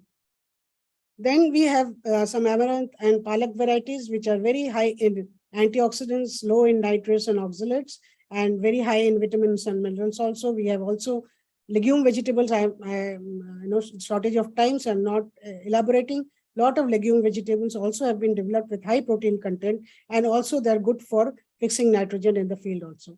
So we have iron fortified mushroom, which we have developed, which can be used, we have also studied the bioavailability or the gut absorption of this of iron from these our product or such mushrooms.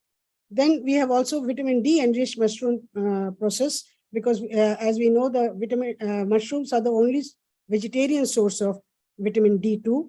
So we have found that just less than 100 gram of the fresh mushrooms or 9 gram of dry powdered mushroom of this enhanced, enriched mushroom will meet the 20 microgram per day requirement of vitamin D. That is one vitamin in which most of the Indians are deficient in this vitamin.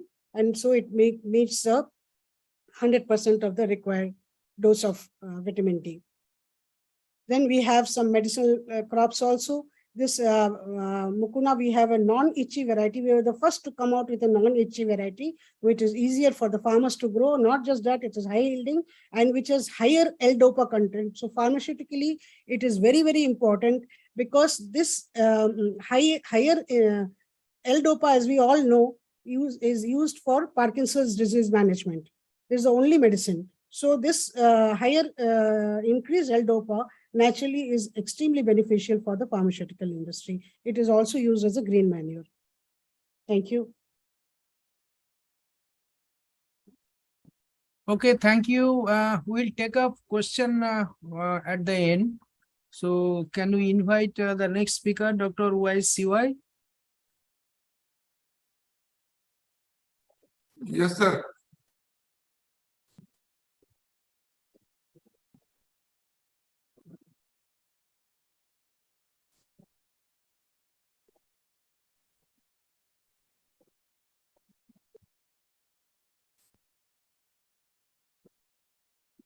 A very good afternoon, each one of you. Chairman, sir, reporters, convener of this session. Am I audible to you?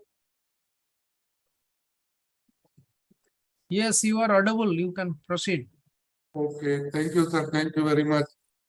So once again, very good evening to each one of you, and I am before you to present some of my experiences on agronomic biofortification of food for nutritional security. As you know that micronutrient is very important, antioxidant and vitamins and minerals for the that healthy lifestyle. And we are facing a lot of problems which we have experienced during pandemic last 2 years, Corona, where that the zinc was even one of the most important element for boosting the immunity. And then you know that at that time we have realized the importance of micronutrients.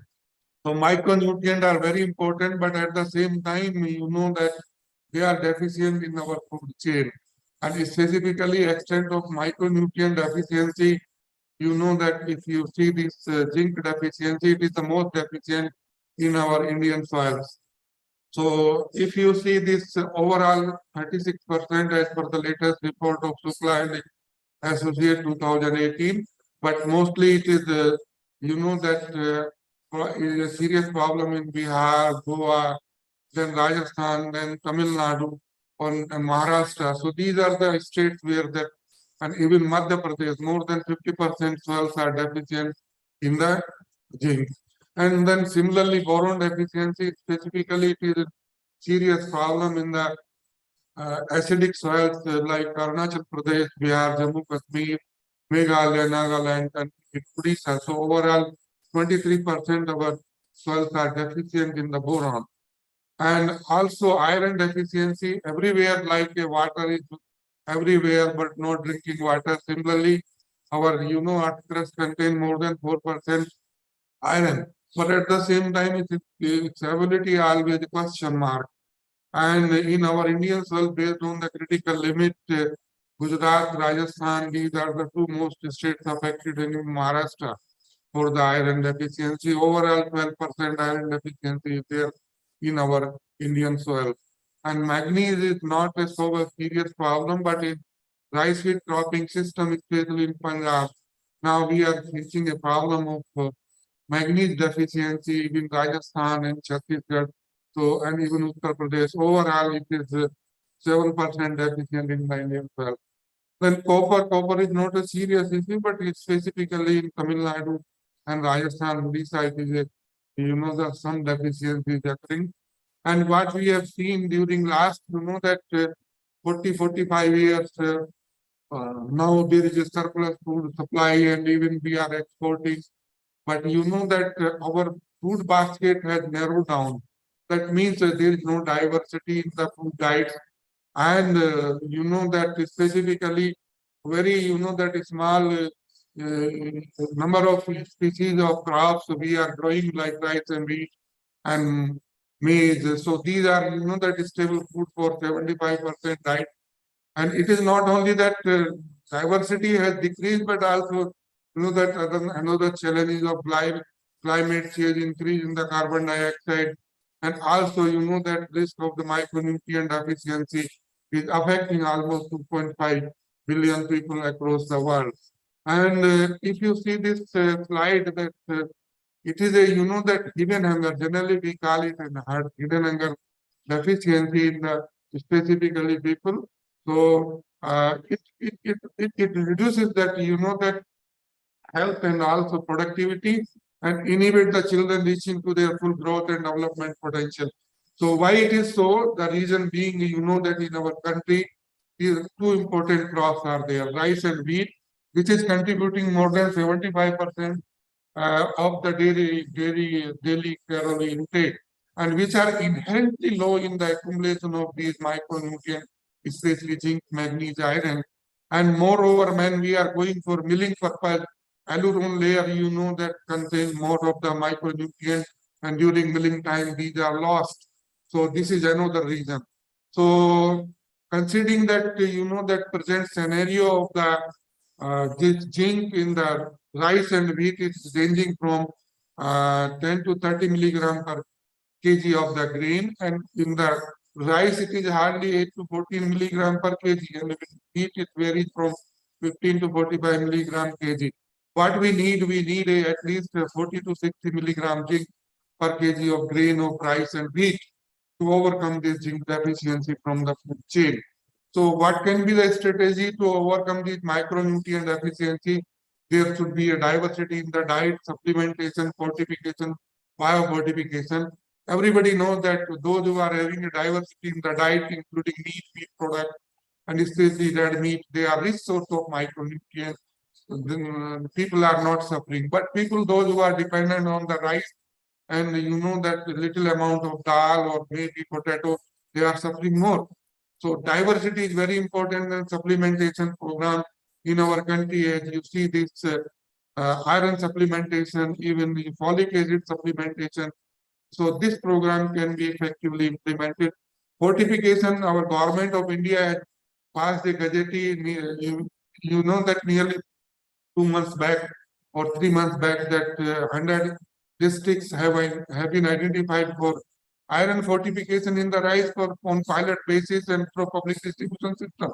So that can be one another approach. But here we need a that good chemist in terms of that that fortification. It is not the job of the labor or any. And biofortification, of course, it is a long-term strategy. Whether it is a that agronomic biofortification or breeding improvement biofortification. So biofortification target to increase the density of the minerals, vitamins, and when we consume this biofortified crops, then measurable improvement can be seen in the status of the that consumers. So that is a very important aspect these days. Everybody is talking on these lines. Then biofortified, of course, the sustainable way to overcome the malnutrition, specifically for that protein deficiency, micronutrient, zinc, iron, then that vitamin, minerals, antioxidants, and even there is some problem of erucic acid or glucosidone. So these that are the target area, but it takes a long time to release a variety. And that may not be acceptable to the that consumers, because consumers prefer different kind of varieties. So agronomic biofortification that is very important. And again, biofortification we can divide into two approaches. Conventional approach, that is the agronomic and breeding approach. Breeding means conventional breeding approach.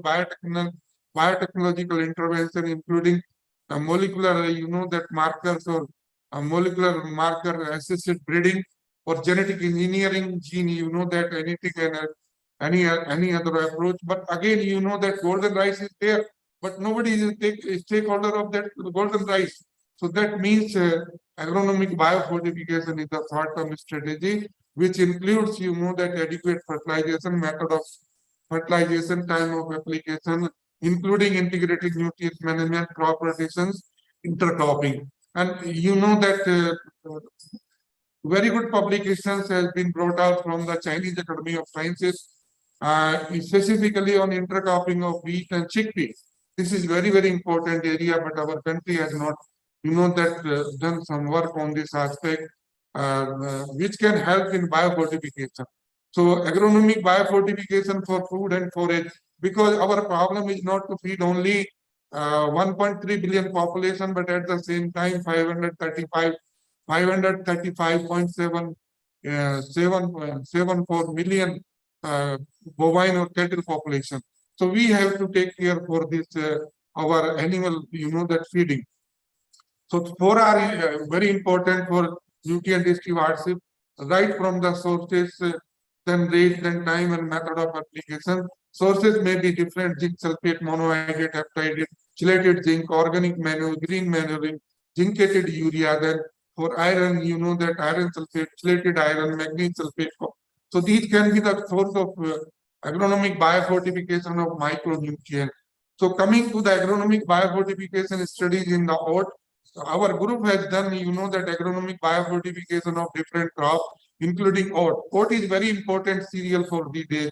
If you see this, it is in huge demand. Those who are suffering for cholesterol or blood pressure, so people are demanding oat meal, and their doctors are prescribing them. So we thought, let us work on this crop, very important crop. In the times to come, it will be in the huge demand in the that supermarket, departmental stores. So we have done this experiment, considering different methods of zinc application, right from the soil application, then zinc coating onto 100 kg seed required 2 kg zinc for 1 hectare area, then 5 kg zinc through zinc sulfate after broadcasting.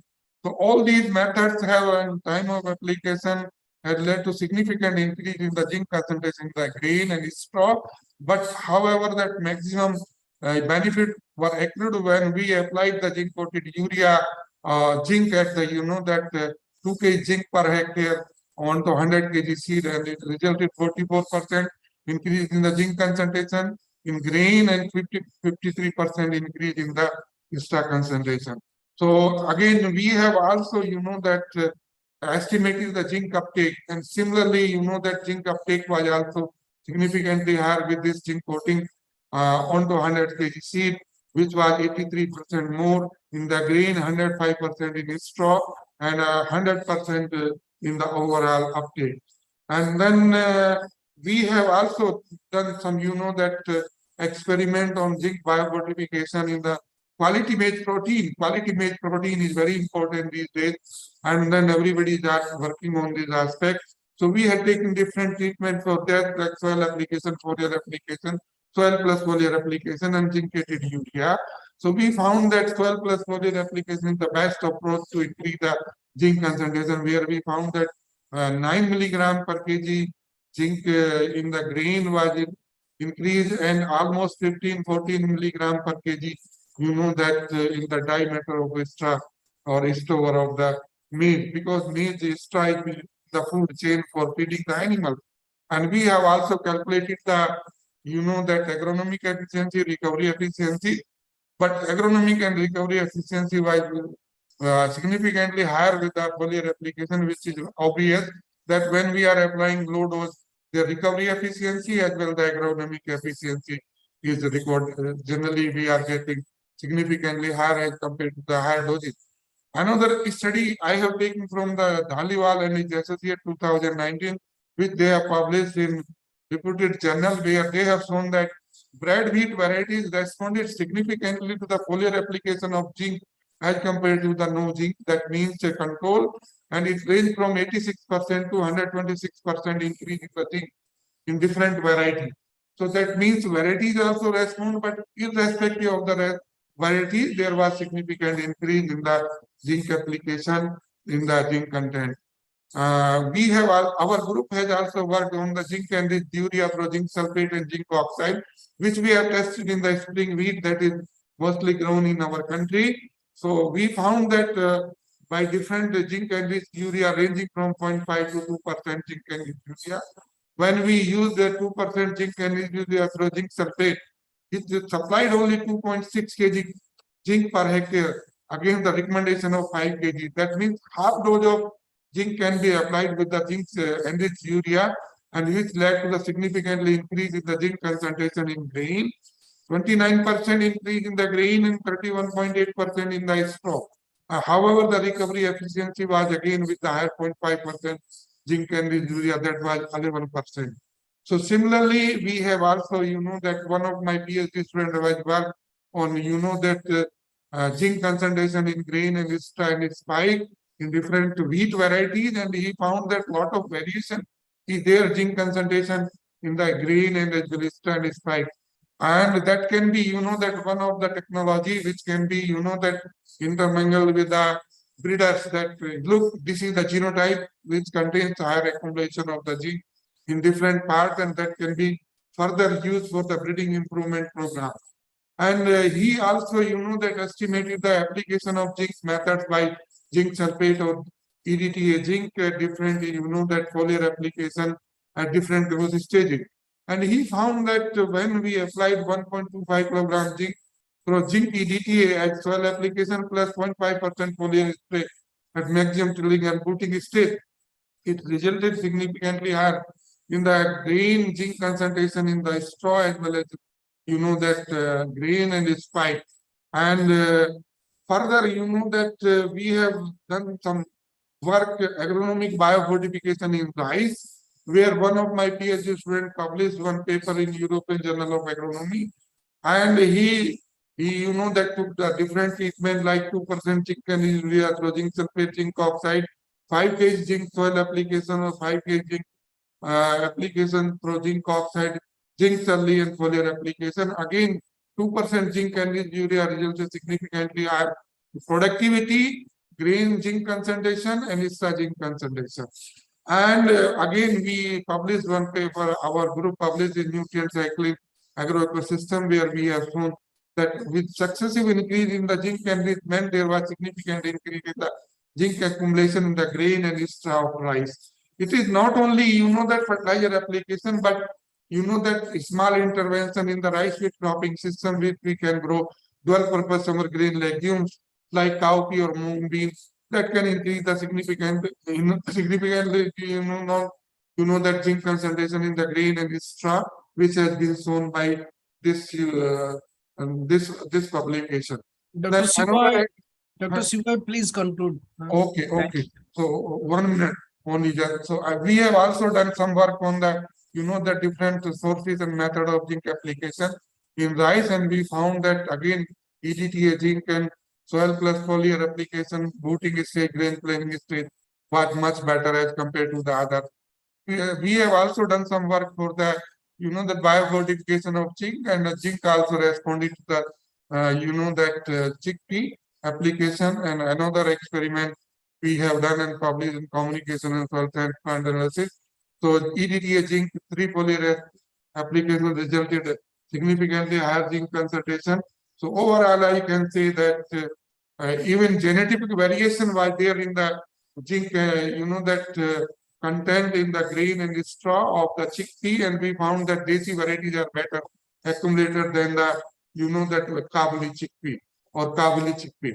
So overall, finally, I can say that if we are applying for zinc either through foliar application, soiler application, or seed coating, it is resulting in the increase in the zinc concentration, improving biotic abiotic tolerance, better seed viability, and improving the overall human nutrition.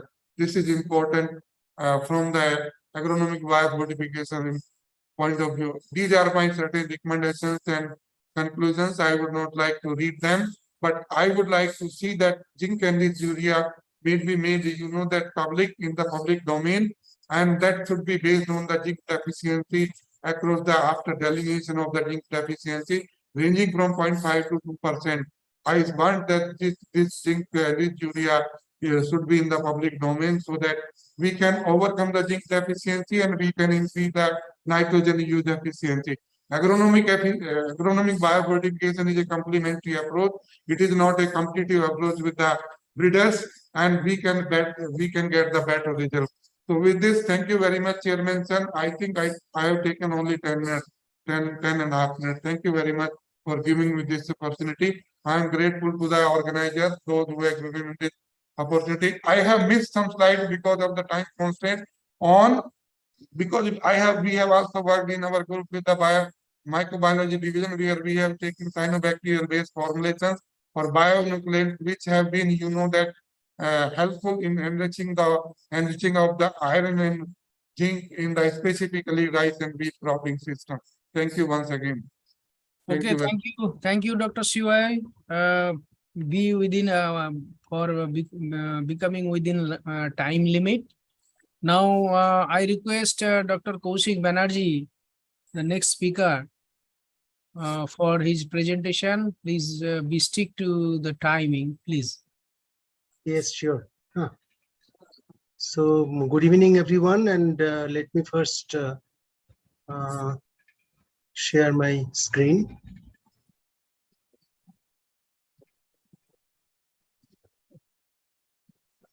Yeah.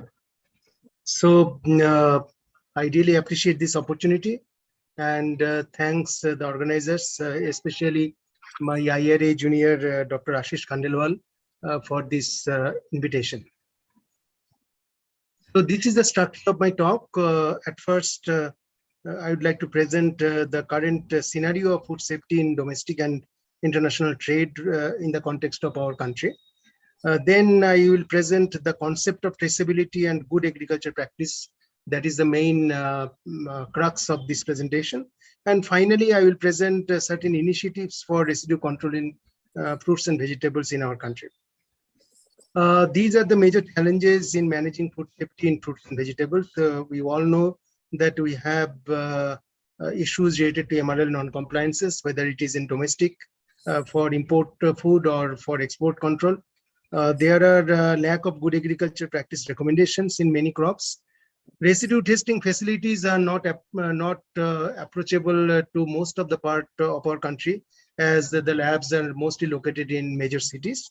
So testing doesn't happen in many cases.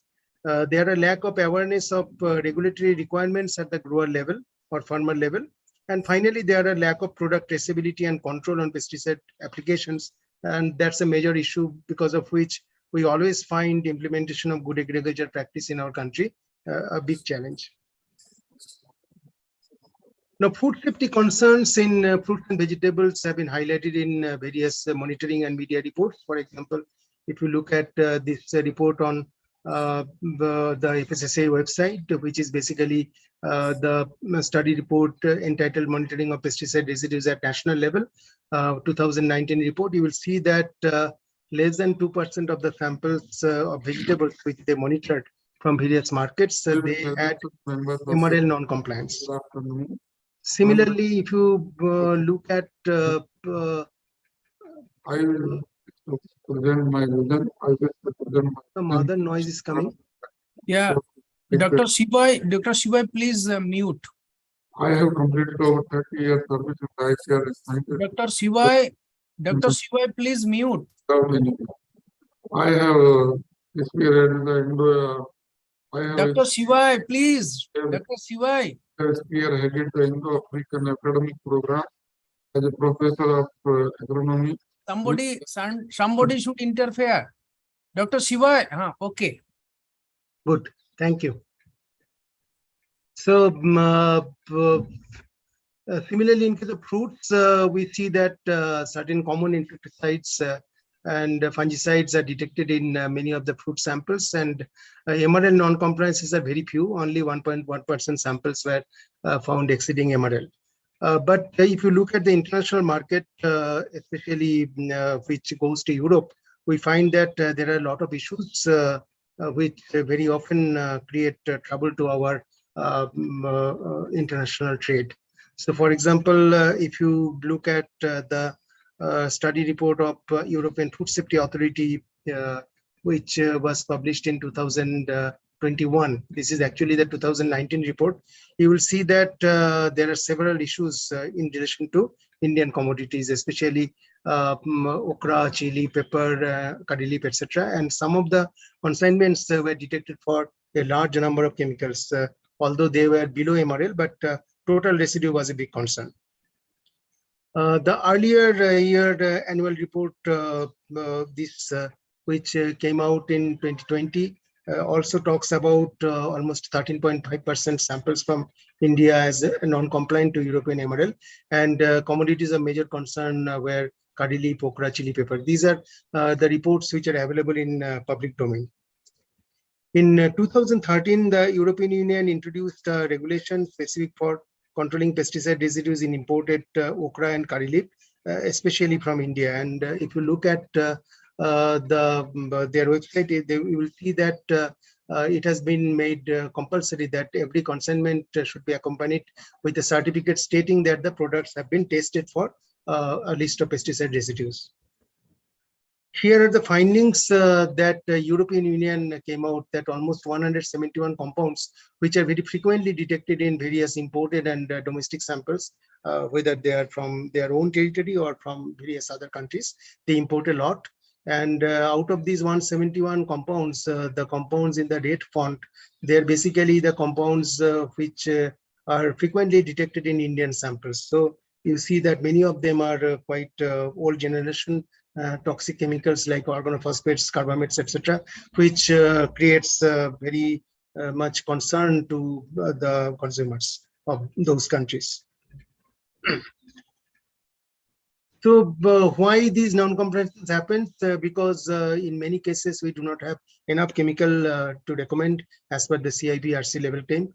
There are several commodities like curry leaf, drumstick, coriander leaf, and too many things which are exported, but we do not have any chemical with level claim in those crops, because the pesticide companies, they do not want to conduct any research trial on these crops.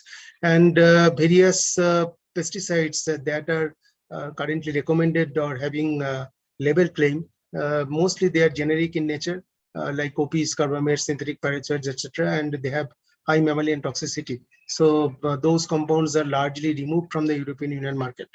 The pesticides having long PHI values, example carbendazim, chlorothalonil, etc., they are hindering quick harvest at short intervals because many of the vegetables have multi-picking harvest. And so this is a difficulty that the PHI is longer than the inter-picking duration.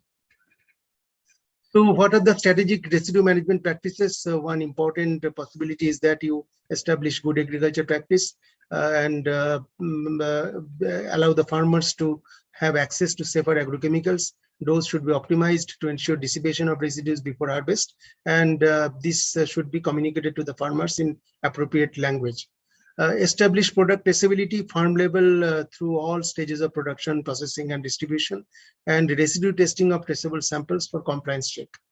So this is the traceability guideline which came out from European Union regulation 178/2002, and this talked about traceability for the first time and more and a very comprehensive way.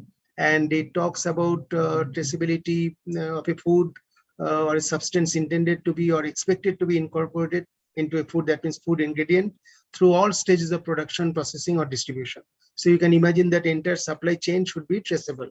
So such kind of traceability was first time established at pre-harvest level in Indian grapes in 2004. 2003 is the year when many Indian grape consignments were rejected in Europe because of detection of certain insecticides. And in 2004, APEDA came out with this traceability system called GrapeNet, with NRC Grapes as the nodal center, as the national referral laboratory. So this kind of 14-digit code was established, which was just like postal code. It was placed on every box of grape. So whenever it goes to any European country, because of this particular code, we can trace that from which state, which taluka place, which village this material has been harvested. And we also get all sort of information like the name of the farmer, name of the exporter, their mobile number, their land phone number, email ID, everything. So if any non-compliance happens, there is a possibility to train the farmer so that in the next year, such kind of non-compliances can be avoided. Similarly, if you look at the Hortinet website of APEDA, you will see that there are many crops on which similar programs are being developed. And this includes a large number of vegetables. And in case of fruits, pomegranate, mango, and even betel leaf is a commodity where such kind of traceability system is being developed. Although most of the cases, the traceability is established at a post-harvest level.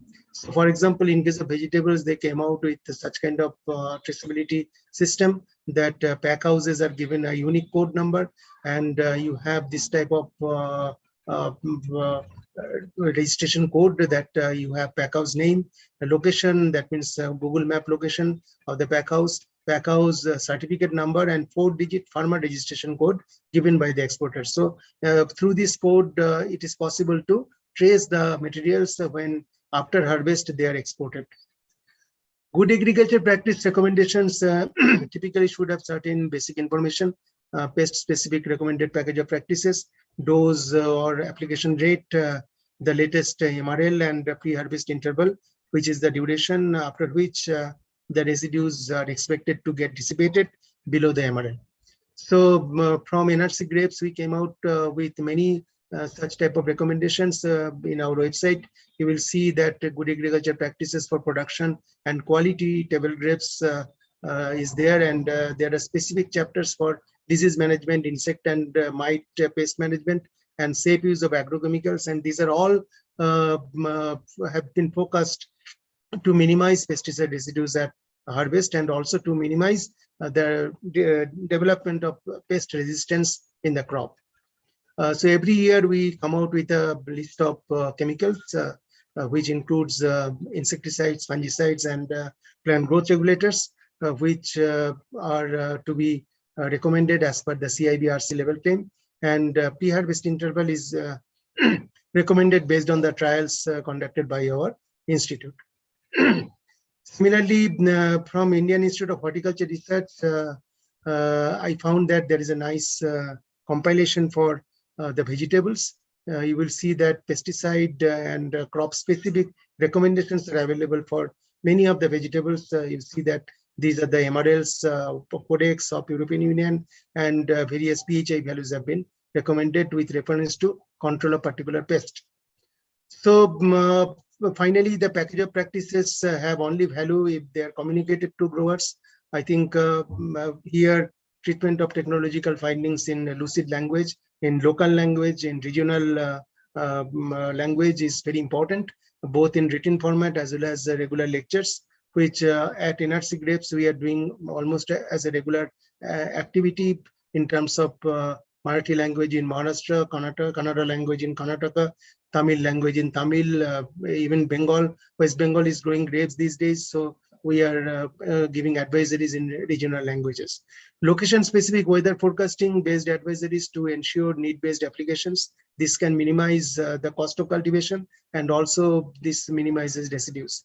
Training programs for stakeholders on a regular basis. We are doing also lots of trainers training courses for these exporters so that they can cover the academic education to various other people, so that all stakeholders get trained.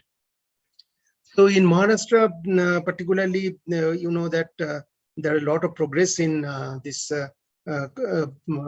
as a growers association, stakeholders participation in residue control. So this type of thing happens that they come out with a proper package of practice, and they include all the growers in a network system. So here there are controls on cultivation practices, pesticide applications, formulation testing to avoid spurious materials, and training to develop food safety culture and good agriculture practices to small growers. So leading growers are followed, they are actually followed by small growers. So these are certain initiatives at the national level which are worth to note. This is my last slide. Establish product traceability for complete control on quality. That's very important. It's very challenging, but still stakeholders participation can really help in doing this. Bring more pesticides under CIBRC level claims so that farmers get more options, and that reduces resistance level, reduces resurgence, and also minimize residues. Establish and implement good agriculture practices through integration of stakeholders. Extensive residue testing facilities across countries so that more testing means more quality compliance and more quality implementation. Bring all registered pesticides under the residue monitoring program. Evolution of a strategic plan for comprehensive food safety assessments and extensive extension activities for transferring good agriculture practice recommendations to farmers. So if you look at APEDA's website, they still say that though India's share in the global market is still nearly 1% only, there is increasing acceptance of horticulture produce from the country, and this has largely occurred due to concurrent developments in the areas of quality assurance measures. I really appreciate this opportunity, and thank you very much. Thanks, Dr. Ghosh, Dr. Devi Sharma, and all my co-presenters. Thank you. Okay, thank you, Dr. Banerjee. Now we can move down to the last speaker. Mr. Yogendra Kumar is available. Is he available? Yes. Yes, organizer, the last speaker, whether he is available.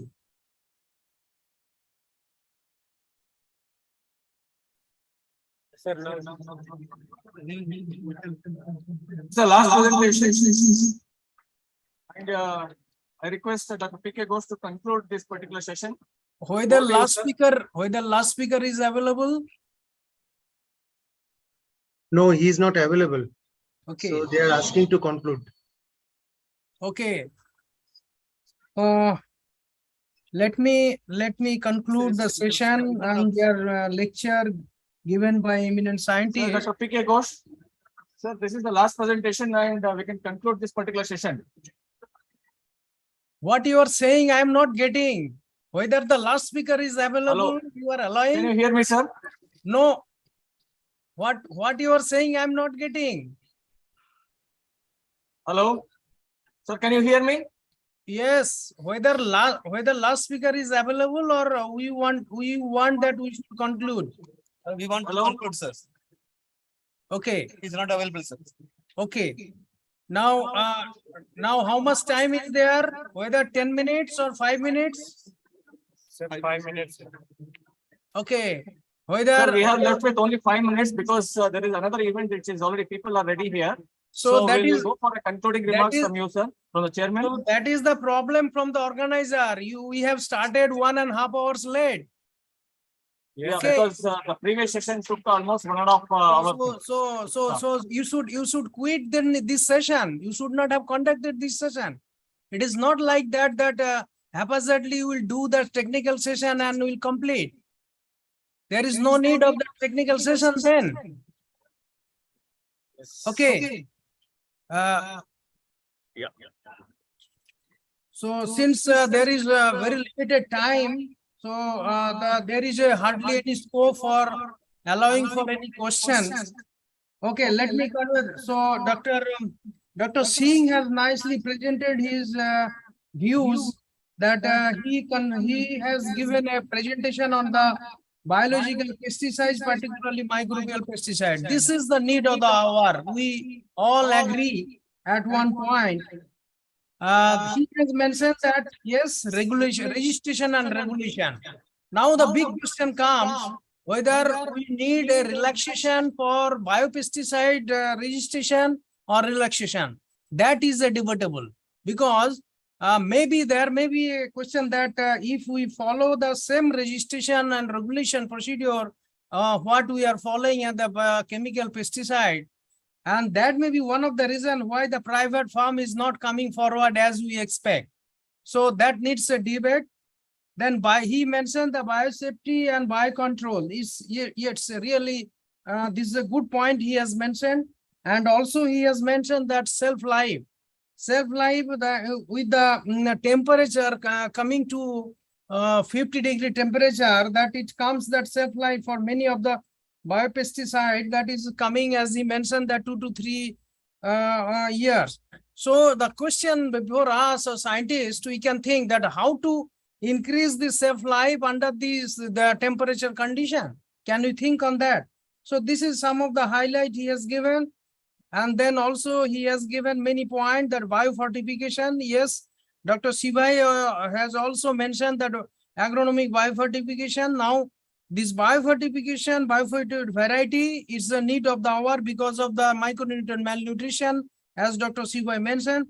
Biopriming is another one, but nobody has, I'm sorry to say, I was expecting that many of the speaker will mention the nanotechnology, use of nanotechnology, because we know that nano carrier and nano formulation can also address the post-harvest losses.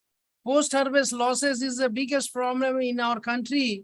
So I think that can be considered that nano formulation and nano technology. So that was not covered in any of the presentation.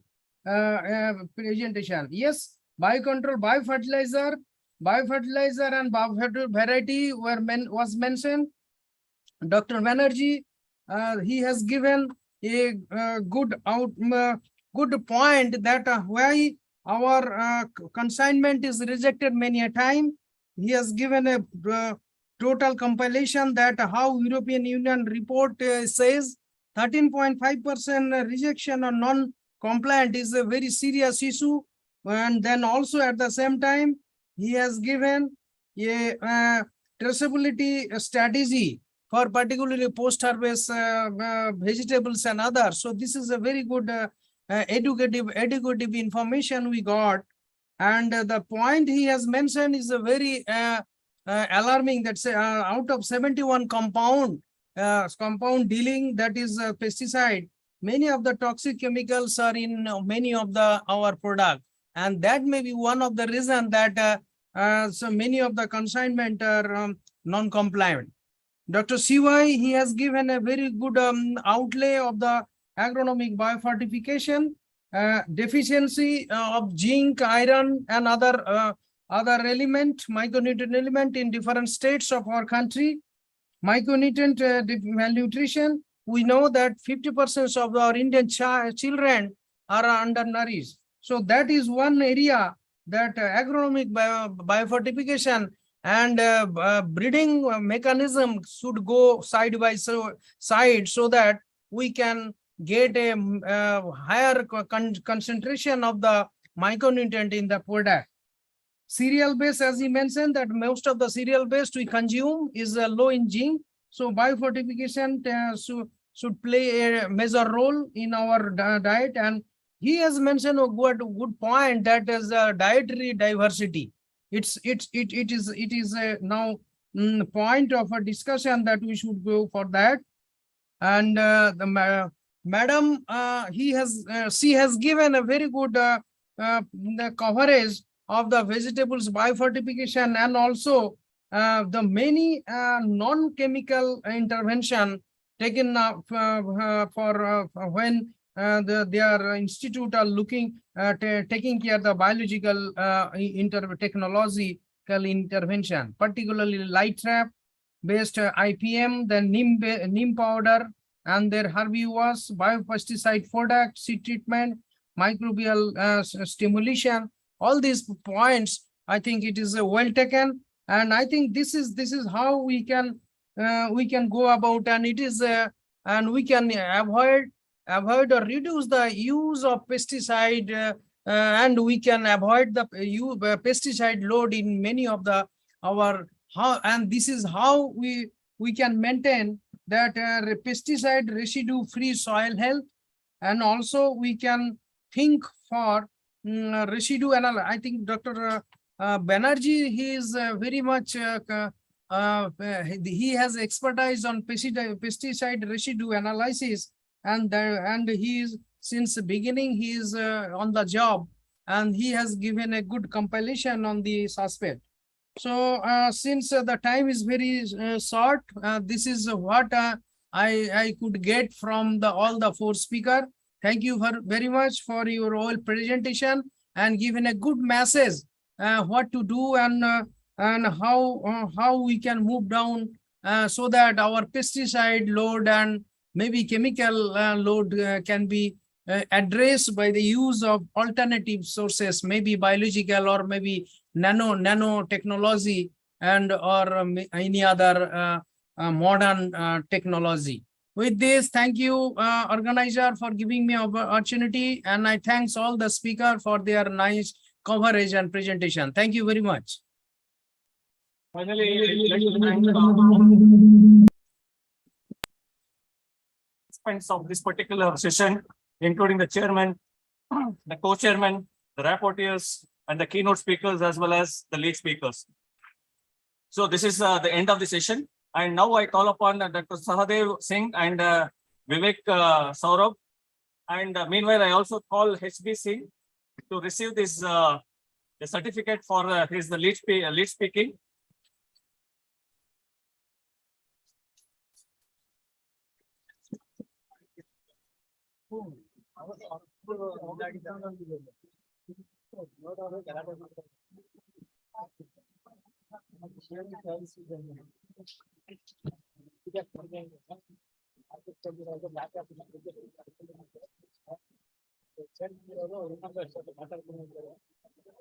Thank you very much, and I know very well everyone are eager to have this cultural program. Just a last announcement. All the vehicles will be leaving at 9:30 to their respective the places, mainly who are staying in the guest house and other places. And thank you one and all.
Kempegowda's son erected the 4 watchtowers to mark the boundaries of Bangalore, which are traceable even today.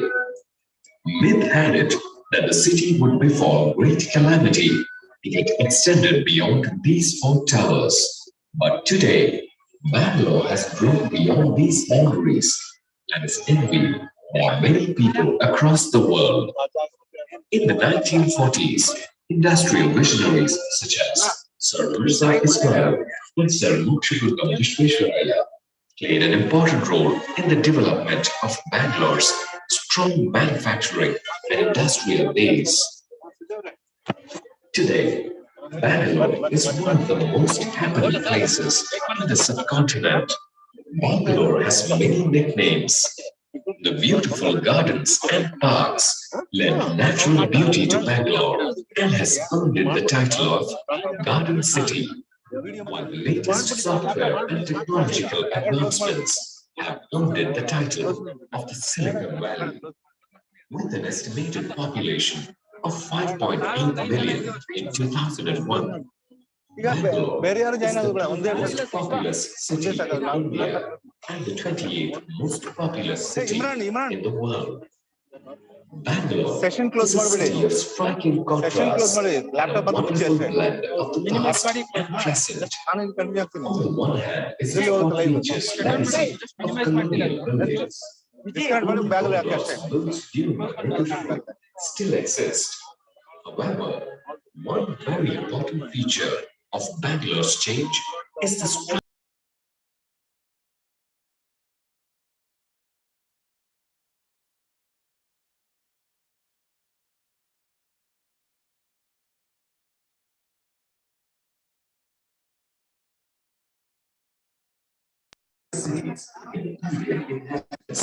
and modern-day necessities.